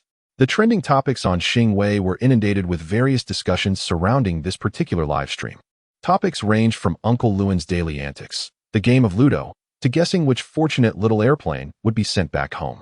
As time passed, the number of participants in the live stream steadily increased. Some were friends drawn in by recommendations, while others came after catching sight of the trending topics on Xing Wei. A significant portion of the audience initially intended to criticize the stream, yet upon entering, they were left bewildered by the unusual ambience of the dimly lit live room and the surprising number of viewers present. Curiosity compelled them to stay and observe. They found themselves captivated by Tiantian's charm, enchanted by the game of Ludo, and various other attractions, as the viewer count continued to rise alongside an incessant flow of comments. This fervor persisted, even intensifying in the 10 minutes leading up to the planned start of the broadcast. As the game of Ludo concluded just 10 minutes before the live stream commenced, it was evident that Mo Chin had decisively triumphed, with all 4 of his pieces reaching the finish line. In Tian and in Yang followed closely behind, each having brought 2 pieces home, while in Xing Moc found themselves at the bottom. Despite their lowly rank, and Xing Moc still relished the experience, particularly feeling a lingering desire to continue playing. They contemplated rummaging through their grandfather's collection of antiques post-broadcast to hunt for another Ludo set. If fortune smiled upon them, they would seize the opportunity to visit the family under the guise of work, challenging in Tian and Yang, and at Xing to a rematch, though they vowed never to bring Mo Chen along, for with him present, who could rival his luck? They suspected Mo Chen was somehow siphoning away their good fortune. Next time, they would have to go incognito. Upon witnessing the conclusion of the Ludo game, the equipment operator felt it was time to report on the live stream status. Approaching MOC from a considerable distance, they endeavored to maintain a calm demeanor. Director MOC, now that the game is over, may I report on the live stream situation? What is going on? Did something happen with the broadcast equipment? If there is an issue, just fix it. The live stream hasn't even begun yet. There is still time to rectify it. And why are you standing so far away? Are you afraid I'll scold you? MOC regarded the equipment operator with suspicion, sensing an oddity in their demeanor. Previously, the operator had been eager to relay information during the game, yet now they hesitated, leaving MOC on edge. This was not typical behavior for the equipment operator, who usually resolved minor issues independently without requiring a report. Was there a serious problem with the live stream? If there is something wrong, just say it quickly. There's still time to resolve it. Stop stammering. Director, please don't panic. The equipment is perfectly intact. It's just that the live stream audio was released prematurely. Upon hearing that there was no fault with the equipment, MOC exhaled a sigh of relief. As long as everything was functioning properly, there was no need for concern. He would not have time to make changes if there had been an issue. A premature audio release was inconsequential, especially since no one was watching yet. The equipment operator, impressed by MOC's calmness, recognized his status as a renowned director. The audio was released 50 minutes ago. Initially, I intended to report the number of viewers. But compared to the current figures, the earlier data seems trivial. Director, the current viewer count has doubled expectations. We might need to open another live stream room. as many viewers are being pushed out due to overcrowding and complaints are surfacing. As MOC listened, his mouth dropped open in astonishment. Wait, what did you just say? The audio was released 50 minutes early? And the viewership has exceeded expectations by twofold? That means his thoughts raced with disbelief. Indeed, the audience is exceedingly enthusiastic, watching the entire Ludo game despite the screen being dark, and they're already asking when the director will host another live stream with the camera on. The equipment operator, sensing MOC's disbelief, opened the live stream interface to show him the current viewer engagement. Uncle C has finally acknowledged our existence. This is truly a joyous revelation. We can now openly enjoy the live stream. Uncle C must be bewildered. I heard his voice trembling just now. The operator fired off a series of questions. Are you all watching me play Ludo? Have my embarrassing moments become common knowledge? Has the entire internet caught wind of this? It dawned on him that the equipment operator had been monitoring their interactions all along. Perhaps he had even joined in discussions about the Ludo game. Which camp do you belong to, Uncle C? Are you a fan of Tian Tian, Yang, or perhaps the support team for your infamous blunders? Now that Uncle C was aware of their presence, and with the live broadcast time approaching, could they finally turn on the camera? Could the donation status be updated as well? Yes. Please activate the camera. I want to see my darling Tian Tian. The Tian family has never released her photo. Her voice is so sweet and adorable, and I wonder how much of a purebred female beast she truly is. Are you suggesting that if she is not of high pedigree, you wouldn't tea like her? That is a rather superficial stance to take. Tian Tian is so charming and kind-hearted, regardless of her lineage. I adore her. I'm eager to see what Xing and Yang look like. The twin fox beast babies must be utterly adorable. Will Uncle C also be live streaming? I suddenly feel an overwhelming anticipation for Uncle C's stream featuring mudworm delicacies. Speaking of which, I came here to criticize the mudworms. I forgot about that amidst all the excitement of the game. I initially thought the antiquated Ludo would be dull, yet it turned out to be quite entertaining. Perhaps the mudworms could be delicious too. Anticipation grew for the upcoming live stream. Uncle C, please start the broadcast. Time is running short. Only 8 minutes until we go live. 7 minutes and 59 seconds until the stream begins. As MOC observed the flurry of comments and the glaringly high viewer count, he felt a wave of disbelief wash over him. It seemed as though nearly the entire online audience was tuned into their live stream, and it appeared to be thriving. He recalled that even when his most popular work debuted, it had not garnered such overwhelming attention. Had he inadvertently said something to offend viewers? Was his hairstyle still intact? No, wait. They couldn't see him at all. Hold on. What s with this Uncle C business? Wasn't he a hotshot young director? When did he transform into an uncle? And why is everyone so excited about it? Moreover, what does this daily embarrassment mean? Countless questions overwhelmed him, making it difficult to process. In contrast to Mo's dazed reaction, and Tian felt a surge of excitement. Had the live broadcast been on the entire time? Does that mean I just appeared on television? As soon as Tiantian's voice emerged, the Star Network erupted with excitement. Oh my, is my sweet darling watching the comments? It seems so. My darling is simply adorable, claiming she has appeared on television. What is television, one may wonder? Is it a new synonym? Television appears to be an antiquated video player from ancient Huaxia, akin to a light brain. Yet it lacks the comprehensive functionality of a light brain. Little one, you are not on television. Rather, you are live streaming on the Star Network. That old relic of television has long been obsolete. Sweetheart, look at me. All those little hearts below are sent to you. Do not be deceived by that mischievous uncle above. He will surely shower you with more little stars later. Will you also be live streaming soon? I hope so, but I doubt she will, as I heard that only in Yang and in Xing are participating in the live filming. What a pity. I wish Sweetheart could also live stream. This time, they are consuming mudworms. Perhaps it's best if Darling does not live stream after all. By the way, are Yang and Xing truly going to eat that? I suspect that mudworms might be edible if prepared through some peculiar method. I believe otherwise. Mudworms are filthy and their shells are hard, rendering them inedible. Alas, whether mudworms are consumable or not will soon be revealed once the live stream begins. Discussing it here yields no clarity. Let us await the broadcast with anticipation. Is there any possibility of an early start? My curiosity is insatiable. I earnestly request an early broadcast. Since the audio has already commenced, why not also start the video ahead of time? After all, it is only a few minutes until the official start. Uncle C, please initiate the broadcast early. Indeed, let us commence early. Early start. Count me in. Count me in again. Director? What shall we do now? Everyone seems so enthusiastic, and the equipment is nearly ready. Shall we begin early? Let us hold on for a moment. I need to confer with the directors about a few matters. Lang was the first to respond to Mashi's question. The current situation exceeded his expectations, and it also inadvertently involved Tian Tian.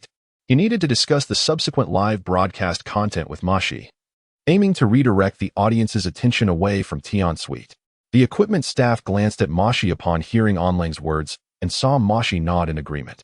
At that moment, Mashi had also regained his composure and spoke. First, I must apologize to everyone.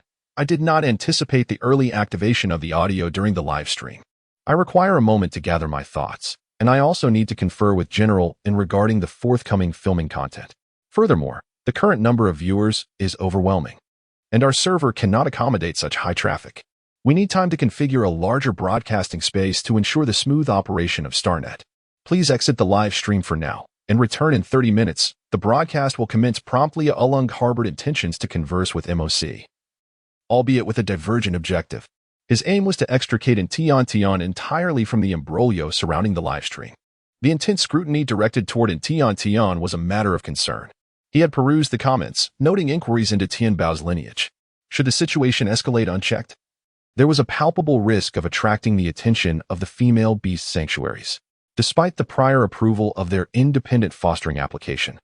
An overwhelming public outcry could prompt the sanctuaries to rescind it with a mere endorsement. He was resolute in preventing this unforeseen circumstance from jeopardizing Tianbao's anonymity. In Yang. In Xing, attend to your sister with diligence, Ulung instructed in accordance with routine. Affirmative, father. I shall safeguard our sister with utmost care. In Yang promptly affirmed. Father, likewise. Father, I concur. Both An Yang and Imochen spoke in unison. And Lang had initially intended to accompany MOC, but upon unexpectedly hearing Imochen's words, he nearly stumbled in surprise. He turned to glance at Imochen, astonished by what he had just heard. Father Beast? When had he acquired such a grown son? The others were equally bewildered by Imochen's reference to Father Beast. Yet, Imochen appeared unfazed, quickly clarifying, my apologies, that was a slip of the tongue.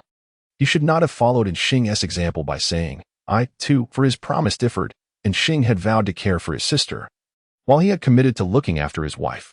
Of course, the others remained oblivious to Imochen's true thoughts, believing he merely misspoke regarding the term Father Beast. It's all right, Brother Chen, and Tian interjected, sensing the awkwardness in the atmosphere. I sometimes misspeak as well. Just the other day, I mistakenly called my second brother my eldest. API call failed with status code 429. Error. Code.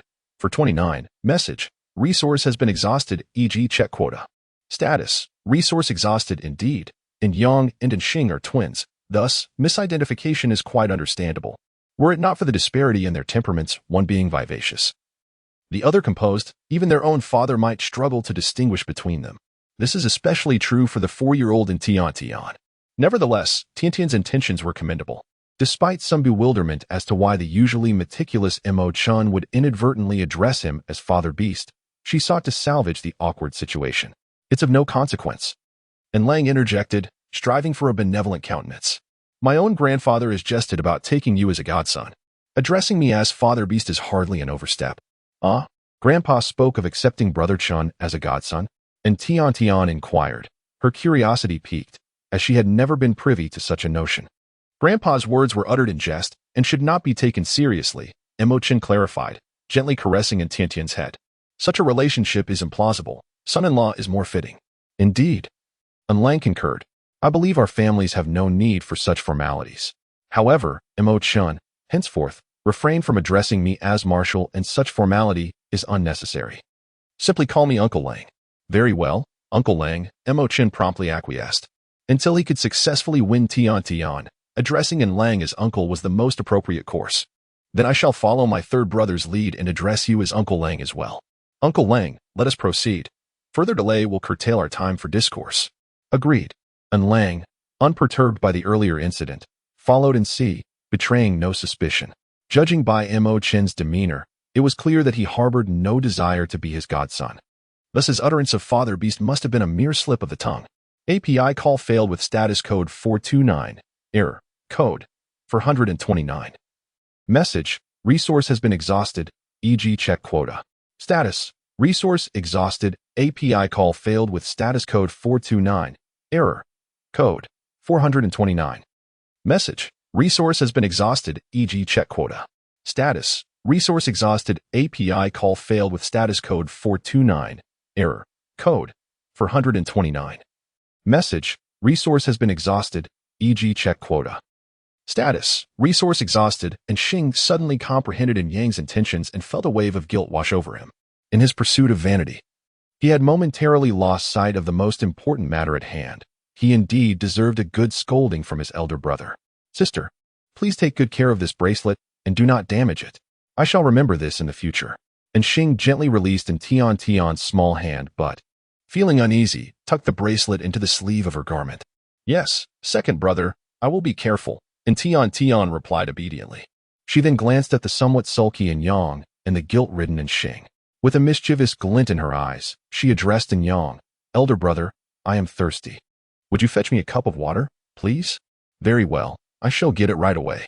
Yang, momentarily setting aside his irritation with Xing, prepared to fetch water for Tian Tian, unwilling to let her suffer from thirst. Second brother, you should accompany elder brother. It might cheer him up. And then he won't be angry with you, and Tian Tian whispered, offering a suggestion to Xing. But, sister, you are all alone here. And Tian Tian reassured him, Chun Gugu is here as well. Nothing will happen to me, and I will patiently wait for you brothers. With that, and Tian Tian scampered over to Mo Chin's side and sat obediently on a small stool, demonstrating her commitment to waiting right there. Anqing glanced at Mo Chin, perceiving him as quite dependable, especially since he had rescued her sister twice. With him around, she felt assured that nothing untoward would occur. And she promptly turned to pursue Anyang. After Anqing departed, Mo Chin gathered the bewildered and Tian Tian into his embrace, reassuring her with a gentle remark. Even if the bracelet is broken, there is no need for concern. I shall craft you a new one. Yet, by the time you grow up, you may no longer require it. All right, then when the bracelet breaks, Brother Chen will give me a new one, and I shall wear it every day. And Tian Tian responded casually, not taking Mo Chin's words to heart. She believed her bracelet to be of excellent quality and thought it would not break, thus ensuring that Mo Chin would never have the opportunity to gift her another. Little did Tian Tian anticipate that one day, her bracelet would indeed shatter. API call failed with status code 429. Error. Code 429. Message. Resource has been exhausted, e.g. check quota. Status. Resource exhausted. Onlang was engaged in conversation with Ma Shi. Langbo, feel free to speak candidly. The soundproofing here is excellent, and no one will overhear our discussion. And Long surveyed his surroundings and, finding nothing amiss, candidly expressed his thoughts. I hope to obscure the topic of Tianbao during the upcoming live broadcast as much as possible. Langbo, what do you mean? Obscure the topic of Tianbao? I assumed you had changed your mind and agreed to have Tian Tian and Yang and Xing join the live stream. Why would you want to diminish the popularity of Tianbao? The higher the popularity of Tianbao, the more effectively we can promote the crayfish, correct? Mo seemed perplexed by Long's perspective. With the recent surge in popularity, if Tian Tian were to participate in the live broadcast, the likelihood of the beastmen embracing crayfish would significantly increase. This would expedite the resolution of the crisis posed by the mudworms, and perhaps even attract patrons to the crayfish shop jointly established by the two families, bolstered by the fame of Tian Tian and Yang and Xing. The myriad benefits were innumerable, yet Long chose to pursue an opposing course. As the Marshal of the Second Legion, I certainly wish to address the mudworm invasion in the capital region as soon as possible, yet I still did not desire Tianbao's involvement in the broadcast. Having Yang and Xing live stream was sufficient, without the need to leverage Tianbao's popularity to hasten the process. Onlang steadfastly adhered to his convictions, even firmly rejecting Ma Shi's proposal. Until the family fully developed, he would never allow Tian Sweet to be exposed to the public eye. Langbo, could you enlighten me on the reasons behind your aversion to Tian Sweet making appearances? Ma Shi inquired. He sensed that Onlang's repeated refusals were not without justification. Unless they addressed the underlying cause of the matter, he would never convince Onlang. My reluctance to have Tian Sweet attract excessive attention stems from a personal concern of mine. And Lant paused momentarily before continuing. Tianbao's bloodline is of moderate quality. Previously, in order to ensure that Tianbao could be raised independently by the family, we had to leverage numerous connections to secure approval from the Female Beast Nurturing Institute. Should Tianbao participate in a live stream, the ensuing buzz would undoubtedly attract the attention of the Nurturing Institute, which would forcibly remove her from the Yin family. She is so gentle and adorable. I cannot bear to send her to the Nurturing Institute. All I desire is to keep her by my side. As a marshal, I naturally wish to utilize every possible avenue to promote the lobster and thereby address the crisis of the mudworm invasion, ensuring a safe environment for the residents of the capital district. However, as a father, I am even less willing to risk losing my daughter for this cause. Aside from the secret regarding Tian Bao's true bloodline, and Land expressed nearly all his concerns, speaking earnestly in hopes of persuading MOC to cooperate. It is important to note that in the realm of Xinglu, the finest resources are all in MOC's hands. With MOC's assistance, and Tian Tian could suppress all previous fervor. MOC was quite taken aback by Lance's candor. He had speculated various reasons for Lance's reluctance to allow Tian Tian to livestream. Perhaps it was due to her young age, or the treacherous depths of the Xinglu realm, or even concerns regarding the potential negative opinions of the beast men about her. Yet, he had never considered that the true reason lay in this. And Lang's reasoning appears rather straightforward. It is simply to ensure that Tian Tian remains within the Yin family. Yet, paradoxically, this seemingly simplistic rationale resonates with the utmost sincerity. The Mo family has not welcomed a female offspring in 3 generations, thus, if he were to have a sister akin to Tian Tian, or should he later be blessed with a female cub, he believes he would share in Lang's reluctance to part with her. MOC can comprehend in Lang's sentiments. It is true that my considerations were insufficient, but Lang Bo, diminishing the fervor surrounding Tian Tian is no trivial endeavor. While it may be feasible to salvage the situation within a limited audience, the number of viewers from the recent live stream speaks for itself. It is unlikely that this fervor can be quelled swiftly. MOC's words are undoubtedly sincere, not an attempt to shirk responsibility towards Lang, as this is an undeniable truth. Even if they can suppress certain comments forcefully, they cannot silence the whispers of the masses. Would it not be more prudent to consider a public revelation instead? Lang Bo, I believe that a forceful suppression of this enthusiasm is impractical. It would be wiser to seek an opportune moment for a gradual unveiling, allowing the beastmen to become acquainted with Tian Tian. A public revelation? Upon hearing this, Lang's expression darkened immediately, his brows knitting tightly. Lang felt a twinge of anger. He had thought he had persuaded MOC, yet MOC remained steadfast in his intentions, insisting that Tian Tian make a public appearance. How could he possibly suppress the fervor surrounding them while simultaneously pushing for such exposure? Was he out of his mind? Observing Lang's displeasure, MOC realized that his intentions had been misunderstood and hastily clarified. Lang Bo, please do not take offense. Allow me to explain. I fully comprehend your concerns. The suggestion for Tiantian's public debut comes from a place of rationale.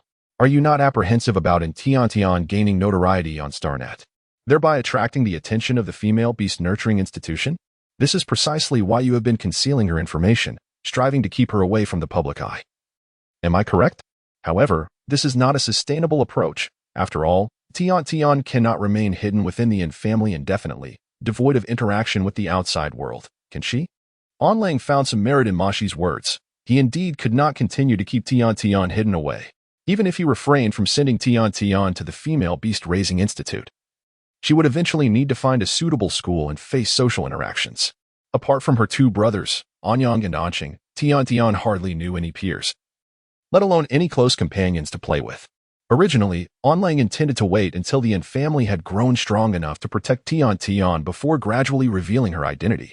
However, this would take at least a decade, or even 2. Was it realistic to keep Tian Tian hidden for such an extended period? Clearly not.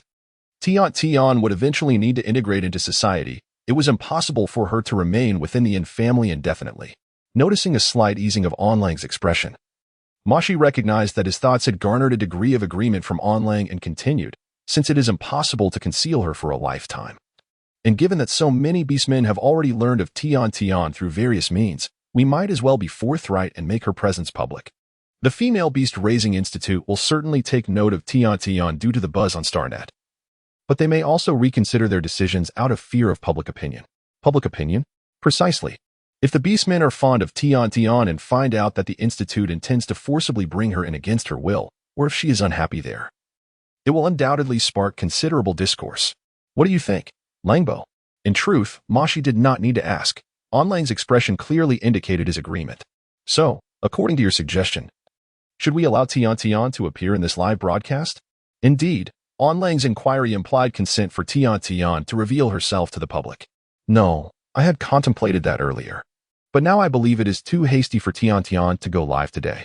The topic's intensity might escalate too rapidly, and the beastmen may not yet have fully acquainted themselves with her. Perhaps the Female Beast Raising Institute might take action prematurely. I suggest we hold off on her public appearance for now, although we could allow her voice to be heard. We need to deliberate further on her eventual unveiling. In that case, I shall act as Tiantian's exclusive director, which will allow me to grow closer to her. That will surely vex my younger brother. Especially since he isn't even allowed to touch the hem of Tiantian's garments. He will have plenty of chances to play with her in the future. We shall see which brother she prefers. And Yang and Xing. Are they all here to vie for our sister's attention? Mo-chun, we are dissimilar. Tian Tian is not a sibling, but a spouse. A smug expression. The hour approaches. Lambert. Let us proceed to the filming area. We shall reconvene at a later juncture to deliberate further, MOC remarked, glancing at the chronometer on his optic device before addressing Enlang. Indeed, Enlang concurred. As he and MOC departed the office, making their way to the designated filming location. Upon arrival, Yang and Xing were already present. Having procured water for Tian Tian, despite their earlier quarrel, it was evident that Yang had quelled his ire towards Xing. Their camaraderie restored to its former state. As twins, their tempers flared and subsided with equal alacrity, and minor squabbles were commonplace. At that moment, the two cherubic figures were ensconced before the backdrop, eagerly awaiting the arrival of MOC and Enlang to commence the broadcast punctually. Mo-chin, accompanied by Tian Tian, occupied a position outside the camera's purview, observing the proceedings. With the arrival of MOC and Enlang and the hour nigh, the staff stood ready. Thus, at precisely 2:30, the live stream commenced without delay. It has begun. I claim the first spot, securing the premier position. First, I am the true first. First. Brothers, cease your contention. The first spot has already been seized. Your alacrity is remarkable. I am unable to surpass you. Why does the administrator not enable monetary gifts? I am unable to secure the first comment. I wish to claim the first celestial body. Nay, the first celestial body is mine. Has the contest of manual dexterity commenced? My coffers and optic device are primed. Administrator, hasten to alter the status. As the live stream commenced, a deluge of comments flooded the screen, accompanied by a meteoric rise in viewership. Amidst the clamor for the activation of the gifting feature, MOC, seizing the opportunity, subtly signaled to the technician to alter the status. Concurrently, as the technician made the adjustment, MOC unleashed a torrent of celestial bodies. Immediately, a cascade of meteor shower effects inundated the live stream interface. This is outrageous. I demand that the gifting feature be disabled and the contest reinitiated. I concur. I refuse to believe that my manual dexterity, honed over 6 decades of solitude, cannot secure a mere first position. Excellent, let the technician alter the status. And we shall engage in another contest. Behold, MOC has been flushed out. Prepare your optic devices, ye swift-fingered, and let us impart a lesson to MOC. Come, let us demonstrate to MOC the futility of contending with our collective might. With the status deactivated, a momentary hush descended as participants steeled their resolve. In an instant, the live stream was engulfed in a maelstrom of meteor shower effects. Within a mere 5 seconds, over 10,000 gifting notifications materialized, causing the optic device to display an overwhelming 9,999 response, prompting the technician to swiftly disable the gifting feature. Quickly, scour the records. Who secured the first position? Was it MOC? Who is first? Who is first? The sheer volume of participants renders me incapable of discerning the records. Likewise, the technician must exert greater effort. The server requires enhancement. Even with my cutting-edge optic device, the performance is abysmal. I am able to view the records, but the sheer volume necessitates a gradual perusal. Brothers, I have not disappointed. I have secured the first position. Subsequently, a screenshot was unveiled, confirming that the inaugural message at precisely 2:36 was, indeed, a gifting notification from a lone flower. Huzzah! A paragon of excellence. Exemplary. Utterly exemplary. We bow before the master of manual dexterity. Lone flower. What is the sensation of claiming the first position? Is it not exhilarating? A lone flower proclaimed via a global message. Exhilarating. Utterly exhilarating. Gratitude to MOC for this opportunity. This grandee is publicly humiliating MOC. How does it feel to be slapped in the face, MOC? The above is excessive. How can one modify MOC's moniker in such a manner? The alteration is too apt. I shall follow suit and provoke MOC. An old codger, not a youthful Adonis. Brothers, form a phalanx and let MOC behold. An old codger, not a youthful Adonis. MOC, not a youthful Adonis. MOC, not a youthful Adonis. MOC, not a youthful Adonis, declared his departure from the live stream via a global message, accompanied by a sardonic smile. Haha, MOC is withdrawn from the live stream. Let us commiserate with MOC for a fleeting moment. MOC has been driven to desperation, prompting his exit from the live stream. MOC, do grace us with your presence again at your leisure. We shall always welcome your participation in a contest of manual dexterity. The impassive administrator issued a global message. The preceding warm-up exercise has afforded Director MOC a profound realization of his errors. Refrain from spamming and attend diligently to the live stream. The prawn broadcast shall commence shortly. Heed the administrator's words. Cease the spamming and attend diligently to the live stream. I behold Yang and Xing, adorned in formal attire. I concur, they are utterly endearing. I am unable to resist such juvenile paragons. The Yang and Xing fan club is here. Where is Tian? I am unable to behold her. I, too, desire to behold Tian. I yearn to witness MOC's broadcast. MOC has emerged. Indeed. Splendid. Where is Tian? Only Tian is lacking. I shall bestow a deluge of celestial bodies upon Tian's entrance. Likewise, a fresh wave of meteor shower effects cascaded across the live stream interface, accompanied by a barrage of gifting notifications. Refrain from spamming. The effects obscure my view of Yang and Xing. MOC is currently radiating fireworks. MOC's admirers, restrain yourselves. Likewise, Tian's paternal and avuncular admirers, exercise moderation, lest the broadcast be rendered unwatchable. Administrator, disable the gifting feature. The volume of messages is overwhelming. Adding one. This special effect is truly overwhelming. The administrator has closed the tipping interface, and this live broadcast temporarily does not support tipping. The administrator sent a global message. We will close the tipping interface so that everyone can enjoy watching the live broadcast normally. The page has finally returned to normal. Let us give a thumbs up to the administrator. Adding one. Before we begin this live broadcast, I would like to clarify that today only I, and Yang, and Xing are participating. Tian Tian will not be joining us due to health reasons. So please refrain from tipping or flooding the screen with requests for Tian Tian to appear. There will be opportunities for everyone to meet formally in the future. MOC took the lead in making this announcement. If we continue to request tips, the entire live broadcast interface would be overwhelmed by effects as it was just now. What? Tian Tian can't go live? I'm so disappointed. I really wanted to see Tian Tian's broadcast. Why can't you show her face? I can't shake the feeling that the director is making excuses. Tian Tian sounded perfectly fine while playing games earlier. How is it that she suddenly feels unwell during the broadcast? Is this just a ruse? To the person above, do you think you're a doctor? Can you diagnose someone based on their voice? How can you be sure Tian Tian is fine? Uncle C has already stated that she is unwell. And yet you want her to push through to broadcast for you. How shameless can one be? I concur with the previous comment. Young creatures are inherently delicate. And considering Tian Tian has only recently awakened from her nutrient pod, it is entirely normal for her to still be recovering. Hearing Tian Tian's sweet voice earlier was more than enough for me. I have no further expectations, although I feel a bit disappointed not to see her. Her health is paramount, and I sincerely hope she recovers swiftly so that we can meet soon. I look forward to Tian Tian's next official appearance. Adding one.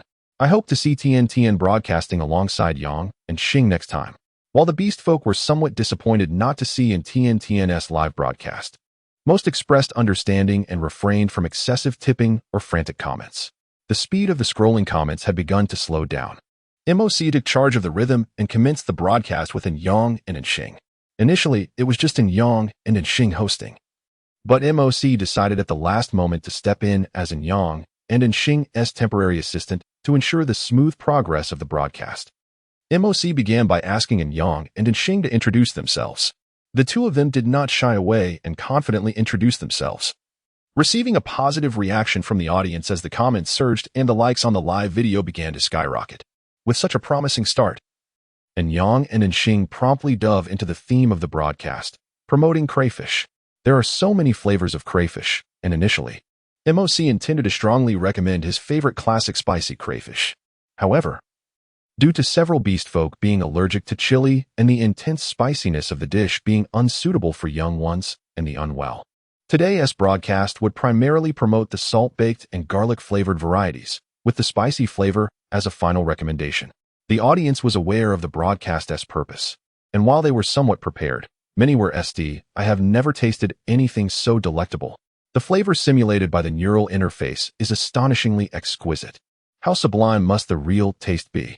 I weep, for I am only experiencing a mere imitation of this culinary delight, which should truly grace my palate.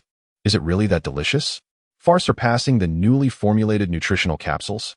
The two are utterly incomparable. I bear witness that the flavor of these mudworms utterly eclipses that of nutritional capsules and meal replacement powders. No amount of improvement to the capsules could replicate this taste. After sampling the so-called salt-baked mudworm through the holographic interface, and then trying a nutritional capsule, I wondered, what is this abominable concoction? I feel I can no longer consume nutritional capsules.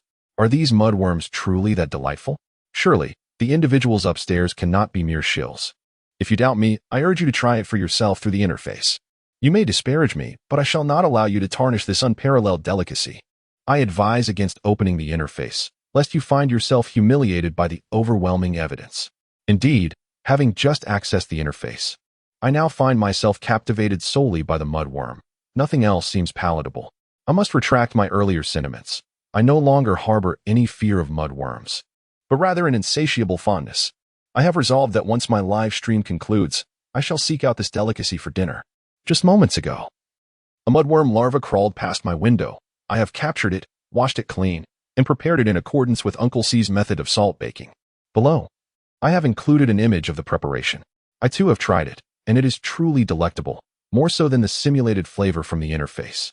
Alas, I lament that I do not possess stinky fruits or sour particles at home. If any adorable soul has some to spare, I would be grateful. Unfortunately, I have none to lend, as my own supply is insufficient. The garlic-infused crayfish prepared using Uncle C's live stream recipe is simply divine. Oh, I am in tears. I have made a mess of the kitchen. Is it truly so difficult to indulge in a simple crayfish? I hear that the Mo family and the In family plan to open a restaurant specializing in various flavors of mudworms. You should visit when it opens. I certainly intend to. Observing these comments, the staff present were utterly astonished. They had just been worried about the negative reviews potentially affecting their team's reputation. How did such a sudden wave of positive feedback arise? The director and Yang and Xing have yet to utter a word, merely enjoying their crayfish. How have people accepted this so readily? Are they inadvertently promoting the restaurant? The curious thing is, they had yet to even announce the crayfish restaurant. They had originally contemplated how to salvage the situation and manage subsequent issues, even preparing a contingency plan that included resignations if necessary. Yet now, they find themselves not only retaining their positions, but possibly receiving raises from the director. This live stream has proven to be an undeniable success, propelling the crayfish to the top of the trending topics within just 2 hours. Many beast men, unable to resist the temptation, have ventured out to capture mudworms for cooking. Among these, the salt-baked crayfish is particularly favored due to its straightforward preparation and minimal ingredient requirements. Those lacking finger lemons can simply roast with salt for a delightful outcome. Now, as one steps outside, it is a lively scene with beastmen clutching mudworms, ready to bring them home for cooking. However, in the midst of this bustling spectacle, Tian Tian remains blissfully unaware, nestled comfortably in Mo Chen's embrace, lost in sweet slumber. Tian Sweet had always cherished her afternoon nap, but today, she was brought over by An Lang and consequently missed her slumber. Engaging in a game of Ludo proved to be quite exhausting. And as she watched the live stream of An Yang and An Xing, fatigue overtook her, leading her to drift off into a drowsy slumber. She remained in her peaceful repose until the live broadcast concluded, still unaware of her surroundings. Observing how soundly she slept, An Lang couldn't bear to rouse her, and thus requested Mo Chun to carry her to the car, so they could return to the inn residence together. Although Mo Chun felt a pang of reluctance to part with Tian Sweet so soon, he would have happily held her in his arms indefinitely, keeping her company in her dreams. Alas, certain disquieting circumstances frequently arose, as was the case now. Mo Chin, we've arrived at the inn estate. You need not disembark. Simply hand Tian Sweet over to me, and I shall have the driver return you to the Mo residence, and Lang instructed, removing his coat to cover the sleeping girl nestled in Mo Chen's embrace. However, Mo Chen remained motionless, causing An Lang to harbor suspicions. This lad, Imochen always seemed reluctant to relinquish Tian Sweet whenever he desired to hold her. She was his sister, not his. No matter how fond one may be of a sibling, such possessiveness appeared unwarranted, and Lang began to question whether Imochen harbored ulterior motives. Contemplating this, and Lang's expression darkened, disregarding in Lang's sour demeanor. Imochen glanced down at Tian Sweet, who appeared utterly adorable and soft as she snuggled closer to him in her sleep. How could he ever let her go? Lang Bo, if you take her, Tian Sweet might awaken. I shall carry her upstairs instead, Imochen whispered to Lang. If he couldn't share a nap with the young girl, at least he could hold her a little longer. Very well, Lang replied, carefully draping his coat over Tian Sweet before opening the door and instructing In Yang and In Xing to lead Imochen to Tian Sweet's room. He had been overly suspicious. Surely, Imochen had no ulterior motives. He simply wished to avoid disturbing Tian Sweet's slumber. Since Tian Sweet had awakened, Lang realized he had grown increasingly paranoid, even questioning the intentions of her savior. It seemed he ought to reflect upon his own thoughts. An urgent message from the intelligence system suddenly emerged. Marshal, a large-scale chaos has erupted at the Wenhua Road Mall in the capital district. Numerous beastmen are frantically purchasing foul fruits and other provisions. We request the dispatch of personnel to evacuate the crowd. Upon receiving the message from Tiantian, Lang felt a throbbing pain in his head, even after resolving the lobster invasion. A multitude of subsequent issues awaited his attention, thwarting his desire to spend quality time at home with Tian Tian. Nevertheless, he resolved to seize the moment while Tian Tian slept. Hastily attending to the pressing matters, with the hope of returning in time to share breakfast with her, he promptly instructed, "Please send someone to temporarily seal off the area to prevent any harm to innocent bystanders." With that directive sent, Lang drove towards Wenhua Road. Meanwhile, at Machen's side, Anyang and Anxing opened the door, allowing Machen to effortlessly locate in Tiantian's room. Following the previous incident, Lang had nearly replaced every item in Tiantian's room, even repainting the walls. The current style of the room appeared markedly different from their last encounter. However, the meticulous arrangement of the space remained unchanged. Machen gently laid Tian on the bed, procuring a soft towel to tenderly cleanse her little face. After carefully tucking her in, ensuring her tiny hands and feet were comfortably covered, he found no reason to linger any longer. Thus, he ambled out of the room under the watchful eyes of Anyang and Anxing, as Lang had matters to attend to. Butler arranged for a vehicle to escort Imochen away. Just before he boarded, Yang hurriedly emerged from the house, presenting Imochen with a small box. "Here. This is for you," he said. Imochen declined, coolly stating, "I do not require it." Receiving a farewell gift felt like being treated as a stranger, and he had no intention of accepting it. "Oh, I see. When my sister awakens, I shall inform her that you do not want this gift," Yang replied, turning to leave with no hesitation. Instantly, Imochen alighted from the vehicle and pursued him, snatching the box from Yang's hands with a frosty demeanor. "What I meant was, I do not need you to deliver it. I can collect it myself. Please convey my thanks to Sweet Treasure." With that, he swiftly returned to the car, closed the door, and instructed the driver to depart, as if fearing someone might pursue him. In Anyang, it is evident that one may feign indifference while secretly yearning for something. Height, too, is not a measure of superiority. As for reaching for items from above, it is rather frustrating. Next time, such tasks should be entrusted to Anxing. Yet, Imochen remains oblivious to Anyang's inner thoughts. What matters to him is that he has received the gift from Tianbao. Seated in the back, Imochen carefully unwrapped the box, revealing a pale blue greeting card nestled within. Upon opening it, a small fox leapt out, forming a heart with its paws, accompanied by the words "wish card" prominently displayed, followed by a smaller script. "Write down your wish, and as long as I, and Tiantian, can fulfill it, I shall certainly help Brother Chen realize it." Imochen, holding this three-dimensional card, couldn't help but smile. Tianbao's gesture was likely learned from old master and, uncertain of what gift to present, she opted to promise a wish instead.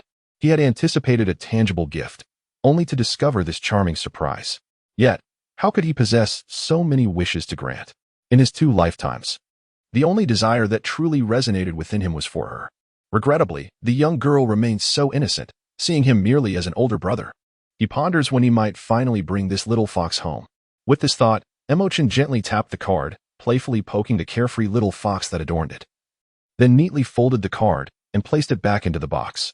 He chose not to store the box away in his personal space. Instead, he clutched it tightly in his hand, unwilling to let go. The little fox may not yet comprehend, but he is content to accompany her as she grows, confident that one day she will understand his true feelings. Anja, as in Tian was peacefully slumbering in her room, and Yang and Xing refrained from disturbing her.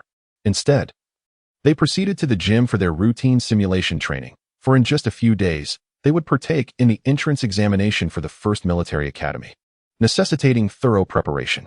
And Tian slumbered deeply, remaining in her repose until the late hours of the night.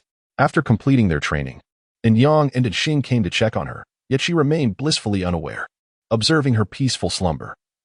Yang and Xing felt reassured and retreated to their respective chambers for rest.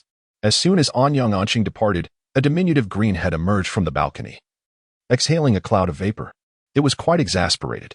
Being a creature of the plant realm, it possessed an acute sensitivity to the sin of orcs. When Imochen had previously delivered little Tian, it instinctively recognized the threat posed by this wolf cub, thus it remained ensconced within its earthen blanket, fearful of being discovered. With Imochen gone, it dared not venture out in search of food, anxious that the wolf cub might return. Anyang Anqing had been diligently training below, leaving it no choice but to endure its hunger. Now, noticing that Anyang Anqing had retreated to his room, and with midnight approaching, it seemed the opportune moment had arrived for it to seek a meal. It wriggled its body, extracting its tiny feet from the soil-covered blanket, and gently brushed off the dirt with a leaf. The pristine condition of little Tiantian's room could not be compromised, otherwise she would surely be displeased. Once it confirmed that its body was free of dirt, it navigated its way to the kitchen, eager to indulge in a hearty feast. As the little flower vine stepped out, and Tian stirred, awakening in a daze. The lights in the room were all equipped with intelligent sensors. As Tian awoke, the soft glow of the night light illuminated the room. Under the gentle, warm light, she found herself momentarily disoriented, pondering her identity and surroundings. Who am I? Where am I?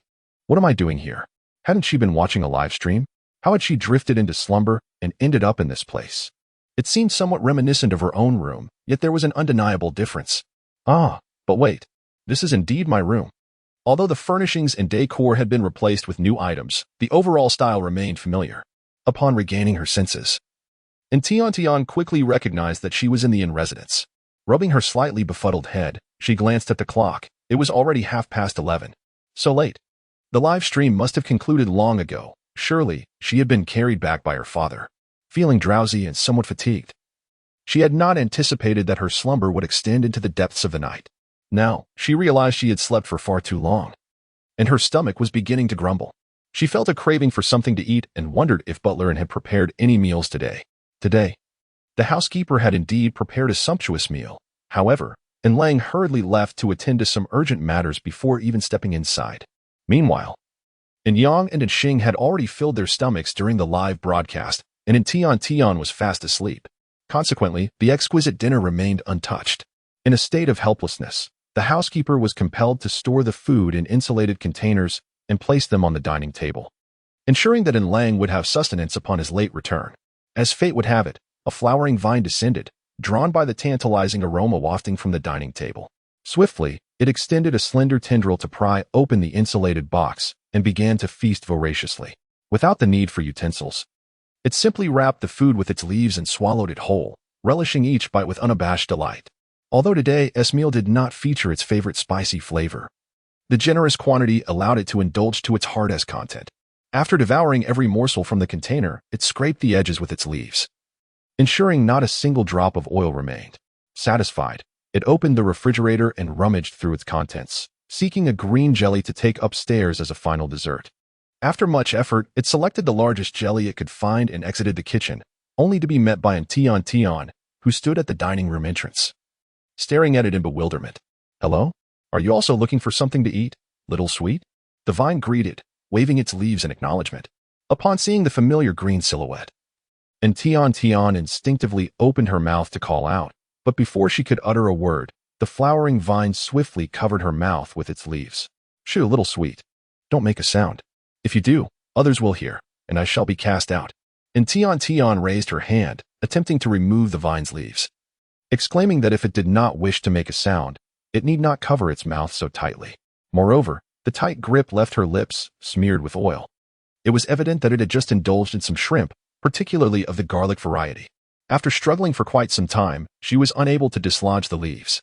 Instead, she could only watch as the vine writhed its branches in a frenzy, seemingly gesturing at something unknown. Suddenly, the sound of the electronic door opening echoed through the air. Startled, the vine quickly shrank in size and swiftly darted into the sleeve of Tiantian's pajamas, coiling around her left wrist. Before Tian could react, she heard Lang's calm voice inquire, "Who is there?" "It is I, your father." Tian emerged from the dining room, only to witness Lang approaching with an imposing presence. In truth, Lang had noticed the faint glow of the dining room lights from outside. Logically, at this hour, the servants should have retired for the night, and butler and ought to be at the hospital keeping vigil over the elderly master. Why was there a light on in the kitchen? Could there be a thief? He hastily opened the door and hurried toward the dining room, eager to discover who possessed the audacity to stealthily enter the inn residence. To his astonishment, he found Tian emerging with a face smeared in grease, appearing quite pitiful. Lang was uncertain whether to weep or to laugh.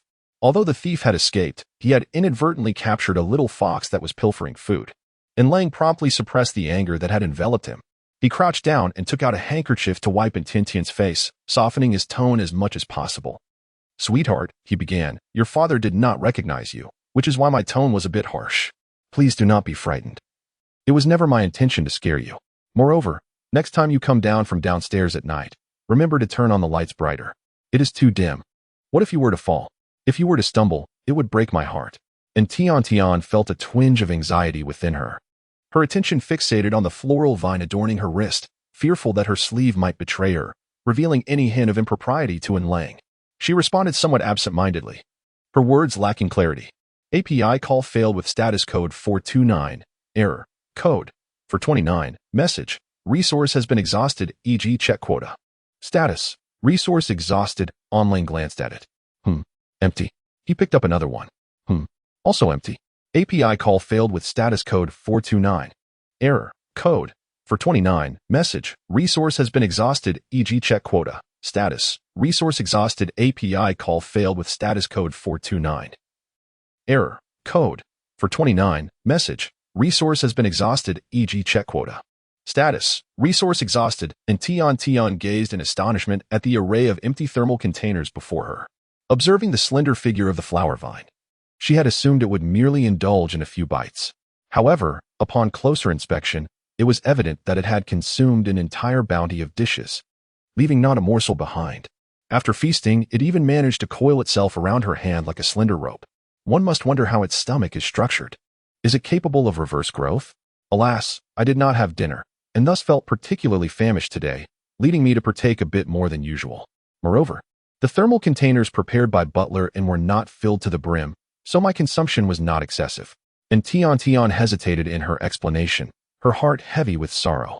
Oh, what does it mean to say she did not eat much? In truth, she had not taken even a single bite. It was all consumed by that wretched flower vine. And yet, she was left to bear the blame.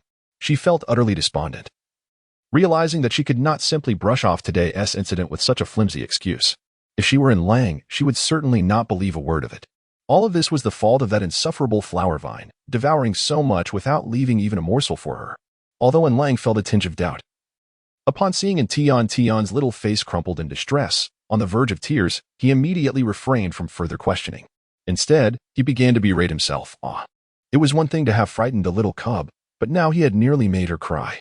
After all, Sweet Treasure had merely indulged in a bit more food. There was no need for such relentless probing. Moreover, Sweet Treasure's burgeoning appetite was indeed a positive sign.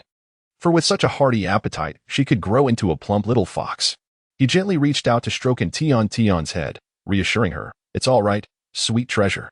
You've enjoyed such a hearty meal. Your father should commend you for it. Are you still hungry? Would you like to have a little more?" API call failed with status code 429, error, code, for 29, message, resource has been exhausted, e.g. check quota. Status, resource exhausted. As Tian observed the imposing demeanor of Lang, she hastily leaped down from her chair. "Father Beast, please refrain from entering the kitchen." Tian urgently implored. If Lang were to venture into the kitchen now, not only would they be deprived of their porridge later, but future meals could also be jeopardized. It was worth noting that after the last incident in the hospital's kitchen, which Lang had wreaked havoc upon, it took a full 2 days to restore order. "Sweetheart, what troubles you?" And Lang inquired, bewildered. Father Beast, I suddenly find myself lacking in appetite, and Tiantian replied, clutching her deflated belly and gritting her teeth.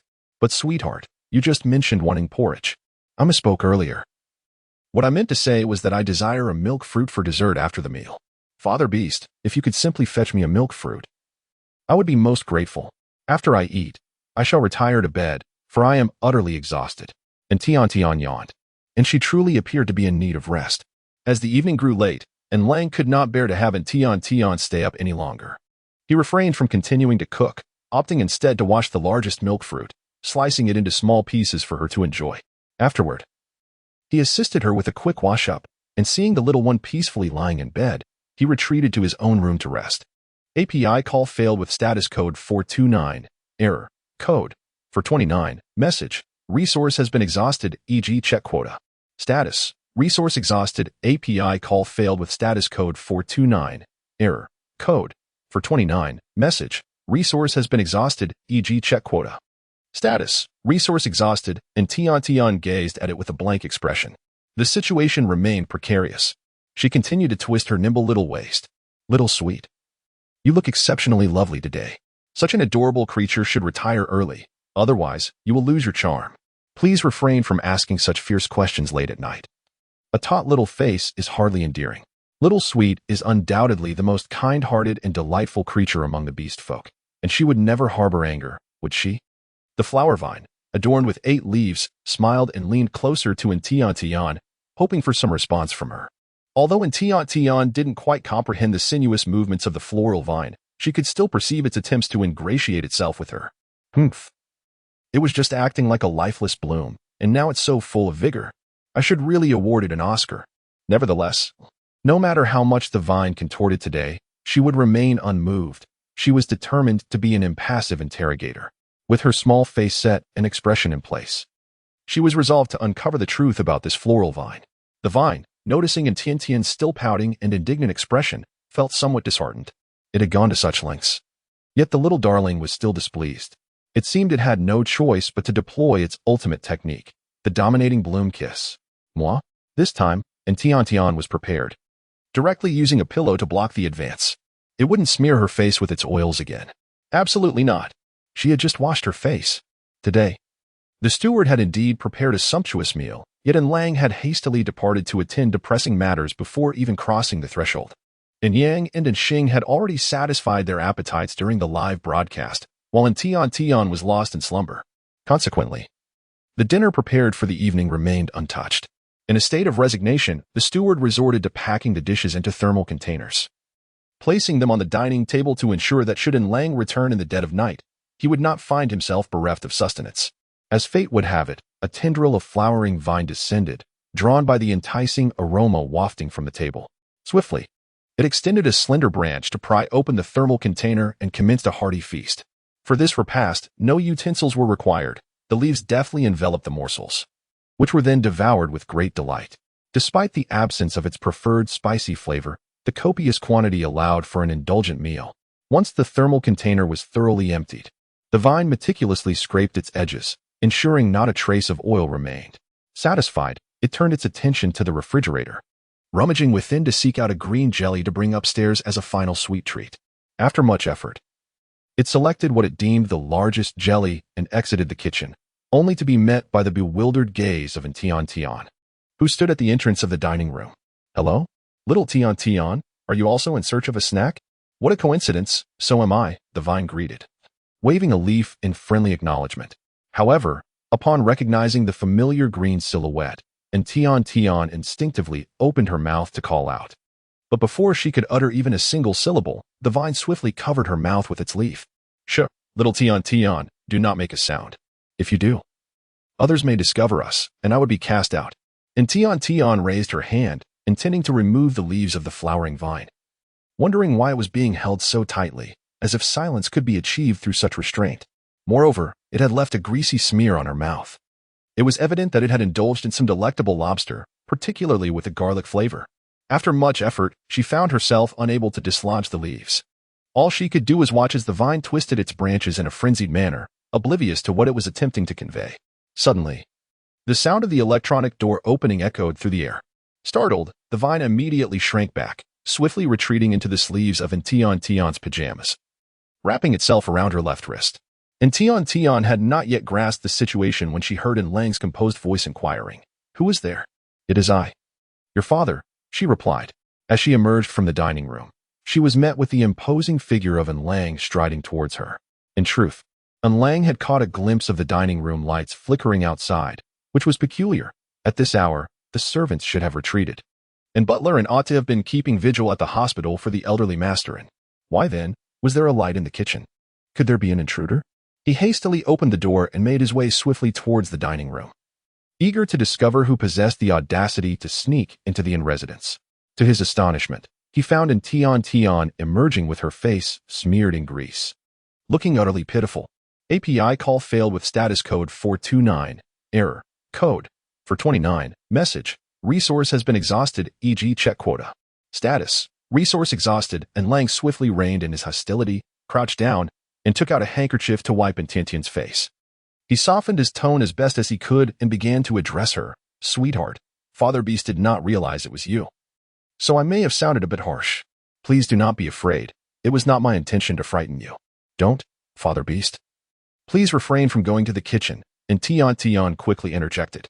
If Lang were to enter the kitchen now, not only would she be unable to enjoy the milk porridge later, but it might also jeopardize future meals.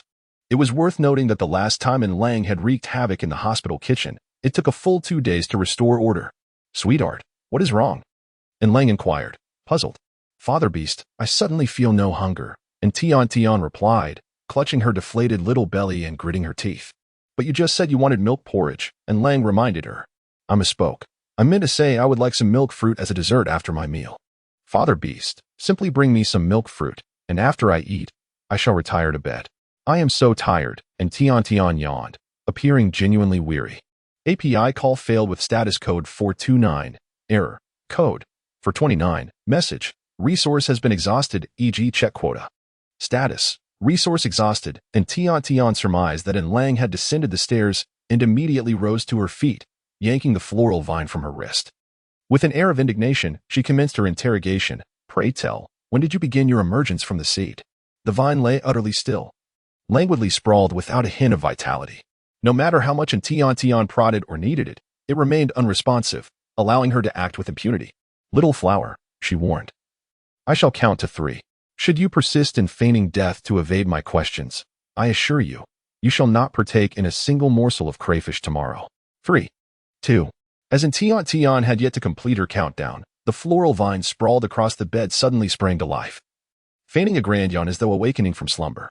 The tendrils twisted about chaotically, seemingly greeting Tian. "Oh, little sweet. Why are you still awake at such a late hour?" "I'm already feeling drowsy," it remarked, after a brief moment, casting a furtive glance with its delicate leaves. And Tian gazed at it with an expressionless demeanor. "No, the situation remains precarious." She continued to twist her agile little waist. "Little Tian, you look truly exquisite today.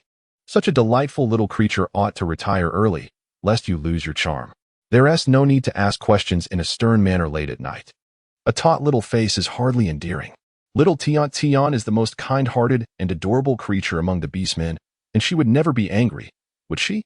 The flower vine, adorned with 8 leaves, smiled as it leaned closer to Tian, hopeful for some response from her.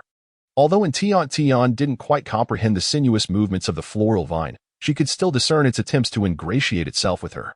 "Humph. It was as lifeless as a withered bloom just moments ago, and now it's so vigorous, I truly ought to present it with an Oscar." Nevertheless, no matter how the floral vine contorted today, she would remain unmoved. Today, she was an impassive interrogative apparatus. With her countenance composed and her expression perfected, she was determined to ascertain the true nature of this floral vine. Observing Tiantian's still pouting and indignant visage, the floral vine felt somewhat dejected. It had gone to such lengths, yet the little darling remained displeased. It seemed it had no recourse but to deploy its ultimate technique, the overlord flower kiss. Moi? This time, Tian was prepared, instantly raising a pillow to intercept the advance. It sought to smear her face with its oily secretions once more? Absolutely not. She had just cleansed her face, and Tian gestured with her hand, recalling the flower she had seen that day, inquiring if it was as grand as the king flower, immense in size, from which it had seemingly sprouted. Have you forgotten? Was that not your mother? The flower vine shook its head and pointed to itself. No, no. That was me. You? That flower was you. And Tian Tian pinched the delicate leaves and tiny legs of the vine, somewhat incredulous. The physique did not seem to match the magnificent flower she had witnessed during the accident. Yet, the vine fervently nodded its little head. It is I, indeed. I am the king flower, the very essence of it. Is it truly you? How can you prove it? Perhaps you might bloom and show me? The vine quivered in response. Bloom? It's not as simple as just blooming. That day, I blossomed out of sheer urgency to protect you, dear Tian Tian. Moreover, the last blooming drained me of considerable energy, and I am unable to flower at present. Unable to bloom? Observing the vine's despondent demeanor. And Tian Tian felt a pang of sympathy and gently caressed its leaves, offering comfort. If you cannot bloom, it is quite all right. I believe that flower from that day was indeed you, although she found it somewhat hard to fathom. The essence of the little vine resonated with the grandeur of the king flower she had seen, imparting a sense of profound familiarity, as if they had known each other for ages.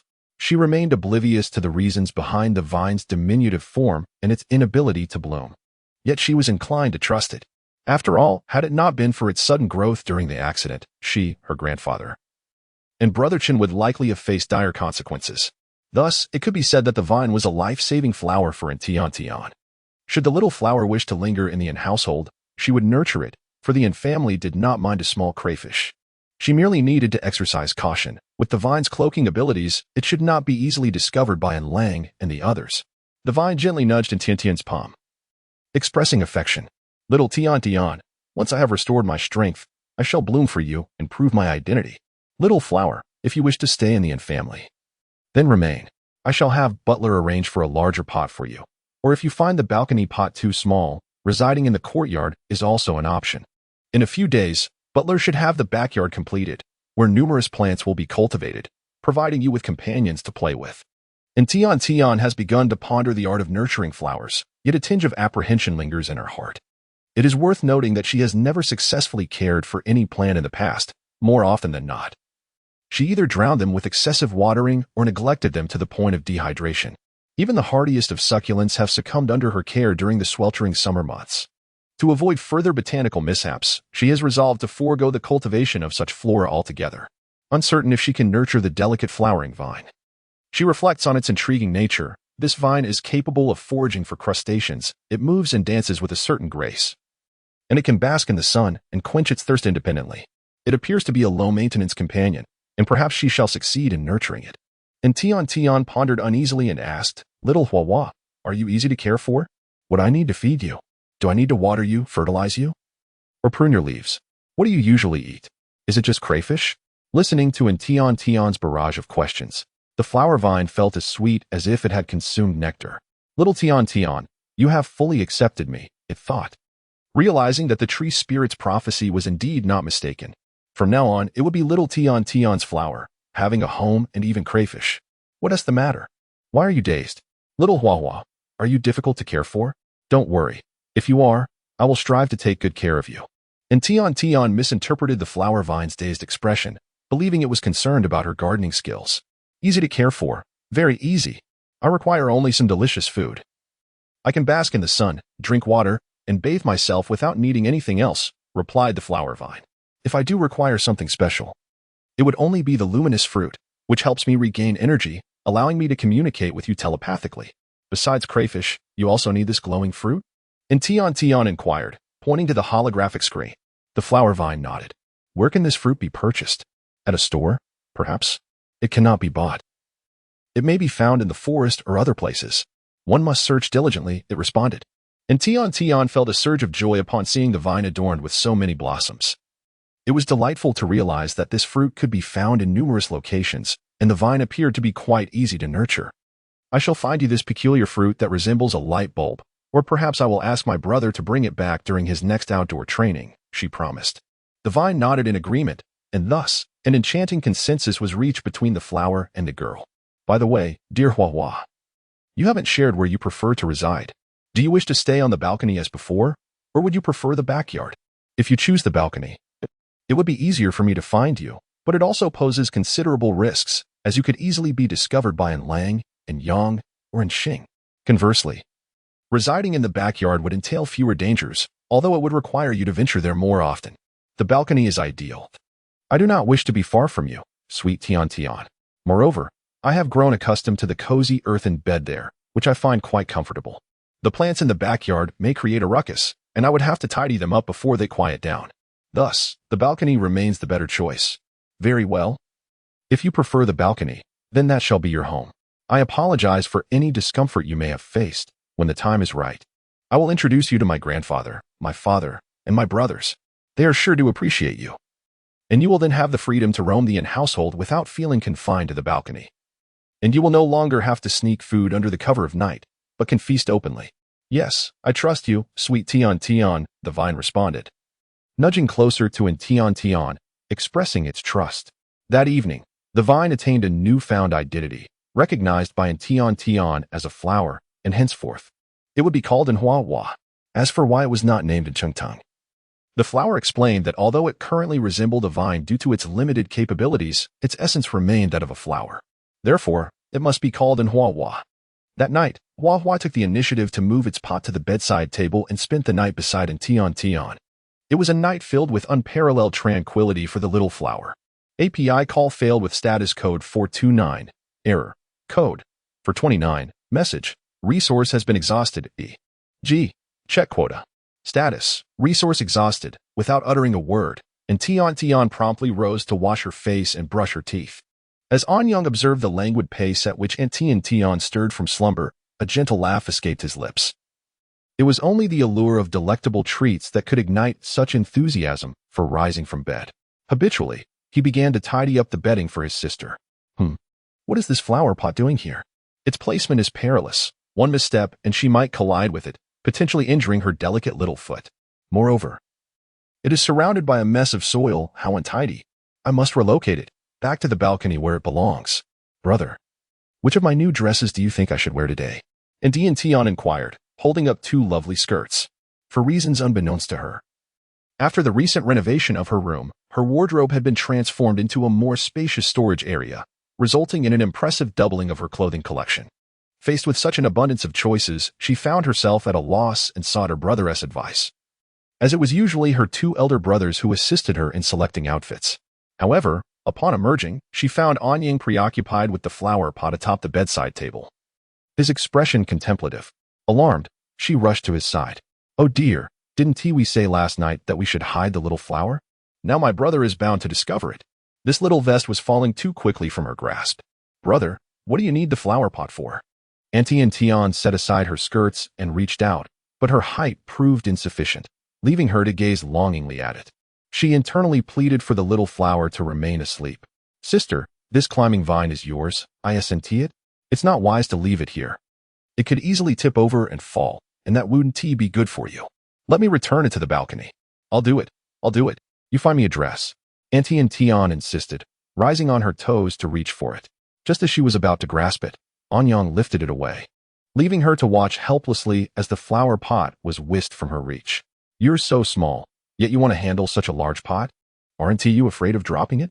Anyang teased playfully. It won't fall. Just give it to me, brother, Tian Tian implored, her big eyes sparkling as she employed her most charming expression. Very well, but do be careful. Anyang relented, cautiously placing the pot into her outstretched hands, ensuring she wouldn't stumble before allowing her to take it. He then proceeded to assist her in selecting an outfit. Watching Anyang enter the dressing room, Tian Tian breathed a sigh of relief. Fortunately, the little flower remained in slumber. Just then, the little flower peeked out, eager to greet Tian Tian. Awakening to the sight of her sweet, cherubic face, it felt as though the entire flower pot was enveloped in a blissful haze of pink bubbles. Sister, is this outfit acceptable? Anyang suddenly emerged from the dressing room, presenting a delightful ensemble for her consideration. Tian Tian was so startled that she immediately pushed the newly sprouted tendril back into the soil. The flower vine remarked, You may not believe it, but I just woke up and already have a crick in my neck. Brother, could you please find me another outfit? This one is far too pink. Today, I wish to wear a lovely blue dress. All right, let me find you something suitable, Yang replied as he turned back toward the changing room. Tian Tian hurriedly uprooted the little flower vine from the soil, softly murmuring, Little flower, I am truly sorry, it was unintentional. The vine gently swayed its leaves, conveying that it bore no ill will. It was merely a minor incident. It could withstand it. So dear Tian Tian, do not fret. How does this ensemble appear? The blue hue would complement this shell-shaped hairpin splendidly, wouldn't it? And Yang emerged once again from the changing room, with a renewed effort. And Tian Tian once more nestled the floral vine back into the earth. Floral vine. You might find this hard to believe, but the crick in my neck has miraculously healed. This ensemble will do nicely. Brother, if you could place it there, I'll be right over. Anxious that another exchange might arouse suspicion in Yang. And Tian furtively wiped her hands on her trousers, removing the soil, before hurrying over to accept the garment from Yang and retreating to the dressing room. As for the diminutive floral vine, twice subjected to her ministrations, well, appeasement with crawfish would have to wait until later. For now, placating Yang was paramount. She trusted the floral vine would understand her predicament. Floral vine. Nay, one portion shall not suffice. 2 are required for recompense. Do not presume that your endearing countenance will avail you a discount. Stern and grave countenance feigning indignation. Having changed her attire, she permitted Yang to secure her tresses with a small seashell clasp before accompanying him downstairs for breakfast. Lang Anxing had long been waiting below, with a table set before him featuring lobster porridge and milk porridge, accompanied by an assortment of unidentified boiled vegetables. API call failed with status code 429. Error. Code 429. Message. Resource has been exhausted, e.g. check quota. Status. Resource exhausted in Anyang, when in Tiantian pouts her little mouth. One could easily hang a soy sauce bottle from it. It brings a smile to my heart. My younger sister is so adorable when she gets angry, lacking any sense of menace. And Tian, upon discovering that Yang had deceived her, could hardly contain her indignation at his mocking laughter. Unable to tolerate such affront, she resolved to report him to Lang. Brother, that scoundrel has bullied me. She began to lodge her complaint, faced with his younger sister's accusations.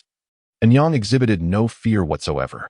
Meanwhile, Lang, who had been preparing a warm bowl of congee for Tian, immediately furrowed his brow upon hearing her words. Is this true? How dare he mistreat his sister? He exclaimed, and Tian puffed out her cheeks and recounted. He just tricked me into thinking there would be spicy crayfish to enjoy today, but upon coming down, I found there was none at all. API call failed with status code 429. Error. Code 429. Message. Resource has been exhausted, e.g. check quota. Status. Resource exhausted. API call failed with status code 429.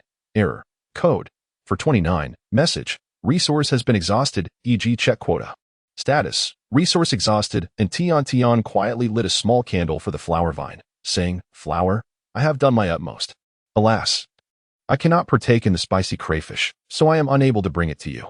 Sister, do try this lobster congee, freshly concocted by Butler. It is truly delightful. And Xing promptly filled a small bowl and presented it before Tian, allowing it to cool before preparing to feed her the congee. And Tian indulged in a delightful bowl of milk fruit yesterday, and now her stomach aches with hunger. She eagerly devoured a generous mouthful of lobster congee, feeling warmth and satisfaction enveloping her. Before long, she finished an enormous bowl of lobster congee, yet still felt unsated. So she astonishingly treated herself to another small bowl of milk congee. And Lang observed the quantity of food consumed by Tian today, feeling a deep sense of satisfaction within. It appeared that the little one's appetite had indeed increased, a sign of progress. Soon, the plump little fox would be ready for a warm embrace. Given that both Lang and Yang had hearty appetites, the porridge prepared by Butler was abundant. After the meal, a substantial portion of lobster porridge remained. The caretaker, as per usual, intends to dispose of it, for cold porridge is hardly palatable. By placing it into the garbage disposal, it can be transformed into flour mud by tomorrow morning. The soil in the backyard requires proper fertilization. This will ensure that any exotic plants transplanted in the future will thrive. Speaking of which, he must also visit the botanical garden this afternoon to select some ornamental exotic plants for the young lady. Plants that possess a sweet disposition yet lack any aggressive tendencies.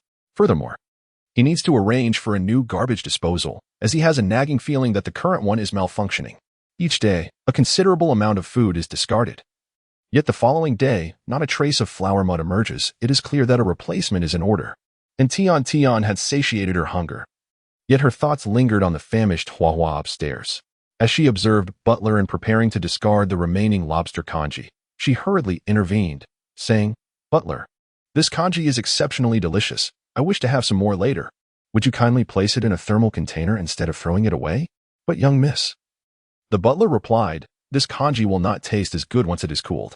Should you desire anything, simply command me, and I can prepare it for you at any time. Still, butler intended to dispose of the congee. Not at all. I believe this temperature is just right. Overheated congee might scald my mouth. Huahua mentioned yesterday that it is not fond of excessively hot food, as it fears it may get burned.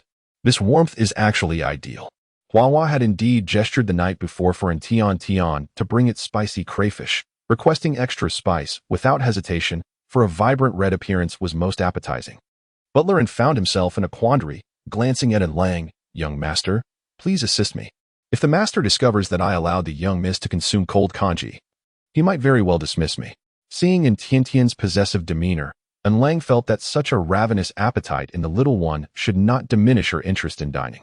And butler, please place it in the thermal box for now, he remarked, winking at butler and gesturing fervently. The housekeeper immediately understood. The porridge had cooled, and he could certainly replace it. The young lady was unable to distinguish whether it was the previous batch or freshly prepared. Thus, he promptly replied, very well, young master. And Tian Tian, do you think I am young and easily deceived? Well, she is only 4 years old, so it is indeed quite easy to fool her. There is no helping it. I'll just have to discreetly let the porridge cool down before giving it to Huahua. Sigh. Taking care of a flower is truly challenging.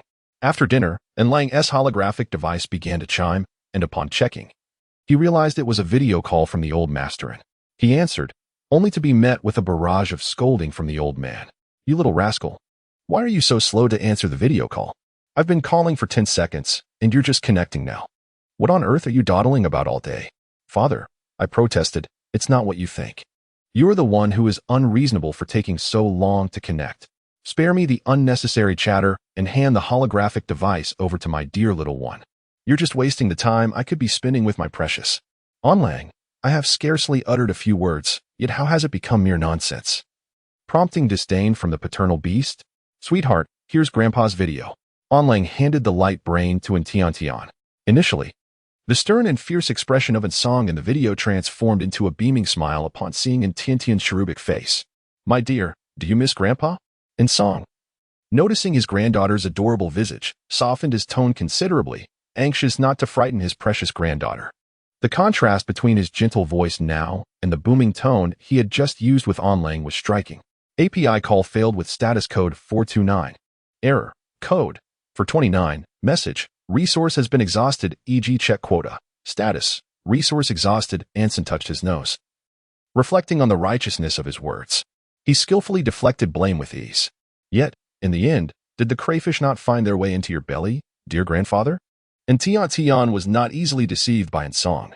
They had initially agreed to consume only 5 servings, yet in the end, Song brought over a bowl and took them all away, leaving her not even a drop of broth. She had meticulously noted it all down. My dear, you dare to criticize me? Yesterday, when you went out to play with Yang and Xing, did you even bother to invite your grandfather? You all secretly played Ludo. Song murmured softly, thinking that he, despite his advanced age, was not oblivious to the modern trends. He was well aware of the live streaming and tipping phenomena. Thank you very much. Just yesterday, he had tipped a generous 10,000 star coins and left a comment, though it was unfortunately overshadowed by others, leaving him uncertain if his dear one had seen it. I didn't see it. I was asleep, replied the darling, with a serious expression. Grandfather, it's called Ludo, not airplane chess. You watched our live stream yesterday, didn't you? How did I perform? Wasn't I absolutely splendid? And my hairstyle was particularly dashing, right? Xing joyfully leaned in, her little head tilted in a manner that implored for praise. What is there to admire? Your hair is styled like a blooming flower, and you still find it appealing? Move aside, you're blocking the camera. I can hardly see my dear one's face. Song waved his hand dismissively, his tone dripping with disdain. Xing, indeed, his father's straightforward genes have a source. My dear, would you like to accompany your grandfather on an outing today? Did you not mention your fondness for the backyard of old Mo's house last time? This afternoon, let us visit the botanical garden together to select some plants that you would like to nurture. The botanical garden? Upon hearing this, Tiantian's eyes instantly sparkled with excitement. The botanical garden, teeming with a myriad of plants, surely held the fruit that Huahua desired. Moreover, it would be a splendid opportunity to inquire about the care of a flower. Perhaps, in due course, Xiaohuahua could make a legitimate appearance before everyone. All right, Grandpa. I shall head over shortly, and Tian Tian responded cheerfully. I want to go too. I want to go too. I've never been to the botanical garden. And Xing exclaimed anxiously, feeling it was unjust for his grandfather and sister to embark on an adventure without him. Although Anyang remained silent, it was evident that he too was filled with anticipation. Just as Tian Tian had agreed, her response was abruptly interrupted by Lang's words. No, the lobster restaurant commences operations this afternoon. The two of you must go and promote it. Upon hearing this, Anxing's little face immediately fell. Father, why didn't you mention this earlier? I have only just now brought it to your attention, Lang replied, casting a nonchalant glance at the dejected Anxing, feeling an inexplicable sense of satisfaction. How about I accompany you to the restaurant this afternoon, and then we can all visit the botanical garden together tomorrow? And Tian, unable to bear the sight of her two brothers' disappointed expressions, suggested after a moment of contemplation. This was the most balanced solution she could conceive. No, the restaurant officially opens today, and it is bound to attract a large crowd. Sweetheart, you cannot go. With so many people around, what if an unforeseen incident occurs? Without a moment's hesitation, Lang firmly declined. Judging by the promotional impact of yesterday, it was inevitable that a plethora of orcs would flock to the restaurant in the coming days.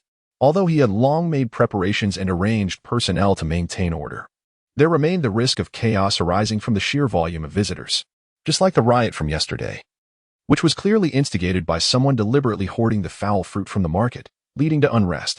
And Tian absolutely must not go to the restaurant today. Not only should she not go, but she must also keep her distance from that entire area. The farther away, the better. Upon hearing Lang's words, and Xing from Anyang realized that their plans were utterly futile. No matter how much they desired to engage in activities with their younger sister, it was unreasonable to expect her to willingly shoulder the risk of accompanying them to the restaurant for promotional purposes. If unforeseen circumstances were likely to arise, it was better to have the two young men remain with the well-behaved child.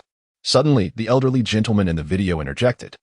Will brother be able to join us at the botanical garden this afternoon? And Tian inquired with delight. Of course, this afternoon. I will instruct Butler and to bring you along with your two brothers, and they shall assist me by pushing my wheelchair, and Song decisively affirmed.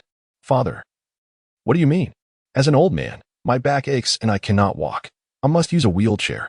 If you do not allow the two young men to push me, who else do you expect? Should my obedient child do it, or do you want me, with my frail body and aching back, to walk on my own? And Song asked without reservation. API call failed with status code 429, error, code 429. Message, resource has been exhausted, e.g. check quota. Status, resource exhausted, API call failed with status code 429, error, code 429.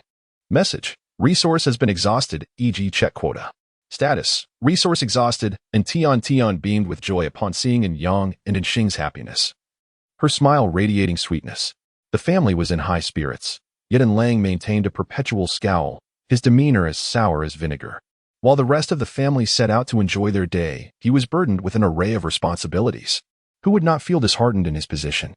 As time progressed, Lang, in a fit of irritation, dressed Tian in her little shoes and adorned her with a tiny hat, all while grumpily ushering the three dumplings into the vehicle. His mood did not improve as he drove the hovercar to the lobster restaurant, where he begrudgingly participated in the opening ceremony. The orcs arriving for a meal were taken aback by Lang's dark expression, nearly deterred from entering the establishment. They were simply there to dine. Did Marshall and truly need to wear such a glum visage, as if someone had pilfered his star coins? Nevertheless, the tantalizing aroma of spicy crayfish ultimately proved irresistible, coaxing them to timidly enter the restaurant, next drawn in, avoiding any semblance of disorder or commotion. They were keen to avoid incurring Lang's wrath, lest they be expelled and miss out on the delectable dish. A handful of Lang's young admirers had intended to approach him for an autograph, yet the sight of his grim countenance rendered them hesitant. Instead, they quietly ordered several large platters of spicy crayfish in hopes of alleviating their unease. In stark contrast to Lang's gloomy visage, Yang and Xing exhaled with relief upon boarding the hovercar, engaging in cheerful banter with Tian, entirely unfazed by Lang's oppressive atmosphere. API call failed with status code 429, error, code 429, message, resource has been exhausted, e.g. check quota. Status, resource exhausted. As Tian stepped out of the car, she was greeted by her grandfather, who was maneuvering a floating chair towards her, a broad smile illuminating his face. This marked the first occasion he had taken his granddaughter out for an outing, and his mood was palpably different. "My dear, you've arrived. Why are you carrying that small bag by yourself? It must be quite exhausting. Allow me to take it for you," Song said, reaching out to relieve her of her burden. "Oh, Grandpa, there's no need for that. I wish to carry this little bag myself. It complements my dress beautifully and is quite light," and Tian replied, stepping back to evade her grandfather's gesture, her small hands clutching the bag tightly. "Since we are heading to the botanical garden, it is essential to bring along little Hua. With so many plants around, we might just find the fruits that Hua desires. Besides, it's a wonderful opportunity for Hua to meet new companions, a delightful twofold benefit." However, as she donned a dress today, there were no sleeves on her wrists to conceal Hua, so she had to make do with keeping it tucked away in her small bag. She hadn't anticipated her grandfather's insistence. Naturally, she could not relinquish the bag. If her grandfather were to discover that it harbored an exotic plant, he might very well be alarmed enough to end up back in the hospital. And Song chuckled softly as he observed Tian clinging tightly to her small bag. It seemed that his precious little one had quite the affinity for beauty, even at such a tender age, showing concern over her clothing choices. Perhaps, in the future, she might blossom into a fashion designer. After all, nurturing a child's interest from an early age is paramount. He resolved to have butler and procure a few more garments and bags for her later on. Gently ruffling Tiantian's hair, he apologized, saying, "Grandfather is at fault. I had forgotten that our dear little one also has an eye for loveliness. If you wish to carry it, do so. Just hand it to me when it becomes too heavy. You can also share it with your brother, as he is more than willing to assist you." And Yang and Xing nodded in agreement. And Tian, understanding, gave a small nod in response. The group did not linger at the entrance of the botanical garden, proceeding directly inside. Upon entering, a young tour guide approached, ready to lead Song and his party. The guide, a clean-cut young man, immediately noticed Tian, who was being held by Yang and Xing, and his eyes brightened with interest. The young lady of the family is as soft and adorable as her voice suggests. In fact, Tian appears even more charming in person than her voice implies. When the tour guide reservation from Song arrived, and we learned that several young heirs of the family would be visiting the botanical garden, the guides eagerly vied for the opportunity to lead this tour. Who wouldn't desire such a chance? After watching the live stream of Yang and Xing yesterday, these few guides had completely become fans of the two young heirs. This opportunity not only allowed for face-to-face interaction with Yang and Xing, but also the chance to meet the delightful young lady of the family, prompting a frenzy among the guides. However, there was only one opportunity available, while the number of guides was considerable. Ultimately, after a virtual competition, one guide emerged victorious, securing the chance to lead the tour. The other guides expressed their jealousy with cynical remarks, suggesting that the young lady of the family might not be attractive or could have a notoriously bad temper, spoiled and willful. Now that he has encountered Tian in person, he can return and delight in proving them wrong. The charming young lady, Jia, is not only exquisitely adorable in appearance, but also possesses an exceptionally pleasant temperament. Just moments ago, she took the initiative to wave her little hand and greet me, affectionately referring to me as tour guide brother. It was utterly delightful. He has decided to officially become a devoted fan today, joining the ranks of the sweet darling supporters. "Tour guide brother, where can we see the plants?" And Tian tugged at the hem of the tour guide's attire, inquiring eagerly. In her heart, she felt that this tour guide brother seemed rather dim-witted. As he approached, he was awkwardly shuffling his feet, and upon getting closer, he held a small red flag in his hand, wearing a goofy grin. What could he possibly be smiling about? And Tian cast her gaze around, observing that there seemed to be nothing particularly amusing. "Ah, here it is. Everyone, follow me and pay attention to my little flag. We are about to enter the botanical secret realm." Once the guide regained her composure, her face flushed crimson, and her words became somewhat stammered. This was merely the first encounter, and she had already left a poor impression on the sweet child. It was truly mortifying. Stealing a glance at the expressions of the group, she noticed no signs of impatience or disdain, which deepened her admiration for the family. Had it been another group of ill-tempered beasts, they would have likely erupted in anger, rather than maintaining such amiable expressions. This clearly demonstrated the family's high upbringing. No, she could not embarrass herself in front of her idol again. She must perform admirably moving forward, striving for a chance to take a photograph with the sweet child. The guide adjusted her demeanor, quickly calming her emotions, and began to lead in song in the group on their tour. Upon entering the botanical secret realm, the once metallic walls transformed into an expansive sky, a pristine azure hue adorned with drifting white clouds. Sunlight bathed the surroundings while it appeared quite bright. It was merely a simulation of natural light, lacking any harsh intensity. Moreover, the entire environment was meticulously calibrated to maintain a certain level of humidity and temperature, ensuring it was neither too hot nor too cold, creating an exceptionally comfortable atmosphere. Under Tiantian's feet lies a gravel path, surrounded by an array of diverse flora. In addition to the plants rooted in the ground, numerous blossoms hover gracefully in midair, and Tian Tian could not resist the urge to reach out and touch. Yet she feared that these plants might exhibit aggressive tendencies.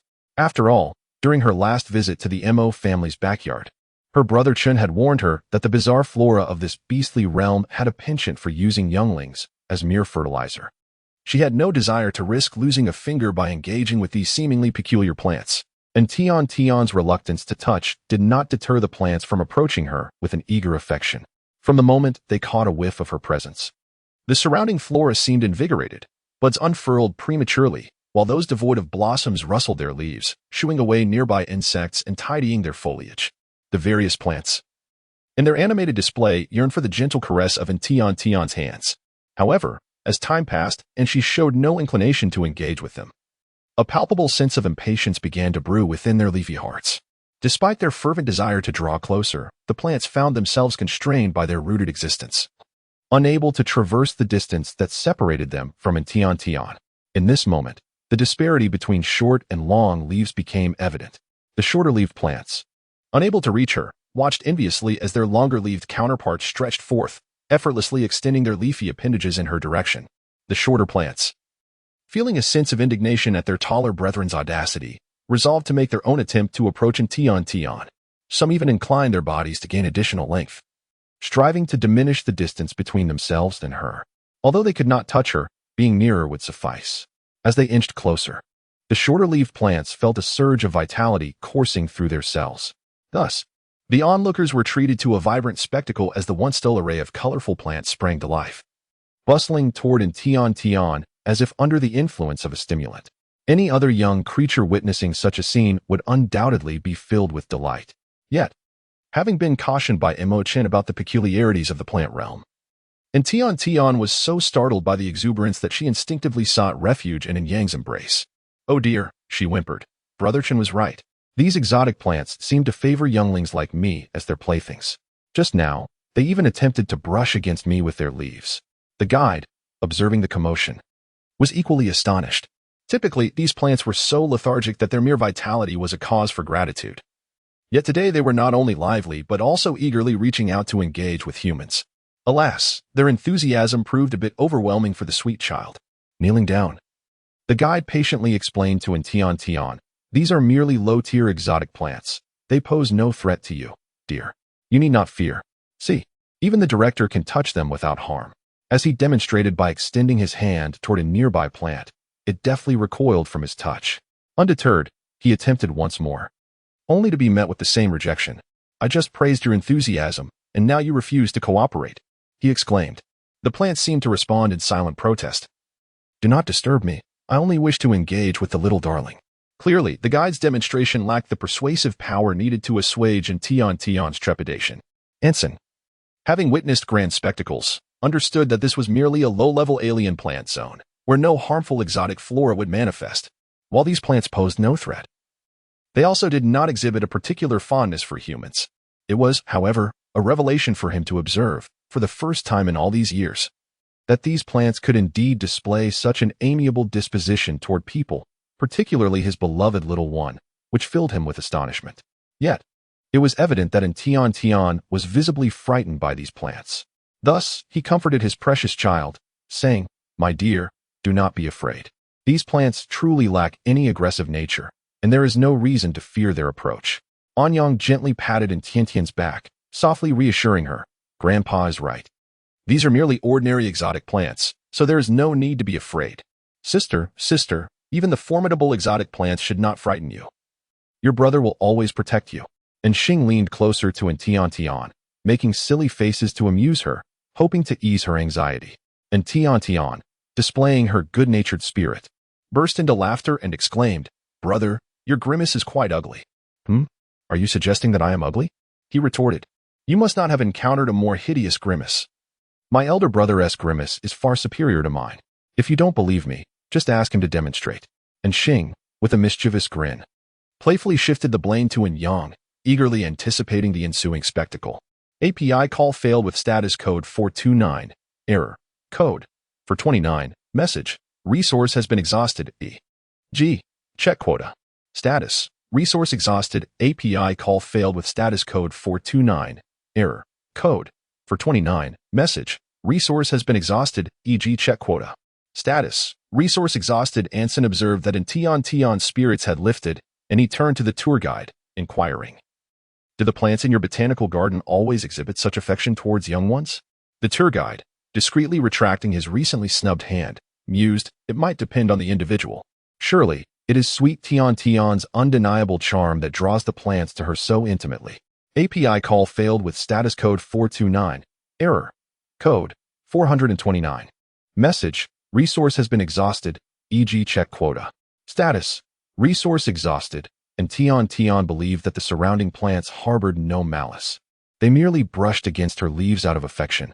Intrigued, she felt an urge to touch these flora, extending a delicate fingertip to gently prod one of the outstretched leaves. To her surprise, the originally green leaf transformed into a pristine white upon receiving the attention of the charming little one. Oh, how did this leaf change to pink? She pondered. Does a mere touch evoke a change in color? With a sense of wonder, Xing curiously poked the leaf again, and it shifted to white. The inquisitive Xing found herself ensnared in a whirlwind of questions, directing her inquiries towards the guide. This is a color-changing plant. Its leaves alter their hue according to its emotions. Pink signifies affection and shyness. It is quite rare for such plants to adopt this color. Indicating that this particular one is quite fond of Tian, the guide elucidated. Why does this color-changing plant exhibit such transformations? And why does it change based on emotions? If pink denotes affection, what does white symbolize? The guide explained, the leaves of the color-changing plant possess a nervous system and a variety of color-changing genes, enabling them to self-regulate, much like our facial expressions. The changes in color are a natural response, akin to how we smile when joyful or weep when distressed. The color-changing plant expresses its emotions through its vibrant hues. The inquiry posed by Xing posed no challenge to the guide, who effortlessly provided an answer. As for the final question regarding the meaning behind the white coloration of the color-changing plant, I have just consulted the botanical manual, which states that the white hue of this plant carries a unique significance, symbolizing dissatisfaction and discontent. One might interpret it as the plant rolling its eyes in disdain. Anqing remarked that he should not have been so indiscreet as to ask that final question, accompanied by a hearty laugh and a roll of his eyes. This color-changing plant is remarkable. Sister, let's take it home and cultivate it, suggested Anyang, finding amusement in Anqing's discomfort. The very thought of having a color-changing plant in the backyard, perpetually rolling its eyes at Anqing, brought him immense joy. No, I do not like this color-changing plant at all, Anqing retorted vehemently. Sister, you wouldn't know how to cultivate a color-changing plant, would you? Teased Answeet, who playfully noted how adorable Anqing found the plant, implying her intention to take it home. Anqing, exasperated, expressed his displeasure by giving the color-changing plant an exaggerated eye roll, which only delighted Answeet, causing her dimples to show as she laughed. In the end, she planted a kiss on Anqing's cheek, and he reluctantly acquiesced to the idea. He consoled himself with the thought that when the plant turned white, he could simply roll his eyes back at it. In addition to the color-changing plant, Answeet and the others encountered a plethora of flora, including exceptionally large succulents, a variety of blossoms, and even upside-down dogtail grass, among others. A small portion of the plants were familiar to Answeet from the 21st century, albeit with some mutated differences, primarily their color variations and increased size. The vast majority of these plants were entirely new to her, exhibiting traits reminiscent of the animal kingdom.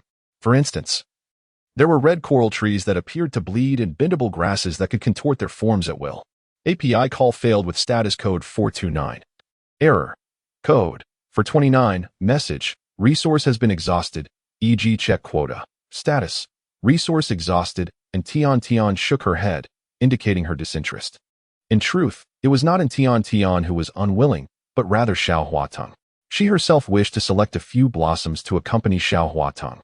Yet the latter appeared to detest the appearance of these flowers, even refusing to allow her to touch them.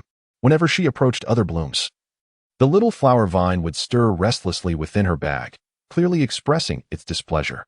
And Tian Tian had no choice but to set this matter aside. Otherwise, if she chose the small flower vine, it would undoubtedly fight with the other flowers every day. It's all right, my dear. Let us continue to explore ahead. There should be many more plants to discover, right? We can take our time selecting. And Song observed, and Tian Tian shaking her head and, undeterred, thought it permissible to take more time to select. After all, the backyard was constructed with Tiantian's preferences in mind. Naturally, everything should cater to her desires. If his dear companion wished to choose at a leisurely pace, he would accompany her in her selections. Should they fail to find suitable plants in the botanical garden today, he would dispatch someone to the alien plant forest in District 12 to procure the exotic flora that Tiantian adored. Indeed, there remained many botanical regions yet to explore. Let us proceed ahead, suggested the guide, leading in Song and his companions onward. However, before they could enter the new section, Tian was suddenly greeted by an unmistakably familiar sound. Cluck, cluck, cluck, cluck, cluck, cluck. Was that the unmistakable call of a rooster? API call failed with status code 429. Error. Code. For 29. Message. Resource has been exhausted, e.g. check quota. Status. Resource exhausted, and Tian exclaimed with delight. Indeed, there is a chicken. Upon closer inspection of the spot from which the hen had emerged, she could faintly discern the presence of eggs. Grandfather, look. A chicken just ran out, leaving an egg behind. And Tian joyfully called out. She crouched down, tilting her head as she peered into the grass. Observing an egg the size of her own face, and Tian found herself enticed by the thought of egg custard, egg cake, and poached eggs. It was a pity that the chicken had just scurried away. Otherwise, roasted chicken, fried chicken, and spicy chicken would have been equally delectable. And Tian quietly swallowed her saliva. Sister, what chicken is that? It's called a Gugu beast. And Yang glanced at the startled hen and explained to Tian, Gugu beast? All right, and Yang thought, having momentarily forgotten the peculiar naming conventions of the beastmen. Hey, how could there be Gugu beasts in this botanical garden? Curious little Xing began to inquire again. The Gugu beast is rather foolish. All it does all day is cluck and cackle, and it is easily captured by other creatures as food. If not for their strong reproductive abilities and the numerous eggs they lay, they would likely have been exterminated by other beasts long ago. However, the Gugu beasts have become somewhat clever. They have learned to utilize their advantages, hiding within the complexities of the alien plant forests. Thus, it is quite rare to encounter a Gugu beast, and Yang and Xing had only seen its images in their holographic devices. So discovering one today in this botanical garden was quite a delightful surprise. This story is rather lengthy. The tour guide cleared his throat and began to elaborate. When we ventured into Area 12, South Alien Plant Forest in search of flora, we stumbled upon a nest of Gugu beast eggs, which we casually collected, hoping to see if we could hatch them. To our astonishment, they indeed hatched into a brood of Gugu beasts, each no larger than a small pebble. The guide gestured to illustrate. Initially, we planned to raise these Gugu beasts until maturity before returning them to the alien forest. However, once they reached adulthood, it became impossible to part with them, as the botanical garden staff had grown quite fond of them. Thus, the Gugu beasts have settled here in the garden. Fortunately, this botanical garden is spacious, allowing the Gugu beasts to forage for insects or consume some white powder fruits and weeds, thus contributing to the garden's ecosystem by providing fertilizer. The only issue is their prodigious breeding. They are constantly laying eggs in various locations. The guide extended his arm and extracted 2 eggs from the bushes, explaining that it often required considerable effort to locate these eggs, lest they be trampled by visitors. Director, does this mean there are many Gugu beasts and eggs here? And Tian asked eagerly, could you sell some Gugu beasts and eggs to me? The first thing she would do upon acquiring them would be to instruct Butler and to prepare roasted chicken for her. Such large chickens must be like crayfish. They appear sizable and should have tender meat, right? API call failed with status code 429. Error. Code. For 29. Message. Resource has been exhausted, e.g. check quota. Status. Resource exhausted. API call failed with status code 429. Error. Code. For 29. Message. Resource has been exhausted, e.g. check quota. Status. Resource exhausted. And Song observed that Tian exhibited a profound interest in the Gugu beast. And he discerned her intention was quite clear. She was resolutely opposed to bringing the Gugu beast home. He would never entertain the notion of consuming such a furry creature, with its sharp beak and erratic flight. And then there was that goo-goo beast egg. In his youth, he had been foolish enough to sample it, only to be met with an overwhelming wave of nausea from its repulsive taste. He vowed never to repeat that disastrous experience. Absolutely. However, just as Xing finished speaking, preparing to confidently persuade Tian Tian, he was abruptly interrupted by Song's sharp retort. You little scamp, how did you fare in biology class? A goo-goo beast lacks the intelligence to peck at anyone. Don't try to fool your sister. Song observed that Tian Tian appeared genuinely intrigued by the goo-goo beast. Considering the prospect of bringing one home to care for seemed rather effortless. As long as his beloved granddaughter was pleased, he never anticipated encountering such a clueless young rascal. Did he not notice the disappointment etched upon the sweet child's face? It truly vexed him. What was there to fear about being pecked? Simply procure a small covering for the goo-goo beast, and all would be well. Moreover, with so many members of the family present, could they truly allow his precious granddaughter to be pecked? They would not stand idly by. Goo-goo beast? You old rascal! Does your granddaughter wish to feast upon my flesh? To boil my eggs? And you assist her in silencing me? Not even permitting a cry for help? Is it so easy to be a chicken in this day and age? Is it? Guide, feel free to name your price. I am prepared to purchase this goo-goo beast and raise it with care, and Song declared with great generosity. However, the matter was not simply about price. It was true that the botanical garden housed many goo-goo beasts primarily for viewing purposes, and they were not intended for sale. Setting such a precedent would be problematic. The guide's expression reflected his dilemma. Although he held great affection for Tian Tian and wished to fulfill her desires, he pondered what would happen if today's exception led to a flood of requests for goo-goo beasts tomorrow. I'm terribly sorry, Tian Tian. We truly cannot sell this goo-goo beast, but I can offer you its egg, the guide said, extending a chicken egg into Tiantian's hands. It's all right, brother guide.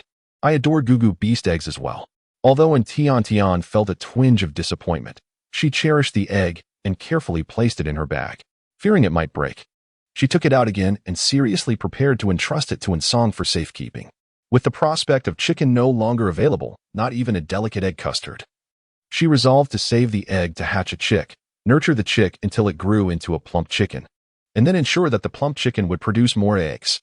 Tian Tian gazed sorrowfully at the egg in her hand, feeling as though the journey to egg freedom was an arduous one. When would she finally attain liberation from the constraints of chicken eggs? At that moment, beside Tian Tian, Xing also fixated on the egg cradled in her hands, overwhelmed by a sense of melancholy. Initially, upon hearing that the goo-goo beast was not for sale, he felt a twinge of delight. Yet, that joy dissipated within mere seconds, as the tour guide soon bestowed the goo-goo beast's egg upon his sister. The possession of an egg signified the impending arrival of a small goo-goo beast, and as it matured, it would inevitably lead to an increase in the number of goo-goo beast eggs. The prospect of an ever-growing household of goo-goo beasts filled him with dread, knowing that his sister would eventually set her sights on them. The mere thought of a dining table adorned with roasted goo-goo beasts, their feathers strewn about, and the overpowering stench of goo-goo beast eggs was enough to evoke a deep sense of foreboding. API call failed with status code 429. Error. Code 429. Message. Resource has been exhausted, e.g. check quota. Status. Resource exhausted. API call failed with status code 429. Error. Code 429. Message. Resource has been exhausted, e.g. check quota. Status. Resource exhausted, and Tian Tian did not think much of it and believed that it was perfectly fine to let Xing keep it. However, as soon as she handed it over, Xing failed to catch it, with a resounding thud, and Tian Tian watched helplessly as the egg fell and shattered on the ground. Xing, hooray, the mission has been accomplished. And Tian Tian was momentarily struck dumb, but soon regained her senses. Brother, why didn't you catch it? My egg is shattered. And Tian Tian squatted down, gazing sorrowfully at the egg white and yolk scattered on the ground. She felt utterly despondent. Oh, my egg. It had broken just like that. She had been looking forward to hatching little chicks and nurturing them to be plump and healthy. But now, with the egg broken, her plans for raising chicks had come to an abrupt end before they even began. Sister, I'm truly sorry. I couldn't hold on to it and accidentally dropped it. I didn't mean to. Oh dear, Grandpa, why are you hitting me again? And Xing clutched his head and screamed. The blow from his grandfather was far more painful than the previous slap, leaving him feeling as if his head no longer belonged to him. Was this truly his own grandfather? The force behind the strike was astonishing. You little rascal. What were you thinking? At your age, you should be more careful. You can't even hold on to something so small without dropping it. And now look at what you've done to your sister. You deserve this punishment. And Song huffed, stamping his foot in frustration. The earlier strike had been rather mild compared to what he could have done, knowing full well that his dear sibling cherished the Gugu beast's egg. He had carelessly shattered it, causing tears to well up in Tiantian's eyes as she squatted, staring mournfully at the broken shell. It was a pitiful sight. Typically, even the slightest frown from Tian Tian would tug at his heartstrings, but witnessing her profound sorrow was unbearable. If it weren't for his injured waist, he would have certainly risen to give Xing a proper lesson. He would ensure this little brat thought twice before upsetting his sister again. Sister, please don't be sad. If you want a Gugu beast, I will venture into the exotic plant forest to find you one. Maybe even a whole bunch. How does that sound? Now, stop squatting there. Your legs will surely go numb.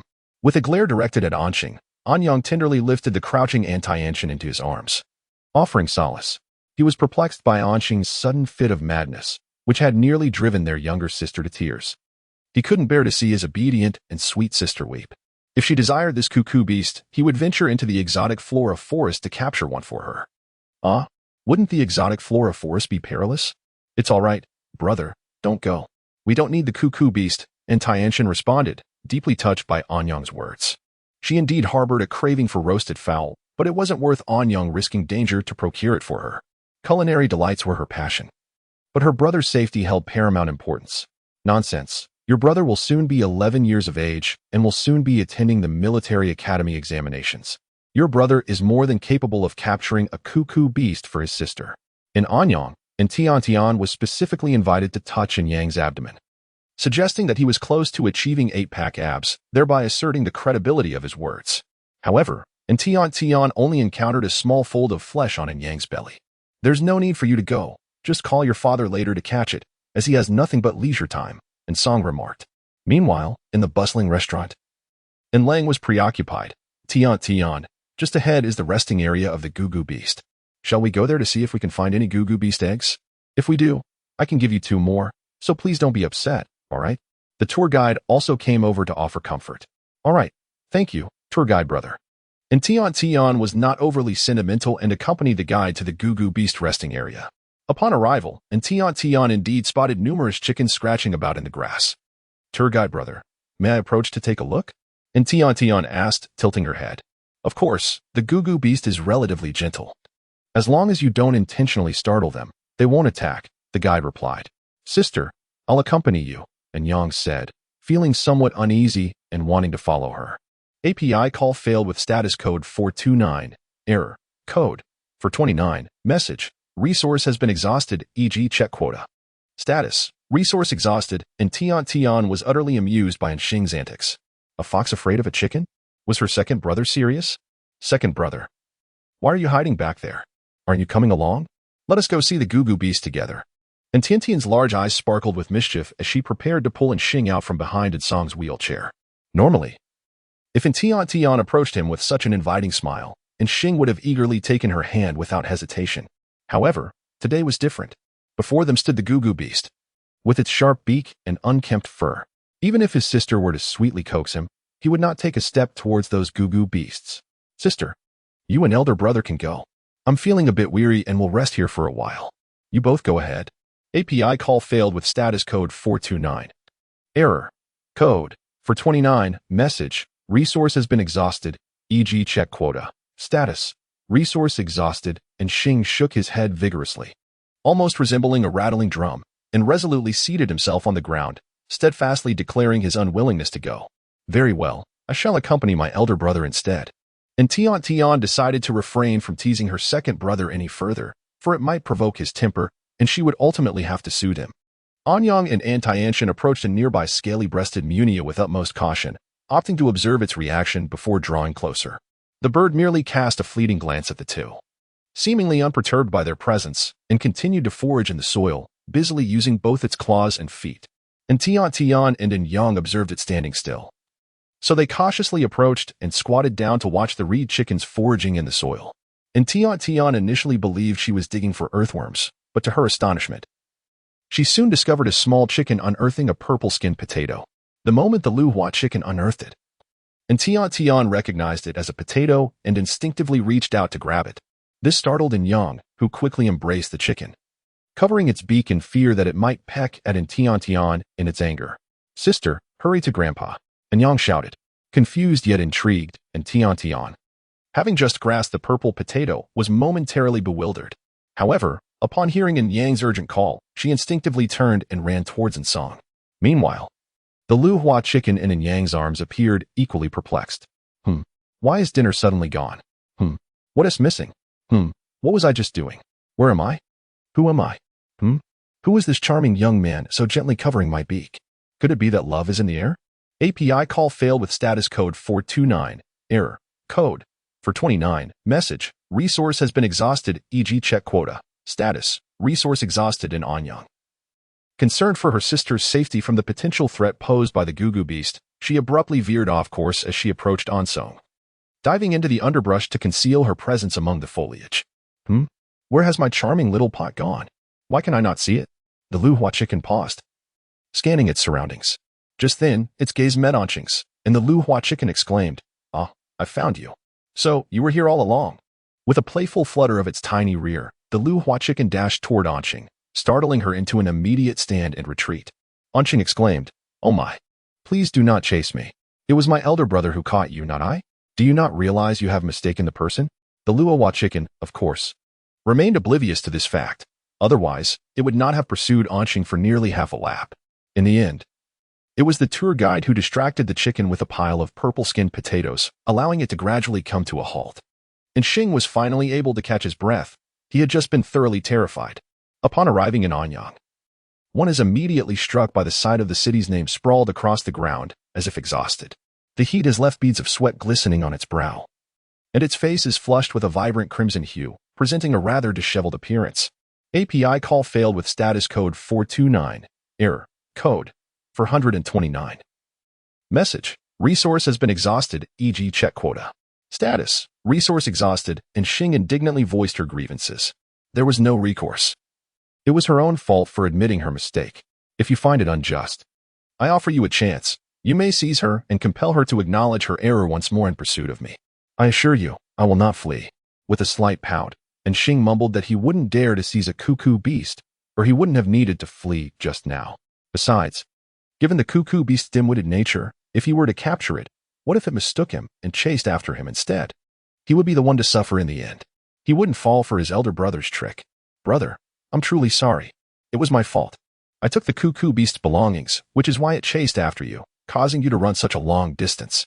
And Tian lowered her head, apologizing to Yang and Xing. It's all right. It's all right. It's not your fault, little sister. It's all because elder brother covered the cuckoo beast's mouth that it chased after us. But elder brother covered its mouth to keep it from pecking me. Ultimately, it was still her fault. Truthfully, she had been too impulsive just now. Upon seeing the potatoes, she excitedly reached out to grab them. If Yang hadn't reacted swiftly enough, she might have indeed suffered a pecking. Second brother, why don't you give me a whack to vent your anger? And Tian extended her small hand towards Xing, ready for him to strike her palm. In the household, if Yang or Xing did something wrong, and Lang would take them to the gymnasium for a good lesson, which, in essence, meant a beating to properly educate them. It was said that Song used to do the same to Lang and Xing. This could be considered the family's code. Wrongdoing must be met with a beating. And Tian was keenly aware and prepared to embrace Xing's onslaught. Then I shall retaliate, and Xing declared, and with a swift motion, a slap descended. And Tian closed her eyes, yet she did not experience the anticipated pain. Upon opening her eyes, she beheld Xing gently wiping the dirt from her hands. She had been holding a freshly dug potato, covered in soil, and Song, cradling her, had also gotten dirt on his clothes, but he bore it without complaint, and Xing tenderly cleaned her hands. API call failed with status code 429. Error. Code. For 29. Message. Resource has been exhausted, e.g. check quota. Status. Resource exhausted, after Xing wiped clean Tiantian's small hands. His own hands became rather dirty as well.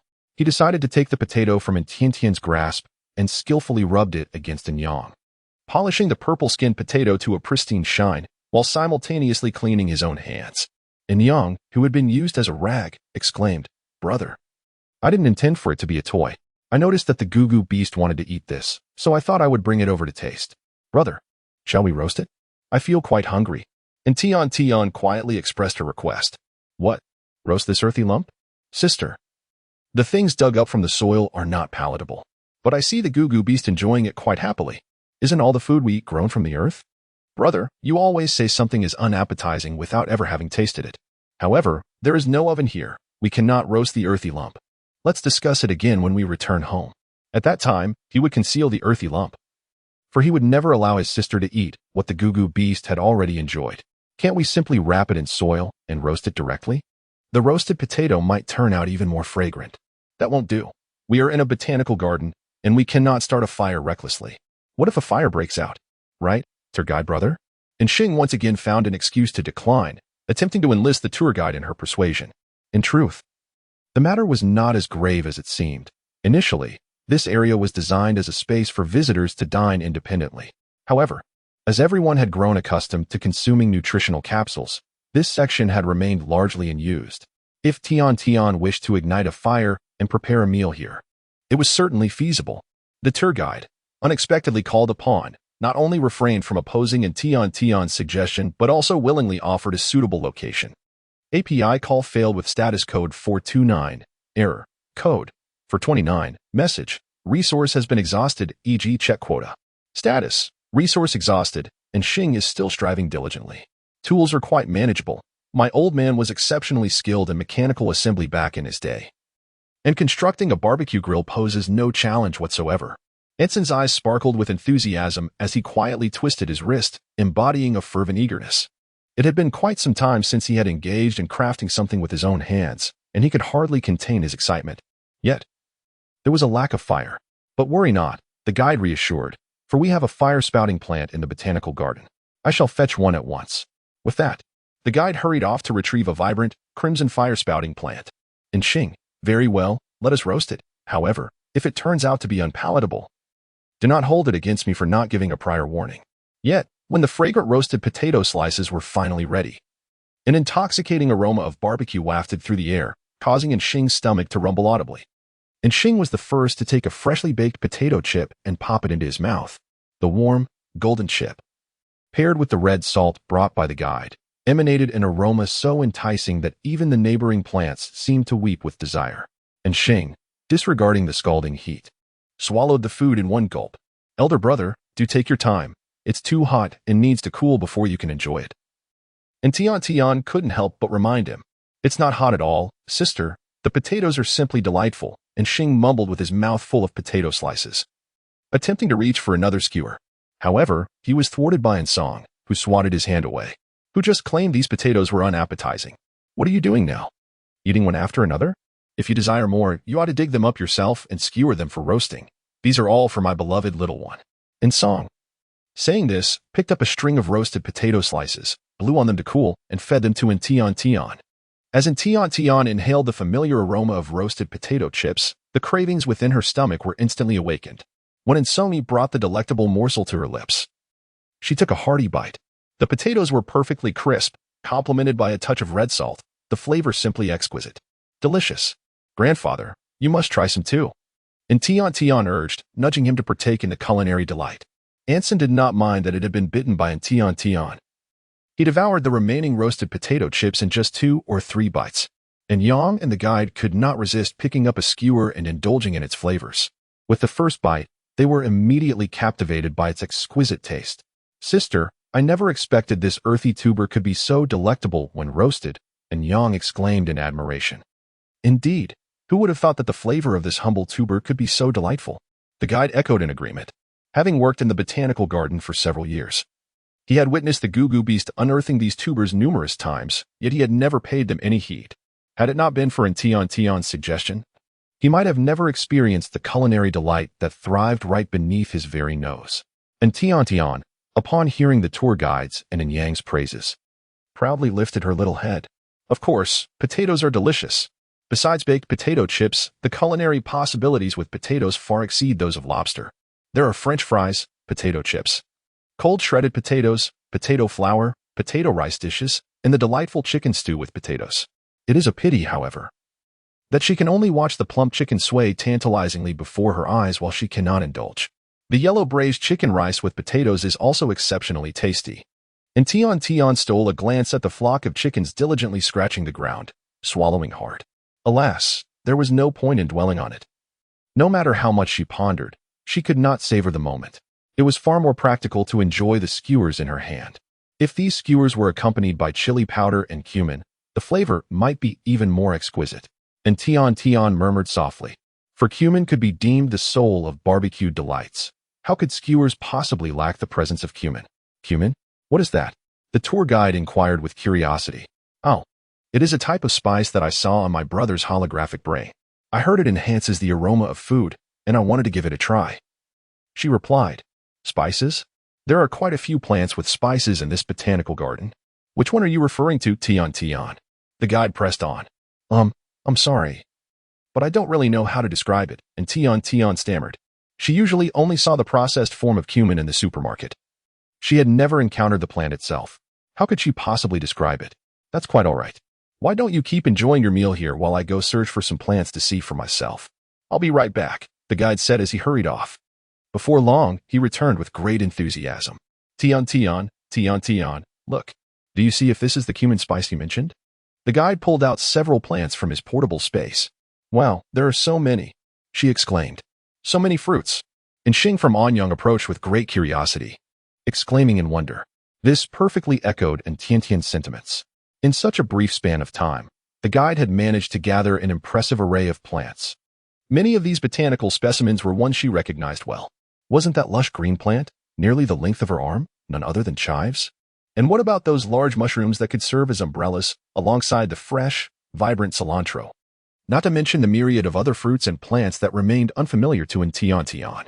And Tian Tian's eyes sparkled with delight upon witnessing these plants. And she exclaimed that visiting this botanical garden was undoubtedly a splendid choice. Look, we can certainly arrange for roasted potatoes, grilled leeks, and sautéed mushrooms. Perhaps she had overindulged a bit. She initially intended to bring just a few items, but inadvertently ended up with more than she planned. Moreover, she had also brought along the Gugu beast's favorite, the powdery fruit. If the tubers were so delectable, the powdery fruit must surely be equally delightful. Sweet Tian, let us roast them together and savor the flavors. The name powdery fruit itself sounded utterly delicious, and she eagerly offered, allow me to slice it. Oh, wait. The tour guide instinctively attempted to intervene. However, Xing's swift hands were quicker than the guide's words, and she brought the knife down decisively. As a result, a burst of white powder erupted from the yellow skin of the fruit. No, don't open it directly. The guide murmured to himself as he wiped the white powder from his face. Well, the fruit is already opened, so there's no turning back now. Cough, cough. Dear tour guide, what exactly is this powdery fruit? After releasing a cloud of powder, all that remains is the shell. How can we consume this? And Xing remarked, gesturing towards the floating particles in the air. It is precisely because it is filled with powder that it is called powdery fruit, the guide replied, gazing sadly at the white powder scattered all around. Given the situation, it seemed he would have to stay behind to clean the area. In contrast to the guide's somber mood, Tian Tian found joy in the sight of the white powder before her. The moment had strikingly resembled the spectacle of popcorn bursting in a pot when it reaches maturity. Incidentally, she realized she was quite longing for popcorn. Unfortunately, there was none to be found, only the heap of white powder in front of her. Why does this white powder appear so familiar? And Tian Tian stepped forward and touched it. The texture felt remarkably akin to flour. Isn't flour derived from the grinding of wheat? How could it be processed directly from the fruit? Upon further inspection, the tactile sensation and color indeed confirmed it was flour. If this truly is flour, it signifies that her staple food choices are nearly settled. With flour at her disposal, the prospects of her culinary adventures are boundless. Steamed buns and hearty bowls of noodles are merely the foundation. Dumplings, wontons, and scallion pancakes await her creativity. Pot stickers, batter, and fried sauce noodles are among the delectable noodle dishes she can now experiment with. Today, she also discovered leeks and shiitake mushrooms. These two ingredients would undoubtedly create an aromatic filling for dumplings. Leek pockets are equally delightful. When she returns home, she might even try her hand at baking small cakes. As Tian Tian contemplated these delectable treats, she felt an irresistible urge to bring this delightful pink fruit home for experimentation. My dear, you shouldn't play with that. It's quite dirty, and Song remarked as he approached and gently patted Tiantian's skirt. API call failed with status code 429. Error. Code 429. Message. Resource has been exhausted, e.g. check quota. Status. Resource exhausted. API call failed with status code 429. Error. Code 429. Message. Resource has been exhausted, e.g. check quota. Status. Resource exhausted. And Song silently retracted the equally dreary handkerchief, picked up the last few potato chips, and handed them to Tian Tian, all the while contemplating discreetly messaging Butler and to bring over a new dress for Tian Tian to change into. Grandfather, how can this dress be cleaned? Even if you wipe it all day, it remains in this state, and Xing lamented, devoid of any desire to survive the moment. And you still dare to complain? This chaotic scene was created by you, yet you continue to make sarcastic remarks? Hurry and find the cleaning robot to tidy this up. When you create a mess, you must learn to clean it up yourself. API call failed with status code 429. Error. Code 429. Message. Resource has been exhausted, e.g. check quota. Status. Resource exhausted. API call failed with status code 429. Error. Code 429. Message. Resource has been exhausted, e.g. check quota. Status. Resource exhausted. API call failed with status code 429. Error. Code 429. Message. Resource has been exhausted, e.g. check quota. Status. Resource exhausted. API call failed with status code 429. Error. Code 429. Message. Resource has been exhausted, e.g. check quota.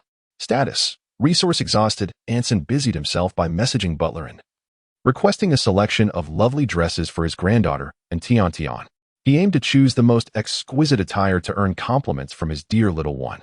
On the street not far from the botanical garden, the heat was far from the garden's refreshing coolness. The temperature at 2 in the afternoon was sweltering. Accompanied by the relentless sun, people were reluctant to venture outside, rendering the streets unusually desolate. Hey, uncle, weren't you selling CDs last time? Why are you now peddling ancient books? A young boy inquired as he approached. Ah, I haven't changed my profession, not at all. My CD stall is just next door. This ancient book stall is merely a favor for someone else. The owner eloped with old Wang next door today, so everything here is on a massive discount. The black cat uncle exclaimed enthusiastically. Young man, I see a spark in you. You certainly possess the potential for mastering ancient martial arts. You would be perfectly suited for this martial arts manual, the Sunflower Scripture. The black cat uncle lifted a book, presenting it to the boy with great enthusiasm. Just look at the paper, the printing. It's exceptionally clear, an absolute genuine treasure. And consider the content. To practice this skill, one must first undergo self-castration. How profound and insightful.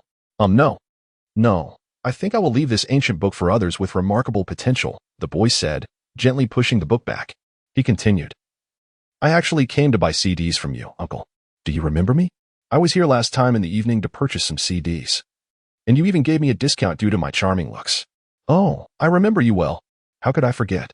You were the young one who bought the entire set of brain training courses. Are you back for the latest 5-year training and 3-year practical course? Just for $999. You can take it all home. The black cat uncle said, pulling out the latest brain training courses to display. This was a returning customer. In his first transaction of the day, he needed to seize the opportunity. Not the brain training courses. I mean those yellow DVDs from last time, the boy said, looking around to ensure no one was watching before leaning in to whisper to the uncle. The temptation of going home that you recommended was simply captivating. Unfortunately, I only got the first half. I'm here to buy the second half today. I can't wait to see how that scoundrel, Hong Shin, gets humiliated by Miss Pinru. Such a beautiful and virtuous woman should never abandon him. He deserves to be thoroughly punished and locked away in an interstellar prison. The boy expressed his indignation fervently. Uncle, do you have the second half for sale? If not, do you have anything else worth watching? I came prepared with my little treasure trove today, he said, revealing his funds on his brain device for the black cat uncle to see. The black cat uncle leaned in closely, squinting at the boy's account balance, his face breaking into a broad smile. Yes, I will find it for you right away, he exclaimed, rushing back to his stall to search. Goodness. It has been ages since I encountered such a big spender. I cannot let this opportunity slip by. I must have something for him. Look. This is the sequel to The Temptation of Going Home, titled The Desire to Return. Take this little film home and enjoy it. Come back tomorrow for the sequel. Huh? Uncle, why must I return tomorrow? Why not just give it to me today? The boy asked, taking the DVD. Oh, this film is in high demand. And I need to restock. How about I send it to you tomorrow? I'll even give you a 99 discount. There was no way around it. The film needed time for the storyline to be developed, and the discs required production, meaning they wouldn't be ready until the following day. All right, I will leave my address. And you can send it to me, the boy said, delighted as he provided his details and walked away happily with his DVD. The black cat uncle, equally pleased, completed the transaction, eagerly counting the zeros in the recent transfer he had received. Little did he know, this entire exchange was being recorded by a distant camera. At the botanical garden, sister, try this delicious roasted potato I made. I secretly sprinkled some chili powder on it. It tastes fantastic. I'll bring you the roasted leeks and mushrooms shortly. In Anyang, a generous portion of grilled potato slices was handed to Tian Tian. The tantalizing aroma enhanced by a sprinkle of vibrant red chili powder, igniting her appetite. Thank you, brother. This is absolutely delicious. Oh, brother, please check on the chives. It seems to be smoking. And Tian exclaimed, savoring a slice while casting her gaze towards the grill. Ah, it really is smoking. You enjoy your food, sister. I'll go take a look at the stove, Anyang replied hurriedly before rushing away. At that moment, a pair of eyes concealed within the grass suddenly opened, revealing deep blue slit pupils. Once Anyang departed, leaving Tian alone, the intoxicating aroma of food wafted through the air, relentlessly testing his resolve. He could no longer withstand the temptation. Apart from the meager nutritional capsule he had consumed near the welfare office, he had not tasted anything else. His stomach was growling with hunger. Seizing the opportunity, he dashed forward, determined to snatch at least a bite of that potato. Resigned to the possibility of being caught and harmed, this wretched world held nothing for him to cling to. With a flick of his injured serpentine tail, he lunged forward, deftly avoiding the half-eaten potato slice in Tiantian's hand. Ah! And Tian screamed in fright. Her peaceful meal disrupted by the sudden appearance of a ghostly figure leaping from the grass, sending her spirit racing back to the 21st century. Sweetheart, sister, Anson, along with Anyang and Anxing, was taken aback by this sudden turn of events. Ansong, ever so astute, swiftly tossed the spare folding cane from the hover wheelchair, striking Bai Ying with precision. The impact caused the white serpent to momentarily freeze, causing the potato chips in its grasp to tumble to the ground. In a flurry of urgency, the white serpent beastman crouched down to retrieve the fallen chips, disregarding the dirt clinging to them, and hastily stuffed them into its mouth, devouring them with a fervor as if fearing that someone might snatch them away. And Yang, disregarding the roasting stove, hurried over, while Xing and the tour guide also abandoned their cleaning tools to rush towards the scene. How dare this stray serpent beast intrude here and bully my precious one? Just wait. I shall teach you a proper lesson, declared in song, as he grasped another cane, ready to strike. The serpent beast offered no resistance. It had anticipated such an outcome upon its approach, for it bore venomous fangs. The beastmen regarded it with disdain, for it was a creature universally reviled, unworthy even of entry into the welfare association. Suddenly, grandfather and Tian rushed over, halting in Song's motion, fearful that the cane in his hand might harm her. Grandfather, this young man must simply be hungry. He did not intend to steal from me, and besides, I am unharmed, am I not? You mustn't strike him indiscriminately. API call failed with status code 429, error, code 429, message, resource has been exhausted, e.g. check quota.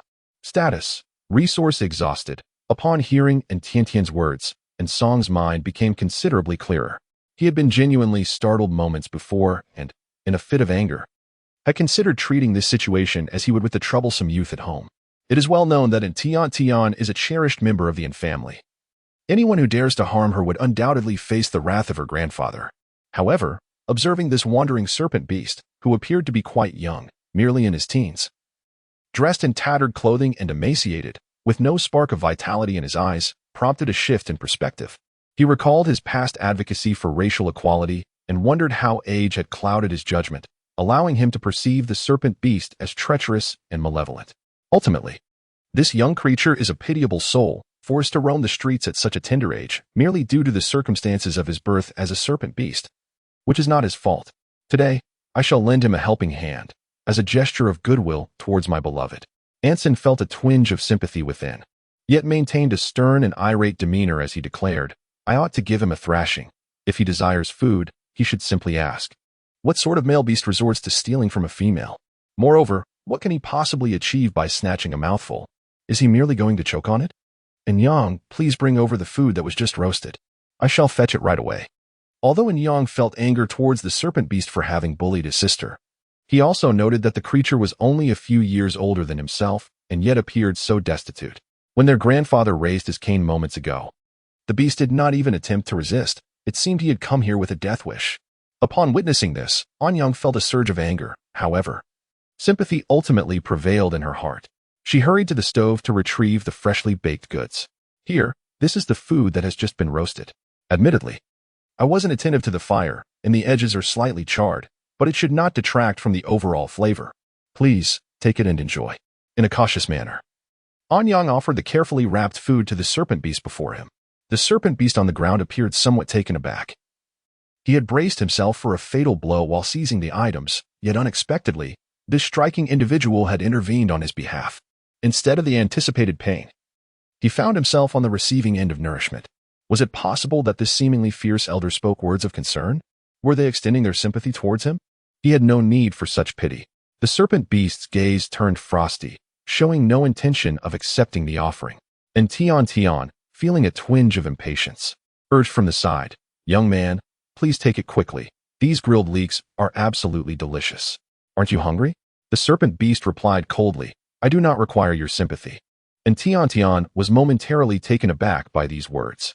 It was Song who spoke up, scolding, "What do you mean by sympathy? Do you think this is charity we are bestowing upon you? This is the food that my father has provided to compensate for the loss of your cane. It is rightfully yours. What is the matter? Is your hand in pain? Can you not manage it yourself and require assistance to eat? And Xing, you come and feed this little rascal. This feels rather inappropriate, doesn't it? I have never fed a beast before." And Xing stammered, "What's the issue? Just feed him as you would your dear pet.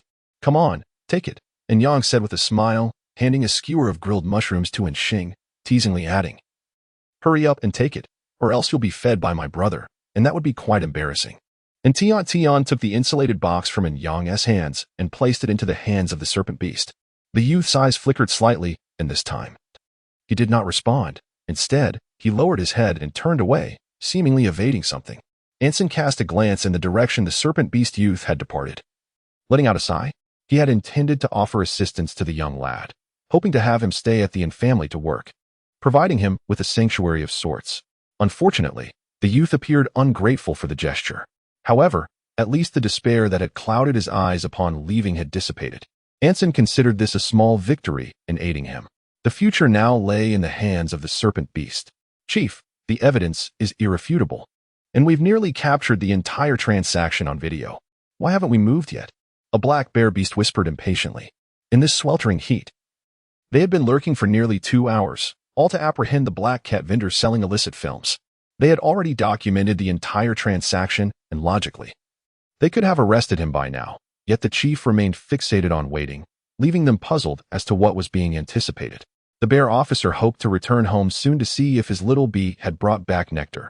If not, he could at least go back to the precinct for some cool air. How can you be so dense, bear?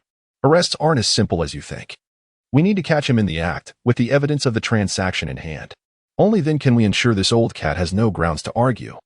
The bear officer retorted, giving the black bear a sharp tap on the head. "Chief, aren't you also a bear? If you call my brain sluggish, aren't you indirectly criticizing yourself as well?" The black bear muttered under his breath. The chief's frustration was palpable, his ears practically bristling with irritation. If only you could channel this sharp tongue into action when it comes time to make an arrest. You can't stand the heat, yet you want to go home? Isn't that obvious, Chief? Wearing this heavy coat, how could I not be hot? The black bear complained, shaking his fur in exasperation. Hey, Chief, look, another cub has come to buy illicit films. My goodness, this vendor is truly a menace. That cub looks no older than 10. How could he be lured into buying such things? Shoo, if you want to be discovered, just speak a little louder. Keep your mouth shut and observe the situation. This time we'll catch him red-handed and call it a day. Understood. The two bears cautiously concealed themselves, keenly observing the black cat vendor's stall. This must be the place. Moose thought as he navigated through the street, relying on his memory from that day. As expected, he spotted the black cat vendor's stall, accompanied by familiar calls. DVDs for sale.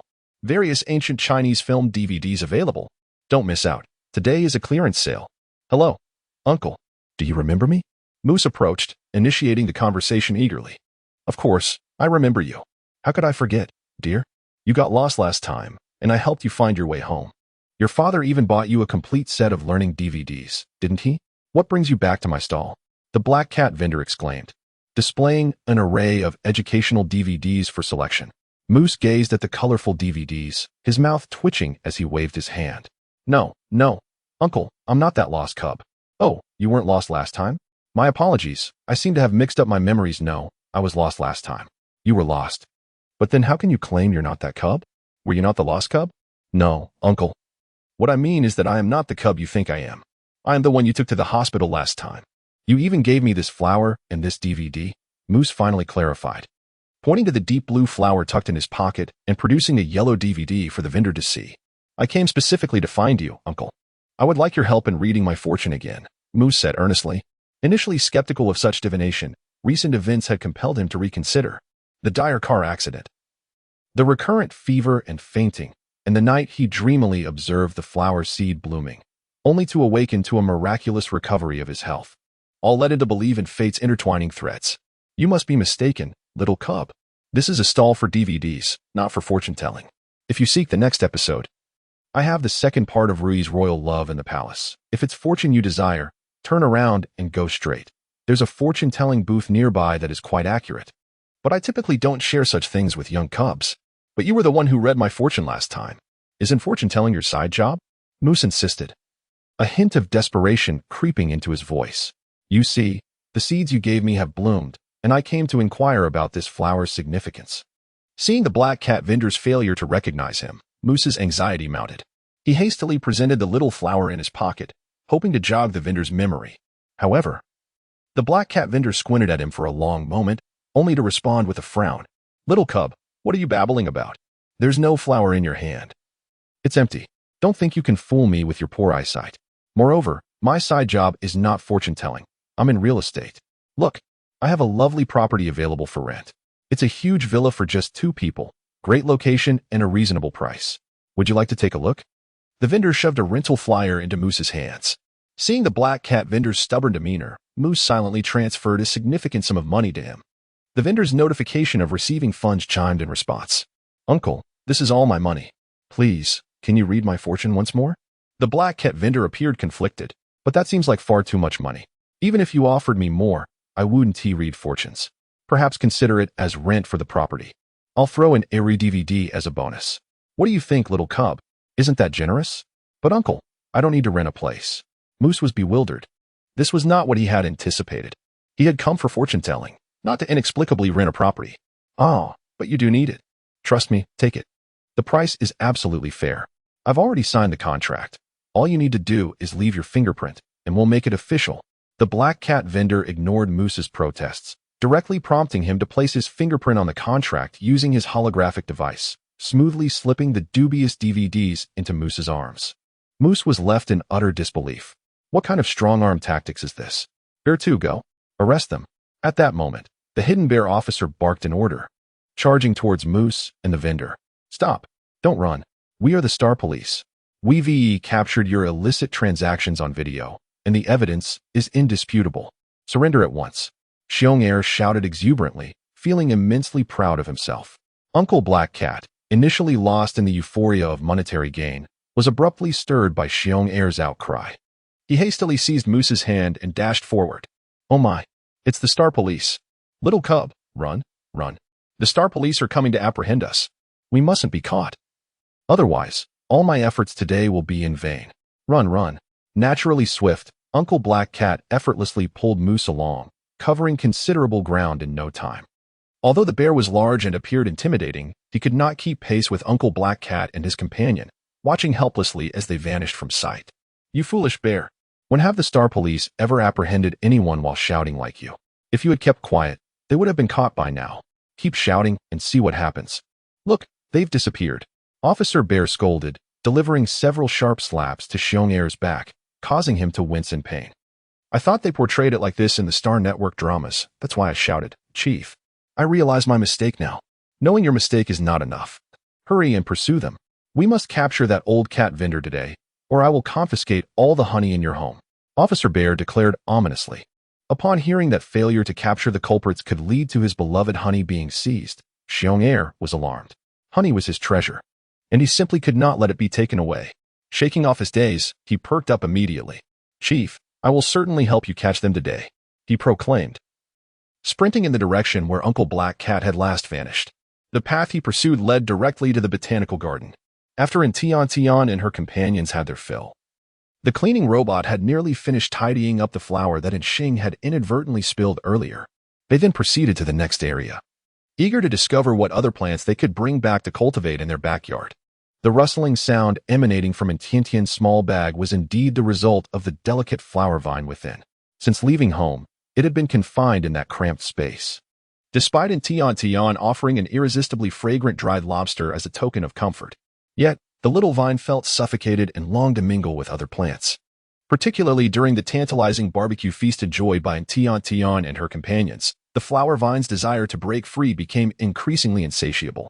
Unfortunately, opportunities had eluded it thus far, and the vine was on the verge of succumbing to its impatience, fearing it might suffocate if Tian did not soon grant it some fresh air. As the flower vine began to stir restlessly, and Tian quickly realized she had inadvertently caused its discomfort, glancing at Yang, who was pushing Song's wheelchair ahead, and then at Xing beside her, she noticed that their attention was absorbed by the surrounding scenery, oblivious to her plight. Stealthily, she unzipped her bag, allowing a leaf of the flower vine to peek out for a breath of fresh air. Additionally, she slipped a small thermos into the bag. This was a portion of barbecue she had discreetly saved for the flower vine while the others were distracted. "Little flower vine," she whispered, "once we reach the designated area ahead, I shall release you to frolic about. Just hold on a little longer, and you can enjoy the barbecue to soothe your restlessness." And Tian gently patted her small bag, and the petite floral vine within it fell silent, displaying its understanding. "Sister, what are you murmuring about? We must hasten our pace. Our elder brother and the others have already traveled quite a distance ahead of us." And Xing was momentarily captivated by the peculiar plants beside him, and in that fleeting distraction, he nearly lost track of his sister. He hurriedly took Tiantian's hand, intending to catch up with Yang and Song. "It's nothing, brother. Let us hasten our pace. It appears grandfather and the others are pausing for us." And Tian reassured the little flower vine and then grasped Xing's hand, leading the way toward Song and the others. "At last, you've arrived. Why did you take so long?" Song inquired sternly. "And Xing, were you too engrossed in play to keep up?" "I apologize, grandfather. I was momentarily entranced by the plants nearby, which caused my delay. It is not an RGE's fault." And Tian willingly accepted the blame. And Xing cast a grateful glance at Tian, thinking that with a sister like her, their grandfather would surely refrain from reprimanding them. The stern-faced Song immediately softened upon hearing Tiantian's words. "It's not our precious one's fault. She's still young, with short legs, and naturally walks at a slower pace. It is your second brother's oversight for not taking the initiative to carry her, and your elder brother, too, for pushing the wheelchair so swiftly, which has caused our dear one to lag behind." Anyang Anxing. "Well, after all the discussion, it ultimately remains their fault." And Tian, "Though I can reluctantly acknowledge my young age, I cannot tolerate the notion of having short legs. Given Lang's genetic lineage and the current heights of Yang and Xing, I am certain that I will undoubtedly possess long legs exceeding 170 centimeters upon reaching adulthood." The botanical area ahead possesses a certain uniqueness, as it features a scenic zone filled with maze-like plants. Once the tour guide noticed that Tian and Xing had caught up, he began his introduction. "Maze plant? What sort of plant is that? Does it resemble a labyrinth? If one were to enter, would they find themselves unable to exit?" The inquisitive Xing immediately began to pose questions. The tour guide chuckled and shook his head, explaining that the young one was only partially correct. One of the defining characteristics of the maze plant is indeed its branches, which twist and turn in a convoluted fashion, resembling a maze. However, those who enter the maze plant do not become lost. Not lost, but it appears that the paths within are quite intricate and seem challenging to navigate. How could one not become disoriented? And Yang also expressed his curiosity about the maze plant, unable to restrain himself from asking. Despite the seemingly complex pathways of the maze plant, its branches, while appearing disordered and free-spirited, do not lack logic. If one follows the passages formed by the branches, they will ultimately return to the original starting point, regardless of which turn they take. Thus, the maze plant is also referred to as the reincarnation plant. Every individual who enters will find their way back to the starting point, The duration of their journey varies depending on the paths they choose. The fastest individual took merely 10 minutes to emerge. 10 minutes? That seems rather slow. If it were me, I could traverse the distance in just 5 minutes. And Xing surveyed the labyrinthine garden, which, despite its seemingly extensive winding paths, was not particularly vast in area. Given his speed, he was confident that he could navigate through it in no more than 5 minutes. However, he chuckled, realizing that such assertions could be overly ambitious. The mysteries of the maze could not be unraveled with mere words. Yet, who could say for certain? Perhaps Xing could venture inside and indeed shatter the record. I could time him. After all, guide brother, just watch me. I shall demonstrate. And Xing declared, eagerly preparing to step into the maze. Yet, as he approached the entrance, a sense of eeriness enveloped him, casting a shadow of unease over his heart. Turning to Anyang, he asked, Brother, would you care to join me? Anyang chuckled softly, having just entertained the notion that his younger brother might exhibit a bit of courage. Yet, as expected, he faltered within mere seconds, displaying a rather timid demeanor. What's the matter? Afraid now? Just a moment ago, you were boasting about shattering records, Anyang teased with a smile. Oh, it's not that I'm afraid. I simply find this maze to be so intriguing. It would be a pity if you didn't come and experience it with me, Anqing replied, attempting to maintain his composure while rubbing the back of his head. How about this? Let us compete to see who can escape this maze first. What do you think? As Anyang listened to the tour guide's introduction, he felt a surge of excitement, contemplating how, upon entering the maze-like garden, he too could traverse its winding paths and discover whether it truly was as the guide described, where, regardless of the path taken, one would ultimately return to the starting point. However, observing Xing's timid demeanor now, he feared that his younger brother might hesitate to venture in alone. Therefore, they would enter together, after all, as the elder brother. It was only fitting to indulge his foolish younger sibling occasionally. On the count of 3, we shall enter together. 1, 2, 3. With that, and Xing darted forward like an arrow released from its bow. API call failed with status code 429. Error. Code. 429. Message. Resource has been exhausted, e.g. Check quota. Status. Resource exhausted, and Xing, brimming with delight, playfully glanced back at Anyang while running, making silly faces. Anyang hurriedly quickened his pace. Determined to catch up, he thought that if he didn't teach his troublesome younger brother a proper lesson, he would never learn. API call failed with status code 429. Error. Code. 429. Message. Resource has been exhausted, e.g. check quota. Status. Resource exhausted. API call failed with status code 429. Error.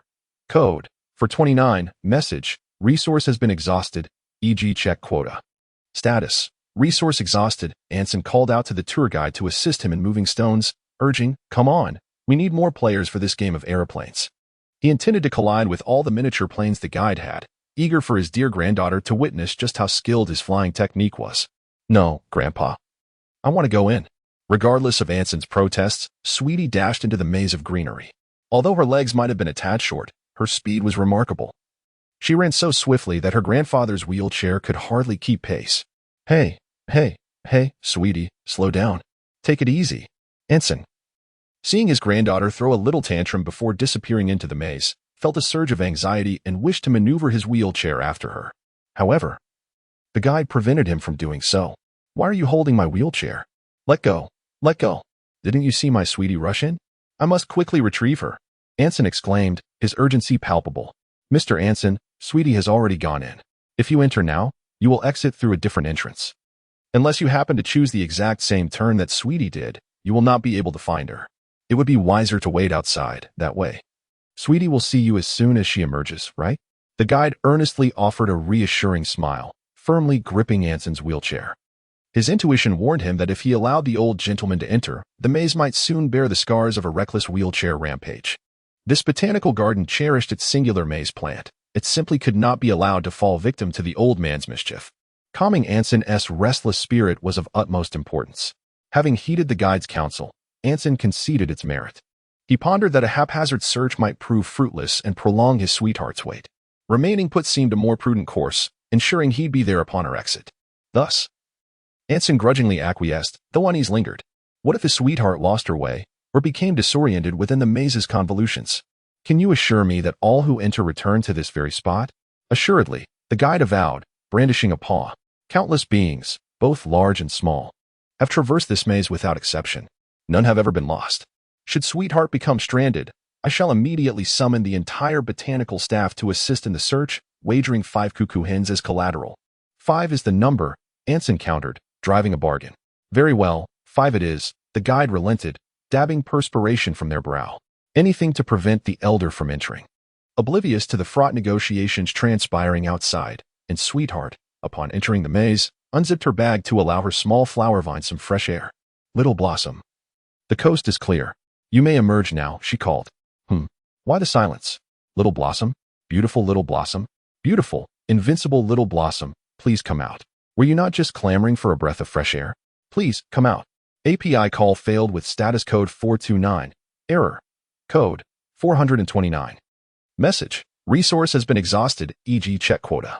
Status. Resource exhausted, and Tian Tian felt a twinge of anxiety. Fearing that Xiaohua might suffocate within her bag. The thought sent her into a flurry as she quickly grabbed the bag from the ground, peering inside to assess the condition of the little flower vine. However, after rummaging through the contents for quite some time, she was left bewildered, as she could not find any trace of Xiaohua. Just moments ago, the little flower vine had been nestled in her bag. How could it possibly have vanished? Could it be that what had stirred within her bag was merely a phantom? API call failed with status code 429. Error. Code 429. Message. Resource has been exhausted, e.g. check quota. Status. Resource exhausted, and Tian Tian, in a rather brusque manner, forcibly yanked out the little flower vine and administered a lesson, vividly portraying the scene of a mischievous Tian delivering a reprimand to the flower. Little sweet. I am not bored. I merely wish to amuse you. I assure you, I shall not dare to act in such a manner again, and I will certainly remember to wash the leaves next time. The little flower vine bowed its 2 leaves in a gesture of apology, persistently bending to seek in Tian Tian's forgiveness. Next time, such pranks must be avoided. Otherwise, I shall refrain from bringing you delicious treats. As for the remaining barbecue, I shall confiscate it for now as a form of punishment. And Tian Sweet deftly collected the half of the barbecue that the little flower vine had not yet consumed. In truth, she was not particularly frightened by the little flower vine. After all, she had just given it a thrashing moments ago. Her decision to gather the barbecue was solely driven by her own hunger, as she intended to savor it after emerging from the labyrinth. Let's rise. We have been seated here for quite a while and must make haste, she urged.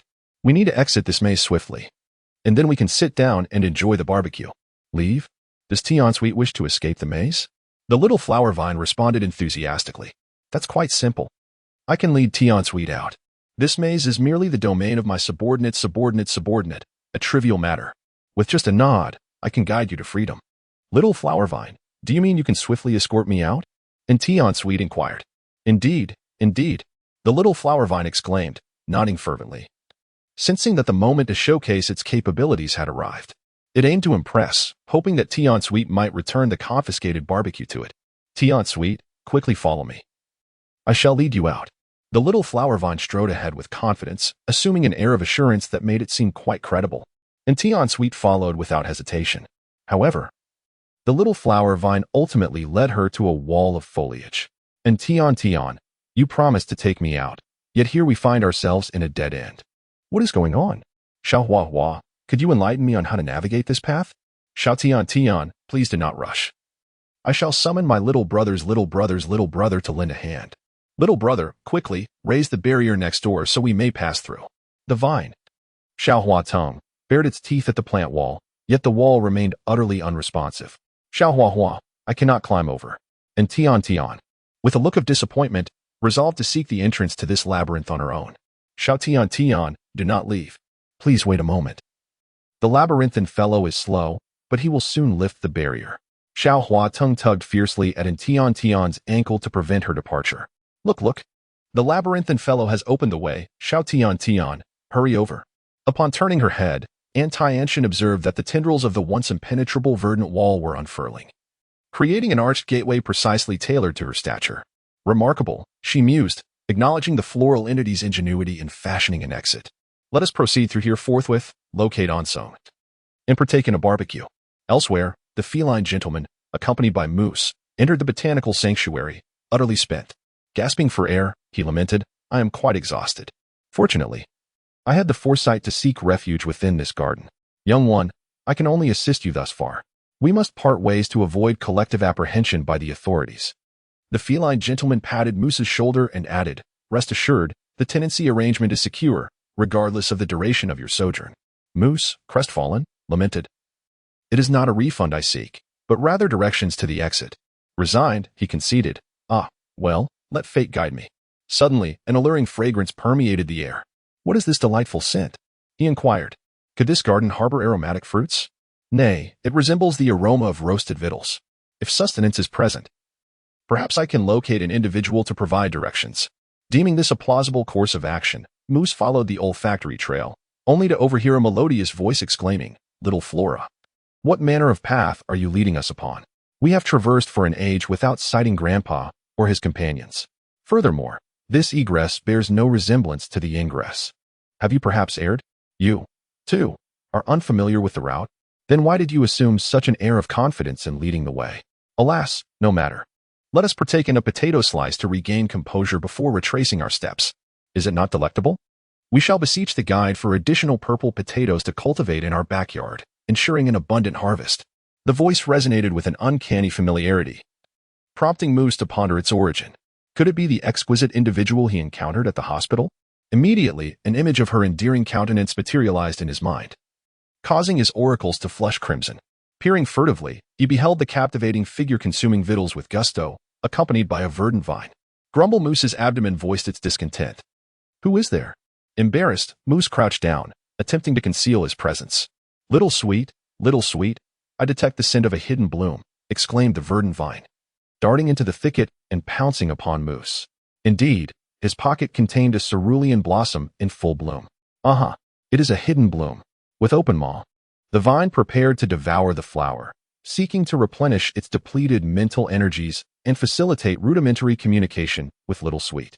However, before its mandibles could make contact, Tiantian intervened, shielding the blossom with her petite hand. Moose, now cognizant of the vine's intentions, anxiously scrutinized the hidden bloom, relieved to find it merely coated in the vine's viscous secretions, devoid of any lacerations or indentations. He clutched the flower to his chest, exhaling in relief. "Thank goodness it is unharmed." The gentleman cautioned that its demise would portend dire consequences. "Are you unharmed?"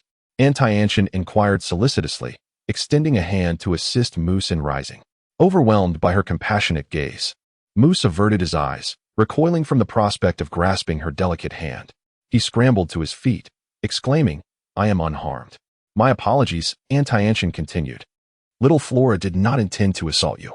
She was merely overcome with excitement at the sight of your flower and sought to greet it. Is that not so, Little Flora?" "Nay," retorted the vine, contorting its form. "I deliberately lunged at him with the intention of devouring the hidden bloom, not to proffer salutations. Behold, Little Flora is performing a dance of contrition. In light of her arduous efforts, would you not pardon her?" The verdant vine expired. Moose, perplexed by the vine's contortions, accepted Tiantian's interpretation as an apology. "I harbor no ill will," he responded, waving his hand dismissively. Gazing at the flower in his possession, he suddenly realized its significance and stammered, "Can you perceive this flower? What is its hue?" "Indeed, I can perceive it. Why would I not? It is cerulean. A rather peculiar shade of cerulean. Why do you inquire?" And Tian Tian was somewhat perplexed. Why could she not see this flower? "It's nothing. I just wanted to confirm," Moose replied, a faint blush on his cheeks becoming increasingly apparent. This flower, ever since it blossomed, required no special nurturing conditions, just a little water and sunlight each day, and it would gradually unfurl like this. However, there was one peculiar aspect. None of the surrounding beast men could perceive this flower. No matter how many times he inquired, not a single person claimed to see it. Not even the kind uncle who had given him the seeds. According to the uncle's previous words, those who can see the flower are the ones destined to save. If this person before him could indeed see this elusive bloom, did it not imply that she was his savior? Moose opened his mouth to speak, but just then, an awkward sound interrupted. "Goo goo goo." With a chuckle, and Tian Tian realized the sound came from the young man's stomach. "Hey there, are you hungry? Would you like to join me for some barbecue?" No, I'm not hungry," Moose replied, somewhat shyly.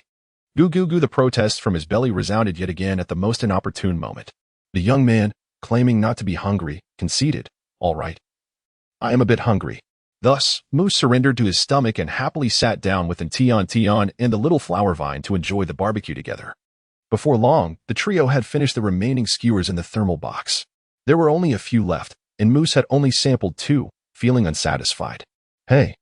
This time there were indeed fewer skewers. It wasn't enough to share. But next time, if you come to my house, I'll treat you to a proper barbecue. And I promise you'll have your fill. And Tian Tian declared, patting her chest for emphasis. By the way, I haven't introduced myself yet. My name isn't Tian Tian. What about you? I am Moose, he replied. Moose? That name sounds strangely familiar. I feel like I've heard it somewhere before. Oh. I remember now. You're the young man I bumped into at the hospital last time. And Tian Tian exclaimed, tapping her forehead as the memory resurfaced. Yes, that's me. I didn't expect you to remember. Moose felt both surprised and delighted. He had assumed he was the only one who recalled their previous encounter. Of course, your name is easy to remember, especially since moose cake is incredibly delicious, and Tian Tian said with a grin. Moose cake? What is that? I've never heard of it, Moose inquired, puzzled. It's a type of dessert, delightful in taste and rich in texture. If you ever get the chance, I'll bring some for you to try. And Tian Tian could not help but smacking her lips. It had been quite a while since she last indulged in a slice of cake. Once she managed to procure an egg from the Goo Beast. She would collaborate with Butler to whip up a delightful confection. Ah, little Hua, did I merely mention cake and you were already salivating? You've even dribbled onto my hand. How unsightly. Are you truly that greedy? And Tian Tian disdainfully retrieved a handkerchief from her bag and wiped her small hands clean. The flower vine, accused of being gluttonous, shook its head vigorously. Little Tian Tian, I'm not drooling. Not drooling? Then whose saliva might this be? Surely it cannot belong to me. Look, it is green, unmistakably yours. The evidence is irrefutable. Do you still wish to deny it? API call failed with status code 429. Error. Code. 429. Message. Resource has been exhausted, e.g. check quota. Status. Resource exhausted, following the trajectory of the viscous fluid, and Tian Tian gazed upwards. Her eyes meeting an enormous pitcher plant of intertwined violet and verdant hues looming directly overhead. The aforementioned fluid had, in fact, dripped from the maw of this very plant, which, upon noticing in Tiantian's gaze, bestowed upon her a wide, toothy grin. This smile, revealing rows of pearly whites, appeared to Tian as nothing short of a macabre harbinger of doom. Heavens! The pitcher plant possessed teeth, and it was salivating and smiling at them. This was clearly a prelude to devouring defenseless younglings. Tian, flee. Upon sighting the pitcher plant, the immediate instinct was to drag Tian away in haste. This was a carnivorous xenobotany, ferocious in nature and carrying a certain degree of toxicity. Even adult beast people would exercise caution in its presence, let alone 2 such vulnerable young ones. To linger would be to invite being swallowed whole. API call failed with status code 429. Error. Code. 429. Message. Resource has been exhausted, e.g. check quota. Status. Resource exhausted. Anson anxiously maneuvered his wheelchair in circles at the entrance of the labyrinth, his impatience growing with each passing moment as there had been no sign of movement from within. Isn't it enough to drive him crazy? He thought. Please, sir. Do not fret, the guide urged, wiping the cold sweat from his brow. In Yang and in Xing have yet to emerge as well. And Sweet may simply be moving at a slower pace, requiring a bit more time. Although the old gentleman was quite anxious, he understood that besides waiting outside, there was little else he could do, and he did not wish to burden the tour guide excessively. Yet, the urgency in his heart compelled him to inquire of the guide repeatedly. Dear guide, it has been 15 minutes and 2 seconds. Why has my precious child not yet emerged? Could it be that the paths within the maze are too convoluted for my dear one to navigate? He pressed on. Guide. It has now been 15 minutes and 15 seconds. Do you think my sweet child may have grown weary and forgotten to find her way out? And again, guide. It has been 15 minutes and 25 seconds. Why is there still no sign of her? Are you certain the exit is indeed here? Might there be another way out? In that moment, he suddenly comprehended why Xing was so fond of asking a multitude of questions. It was likely an inheritance from the old gentleman himself.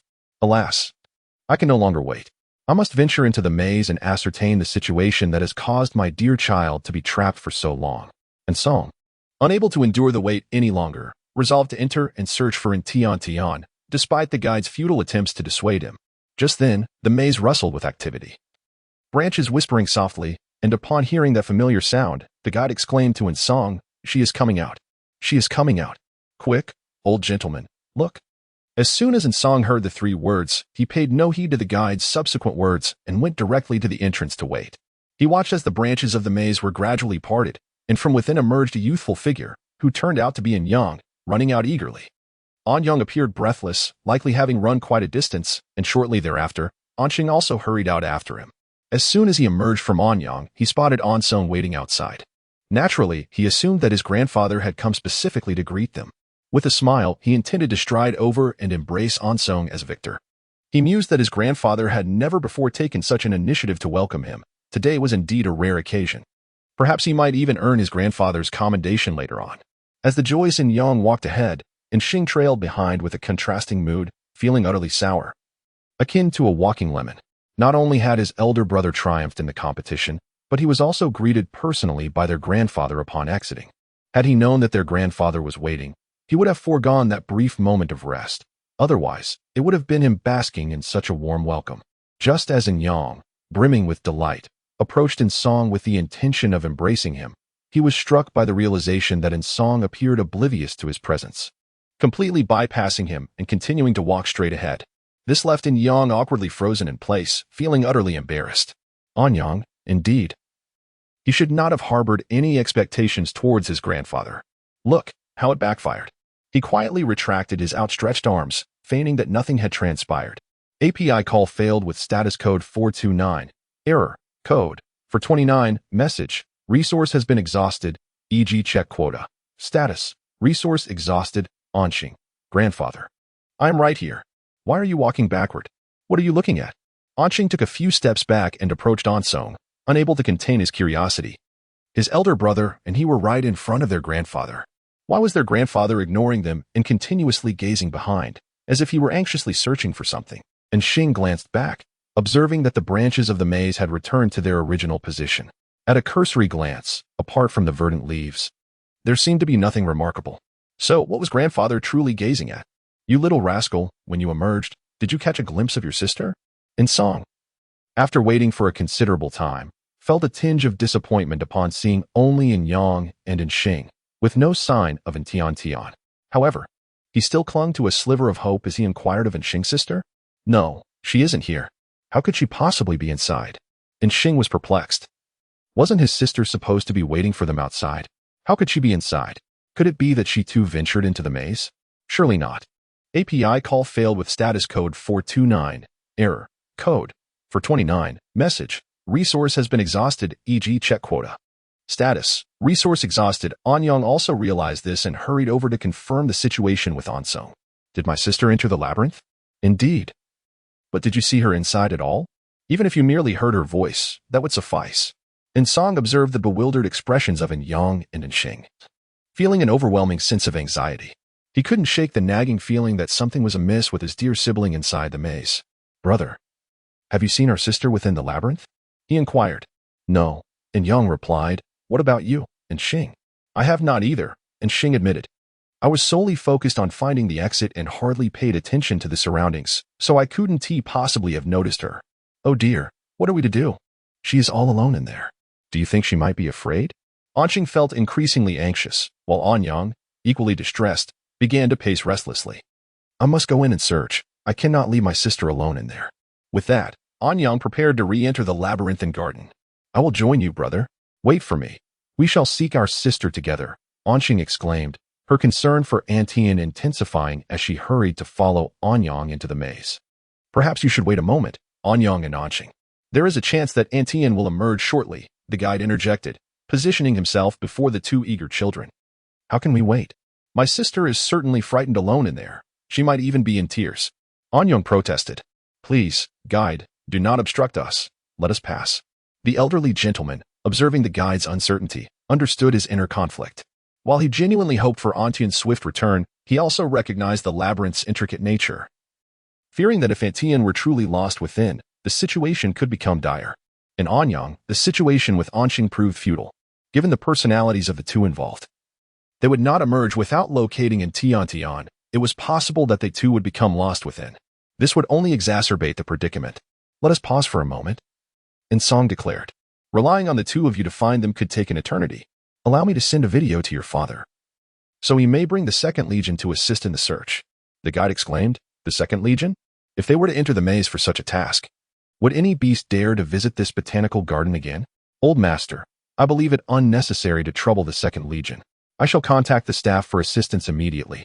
Rest assured, they are well acquainted with the maze and will undoubtedly be more efficient and swift than the legion, the guide responded, lifting his communicator. However, before he could connect, a colleague's video call request came through. He accepted it, revealing a figure in work attire, an anxious beastman inquiring, "Hey, ID 01567, where are you currently located?" "I am near the maze area." "Your call is timely, ID 01375. Hurry to the adjacent exotic plant zone.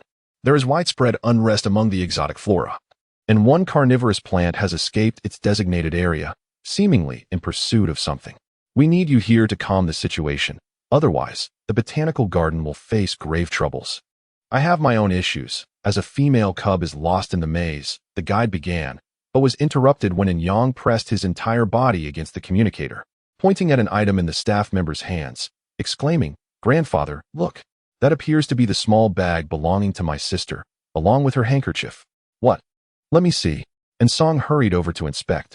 Upon closer examination, he recognized the small bag and a pink handkerchief smeared with green slime. The bag was indeed the one Tian Tian had carried that day, and despite its soiled appearance, the handkerchief was unmistakably hers. "How did you come to possess my precious one's belongings? Where is she?" And Song inquired, his voice tinged with urgency. "Old master, please remain calm. Do you truly recognize these items?" The staff member held the bag closer for a clearer view. Upon seeing the insignia of the Yin family emblazoned upon both items, and Song confirmed, "I do recognize them. They bear our family crest. These belong to my dear one. Where is she? Is she well? Has she been crying? May I see her?" The staff member's expression shifted as he glanced at the bag, confirming its origin. How was he to convey this to the old master? "Where is my dear one? Has something happened to her?" And Song's keen perception detected the staff member's unease, heightening his agitation. "How is my sister? Please, you must tell me."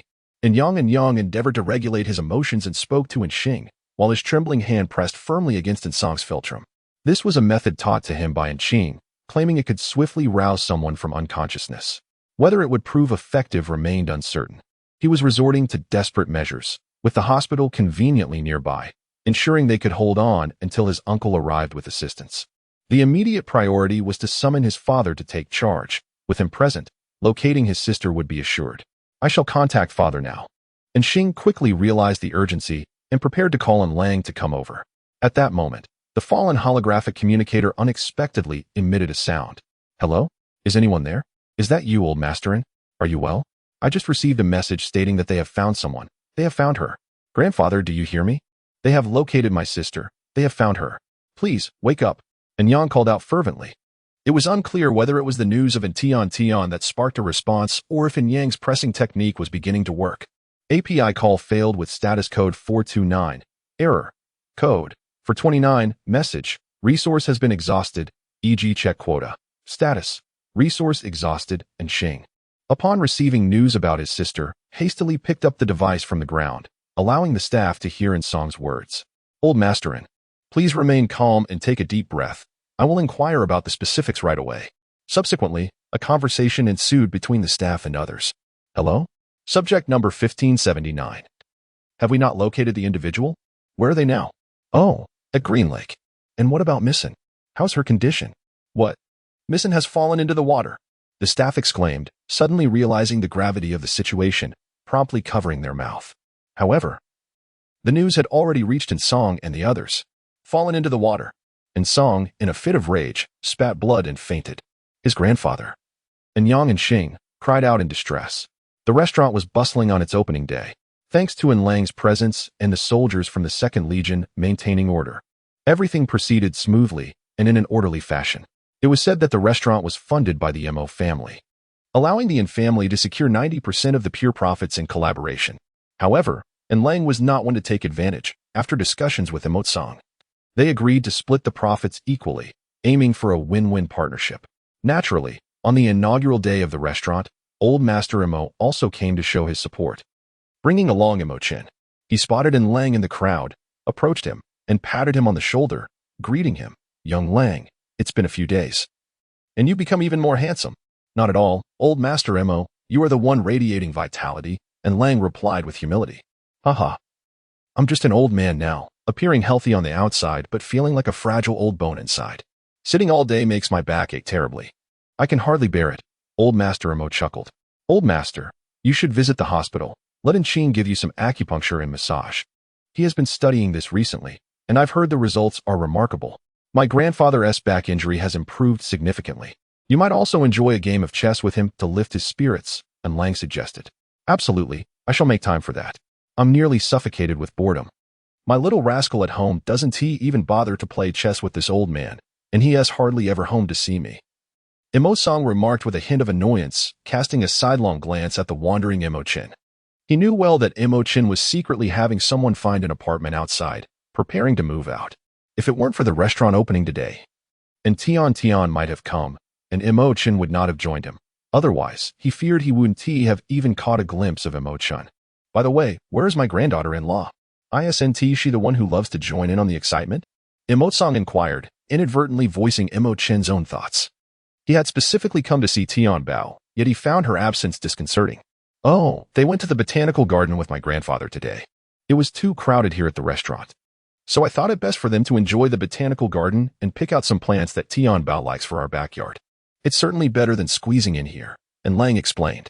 Just as he finished speaking, and Xing initiated a video call. It seems this lad has a conscience. Remembering to call me, and Lang said with a smile as he answered the call. Hello, and Xing. Upon hearing in Lang's voice, and Xing immediately became overwhelmed with emotion before even beginning to convey her thoughts. On the other end of the line, she was weeping, breathless, and distraught. What's wrong?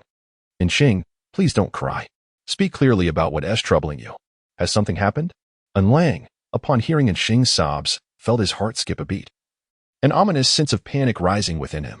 Although Anqing appears to be somewhat mischievous on a daily basis, he is not one to shed tears easily. Even when he finds himself in trouble and is taken to the gym for a lesson, he does not weep. To see Anqing in such a state of distress, one can only fear that something significant has occurred. Father, please hurry over here. Something has happened. My sister has fallen into the water, and grandfather has fainted from shock. Oh, father, please come quickly. I am so frightened. And Xing spoke in a faltering manner, her words fragmented and intermittent. Yet, despite this, each utterance felt like a dagger, piercing deeply into Lang's heart. Tian Bao fell into the water? The old master is unconscious? How could this be? It must be a prank by Xing. A cruel jest to deceive him. It must be. It must be. Xing, you are joking, aren't you? How could this possibly be true? What a remarkable coincidence. Xing, please repeat what you just said. Tell me once more, what has happened to Tian Bao and grandfather? And Lang endeavored to maintain a calm demeanor. Yet his body could not help but tremble. Beside him, Emo-chin and Emo-song immediately sensed something was amiss, their hearts laden with worry, particularly for Emo-chin, who longed to rush forward and ascertain what had transpired within Tian Tian. However, and Lang was still on the phone, seeking confirmation of the situation. He could not interrupt, and thus, he could only endure momentarily, his hands clenched tightly, the veins on his hands standing out prominently. He strained to recollect what unexpected events had unfolded at this juncture in his previous life.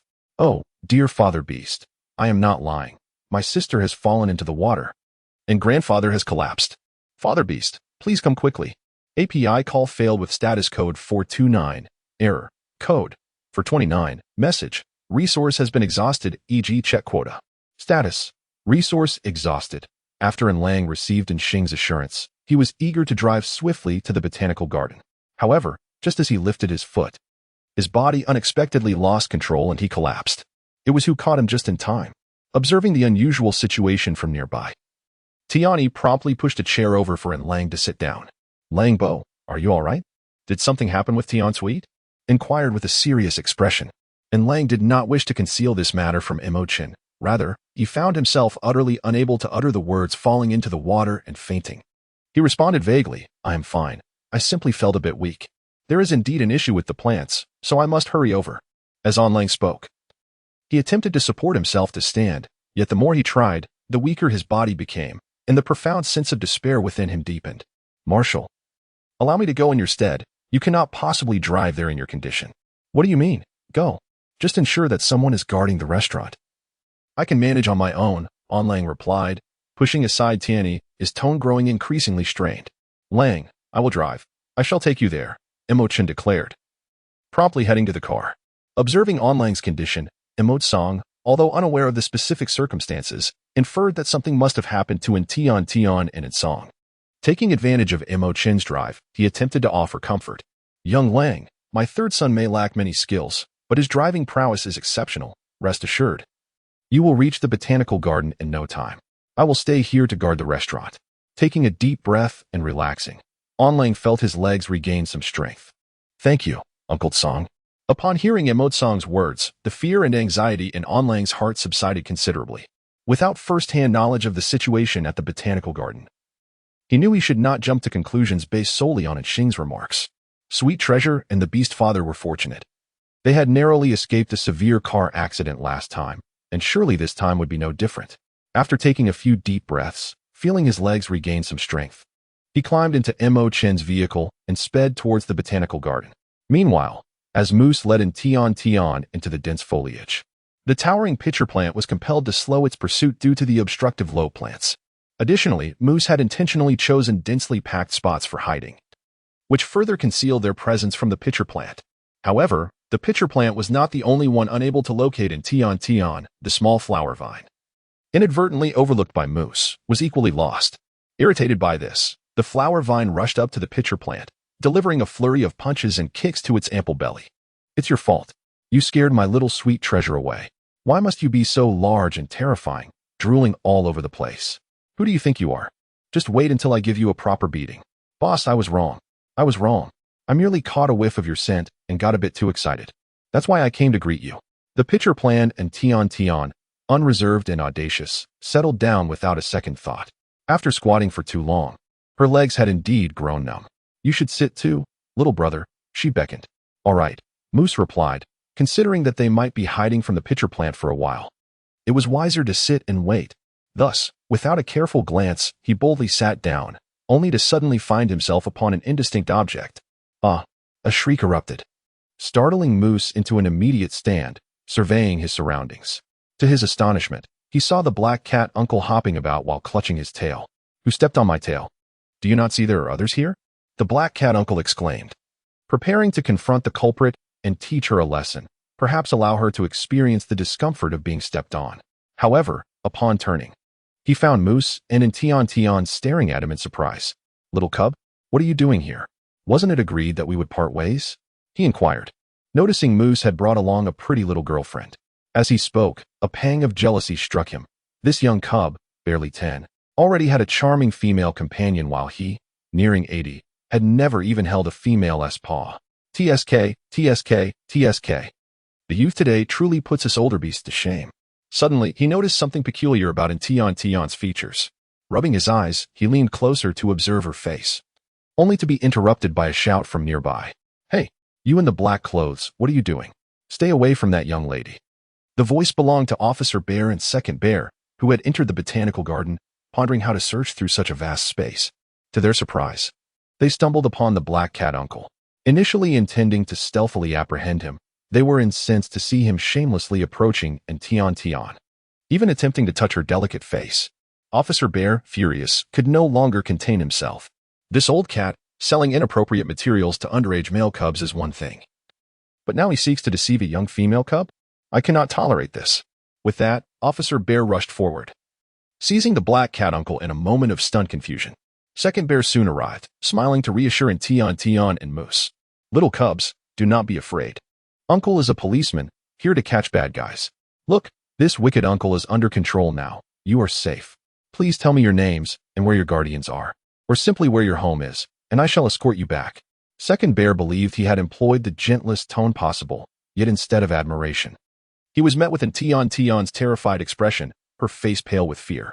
Confused, he wondered if his appearance was indeed so frightening. Just as he considered softening his voice further, Moose, without allowing him to speak, scooped up Tian and dashed away. Surely, the little cub is just timid and unfamiliar. It cannot be my looks, Second Bear reassured himself. Chief, the little cub has fled. Shouldn't we subdue the culprit first?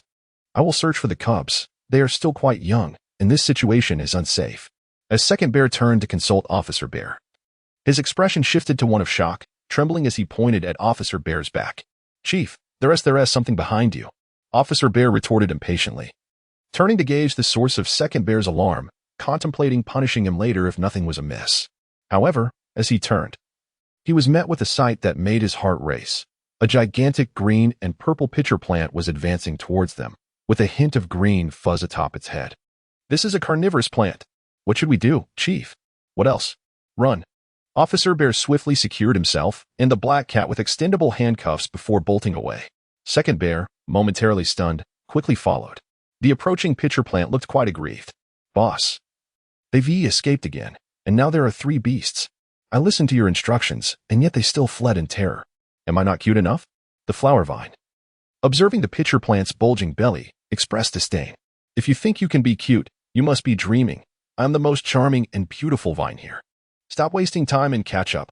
We might lose sight of little Tian Tian and the others. The flower vine urged. Heeding the command, the pitcher plant hurried after them, determined not to lose track of its targets. Meanwhile, Moose had intended to dart into the low shrubs for concealment, but as he and Tian ran, they found no suitable hiding spots, only to suddenly confront a vast lake. The Patheha and Tian, resigned to her fate, closed her eyes and held her breath, bracing herself for the impending plunge into the water. After a few seconds, the anticipated fall did not occur. It seemed as though someone had grasped her. Upon opening her eyes, she beheld Officer Xiong in an unusual stance, using handcuffs to restrain Uncle Black Cat, who had seized Moose, who in turn clutched onto Tian, thereby sparing her from the watery depths. A sigh of relief escaped her lips, for it appeared that Lady Luck had indeed favored her, and Tian let out a long sigh of relief. However, before she could even savor her joy for 3 seconds, Xiong's voice suddenly erupted. Chief, move aside, quickly move aside. I can no longer contain myself. The crowd gasped in shock. As Xiong barreled forward, he resembled a bowling ball, careening into Tian and her companions, knocking them one after another into the lake, and he himself tumbled in as well. API call failed with status code 429. Error. Code 429. Message. Resource has been exhausted, e.g. check quota. Status. Resource exhausted. API call failed with status code 429. Error. Code 429. Message. Resource has been exhausted, e.g. check quota. Status. Resource exhausted, and Tian thrashed in desperation, yet the more she struggled, the more uncontrollable her descent became. The sensation of asphyxiation intensified, sapping her strength and clouding her consciousness. Is this how I am to perish, drowning today? This is far more distressing than a sudden death, perhaps even more grotesque. To die so abruptly leaves me with a twinge of reluctance for my brother, grandfather, and dear father and uncle, reluctance to depart from this world. At merely 4 years of age, I have scarcely begun to live, yet here I am, facing the end. I wonder if my father and the others would weep inconsolably. Surely, they would be profoundly saddened. As Tian pondered, she faintly perceived the terrified faces of Yang and Xing, alongside a pool of blood. How could there be blood? And Tian was besieged by an excruciating headache, rendering her incapable of coherent thought. Her vision flickered between blinding white and ominous darkness, and she seemed to glimpse Xing, barely clinging to life upon a stark white hospital bed, while Lang languished within an impenetrable, pitch-black cell. A suffocating weight enveloped her, as if she were ensnared in an abyss of darkness, robbing her of breath. A cacophony of emotions surged within her: fear, sorrow, despair, anxiety, and fury, all converging in a tumultuous wave. Suddenly, a tempest of flames erupted around her, scorching her skin and filling the air with acrid smoke that seared her lungs. The relentless echoes of explosions reverberated in her ears. How could this be happening? Wasn't her uncle a doctor? Why was he gravely ill? Wasn't her father a marshal? Why was he imprisoned? Wasn't she submerged in water? Why then was there fire? Had she descended into the depths of hell? But no matter. She was utterly exhausted and yearned for a moment of respite. With a splash, something plunged into the water. With a crash, someone burst through the door. And Tian, who was calling her name? Sweetheart. Sweetheart. The cries grew increasingly frantic, each more devastating than the last. And Tian struggled to lift her heavy eyelids, yearning to discern who was calling her name with such profound sorrow. In a daze, she glimpsed a figure approaching her against the backdrop of the flames, drawing nearer. This silhouette appeared to be perhaps it was Brother Chen? API call failed with status code 429, error, code For 29, message, resource has been exhausted, e.g. check quota. Status, resource exhausted, API call failed with status code 429, error. Code, for 29, message, resource has been exhausted, e.g. check quota. Status, resource exhausted, suddenly, and Tian felt a surge of clarity. How had she transformed back into a dragon? Had she traversed realms once more? To which world had she now been transported? Who was this young man before her? Was this a realm of celestial warriors? Had she been rescued by the white dragon youth? This young man bore an uncanny resemblance to Ao Bing. If Ao Bing were to embrace her, would Neza grow angry? Well, if he did, so be it. She was simply too exhausted. Just a moment's rest, a brief slumber. Have the people been found? No. None. And you? Have you searched? Still nothing. What are we to do? The captain of the search team felt a wave of anxiety. If the individuals were not located soon, Commander N would surely arrive with the 2nd Legion. Not only would he lose his job, but the botanical garden might also be trampled underfoot. Found them. Found them. At the far west of Green Lake, someone spotted a female beast cub at the eastern observation platform. There seems to be a star police officer nearby. A staff member in rescue attire rushed over, panting. Upon hearing the news, the captain's heart soared with joy. It was a relief to know they had been found. At least the botanical garden was safe. Quickly, take me to see them. No, the staff member gasped. I haven't finished. Captain, you must quickly bring some swimming-capable beastmen to Green Lake to rescue Miss and the others. They appear to have fallen in. Why didn't you say so sooner? The captain exclaimed in alarm, quickly selecting a few adept swimmers from among the beastmen and hurrying toward Green Lake. Upon reaching the western breach of Green Lake, they saw Officer Xiong dragging the black cat uncle from the water, both drenched. Meanwhile, the second bear was pressing on Moose's chest to expel the lake water from his mouth. Seeing that everyone was out of the water, the captain felt a wave of relief wash over him. Are you all right? Do you require any assistance? Moose spoke first. We're fine.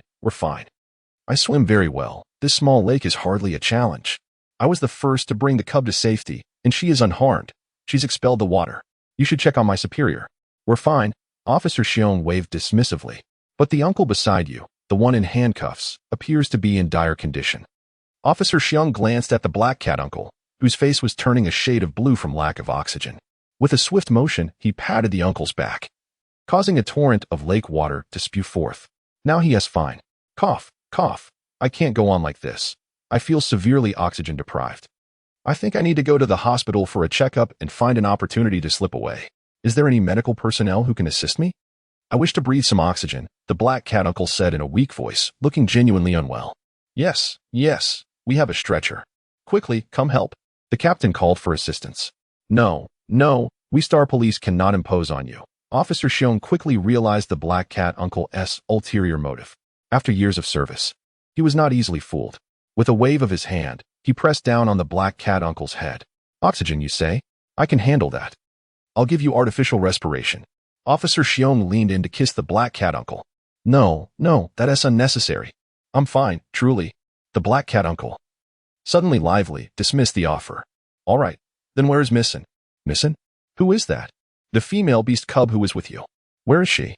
The female beast cub. Officer Xiong asked anxiously. Where is she? What female beast cub? I only rescued this one. Moose exclaimed, suddenly realizing. I thought you had brought her up. You bare-brained fool. How could I save her with my hands cuffed? I thought you had rescued 2 cubs. Officer Xiong felt a surge of frustration. Enough bickering. Where is she now? The captain's temper flared. If something happened to Missin, no amount of botanical gardens could compensate, and he might even face a lawsuit for negligence in the search and rescue of a female beast cub, potentially serving 3 years in prison. Could she still be in the lake? Suddenly, Moose felt a terrible premonition. Given the time that had elapsed, the female beast cub might not have endured. Over here. Captain, we rescued someone. Just as the group was filled with anxiety, a figure surfaced from the water, a young boy with a half-human, half-white snake tail, cradling the drenched Tian in his arms. It's a stray snake beast. A staff member, frightened, hesitated to approach. Yet, the captain boldly stepped forward to check on Tiantian's condition. Quickly, summon a doctor. The female's condition is critical. Her breathing is weak, and her heart rate is slow. Hurry, take her to the hospital. Captain, Dr. N has dispatched an ambulance to our botanical garden. And Commander N has also arrived. Ensure the gate security allows the vehicle through. Quickly, take this unconscious cub and transport her. The captain grabbed a large towel and scooped up Tian Tian, rushing off, while the other staff carried the still unconscious Moose away. What now? Should we return to the police station or go to the hospital? Moose, seeing most people had departed, pondered.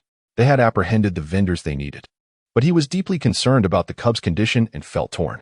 To the hospital, Officer Xiong declared decisively. I want to go as well. The White Snake boy suddenly interjected. Is that appropriate? Perhaps you should stay here. Going to the hospital might frighten others, Moose suggested delicately. It wasn't discrimination against the stray snake beast. After all, the hospital would be filled with many beast men, including children and females. The reputation of stray beasts was not favorable, and bringing a boy with a snake tail could cause alarm. Officer Xiong hesitated as well. Bringing a half-snake-tailed boy to such a place was indeed inappropriate. What is there to fear? I am not afraid. Do you look down upon others as star police? What is wrong with stray beasts? They deserve to go to the hospital just as anyone else. Besides, it was this young man who saved the drowning cub. The black cat uncle, unable to hold back, voiced his thoughts candidly. After all, he would soon be incarcerated. He felt no fear of adding another charge against him for opposing the officers. Let us go. If they want to take you, I will, the black cat uncle declared. Reaching for the white snake boy's hand, only to be pulled back vigorously by Officer Xiong. Stay put, just behave yourself. Moose, we will take him with us. Just give him a cloak to cover his tail so no one sees, Officer Xiong instructed. Officer Xiong spoke up, although Uncle Black Cat's words were somewhat harsh. They held a grain of truth, which Officer Xiong acknowledged.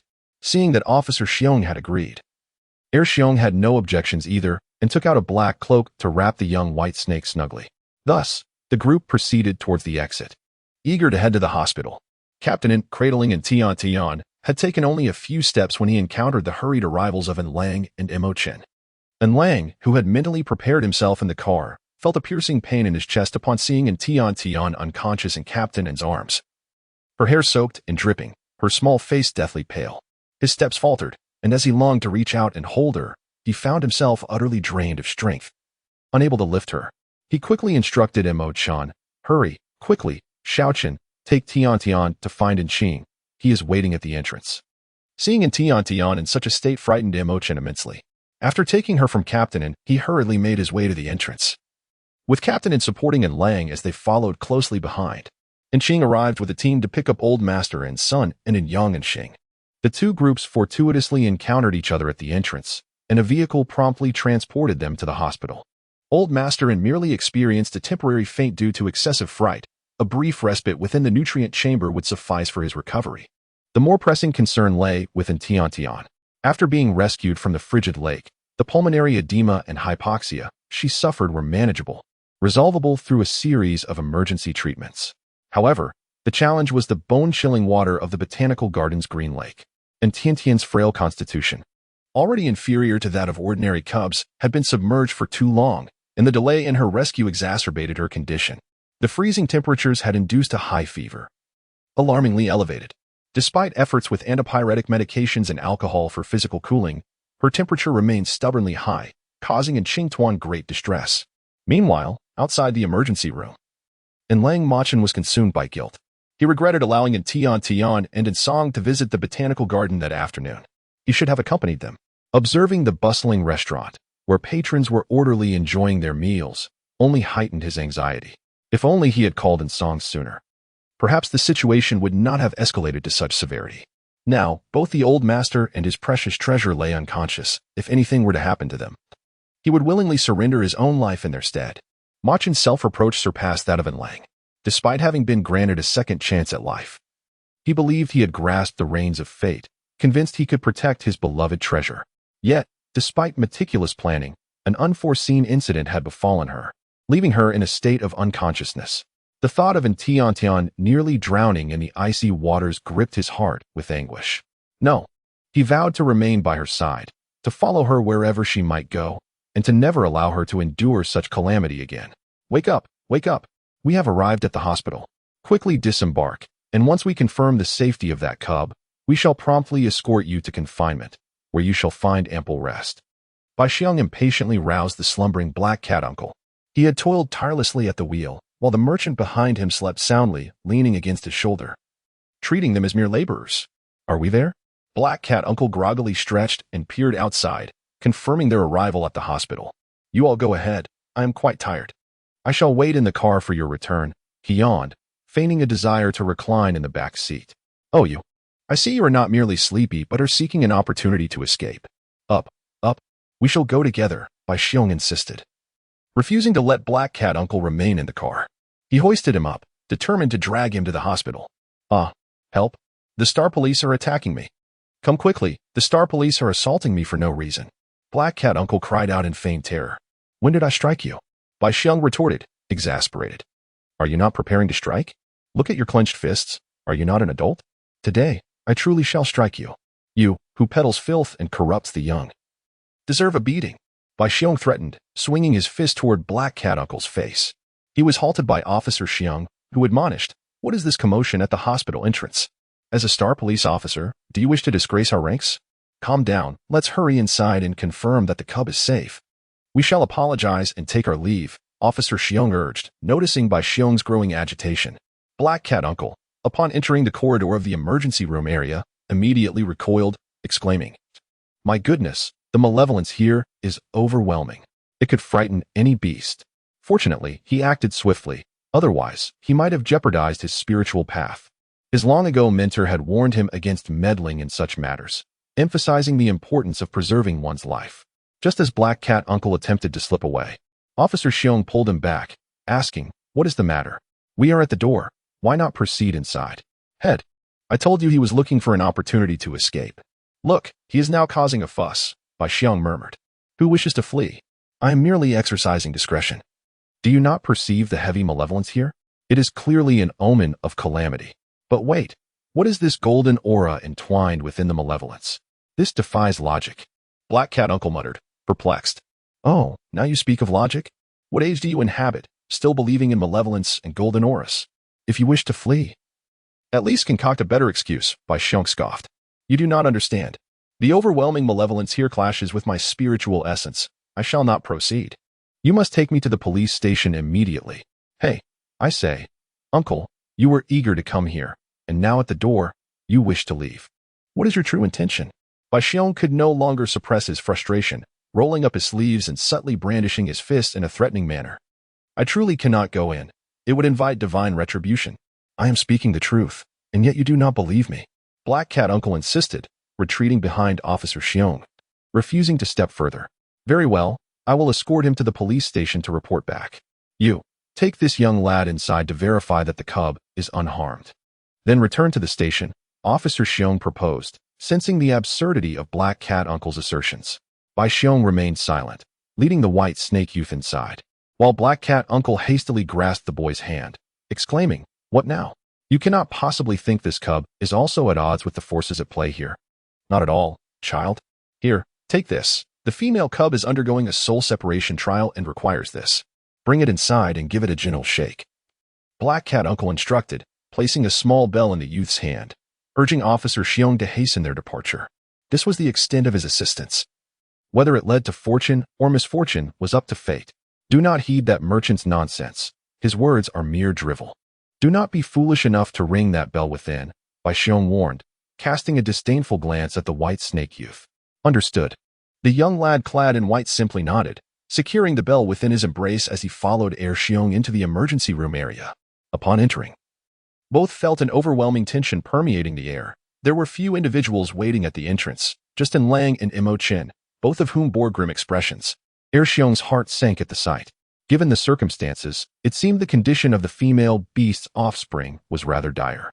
Should he approach to extend greetings? Or would he risk incurring the wrath of Marshallin? After all, he bore an undeniable share of responsibility for the offspring's misfortune in the water. Nevertheless, he resolved that if fate had decreed otherwise, so be it. His superior had always said that a bear must be bold and accountable. If it was indeed his fault, he must embrace the responsibility. With determination solidified in his heart, he prepared to step forward.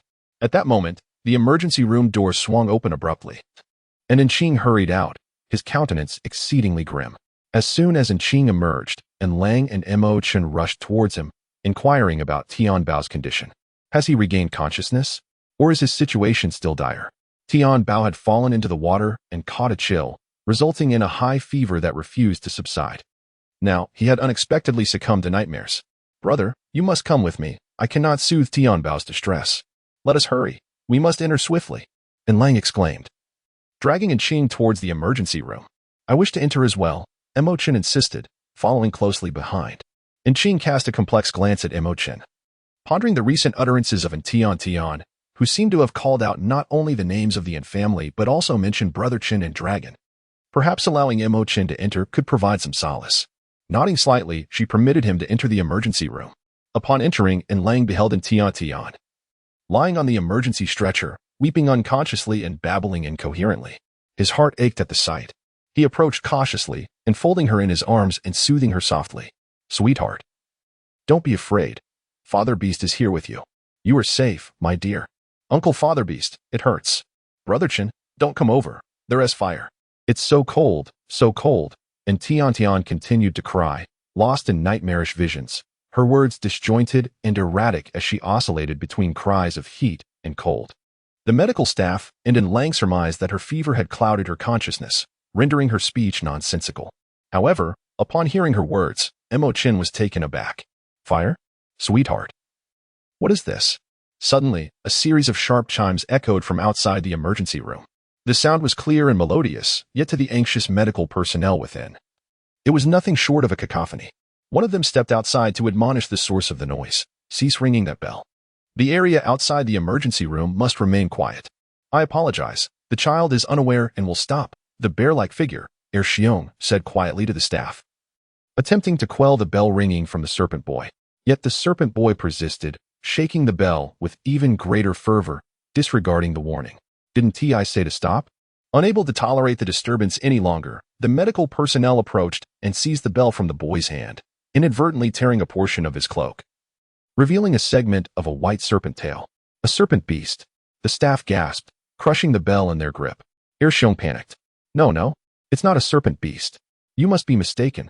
He stepped in front of the staff, attempting to explain, but they were uninterested in hearing him out. They began to strike him, cursing, I'll teach you a lesson, you fraud. It's a serpent beast, and you're causing a disturbance outside the emergency room. What are you plotting? Do you intend to harm our young miss? Not on my watch. Wait, what do you mean disguised as a star police officer? I'm a genuine officer. Xiong protested. We're not here to harm your young miss. We came to save her. An esteemed master mentioned that this spell could help her through the tribulation of soul separation. Caught off guard by the unexpected proclamation, the medical personnel paused momentarily. Stop hitting him. What if he is telling the truth? The young miss appears to have calmed down upon hearing the bell, and her temperature seems to have decreased. Look at the badge on his chest. A star police badge cannot be faked. The medical personnel were astonished and ceased their assault, trembling as they inquired. What did you just say? Quickly, we need the bell. I must take it to the doctor and the marshal. The young miss's condition remains unstable. And this might be necessary, one of them urged. The bell is useless. How can you believe such nonsense about soul separation? This is no time for skepticism. We must try anything that might help. One of the personnel reluctantly revealed the now mangled bell he had twisted in his grip. It's broken, what? We need to consult this officer. He may have a solution. All right, I'll ask, but I might have been a bit too rough earlier. The officer seems to have blacked out. In the depths of darkness, a haunting silence enveloped him. Brother Father Beast Grandfather repeatedly, and Tian called out, yet received no response. The boundless darkness persisting around her. Vague images of falling into the water flashed through her mind, and the dread in her heart was irrepressible. Helplessly. And Tian curled up and wept. Whoa, where are you, Father? Where's this place? I'm so scared. I want to get out. Suddenly, a great fire arose around her, the raging flames engulfing Tian. It hurts so much. Sweet treasure, Brother Qin? And Tian opened her eyes and, indeed, saw Chen's figure amidst the firelight. Enveloped in the blaze, Chen appeared devastated, his entire being looking disheveled, his clothes, hair, and skin all bearing the marks of the inferno. Sweet treasure, don't be afraid. I'm here. Chen, scorched and battered, seemed to have discovered Tiantian's location. His eyes suddenly gleaming with light. Disregarding the surrounding fire, he charged headlong toward her. Brother Qin, don't come over. There's fire. And Tian cried out, her voice hoarse. But Chen seemed not to hear, continuing to rush in Tiantian's direction, just as Chen was about to reach her. Suddenly, Tian felt herself falling into the water again, experiencing a sensation of weightlessness. The icy lake water was piercingly cold. So cold, so cold. API call failed with status code 429. Error. Code. For 29. Message. Resource has been exhausted, e.g. check quota. Status. Resource exhausted, and Tian Tian yearned to reach out and grasp the white dragon. Though it seemed so near, the moment she attempted to touch it, everything transformed into a mere illusion. Surrounding her were darkness, flickering flames, and the frigid waters of the lake, recurring in a relentless cycle. And Tian Tian felt an intense heat burning within her, only to be followed by a bone-chilling cold. Her head throbbed painfully, and her body ached as if something were desperately trying to tear her apart. Amidst the haze of her consciousness, she suddenly heard an ancient voice whispering in her ear. From the eastern abode, the disciple ventures forth. Through the black night, the specters emerge. Drink the divine waters, and all shall be transformed into liquid. Supreme Lord Lao Jun, manifest your presence swiftly, as commanded. And Tiantian, having listened to the incantation, could only utter a single phrase. By the divine decree, let it be swift. As if she were a malevolent spirit bound by a seal. Suddenly, a glimmer of light emerged from the darkness, faint yet drawing nearer and becoming increasingly radiant. And Tiantian, still in a daze, opened her eyes, only to be greeted by a haggard and weary visage that startled her into shutting her eyes once more. Goodness, who was this disheveled man? Sporting an unkempt beard and a face riddled with blemishes, swollen like that of a pig? Hadn't she fallen into the water and traversed into a realm of celestial fantasy? She still vividly remembered being rescued by the gentle and refined Ao Bing. Where was her tender and handsome Ao Bing? Sweetheart, once you awaken, you must not close your eyes again, a hoarse voice whispered in Tiantian's ear. API call failed with status code 429. Error. Code. For 29. Message. Resource has been exhausted, e.g. check quota. Status. Resource exhausted. An uncertain inquiry escaped the lips of Tiantian, only for the despondent figure before her to respond affirmatively. A soft chuckle involuntarily slipped from her as she beheld the pockmarked visage of Lang. Father Beast, what has befallen you? How have you transformed into this? Wasn't her father supposed to resemble a strikingly handsome man akin to Gong Yu? The contrast was simply too stark. Stop laughing. How can you inquire what happened? Is it not your fault that your father Beast has ended up like this? Lang lamented, his tone tinged with grievance. Heaven knows the ordeal he had endured over the past couple of days. Since learning of Tiantian's fall into the water and her subsequent emergency hospitalization, his nerves had been taut, leaving him utterly drained and weakened. It wasn't until Tiantian's condition stabilized that he could finally breathe a sigh of relief, having feared she might again succumb to feverish nightmares. Thus, he had remained by her side, sleepless and parched, without even a sip of water.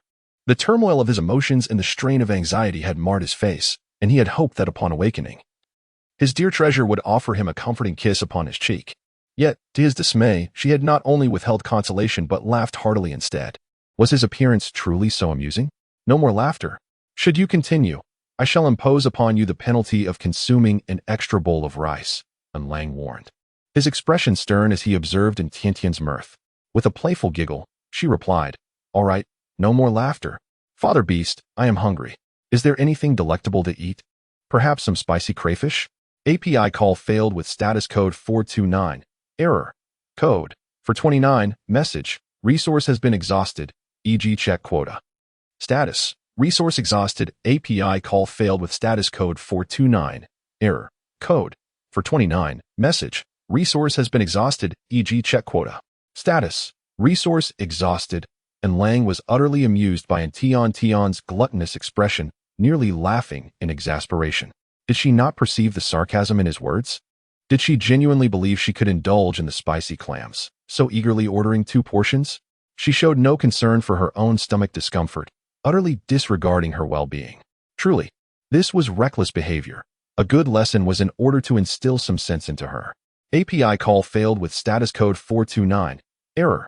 Code 429. Message. Resource has been exhausted, e.g. check quota.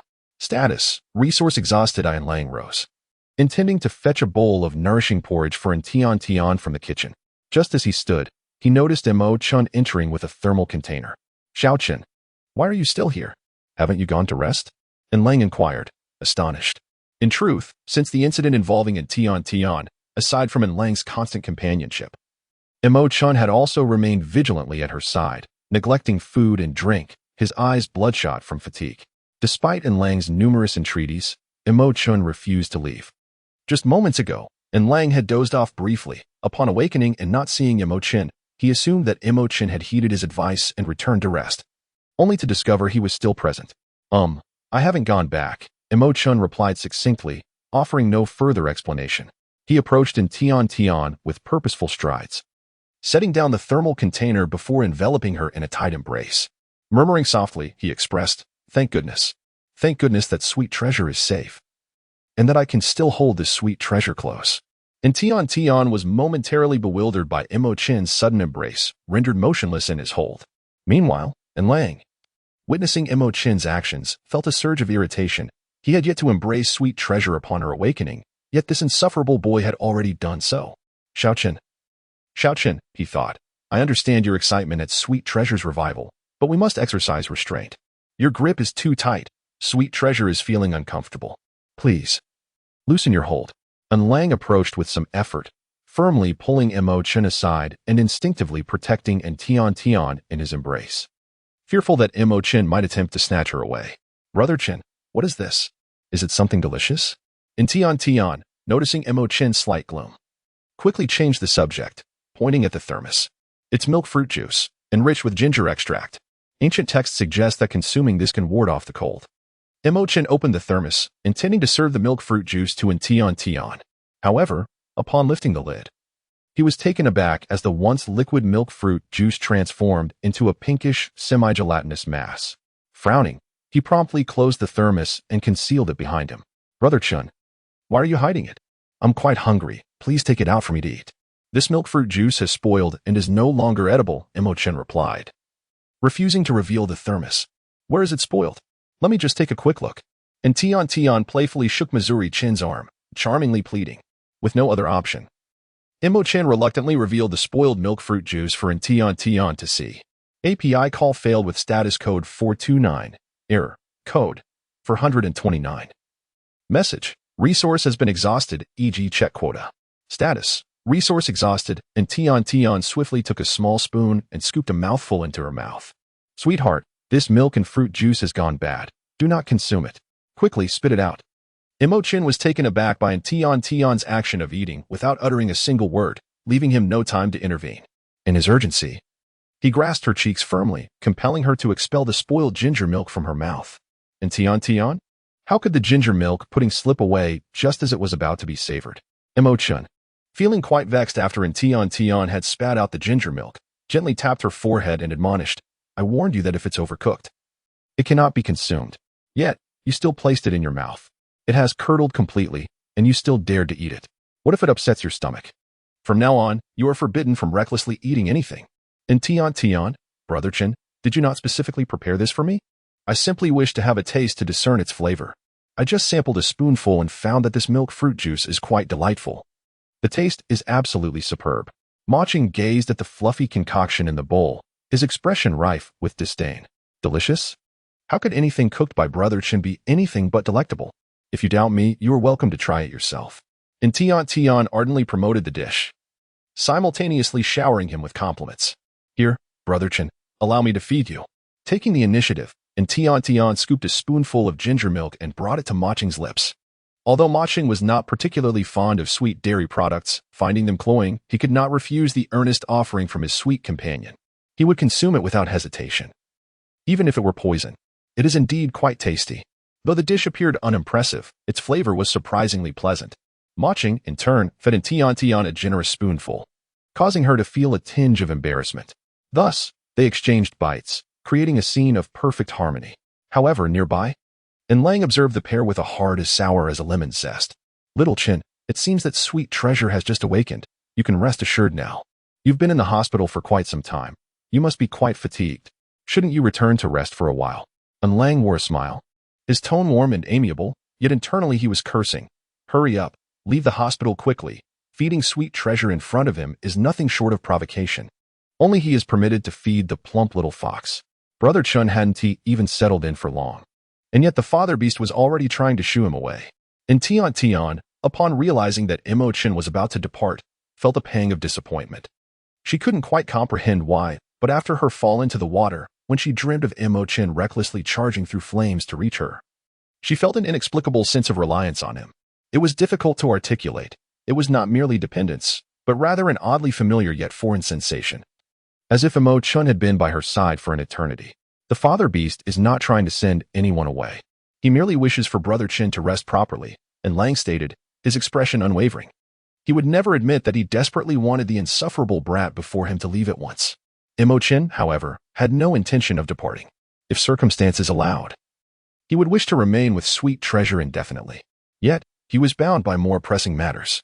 Gently patting Tiantian's little head, he reassured her, Sweet Treasure, be good. Brother Chun indeed has matters to attend to for a while. However, I promise that starting tomorrow, you shall see me every day. With that, Imo Chun rose and left without further elaboration. And Tian Tian, upon hearing Imo Chen's words, pouted her lips, feeling that he was merely teasing her. How could they possibly meet every day?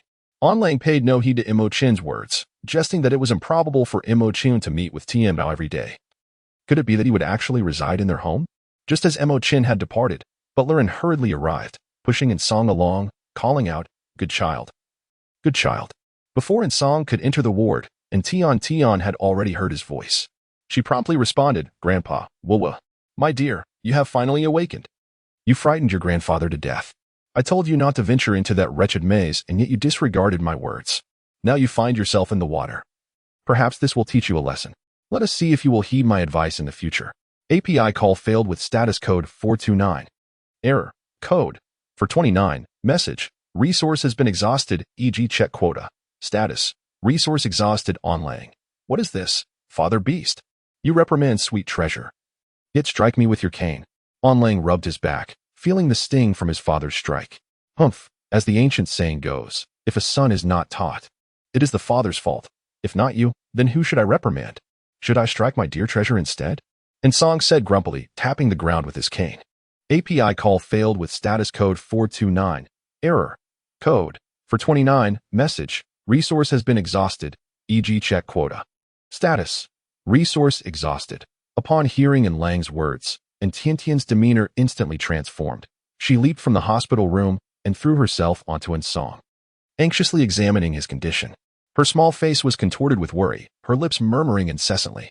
Suddenly, as if struck by a poignant realization,